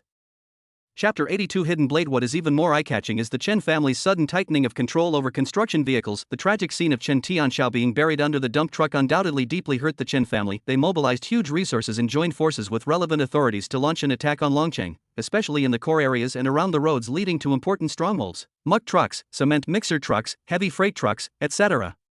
Almost strict investigation and monitoring were carried out. The backgrounds of several large vehicle rental companies and building materials transportation companies were re-examined. The files of some drivers were also retrieved and reviewed. Even some fleets that were not closely related to the Chen family were temporarily ordered to suspend operations. This kind of control reveals a bit of panic that is an overreaction, but it does increase the difficulty of launching attacks using similar means. To a certain extent, attack is the best defense. The Chen family knows this well. If they hadn't been unable to determine the identity and coordinates of the killer organization, they would have taken action long ago. Because the enemy's identity and location are unclear, the Chen family's investigation into the killer organization and Wu Wei has also become more radical and unscrupulous. Unlike the public security investigation, which still follows procedural justice, the Chen family's methods are direct and dark. The reward for information on the black market has been significantly increased. Anything about strange killers, suspicious money flows, any trace of unconventional arms trade is clearly marked with a price. The lower class people who depended on the Chen family for survival were fully mobilized. They moved through the shadows of the city like hyenas, force, inquire, and blackmail, trying to dig out even the slightest bit of useful information. As the only two people confirmed to be members of the killer organization, all those who have communicated and interacted with Wu Wei and Musher in the past, they were all monitored and interrogated, either openly or covertly. An invisible high pressure is covering the underground world of Dragon City. However, all these movements were not as important as another piece of information. Chen Tianxiang took over the direct military forces in Grey Industries left by Chen Tianxiao. This is both a helpless move and an inevitable choice. Chen Tianzheng is in the officialdom and should not be directly involved in these things. Chen Xian is young, and his qualifications and abilities are still insufficient. Chen Jiangwo is old, only Chen Tianxiang, who controls the Chen family's wealth, having enough authority and skill. It can also mobilize resources as quickly as possible to stabilize the situation. According to Ghost's investigation, Chen Tianxiang, chairman of Chen Group, the core asset of Chen Group is Chen Energy, the company controls 70% of the city's electricity supply and 80% of its natural gas distribution. The group consists of 12 core departments including power plants, power transmission and distribution companies, oil and gas pipeline companies, and new energy development departments, controls the energy supply that is vital to the entire city. Since Chen Tianxiang was killed, Chen Tianxiang's security level has been comprehensively upgraded. He now travels in a convoy of at least 5 vehicles. There was a security car in front, behind, left and right, and the number of bodyguards in the car doubled. All vehicles have been specially modified, and the route options are more varied, no longer using the same road. A forceful attack is obviously unwise. Chen Tianxiang's current security measures are almost impeccable, and a frontal attack will only cause unnecessary losses. This was at a time when Chen Tianxiang was in the process of taking over Chen Tianxiao's power. He had to personally visit some locations to conduct on-site inspections and reassure people. He was not very familiar with Chen Tianxiao's forces before. From this, Lin Mo thought of a new way to assassinate Chen Tianxiang. At the same time, the investigation into the Chen Group's logistics and procurement department has also made progress. The Chen Group's logistics and procurement department is responsible for some of the group's subsidiaries and properties, as well as the procurement and allocation of materials for some special businesses. This is a department that may seem insignificant, but in fact has varying degrees of power. The manager of the department's purchasing group 3 has just been transferred due to recent group business adjustments and internal struggles. The position of purchasing group 3 manager is temporarily vacant and will be taken over by a deputy manager. This location perfectly meets Lin Mo's needs. Have certain permissions and access to the procurement process of some unconventional materials, and it is in a window period, making it easier to place people. Lin Mo turned on the system, hunting crime balance, 4,800 points. Of this amount, 2,300 points came from assassins such as Wood and Stone, Water Flow, Metal and Iron, Fire and Flame, and Earth God, the results of the operations in Longcheng and other cities in recent days. Although the single harvest was not as rich as Chen Tianxiao's, the stable income gave Lin Mo more room for operation. Then Lin Mo opened the list of summoned dead men. Frowny face non-attribute death soldier, 100 points of hunting sin. Features, skilled killer. Hunting sin cost, 300 points. Characteristics, Chen family personal guard. Hunting sin cost, 2,000 points. Generate a logical identity as a personal guard of the Chen family for the death squad, including relevant memory implants and archival records, so that they can be identified as long-term members. His identity is set as a single-parent child. His father is a personal guard of the previous generation and he is raised by Chen Jiarong. This is a strong social connection and consumes 1,000 hunting crime points. This identity will naturally gain basic recognition and acceptance from dozens of personal guards, establish weak social connections, and consume 1,000 hunting crime points. Features, Chen Group purchases 3 managers. Hunting sin cost, 2,000 points. Generate a logical identity as a manager of the third purchasing group of the Chen Group for the dead man, including complete academic qualifications, work experience, industry network memory implantation and archival records, so that he can be recognized as a member who has been normally hired or promoted by the group's personnel system and colleagues. Its identity is set as an orphan, with overseas education background, no strong social connections, and consumes 0 hunting crime points. This identity will naturally gain basic recognition and business acceptance from colleagues within the department and related business partners, consuming 2,000 hunting crime points. Characteristics, General Manager of Chen Group. Hunting sin cost. Usability, deployment of death squads. Name, Wang Shang. Features, Chen family personal guard, skilled killer, quickly draw gun. Usability, deployment of death squads. Name, Li Yin. Features, Purchasing Group 3 Manager of Chen Group. Settings completed, generating the assassins Wang Shang and Li Yin. Generation completed. Hunting crime balance, 300 points. 2 new assassins are in place. Wang Shang will become a hidden blade lurking among the Chen family's guards, waiting for the best opportunity. Li Yin will open up resource channels for them within the Chen Group. Just then, the ghosts send new information. Chen Tianshan will go to the Golden Bank training base at 8 o'clock tomorrow evening. It is one of the important talent training centers controlled by Chen Tianxiao, and now it is taken over by Chen Tianshang. At that time, he will inspect personnel, distribute supplies, and meet with Chen Tianxiao's main subordinates. Chapter 83 Bloody Admonition. The searchlights at the Jinan training base were like huge and indifferent eyes, watching the death that was about to happen here. At exactly 8 o'clock in the evening, a convoy of 7 black cars slowly drove into the base gate. The wheels rolled over the gravel at the edge of the training ground, making a slight sound. The car doors opened one after another, and the first to get out were a group of bodyguards with stern expressions and wearing uniform black combat uniforms. They quickly spread out and occupied various key positions. His sharp eyes scanned every corner of the empty training ground and the shadows. After confirming that it was safe, One of them respectfully opened the rear door of the middle car. Chen Tianxiang stepped out of the car, his leather shoes making a slight sound as they stepped on the gravel. That he was wearing an expensive custom-made suit, and his face didn't show much expression, only the accumulated fatigue of the past few days, and a hint of imperceptible hostility were deposited between his eyebrows. Following behind him was his nephew, Chen Rui, director of the purchasing department of Chen Group. Chen Rui is very young, about 25 or 26 years old. He had a neatly slicked back hair and his suit was straight without a single wrinkle. He tried hard to imitate his father's calmness, but the excitement and arrogance in his eyes, which were eager to prove himself, could not be concealed. Half a step beside him stood Lin, the new manager of Purchasing Group 3. Lin has an ordinary appearance, wears gold-rimmed glasses, and holds a tablet in his hand. He looks silent and capable, a perfect example of an elite manager. Mixed in with the bodyguards, he doesn't stand out at all. The head of the base had been waiting for a long time with several key instructors. Seeing this, he immediately trotted forward, his expression respectful but nervous. Second master, everything is ready according to your instructions. Chen Tianxiang didn't say anything, just nodded slightly. Surrounded by a crowd of people, they walked towards the training ground inside the base. Dozens of people were standing in the playground. These were the backbone members of the armed forces directly under Chen Tianxiang during his lifetime, as well as the most capable students in the base. They were all dressed in training uniforms, standing straight and silent like statues. Only his eyes fluctuated slightly when Chen Tianxiang and his group appeared. There was an oppressive silence in the air, mixed with the smell of earth and sweat. Chen Tianxiang walked to the front of the lecture platform and slowly scanned the faces of everyone in the audience. The light shone on his face, with distinct brightness and darkness, making his expression at the moment seem a little unpredictable. Everyone knows who I am. His voice carried throughout the playground through the microphone. It was not loud, but it carried an unquestionable pressure. You also know why I came today.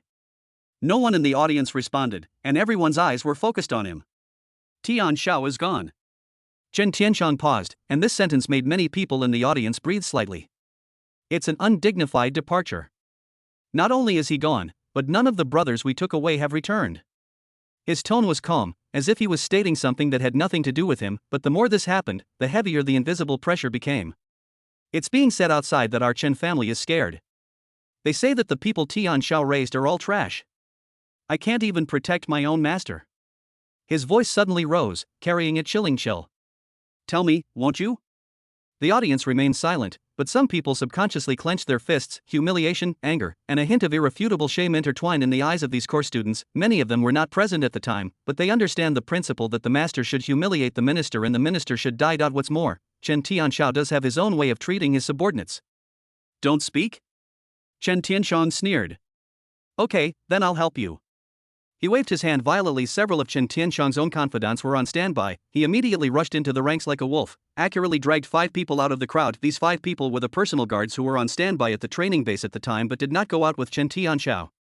Protecting the master's family is my duty. The master is dead, but you are still alive. Chen Tianxiang's voice was as cold as iron.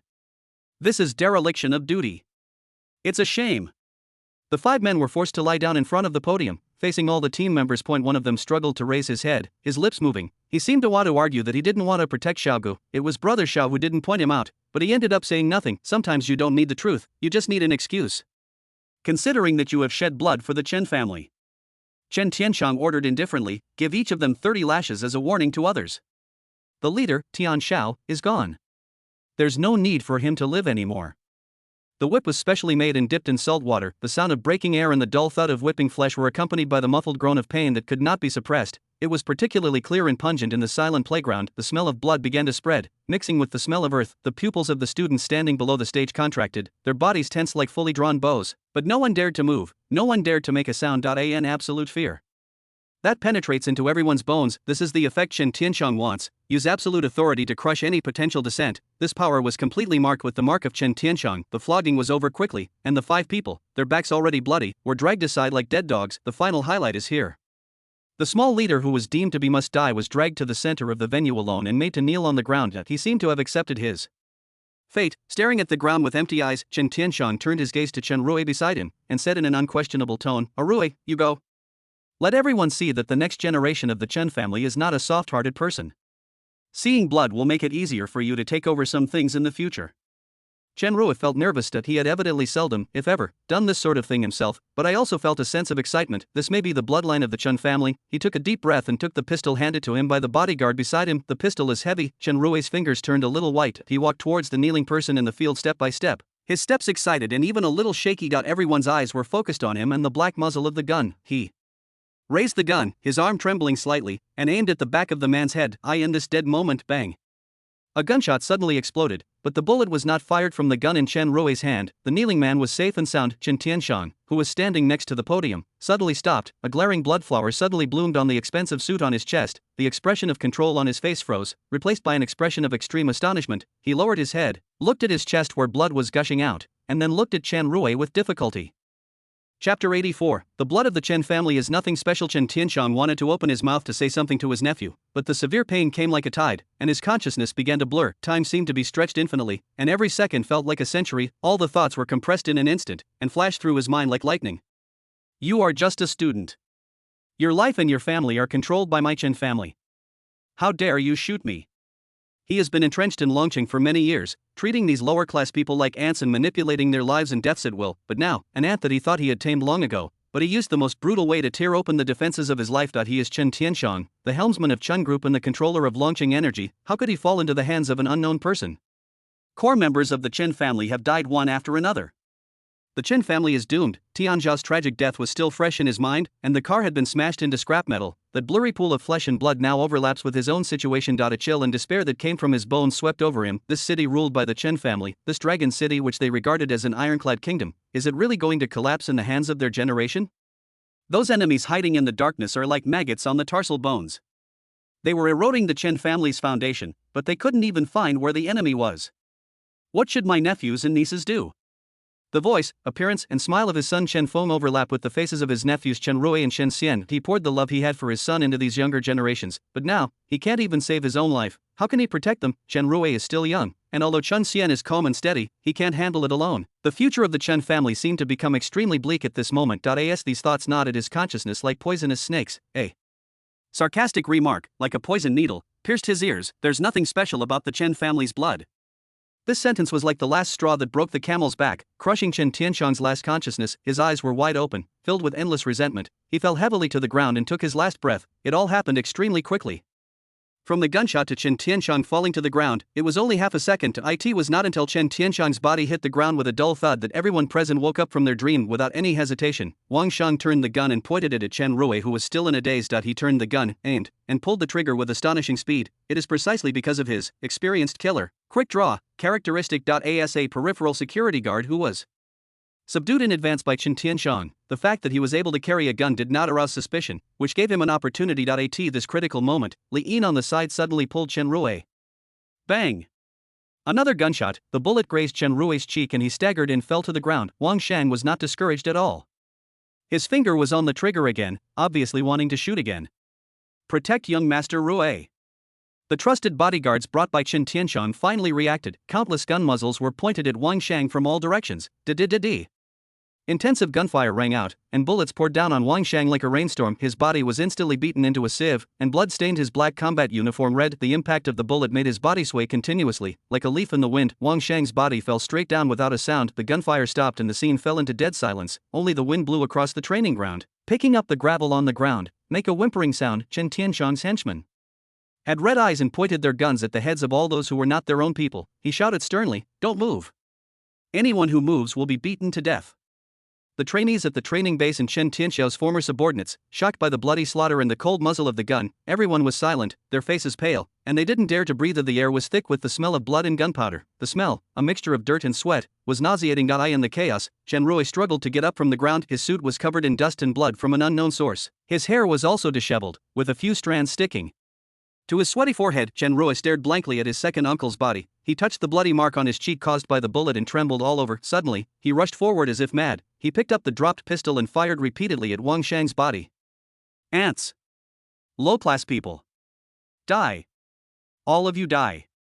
He roared as he fired, and kept pulling the trigger even after he had used up all the bullets. The empty gun made a clicking sound. After venting his anger, Chen Rui gasped for breath and saw the terrified faces around him, as well as the expectant eyes of Chen Tianxiang's confidants. He gradually calmed down. He looked around and his heart sank. Chen Tianxiang only brought a dozen trusted bodyguards this time, while there were nearly 100 people in the training base, although most of these people were under control. But the fear in their eyes made Chen Rui realize the danger of the situation. Now is not the time to go crazy. His second uncle is dead. He must keep the situation stable. The Chen family can't be unable to control even a small training base at this time. Base leader. Bring him here. Chen Tianxiang's confidants controlled the person in charge of the base and rushed over. The head of the base lowered his head, not daring to look Chen Rui in the eye. Rui. Master Rui. Chen Rui pointed at Wang Shang's body and then pointed in the direction of the team where Wang Shang had just been. Capture all his teammates and his family. Don't let any of them go. But remember, only the main culprits will be punished, and innocent people will not be implicated. Then he raised his voice so everyone could hear. What happened today has nothing to do with you. Second uncle originally wanted to come here to reward everyone, so the money that's due will be distributed as usual, not a penny less. He gestured to Li Yin to take out the cash that had been prepared. Chen Tianxiang originally intended to use this money as a favor, but unexpectedly, it has now become the key to stabilizing the situation. As boxes of cash were carried out, the people present looked at each other in confusion, and the tense atmosphere eased slightly. Although Chen Rui's series of actions were flustered and immature, they stabilized people's hearts at the critical moment. The students and old subordinates who were shrouded in fear felt a little less uneasy when they saw Chen Rui's toughness and the reward fee. After initially controlling the situation, Chen Rui's gaze fell on his second uncle Chen Tianxiang, who was lying in a pool of blood. There was sadness, anger, and a hint of indescribable fear. He took a deep breath, took out his cell phone and dialed his father Chen Tianjing's number. The moment the call was connected, Chen Rui's voice trembled uncontrollably. Father, second uncle, he's gone. Chen Tianjing on the other end of the phone was handling official business in the office. Upon hearing the news, the pen in his hand fell to the table with a bang.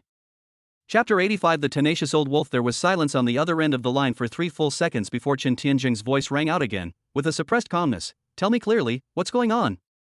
Chen Rui's fingers were tightly gripping the phone, his knuckles turning white. He took a deep breath, trying to keep his voice from trembling. Second uncle was attacked at the Jinan training base. Someone opened fire, dead? Chen Tianjing's voice was as cold as ice. Yes.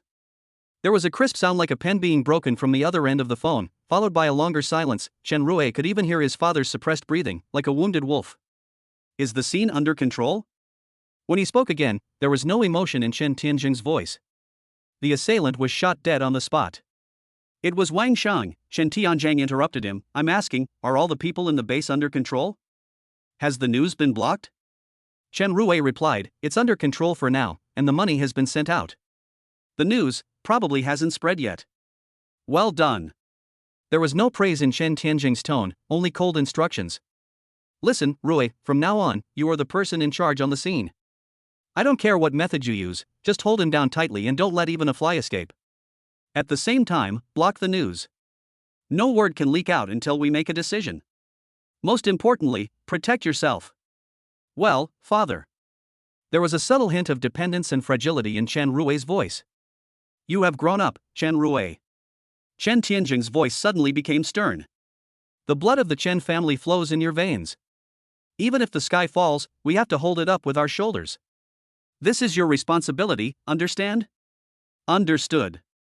Chen Rui straightened his back and wiped his face, only his red eyes showed the huge shock he had just experienced. Very good. Wait for my call.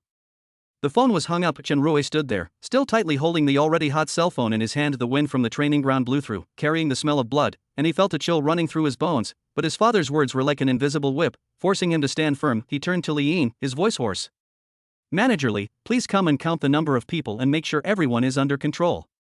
Temporarily gather all the people's weapons and communication equipment for safekeeping. Yes, Mr. Rui. Li Yin pushed his glasses and immediately turned around to carry out the order. Chen Rui looked at the leader of Chen Tianxiang's bodyguards again and said, increase security. No one is allowed to enter or leave. Send someone to guard Wang Shan's body and his teammates. Arrest his family members and keep them under strict surveillance until they are ready for their fate. Yes, the bodyguard leader responded in a deep voice. In a brightly lit office on the top floor of an office building, Chen Tianjing slowly put down the microphone. The veins on the back of his hands were slightly bulging and his expression was ferocious. He sat quietly for a few seconds, suppressing the anger in his heart. Then he picked up another phone and dialed several numbers in succession. The content of each call was extremely brief. With your second uncle gone, the matter of the Jinan training base must be suppressed immediately. Old leader, something happened at home, and Tianxiang, sigh, I'm afraid I'll need your continued support, father. After hanging up the last call, he closed his eyes and pressed his fingers hard on his throbbing temples. The office was dead silent, with only his heavy breathing faintly audible. After a few minutes, he suddenly opened his eyes, and there was only cold determination in them. He picked up his coat, strode out of the office, and said something to the secretary at the door. Prepare the car and go to the manor. Chen's manner is particularly quiet tonight. The white lanterns had already been hung, originally for Chen Feng. Later, Chen Tianxia was added, and now, this sadness once again weighs heavily on me. The morning hall was filled with smoke and the memorial tablets were arranged coldly. The flickering candlelight illuminated the pale elegiac couplets. Chen Tianzheng, Chen Xian and Chen Rui walked through the silent corridor and went straight to the study room in the depths. Chen Rui had changed into clean clothes, but the fear and fatigue between his brows were hard to conceal. Chen Xian was no longer as gentle as before. His eyes were filled with hostility. Like an uncontrollable knife, the door of the study was pushed open. Chen Jiangwo did not sit behind the large mahogany desk as usual, that he stood in front of the window with his back to the door, looking out at the dark night sky. In just a few days, his back seemed to have become much more hunched. The once upright posture of controlling everything has been replaced by a heavy sense of decadence. Losing a grandson and two sons in quick succession was like two heavy hammer blows. It hit the spine of the Chen family's pillar of support hard. Hearing footsteps, he slowly turned around. The light illuminated his face. The wrinkles seemed deeper, the bags under her eyes puffier. But those eyes were not at all cloudy or depressed. Instead, it reveals the cruelty and tenacity of an old wolf that has been forced into a desperate situation. Sadness is buried deep in the eyes. What emerged was a rage that was enough to burn everything, and an extremely cold calculation. Father, grandfather, sit down. Chen Jiangwo's voice was hoarse, but extremely steady, yet he sat down behind the desk first. His eyes swept over the three people, and finally fell on Chen Rui. Rui, tell me, what's going on? Chen Rui took a deep breath and narrated what happened that night as concisely as possible, from Chen Tianchang's lecture in enforcement of family rules, to Wang Shang's sudden shooting, and then to his subsequent control measures. That he omitted most of the bloody details, but focused on describing the suddenness and lack of warning of Wang Shang's action. That's it. The perpetrator, Wang Shang, is an old man in the base and can be considered a family member. His father used to work with his uncle, but later injured his leg and was taken care of by the family. We've checked and found no unusual financial transactions in his family, nor has he had any recent contact with any suspicious persons. I tortured his teammates and his father, but none of them could explain why he did that. Chen Rui's voice was filled with confusion. It's like I've suddenly been possessed by an evil spirit. The study fell into a suffocating silence for a moment. Chen Jiangwo's fingers tapped unconsciously on the mahogany tabletop. The rhythm was slow and heavy, as if knocking on everyone's heart. A son born at home. Chen Jiangwo finally spoke. I remember his father. He followed Tianxiao for more than 10 years. After my leg was broken, my family took good care of me. In other words, they have served the Chen family for 2 generations. Then he suddenly went mad for no apparent reason and shot Tianxiang in public? Chen Xian suddenly said, could it be a killer organization? After all, the killer organization is our biggest enemy during this period. Chapter 86. I believe in you, killer organization? Chen Rui asked with a frown. A son of a wealthy family, who has been favored by the Chen family for generations, what can the assassin organization give him? Money? If Wang Shang was after money, there would have been signs long ago. Chen Xian sneered. Perhaps they were coerced, or perhaps they made promises that we could hardly imagine. Chen Tianzheng shook his head, frowning. It could also be the work of another family, disguised as a killer organization. After all, there are many people in Dragon City who hope that our Chen family will fall. Let's put Wang Shang's motives aside for now and deal with the most important matter at hand.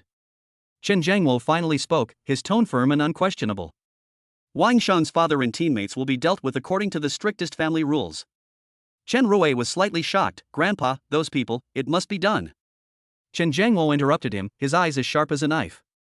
During extraordinary times, it is better to kill innocent people than to show mercy. Rui, you have to remember that everyone's eyes are on us now, watching how we handle this matter.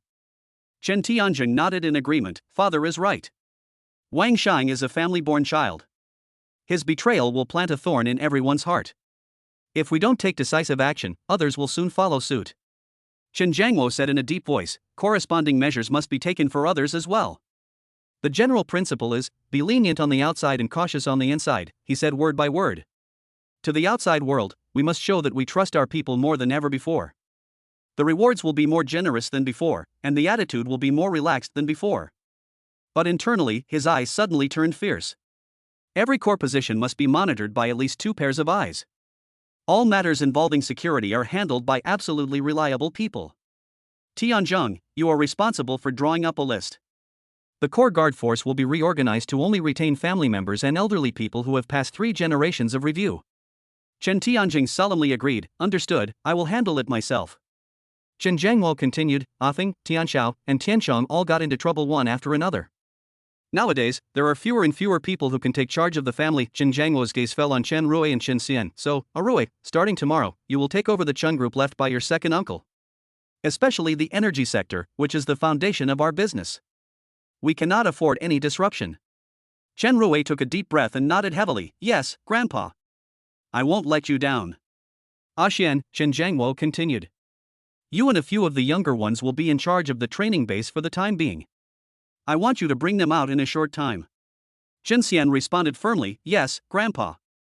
There is no time left for you to grow up slowly, Chen Jianghuo sighed. The enemy won't give us that time. Now, I have to force you to mature quickly. The study fell silent again. Outside the window, a gust of wind blew, and the leaves rustled. Our strength has really taken a big hit. Chen Jianghuo said slowly, but especially at times like this, we cannot show weakness. He stood up, walked to the window, and looked at the fallen leaves outside being blown by the wind. Ordinary people imagine struggle as polite and smiling but with hidden daggers. The old man's voice suddenly became cold and hard. But a true struggle is always a life and death struggle, with physical destruction. Chen Tianjing's eyes glared. What does father mean? I will go see the one myself. Chen Jianghuo turned around and glanced at the three people. I'll use my reputation, plus 30% of the Chen family's profits, to gain him more protection and support. Chen Rui took a breath of cold air. Can't bear to part with it? Chen Jianghuo glanced at his grandson. As long as people are alive, the country can be reconquered. Without them, everything is gone. Chen Tianjing nodded heavily. Father is right. The most important thing now is to preserve the foundation of the Chen family. Then, Chen Jianghuo continued. We're going to have a funeral. The more critical the moment, the more we must demonstrate our strength and confidence to the outside world. Chen Jianghuo said calmly, invite all the important people in Longcheng. Show your strength to the outside world. I want everyone to see that although the Chen family has suffered misfortune, but it still stands. Chen Tianjing thought thoughtfully. At the same time, we can also take this opportunity to see the reactions of all parties. That's right. Chen Jianghuo looked at Chen Xian approvingly. Also, while holding the funeral, we need to find one or two small forces that dance the most enthusiastically. Use the most drastic means to eradicate them completely. Use their blood to tell everyone what will happen if you provoke the Chen family.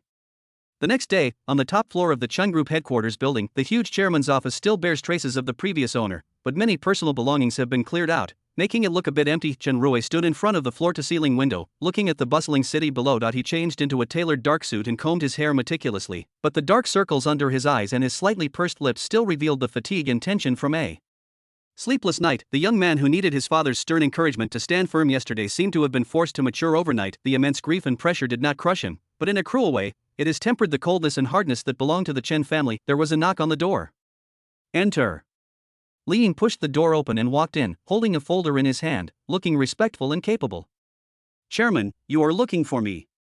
Chen Rui turned around and looked at Li Ying with scrutiny. In the chaos yesterday, it was Li Ying who pulled him aside and helped him avoid a fatal blow. Managerly, Chen Rui said, thank you so much for yesterday.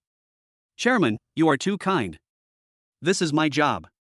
Li Ying bowed slightly.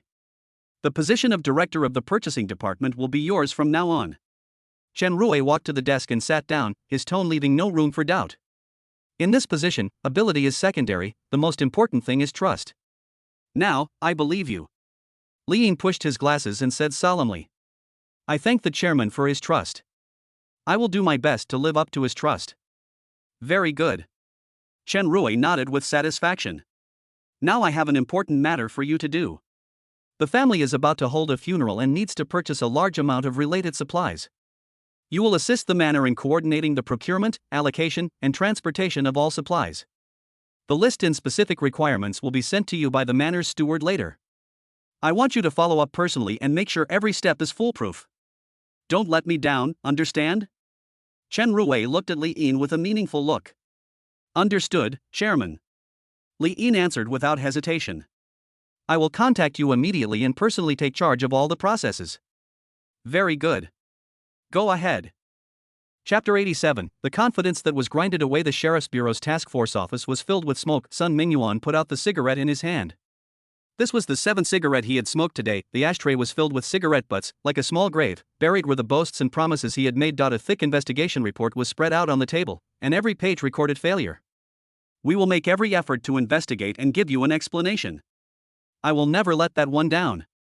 What he said at the scene of Chen Tianxiao's death on Guanshan Road, now it seems like a huge joke. He once solemnly promised Yan Wu with the investment of resources, the case can be solved quickly and those arrogant killers can be brought to justice, but reality gave him a hard slap in the face. The armed police mobile detachment was on standby, and the intelligence department was involved. The transportation and communications management departments fully cooperated, and the network security department also provided special technical support. Even the authority to kill has been issued, but they just couldn't find the target. Wu Wei and the killers seem to have disappeared without leaving any valuable clues. The cybersecurity expert group led by Zhang Zhu mobilized national resources. The analysis tracked all of Dragon City's network data flows, and even investigated the possibility of foreign infiltration. The result was nothing. The hacker who posted Wu Wei's epitaph seemed to have never existed and left no trace. There is no trace of communication between members of the killer organization in the vast flow of information. How do those members of the killer organization connect with each other? Zhang Zhu's confidence behind his thick glasses had been largely worn away by days of fatigue and frustration. All that remains is the stubborn persistence. Wang Ji and her traceology team examined the scene of the Guanshan Road intersection over and over again, almost using a microscope. The steel balls from the homemade shotgun, the neurotoxin on them, every part of the dump truck. There are many clues, but every time I follow up on them, they mysteriously stop halfway. The professional methods used to clean up the crime scene made even an expert like her feel frightened. Her sharp eyes remained the same, but with a hint of confusion. Sun Mingyuan was personally responsible for investigating all possible mercenaries, veterans, fighting coaches, and other groups in Longcheng, and all possible sources of weapons. He checked out many people who were able to make guns and had good driving skills. The people on the list were arrested in waves, causing chaos and panic among the people. What's the result? The driver who attacked Chen Tianxia was not found, nor was the mysterious gunmaker, because they were looking in the wrong direction.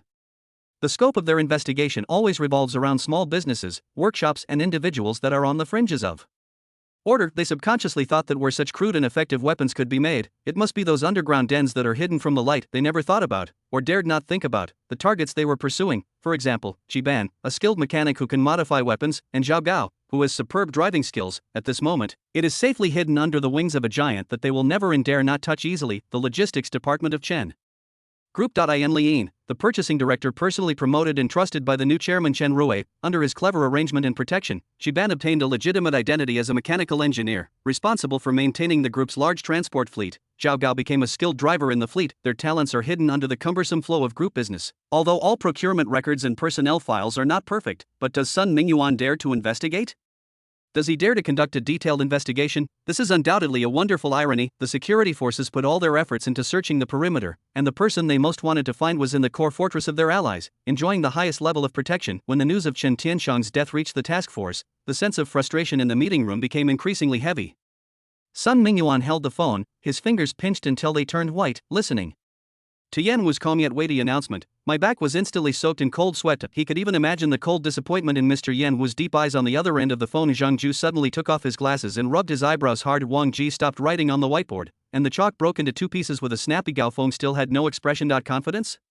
The confidence and aggressiveness they had when they first reorganized the task force had long been worn away by reality. The bold words spoken back then now sound extremely harsh. The professionalism, stealth, and ruthless methods displayed by this killer organization far exceeded their expectations. It seems that what they are facing is not just a simple criminal gang, but it is a ghost that is everywhere and nowhere to be found. In this depressing atmosphere, Fengman's presence was inconspicuous.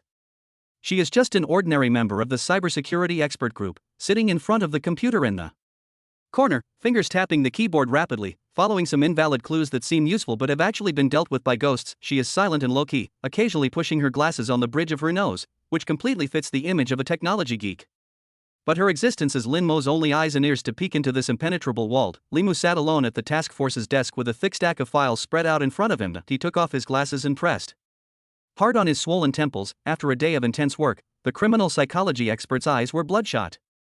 No, that doesn't make any sense, he muttered to himself, his fingers tapping unconsciously on the table. This was his habit when he was deep in thought. The file records the details of all the cases committed by the killer organization so far, from the original Huang Xihai, Wang Dashan, and Lu Fei. Then there were Chen Feng, Chen Tianxiao, and the recent assassination of Chen Tianxiang. These cases exude a puzzling sense of dissonance. Li Mu put on his glasses again and glanced over the familiar case records again. Huang Xihai, a fraudster disguised as a financial manager. Wang Dashan, the illegal mine owner who kills people for mountain sacrifices. Lu Fei, a rich second generation who caused death by drunk driving. The deaths of these people all carried a clear color of doing justice for heaven. The files also inferred the motives of the killer organization at that time. Then there are Chen Feng, Chen Tianxiao, and Chen Tianxiang.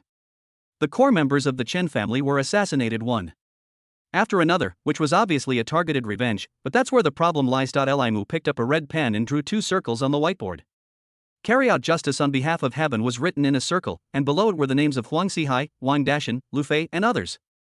Chapter 88 Confusion and Misleading Revenge was written in another circle, with the names of Chen Feng, Chen Tianxiao, and Chen Tianxiang listed below. There should be a clear connection between these 2 circles, pointing to the same mastermind behind the scenes. Wu Wei. Limu's pen tip-tapped heavily on the name Wu Wei, and his brows furrowed tighter and tighter. From the perspective of criminal psychology, Wu Wei did have the motive to take revenge on the Chen family. She investigated the dark side of Renai Hospital. Recently, because of this incident, he was kidnapped by the Chen family and almost lost his life. Now that he has made a comeback and is seeking revenge on the Chen family, it makes perfect sense logically. But Limu's pen tip moved to the circle of doing justice for heaven. But what is the relationship between Huang Xihai, Wang Dashan, and Lu Fei and Wu Wei? He looked through all the files but could not find any evidence that Wu Wei had any connection with these deceased persons. Although the crimes of these people are heinous, they are completely different from the organ trading scandal at Renai Hospital. An investigative journalist dedicated to exposing medical scandals. Why the sudden interest in releasing fraudsters, illegal minors, and drunk drivers? It's like a specialist specializing in cancer research suddenly starting to treat heart patients. Inconsistent motives. Limu wrote these 4 words on the whiteboard with such force that even the tip of the pen broke. He changed his pen and continued his analysis. What confused him even more was the killer organization's motive action. Judging from the details of the case, every member of this organization is the elite among the elite. Hacker technology can break through many firewalls. The killing method was so clean and efficient that it was outrageous. The action plan was impeccably detailed. Why would such a highly specialized organization take on 2 completely different types of business at the same time? On one side are the vigilante actions of upholding justice, and on the other side are targeted acts of revenge. The psychological motivations behind these 2 behaviors are completely different, and can even be said to be contradictory. The motivation for vigilante behavior is usually morally driven and has a certain idealistic color. Revenge, on the other hand, is driven by purely personal emotions, filled with hatred and anger. How could these 2 completely different motivations exist in the same organization at the same time? Unless, an idea flashed through Limu's mind, but he quickly denied it. No, that's impossible. If that's the case, then the structure of this organization is too special. He stood up and paced back and forth in the office. Tobacco and caffeine could no longer relieve his frayed nerves. This case is like a broken puzzle. Every time he thought he had found the key piece, you'll find that it doesn't belong to the picture at all. Professor Li, are you still researching? Zhang Ju came over with coffee, a tired look on his face. If you ask me, you think too complicated. Maybe he was a hired killer by Wu Wei, seeking revenge and justice at the same time. Limu shook his head. Criminal psychology is not that simple. A person's behavior pattern is determined by his or her psychological motivation, and psychological motivation is consistent. Revenge and justice are 2 completely different psychological motivations. It's impossible to be the primary driver of behavior for the same person or organization at the same time. Zhang Ju pushed his glasses up. Perhaps Wu Wei isn't the only employer? Or perhaps the assassin organization is taking on private work? Not like it. Li Mu shook his head. If it was a private job, why did you choose these people? The 2 were silent for a moment, and then Zhang Ju suddenly said, speaking of consistency, we've encountered similar problems with our online tracking. The opponent's technical style is sometimes extremely advanced, and sometimes seems somewhat ordinary, as if it is not operated by the same person.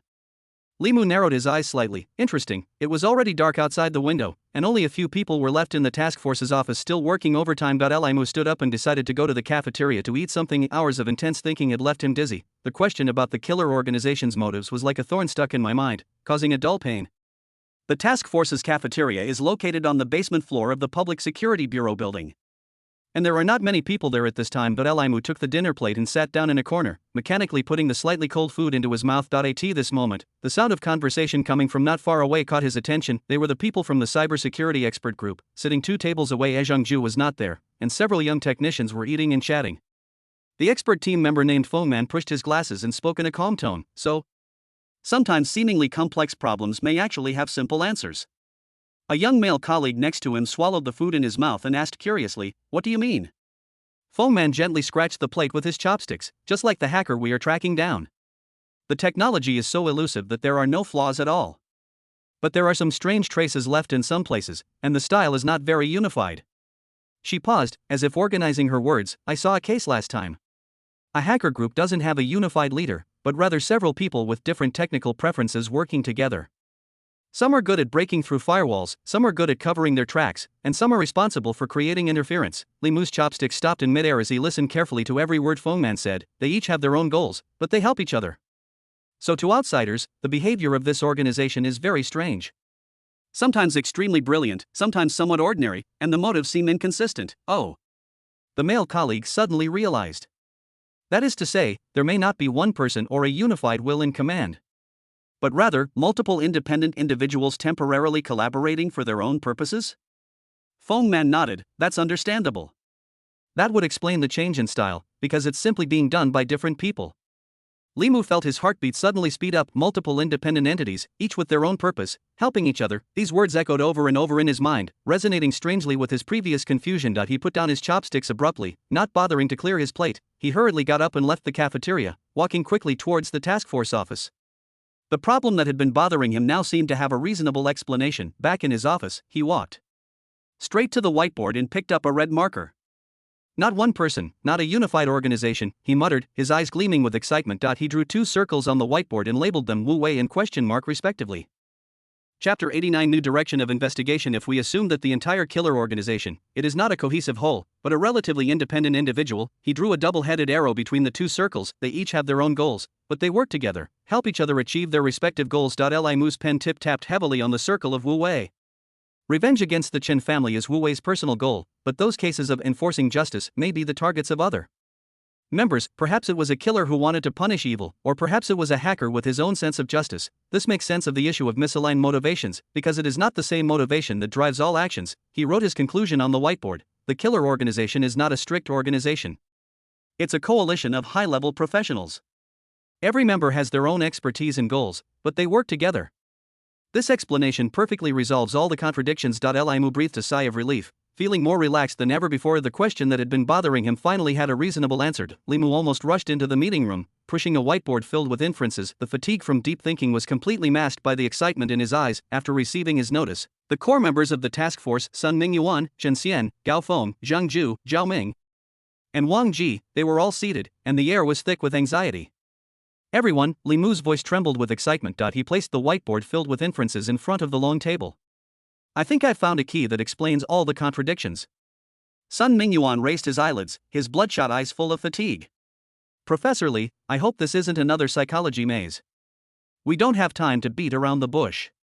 Chen Tianxiang's death was like a huge rock pressing on his heart. The pressure from the Chen family and Mr. Yan Wu was suffocating. Li Mu took a deep breath and forced himself to calm down. He tapped the 2 circles on the whiteboard with his finger. We've been stuck in a mindset. We believe our adversary is a well-structured and unified criminal organization. One brain commands all the hands and feet. Li Mu's pen tip-tapped heavily on the circle with Wu Wei written on it. But that may not be the case. Sun Mingyuan frowned. What do you mean?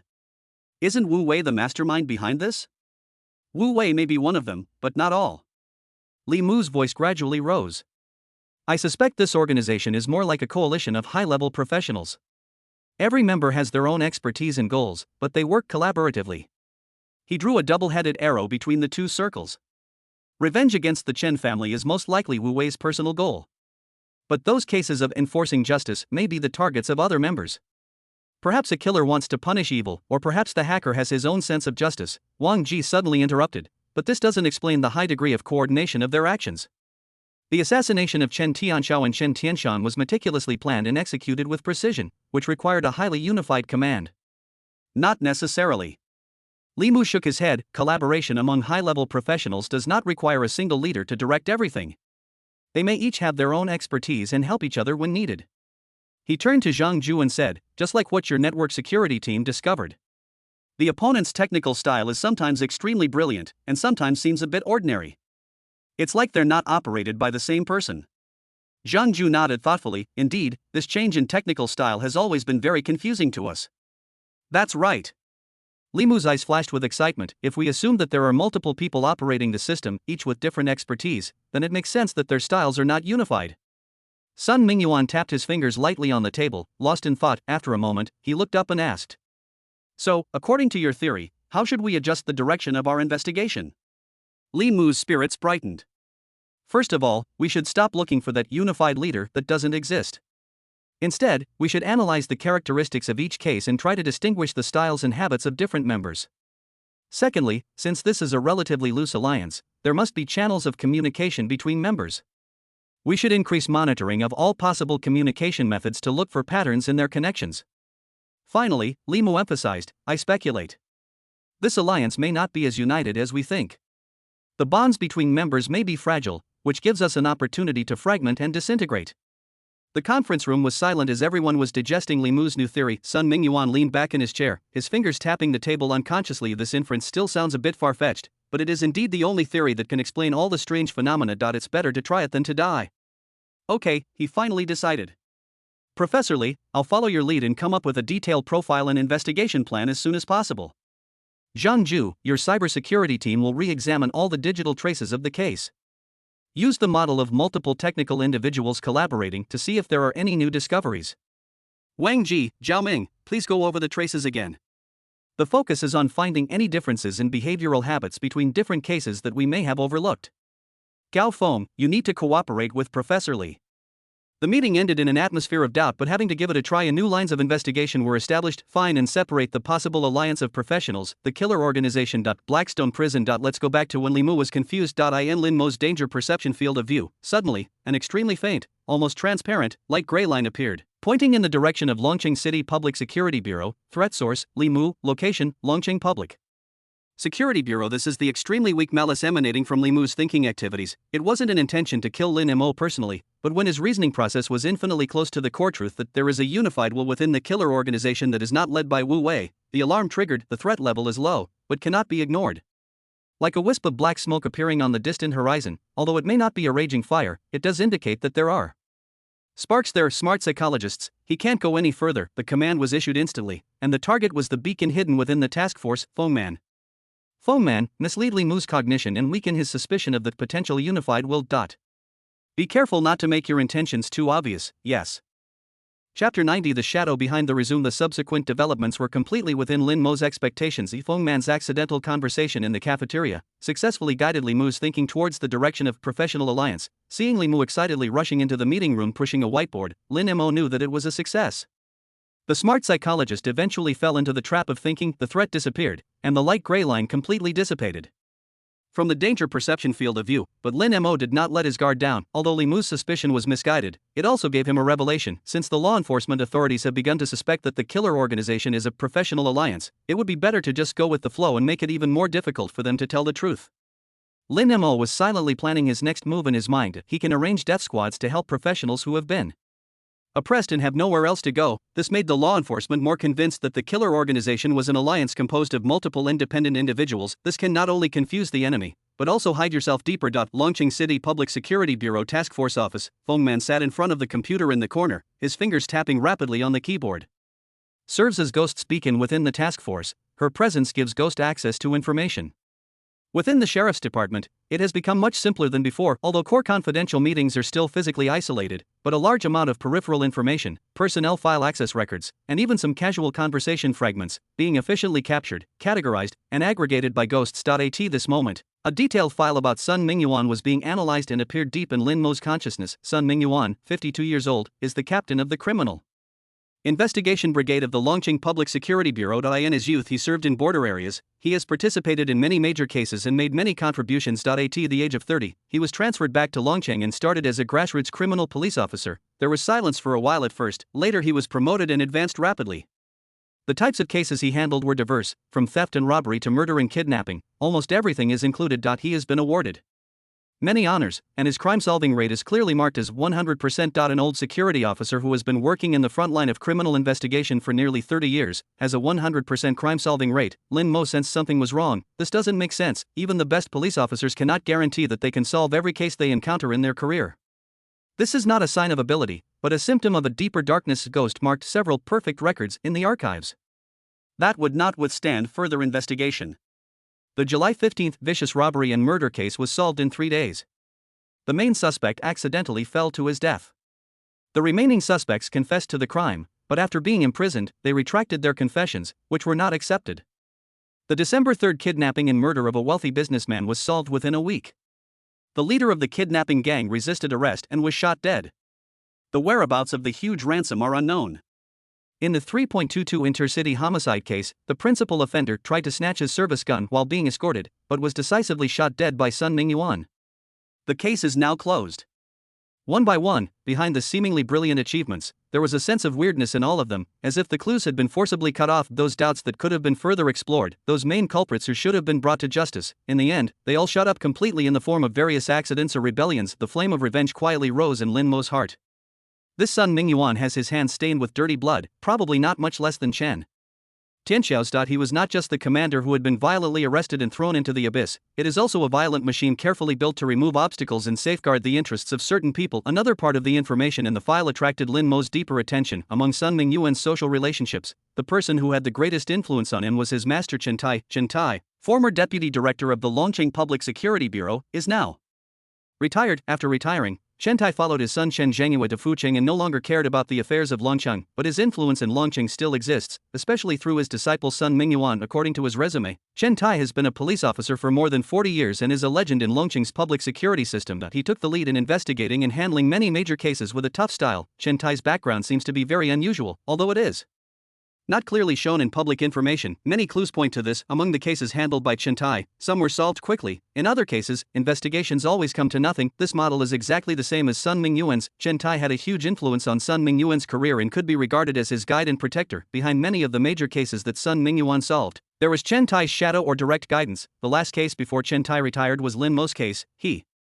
is the commander-in-chief, and Sun Mingyuan is the commander of the on-site arrest. This discovery was like a steel needle, piercing deep into Lin Mo's consciousness. It turned out to be him, the person who was commanding behind the scenes and pushing himself into an irretrievable situation. Sun Mingyuan was just a hawk and dog rushing in the front, and this Chen Tai is the old hunter who carefully weaves this net.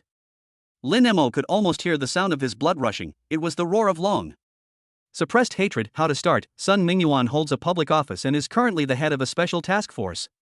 His identity is sensitive and he is under strict protection, but Chen Tai, he has retired. A retired old man who lives away from Longqing and spends his retirement in Fuqing. The protective color on his body was much weaker than that on Sun Mingyuan. There aren't as many eyes watching, and not as many resources ready to respond immediately. Lin Mo's mind was working at high speed, and his reason gradually suppressed his boiling anger. To attack Chen Tai, one needs a reason that makes everything seem reasonable and won't backfire. It absolutely cannot be due to the reversal of the verdict or revenge in the Lin Mo case, that is equivalent to directly telling the enemy that the killer organization is related to Lin Mo. An alternative, convincing motive is needed. Ghost, Lin Mo's consciousness transmitted the command, in-depth investigation of Chen Tai. Focus on investigating all the old cases he was involved in. Looking for those insiders who have covered up the injustices and handled them accidentally. Or survivors who may have a deep grudge against him. I need a way to make him pay for what he did. But no one can associate it with me. Clear. At Sun Mingyuan's home, the brutality of the killer organization and the pressure from above made him increasingly breathless. Although Professor Li's conjecture makes some sense, it is more difficult to investigate. Sun Mingyuan needs a way to break the deadlock, needs guidance, and needs someone to help him bear the pressure. He took a deep drag on his cigarette and finally dialed a number that he had memorized. Chapter 91. The storm is coming, Master. The moment the call was connected, Sun Mingyuan's voice unconsciously took on a tone of respect and dependence. That's the result of years of habit. Mingyuan? Chen Tai's steady voice came from the other end of the phone, and soothing music could be faintly heard. Calling at this hour, is there any progress in the case? Sun Mingyuan's Adam's apple rolled.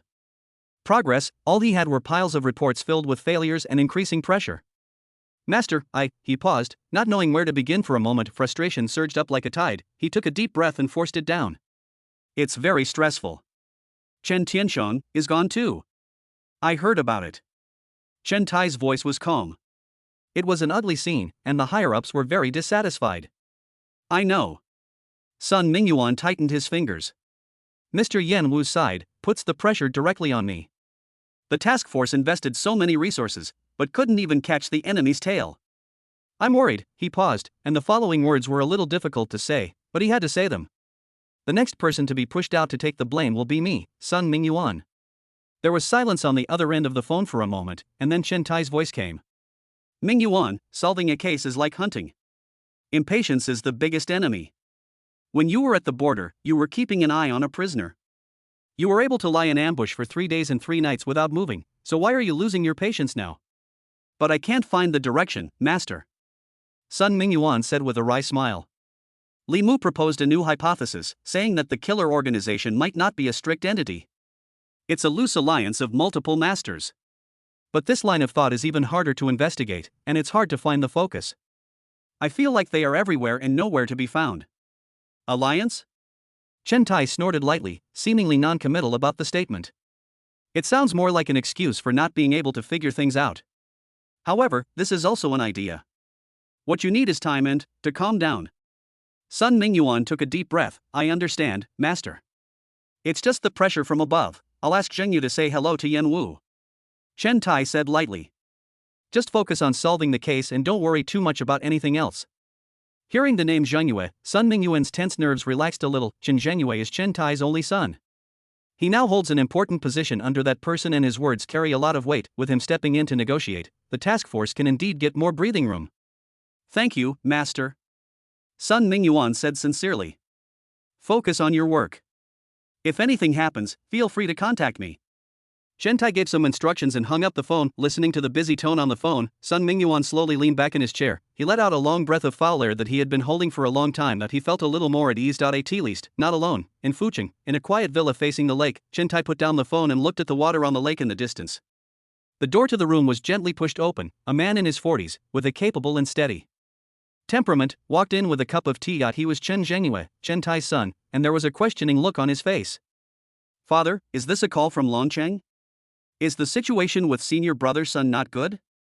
Chen Zhengyue gently placed the teacup on the desk. He just heard a few words vaguely outside the door. Well, Mingyuan is under a lot of pressure. Chen Tai picked up the teacup, blew away the hot steam, but did not drink it. Chen Tianshang is dead. He was shot in public. The killer organization is becoming more and more arrogant, and the task force is at a loss. He's afraid of becoming a pariah. Chen Zhengyue said, the Longcheng Chen family has really suffered a serious blow this time. In order to protect himself, Chen Zhangwo didn't hesitate to sacrifice his remaining reputation and a full 30% of the Chen family's profits. It's a huge investment to seek asylum from that person. It's just a cornered dog. Chen Tai said calmly, and it was hard to tell whether his tone contained sarcasm or something else. The death of 2 sons and a grandson in a row would make anyone anxious. What do you mean by that? That person agreed. Chen Zhengyue said. It can be considered as giving the Chen family a chance to breathe. In response and as a gesture, the one sent me to represent him. Go to the Chen family's upcoming funeral and show your support for them. Chen Tai paused for a moment while drinking his tea and looked up at his son. Are you going? Yes. After all, it involves the stability of Dragon City, and some old things. Chen Zhengyue said meaningfully. That needs someone to ensure the stability of the Chen family, at least for now. It is also a deterrent, telling those in the dark that the Chen family is still under their protection. Chen Tai was silent for a moment, slowly put down the teacup, and his eyes became deep. In that case, you might as well go. But remember, Zhengyue, this trip is not just a simple condolence visit. Dragon City is now a whirlpool, with undercurrents surging. Who are the killer organizations and who supports them? We were completely unaware of this. He paused, his tone heavier, carrying a father's severity and concern. The Chen family's funeral will definitely be heavily guarded. But at the same time, it will become the focus of all attention and the perfect stage for assassination. You must put your own safety first. Bring more people, keep the itinerary strictly confidential, and be cautious during your stay in Dragon City. Chen Zhengyue nodded, a serious look on his face. I understand, father. Don't worry, I will make arrangements. This time I'm going mainly to make my stance clear. I won't stay in Dragon City for long. I'll return immediately after attending the funeral. Chen Tai nodded and looked at the dark lake outside the window, as if he saw the murderous intent everywhere in Longcheng. The storm is coming, Longcheng, Chen's manor, with 3 days left until the funeral. Security was already tight inside and outside the manor. High-voltage power grids and infrared alarms were installed on the tall walls. There is a sentry post every 20 meters, and the bodyguards are armed with live ammunition and patrolling vigilantly. There are 3 security checkpoints at the entrance. All people and vehicles entering and leaving are subject to strict inspection, even the chassis and hood are not spared inside the manor. The density of bodyguards is even greater. The visible and hidden sentries are arranged in an alternating manner, leaving almost no visual blind spots. All staff are required to wear special identification for easy identification. Surveillance is densely spread inside and outside the manor, as well as in the monitoring room. Dozens of surveillance screens display real-time images from every corner of the manor. Preparations for the funeral are also in full swing. A morning hall is being set up in the front square of the manor. With black curtains and white wreaths creating a solemn and dignified atmosphere, the workers were busy under the surveillance of bodyguards, and no one's movements could escape monitoring. Under such tight security, Li Yin's work seemed particularly difficult. Chapter 92 Fuse. As the newly appointed purchasing director of Chen Group, it was Li Yin's responsibility to be responsible for the procurement and allocation of supplies needed for the funeral. Chen Rui did fulfill his promise and gave him considerable trust and authority, but just as Chen Zhangwo had arranged, Li Yin was always watched by at least two pairs of eyes. No matter where Li Yin went, there were always two assistants following him. They are nominally assisting in the work, but in reality they are monitoring. Every decision and every purchase must go through multiple layers of review. Even his conversations with suppliers were recorded. Director Li, the supplier of these flowers needs to be changed. An assistant held the purchase order and said expressionlessly. The original supplier's background was not clean enough and there was a possibility of infiltration. Li Yin pushed his glasses and responded calmly.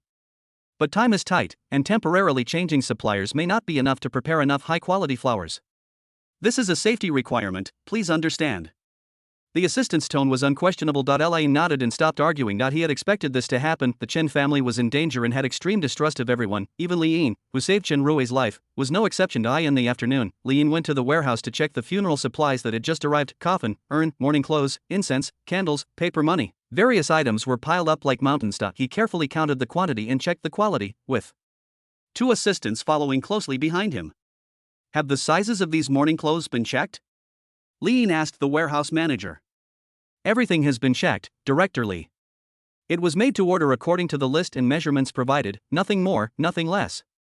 The administrator replied respectfully. Li Yin nodded and picked up a piece of mourning clothes to examine it carefully. The fabric is made of high-quality linen, with fine stitching and excellent workmanship. He seemed to be casually checking the mourning clothes over and over again, but in fact he was secretly checking whether there was any interlayer that could be used. An assistant suddenly stepped forward. Director Li, just leave these small matters to the people below. Li Yin put down his mourning clothes and smiled. I dare not neglect what Director Chen has instructed me to do. Especially during this sensitive period, we have to do everything ourselves.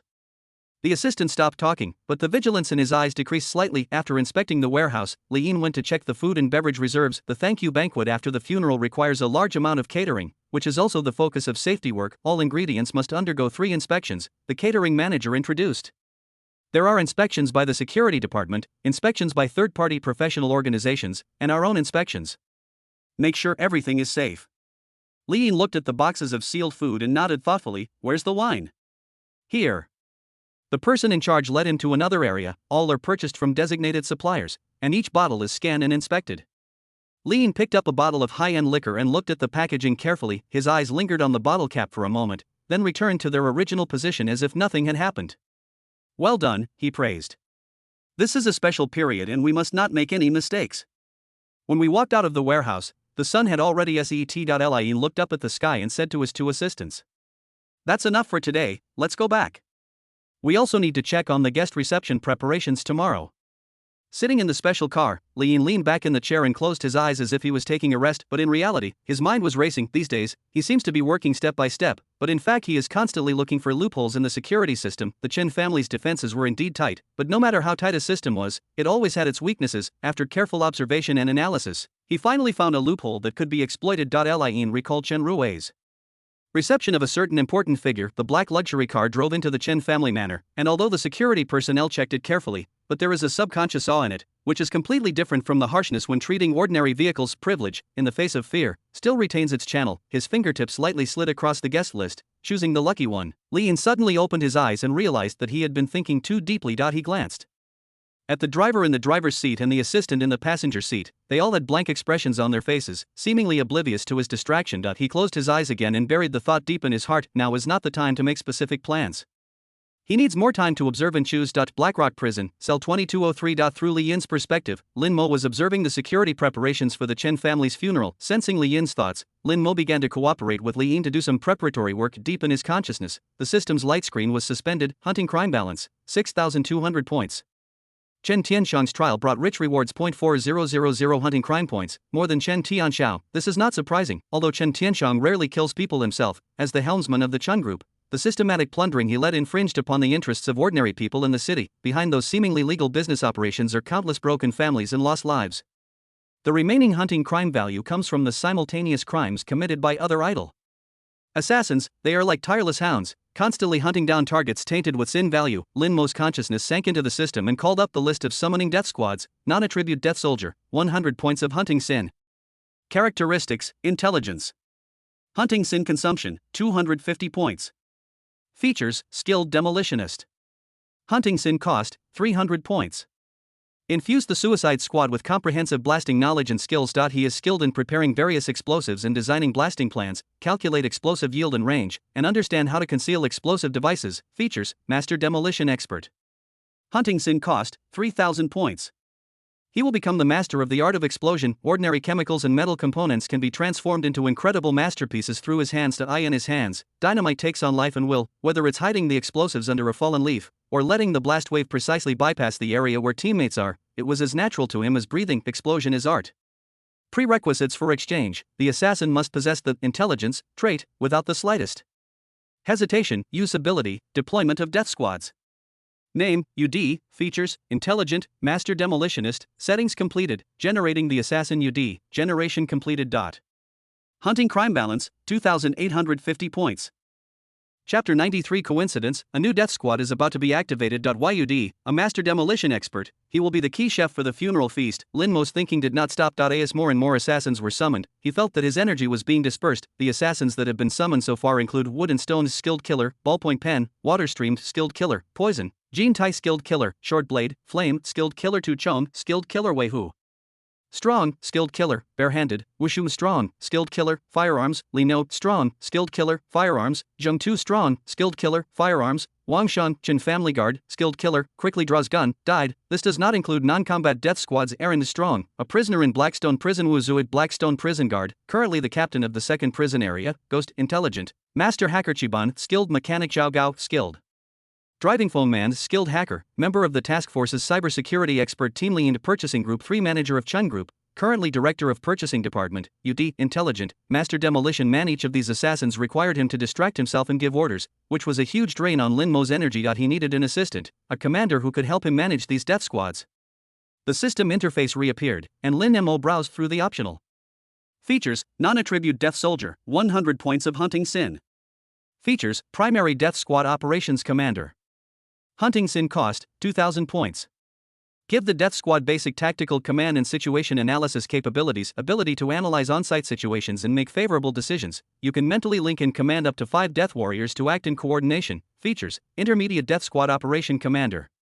Hunting sin cost, 15,000 points. Give the death squad excellent tactical command and strategic planning capabilities, able to process multiple battlefield information simultaneously and formulate complex action plans, make excellent decisions in rapidly changing situations. You can mentally link and command up to 50 death warriors to fight together. He is the symphony conductor on the battlefield, able to better utilize the abilities of every soldier. Lin Mo currently has only 2,850 hunting crime points left. A mid-level commander requires 15,000 points, which is far from enough. Besides, the current situation does not require such a powerful mid-level commander. A junior Suicide Squad commander needs 2,000 points, which is still within the acceptable range. Usability, deployment of death squads. Name, Wonso. Features, junior death squad operations commander. Settings completed, generating the death squad. Wonso, generation completed. Hunting crime balance, 750 points. Another new death squad was activated. Wonso, junior death squad operations commander. He will help Lin Mo share the command pressure. Wonso, Lin Mo contacted the new assassins through his consciousness. You are responsible for commanding the 5 assassins: wood and stone, water, metal and iron, fire, and earth. Go to Fucheng immediately. Your mission is to investigate the group of retired officials in Fucheng. Plan and execute strikes against targets with higher crime values. Clear. Wonso's response was concise. With a natural commanding air, Lin Mo also took over the secondary command of 5 assassins with different identities who were far away from home, transferred to a new node called Wentz. As a result, a series of cases against retired officials will emerge in Fucheng, forming background noise. When Chentai finally becomes the target of revenge, he will not stand out, but will be drowned out by a sea of similar cases. This is the first wall of protection. With one So's help, Lin Mo can finally focus on the Chen family funeral. Through Li Yin's eyes hidden behind the lenses, he saw the strictly confidential funeral guest list. The names flashed through his mind like pieces on a chessboard. Li Weiguo, chairman of the Li Group, Zhao Yongming, president of the Longcheng Chamber of Commerce, and several other influential figures who wish to remain anonymous. This list can be regarded as a directory of the powerful people in Longcheng, and each name represents a Forced, however, when Li Yin's gaze lingered on a certain name, Lin Mo's consciousness suddenly focused. Chen Zhengyue. This name was like a key, instantly opening the floodgates of Lin Mo's memory. Ghost's recent investigation report on Chen Taidi immediately emerged. Chen Zhengyue is Chen Tai's only son. Is this a coincidence? There are not so many coincidences in this world. Chen Zhengyue now holds an important position under that person, and his words carry a lot of weight. This time I came to Longcheng, obviously with a special mission. It was both to support the Chen family and to inspect the situation in Longcheng on behalf of that person. Chen Zhengyue has a special status. He is a VIP and is also on official business, so the Chen family's security check must have some concerns. More importantly, he came all the way from Fucheng and had little foundation in Longcheng, so his itinerary arrangements had to rely on the Chen family. This gave insiders like Li Yin room to operate. It's decided to be Yuda. That night, in the underground warehouse of Chen Group, a sophisticated preparation is going on quietly. With Li Yin's clever arrangement, a wooden box marked building decoration materials was transported in. Opening the wooden box, various chemical raw materials were stacked in sections: ammonium nitrate, aluminum powder. These are the items on Yudi's list. Meanwhile, the ghost is silently modifying the records on the other side of the network. This special purchase was disguised as various building and decoration materials. Already in place. Li Yin reported to Lin Mo the next moment. Yudi came to the hidden workshop in the corner of the warehouse. The master-level blaster summoned by Lin Mo now had a focused glint in his eyes. He first carefully examined each batch of ingredients, gently twisting the powder between his fingers. My nose twitched slightly, as if I was having a silent conversation with these chemicals. Then he began to match the pieces, his movements precise and his hands extremely steady. The stirring speed should be controlled below 120 revolutions per minute, Yudi muttered to himself, and the stirring stick danced lightly among the ingredients. Amazingly, he didn't use any sophisticated instruments. In order to avoid being discovered, he relied entirely on experience and intuition. Several chemicals produced wonderful reactions in his hands, gradually turned into a light yellow powder with a uniform texture. This is art.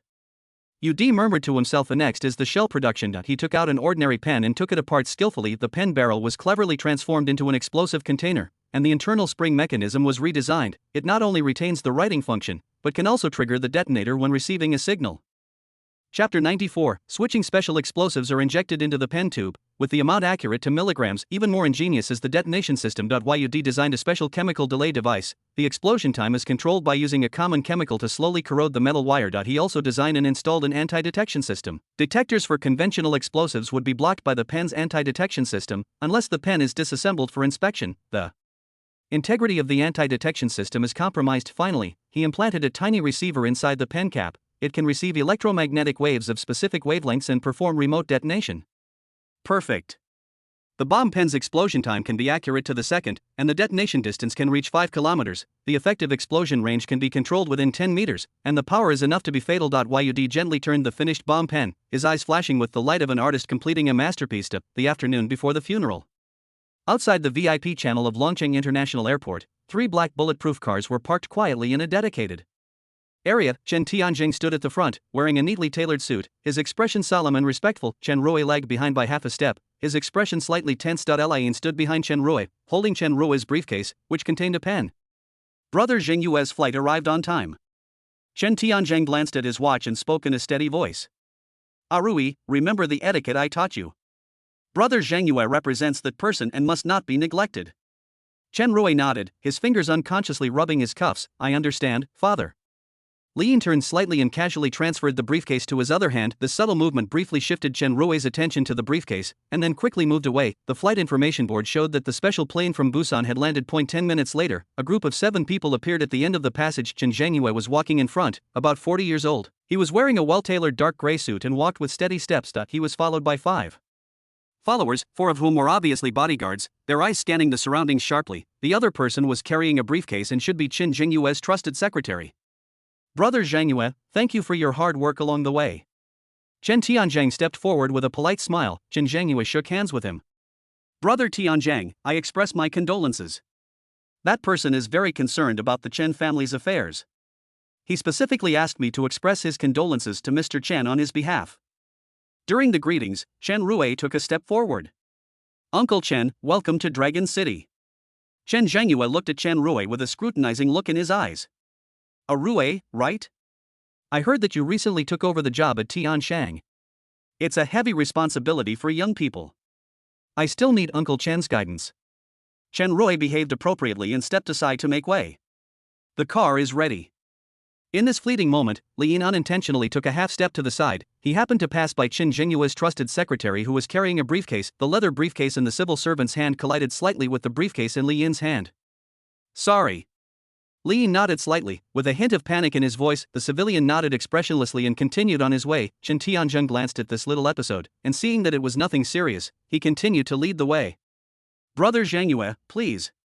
The manor has prepared accommodation for you. The old man looks forward to speaking with you. The convoy slowly drove out of the airport, escorted by security vehicles in front and behind. Li Yin sat in the passenger seat of the second car, observing the vehicles behind through the rearview mirror. Chen Zhengyue and his entourage sat in the middle car. Li Yin, Chen Rui, and Chen Tianzheng were riding in the same car. On the way, Chen Rui couldn't help but ask in a low voice. Father, does Uncle Chen's entourage need any special arrangements? Chen Tianzheng looked out the window with a calm tone. That's Brother Zhengyue's man. It's not convenient for us to interfere too much. Just make sure they're safe while they're in Dragon City. An hour later, the convoy arrived at the gate of Chen's manor. The security level here has obviously been raised to a higher level. Special agents in black uniforms stood on both sides, holding detectors. All incoming vehicles are strictly inspected. The first few cars passed smoothly when the middle vehicle, carrying Chen Zhengyue and his entourage, entered the inspection area. The security personnel's attitude was obviously more respectful, but the procedures were still rigorous. Excuse me, this is a routine check. The security captain bowed slightly to Chen Zhengyue, who rolled down the car window. Chen Zhengyue nodded. I understand, we will follow the rules. Two security guards held metal detectors and scanned the exterior of the vehicle. Another person walked around the car with a police dog. Then, a female security guard came forward. Please get out of the car with your entourage for now. We need to check the interior of the car. Chen Zhengyue raised his eyebrows and glanced at Chen Tianzheng outside the car. Chen Tianzheng stepped forward and spoke to the security captain in an unquestionable tone. Brother Zhangyue is a distinguished guest of the Chen family. You can inspect him, but please be careful. After hearing this, Chen Zhengyue got off the car first. Well, when in Rome, do as the Romans do. Follow the rules. His trusted secretary followed closely behind, carrying a briefcase. Security personnel checked Chen Zhengyue's belongings. When it was the leather briefcase's turn, the secretary took the initiative to open the lock and reveal the contents: several documents, a pen, a notebook, and an encrypted communication device. The security guard picked up the pen and examined it carefully. This is a classic black fountain pen of a certain brand, and the White Star logo on the pen cap is very eye-catching. He subconsciously wanted to unscrew the pen cap to check, but the attendant spoke. This is the document annotation pen Mr. Chen will use for meetings. The security officer hesitated for a moment, but ultimately placed the pen back into his briefcase. He then picked up the encrypted communication device to check. Li Yin, who was standing not far away, had a slight flicker in his eyes behind his glasses. After the inspection, the convoy started again and drove into the manor. That night, at Chen Jingyue's welcoming banquet, the banquet hall was brightly lit at the main table. Chen Zhengyue raised his glass to greet Chen Zhengyue. Zhengyue, how is your father doing lately? Chen Zhengyue's voice held just the right amount of concern. Thinking back to the days when I worked with Brother Chen Tai, I really miss them. Chen Zhengyue nodded slightly and picked up the wine glass. Thank you, Uncle Chen, for your concern. My father is doing well. He often mentioned the time he worked with you, saying it was very beneficial. Chen Tianzheng interrupted at the right time, with a hint of emotion in his tone. Chief Chen was a legendary figure in Longqing's public security system back then. Brother Zhangyue is now even better than his teacher, which is truly admirable. The wine glasses clinked together, making a crisp sound. Chen Zhangyue took a sip and said casually. Speaking of surpassing the master, senior brother Sun Mingyuan is the one who truly inherited my father's legacy. Chapter 95, each with his own thoughts. Speaking of which, senior brother Sun Mingyuan has been under quite a bit of pressure lately. The task force is making slow progress. I hope Uncle Chen will be understanding. Chen Zhangmo's eyes flickered for a moment, then revealed a look of understanding. Mingyuan is a capable person, we can naturally trust him. It's just that this killer organization is really cunning, don't worry. Chen Zhengyue put down his wine glass, his voice was light but weighty. That person's support for the Chen family has never changed. That's why I'm here this time. Chen Zhangmo's brows relaxed slightly and he asked tentatively. Then at tomorrow's funeral, can Zhengyue, of course. Chen Zhengyue nodded. I will be present throughout. At the same time, at another table in the side hall, Chen Rui was entertaining Chen Zhengyue's entourage. Li Yin stood quietly behind Chen Rui, holding a bottle of wine in his hand, pouring wine for the guests at the right time. I came here in a hurry this time, but I didn't expect that Dragon City has changed so much. Chen Zhengyue's accompanying secretary pushed his glasses, his tone filled with a bit of official courtesy. Chen Rui raised his glass in response. Dragon City has indeed developed rapidly in recent years. I will rely on your guidance in the future. Li Yin stepped forward to pour the wine, tilting the bottle steadily with his wrist. The deep red wine was poured into the goblet, glistening under the light. When the wine glass was only 7/10 full, Li Yin took his hand just in time, without spilling a drop. At the moment when the secretary raised his glass, Li Yin's other hand seemed to casually hold the edge of the table. His cuff brushed against the secretary's briefcase on the back of the chair. A subtle clicking sound was drowned out by the clatter of conversation. The accompanying secretary's attention was completely attracted by Chen Rui's words, and he didn't notice the momentary contact at all. I heard that Chen Group has made a lot of moves in the new energy field recently, asked the accompanying secretary. Chen Rui responded with a smile, while Li Yin quietly took a half step back and disappeared into the shadows again. Halfway through the banquet, Li Yin used the excuse of going to the bathroom and walked through the corridor. After making sure that no one was around, he took out the special pen from his sleeve. The pen body is cool and slightly heavier than an ordinary fountain. Li Yin's fingers gently stroked the star-shaped mark on the pen cap, and after checking that it was correct, the pen was hidden in the compartment of the bathroom ventilation duct. That location will not be touched by security checks, but can be easily accessed when needed. After doing all this, he straightened his collar and calmly returned to the banquet. On the day of the funeral, the Chen family manor was shrouded in a solemn atmosphere. Black curtains surrounded the entrance to the manor, and white wreaths were neatly arranged. There were 3 times as many security personnel as usual. They all had solemn expressions and their eyes were patrolling every corner like eagles. As vehicles of ordinary guests line up outside the manor and must pass through 3 checkpoints for strict inspection before entering: metal detectors, handheld scanners, and police dog searches. Every procedure is carried out meticulously. Guests with special identities were personally welcomed into the manor by Chen Tianzhang, Chen Xian, Chen Rui, and others. The morning hall was decorated solemnly and elegantly, with portraits of Chen Feng, Chen Tianchao, and Chen Tianshang placed side by side, with flickering candlelight and curling incense. The guests, dressed in black and wearing white flowers on their chests, came forward one by one and bowed to express their condolences. Chen Zhengyue and Yan Wu stood side by side at one side of the morning hall, talking in low voices. The task force's progress has been disappointing. Yan Wu's voice carried a heavy weight. With so many resources invested, we can't even find the shadow of a killer organization. Chen Zhengyue's expression remained unchanged and he responded calmly. A hound gets anxious when it loses its trail. Give it enough time and it will pick up the scent again. Senior brother Sun Mingyuan is my father's most proud disciple. What he needs is trust, not urging. He needs more time. Yan Wu glanced at the crowd in the morning hall and said, time waits for no one. The changes in the Chen family have attracted the attention of many people. If they are not resolved quickly, I am afraid it will affect stability. I understand. Chen Zhengyue nodded. I will report to that person in detail when I return and try to gain more support. In the southeast corner of the morning hall, Li Weigua, chairman of the Li Group, stood with several people. The white chrysanthemums in their hands were slightly deformed by being squeezed. They are all clients of Renai Hospital and their names are on the client list. This kind of transaction is an open secret of their class, and everyone will cover it up for them. However, seeing the end of the Chen family, they were still trembling in their hearts. No matter how tight the Chen family's security is, don't they still keep getting into trouble?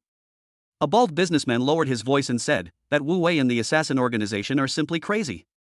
Everyone is doing this, so why are you just targeting Renai Hospital? Li Weigua said with a tense expression. In any case, the Chen family's position is consistent with ours regarding the assassin organization. If we wait until all the Chen family members die, it will be our turn. So, everyone should contribute their own strength and help the Chen family. There was mournful music playing in the morning hall, but what was heavier than the music was the uneasiness in everyone's heart. They all looked towards the portraits at the same time. The 3 black and white photos seemed to foreshadow their future. In the rest area on the west side of the manor, several young people in fashionable clothes were gathered together, although everyone was wearing black formal attire as per regulations, but the limited edition watches on the cuffs of several of the young people clearly showed their status. That kid Chen Rui looks like a decent human being now. A young man with dyed chestnut hair swirled his wine glass. I heard he was almost embarrassed by questions at the board meeting a few days ago. The companion with slick back hair next to him sneered. If Chen Tianshang hadn't died suddenly, would he have been able to take this position? If you ask me, the Chen family is really out of people. They can't even handle an organization in the sewers. If our family were to handle this, we could catch that killer organization within 3 days. Several people exchanged knowing glances. They all knew it was bragging, but they knew even more clearly that it was demeaning to the Chen family at this moment. It is to build momentum for their respective families to compete for the right to speak in the future Dragon City. In the most inconspicuous corner of the rest area, several owners of small and medium-sized enterprises were surrounding a bald middle-aged man. Mr. Zhang, I heard that you recently took over the 2 properties that the Chen family transferred? A tall, thin man handed over his business card attentively. I'll be relying on your support in the future. The bald man called Mr. Zhang nodded in a reserved manner. Now that the Chen family's core members have died one after another, it's natural for them to shrink their front lines and let go of some non-core industries. We are also helping them share the pressure. If you ask me, I'm afraid the Chen family won't make it this time. The tall, thin man moved closer. In just these few days, they've already cut off half of their business. If I could take advantage of this opportunity, the two men's conversation became increasingly low, their eyes gleaming with greed. Chapter 96 Funeral. Half an hour before the funeral, Lin, with a white staff identification badge on his chest and a tablet computer in his hand, was doing the final inventory of supplies. The two assistants were still following him like shadows, but after a few days of working together, the prickly feeling of surveillance seemed to have relaxed a little, at least on the surface. All the flowers have been replaced. They are from the Lin family flower garden. They have a clean background and are 3 generations of flower growers. They have no connection with any party. An assistant reported, while transferring an electronic inspection report to Li Yin's tablet. Lin pushed his glasses up, slid his fingertips across the screen, and quickly browsed the report. Lin's? I remember the original reservation was made with Wang's flower garden. He asked casually. For safety reasons, it was temporarily replaced late last night. The assistant replied expressionlessly. All flowers undergo 3 rounds of testing before entering the estate, including X-ray scanning and chemical testing. Lin nodded and asked no more questions. He knew that this was a reflection of Chen Jianghuo's strategy of being lenient on the outside but cautious on the inside. There is double or even triple insurance in every link. Lin continued forward and walked into the warehouse to check the funeral items that would be used next. The funeral supplies have been counted, and the quantity is exactly the same as the list. The warehouse manager stood respectfully by and handed over a paper list. Please sign to confirm. Lin took the list and checked it carefully. A coffin, urn, mourning clothes, incense, candles, paper money. His gaze lingered for a moment on the item mourning clothes. Have all these mourning clothes been checked? He asked. We've checked everything, Director Li, the administrator quickly replied. As you instructed before, I checked every piece 3 times over and over again. There is absolutely no problem. Lin nodded slightly, picked up the pen and signed his name on the list. The moment he turned around, his eyes inadvertently swept across the podium in the morning hall. That's where Chen Jianghuo will speak later. I'll go check the layout of the podium, he said to his assistant. The two assistants exchanged glances and nodded slightly. The podium was decorated simply and solemnly. A mahogany podium was placed in the center, with heavy curtains behind it. 2 security guards stood here and bowed slightly when they saw Lin and others. Has the podium been checked? Lin asked as he walked to the front of the stage. It's been checked 3 times, Director Li. A security guard replied. Metal detection, X-ray scanning, no problems at all. Lin nodded and gently stroked his fingers across the smooth mahogany tabletop of the tablet. Displayed a layout of the podium, and he compared it with the blueprint. He casually adjusted the angle of the microphone on the table, then he bent down and checked the wiring layout under the stage. It's best to secure the wiring here to avoid tripping. He pointed to the ground and squatted down naturally. The moment he squatted down, his right hand quickly slid across an extremely hidden groove under the podium. That was the spot he had noticed a few days ago, a small space formed by the natural grain of the wood. It was just big enough to hold a pen and was covered by a tablecloth. When he stood up, the special pen was already safely hidden there. The whole process was smooth and there was no sign of any abnormality. Even the 2 assistants who were keeping a close eye on him only saw him squatting down to sort out the wiring and then standing up in one continuous motion. Okay, no problem. Lin clapped his hands and gave the security guard a praising smile. He turned and walked out of the lounge, followed closely by 2 assistants. On the tablet, each to-do item was checked off and completed one by one. The funeral officially began at 10 o'clock in the morning. The mournful music was low, solemn, and dignified, echoing inside and outside the huge mourning hall of Chen's manor. Black curtains swayed gently in the breeze, and white wreaths cascaded. The air is filled with a special scent mixed with incense, candles, and fresh flowers. Inside the mourning hall, the guests stood in order according to their identities and status, with clear distinctions. The front row is composed of the real rulers of Longcheng and the core figures of the Chen family, while the back row is composed of representatives and hangers-on of some small and medium-sized forces. Everyone was dressed in black, with white flowers on their chests, and their faces showed either real or fake sadness and solemnity. Armed bodyguards stood like black sculptures in every corner and at the entrance of the passage. He scanned the room sharply to make sure nothing unexpected happened. Surrounded by his family, Chen Jianghuo stood at the front of the mourning hall, facing 3 side-by-side black and white portraits. They are his sons Chen Tianxiao and Chen Tianshang, and his grandson Chen Feng. After briefly and sadly introducing the 3 deceased, the host turned his attention to Chen Jianghuo. Next, please welcome Mr. Chen. Chen Jianghuo walked towards the mahogany podium with slightly heavy steps. He took every step steadily, as if declaring to everyone that the backbone of the Chen family was still strong. He stood in front of the microphone, holding the stage with both hands, and his eyes slowly swept over every face in the audience. Lin Mo observed all this indifferently through Li Yin's eyes hidden behind the lenses.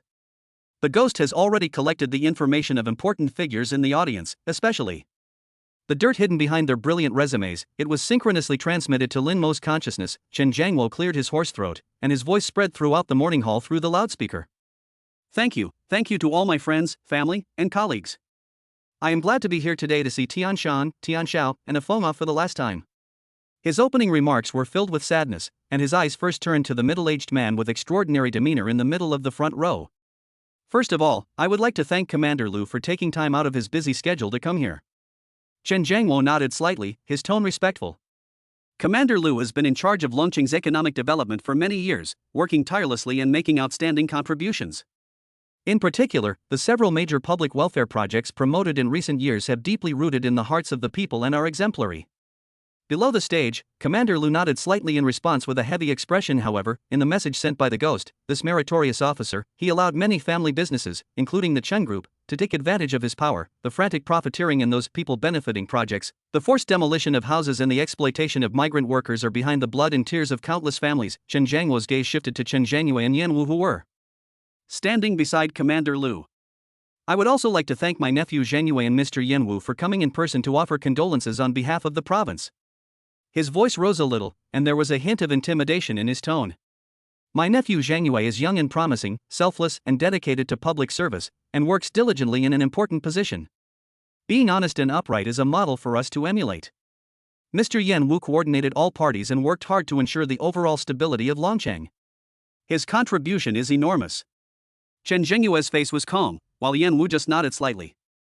Chapter 97, Fight to the Death. But in the information Lin Mo saw, under Chen Jingyue's integrity and honesty, it is to use special channels to carry out asset mergers for that person. As for Wu's coordination of all parties, it is a carrot-and-stick approach. In order to clear all obstacles for that person, his hands are as dirty as anyone else's. Then, Chen Jiangwo turned his gaze to the other people in the crowd.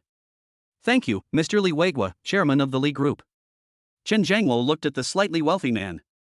Chairman Li is enthusiastic about charity and has donated to many Hope primary schools. He is a well-known philanthropist in Longqing. Li Weigua looked sad and bowed slightly. The ghost sanitations show the charitable donations made by this great philanthropist. It is just to launder huge amounts of black money, and every penny is stained with the blood of innocent people. Moreover, he was a frequent customer of the organ business at Renei Eye Hospital, and once came to get a liver transplant for himself. He didn't hesitate to cause traffic accidents, taking the lives of young people one after another. Thank you, Mr. Zhao. Yongming, president of the Dragon City Chamber of Commerce. Chairman Zhao has integrated business resources, promoted industry development, and made great contributions to the prosperity of Longqing's business. Zhao Yongming adjusted his gold-rimmed glasses with a serious expression. Behind this is the monopoly of the market and the squeezing of the living space of small and medium-sized businesses, colluding with underground forces to eliminate dissidents and using dark means of robbery. I would like to thank Chairman Wang of Yongxin Media for his contribution in guiding public opinion and spreading positive energy to society. The media tycoon surnamed Wang looked very sad. The media he controls is nothing more than a tool to speak for the powerful and conceal the truth at critical moments, confusing right and wrong and fooling the public. Chen Jiangwo thanked them one by one, and each compliment was very grand and solemn. It elevated these well-dressed people in the audience to a moral high ground.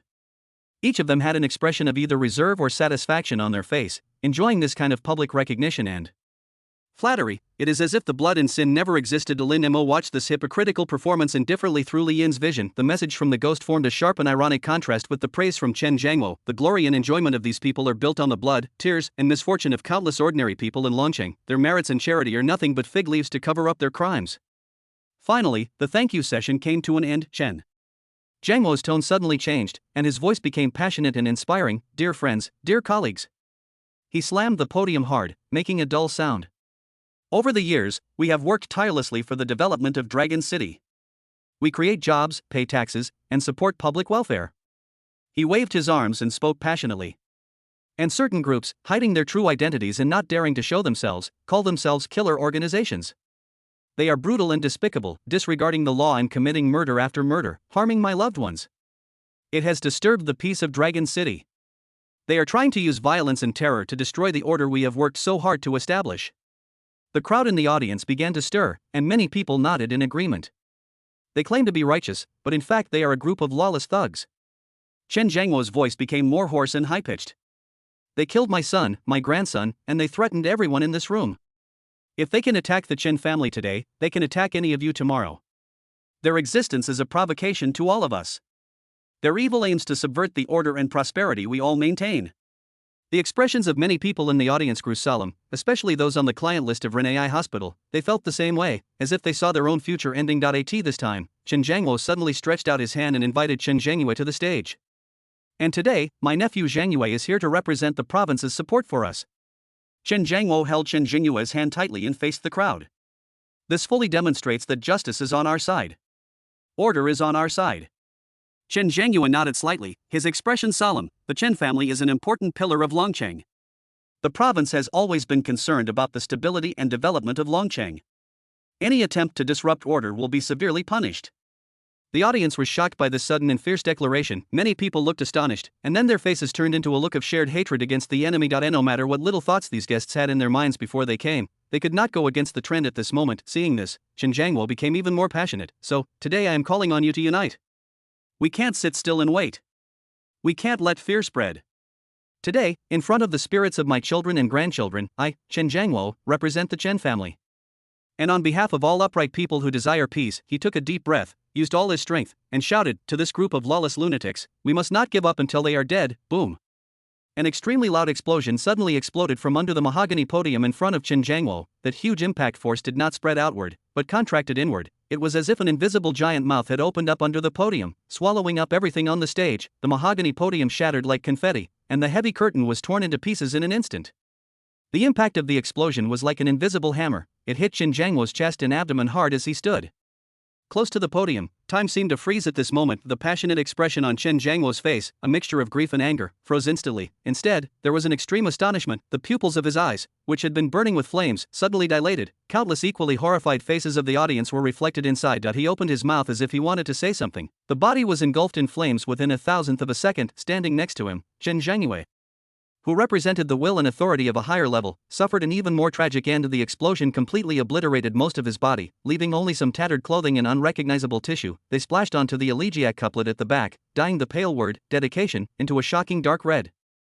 The fight continues until death. Chen Zhangwo's final declaration was abruptly cut off by the explosion, turning into a sudden roar at the end of his life. Dead silence. The first second after the explosion was a moment of absolute silence as the brain was unable to process the extreme tragedy before it. All the guests in the audience, whether they were the big shots in the front row who were very shrewd and experienced, or those clingers and scavengers in the back row with different motives, they all stood frozen in place, as if their souls had been taken away in an instant. Chapter 98 Chaos. Their faces were frozen with the excitement, agreement, or hidden calculations that had not yet faded from the previous moment, but at this moment, he was completely overwhelmed by this primitive fear. Their ears were still ringing, and the scorching light of the explosion still lingered in their vision, and those two bodies, or rather, those two objects that were once human. Well, a wealthy businessman standing in the front row, a little closer to the podium, made a strange hoarse sound in his throat. His expensive clothes were covered with warm, sticky spots. He looked down, then up at the bloody mist, his stomach suddenly twitching violently. Then he bent down with a wow sound, and filth gushed out. This sound was like breaking a spell. A shrill scream finally broke out from the mouth of a noble lady. "There's a bomb! Protect Mr. Chen! Protect all the gentlemen!" The security guards reacted quickly, and terrified screams and roars instantly filled the entire morning hall. Well-trained security guards immediately rushed forward. Some of them rushed towards the fallen Chen Zhangwo, trying to form a human wall and perform rescue operations. The other group quickly rushed to the targets they needed to protect, drawing their pistols, pointing nervously in every possible direction, as if facing a great enemy. But the panic on their faces was no less than that of the guests. The explosion occurred in the core area that they had checked thoroughly, which was a fatal blow to their security system. The situation is completely out of control. The guests' screams, the security guards' roars, the sounds of tables and chairs being knocked over, the shattering of wine glasses, the originally solemn and dignified morning hall suddenly became a mess. The guests shrank back in panic, pushing and jostling. Everyone wanted to escape as quickly as possible from this place that had suddenly turned into a slaughterhouse.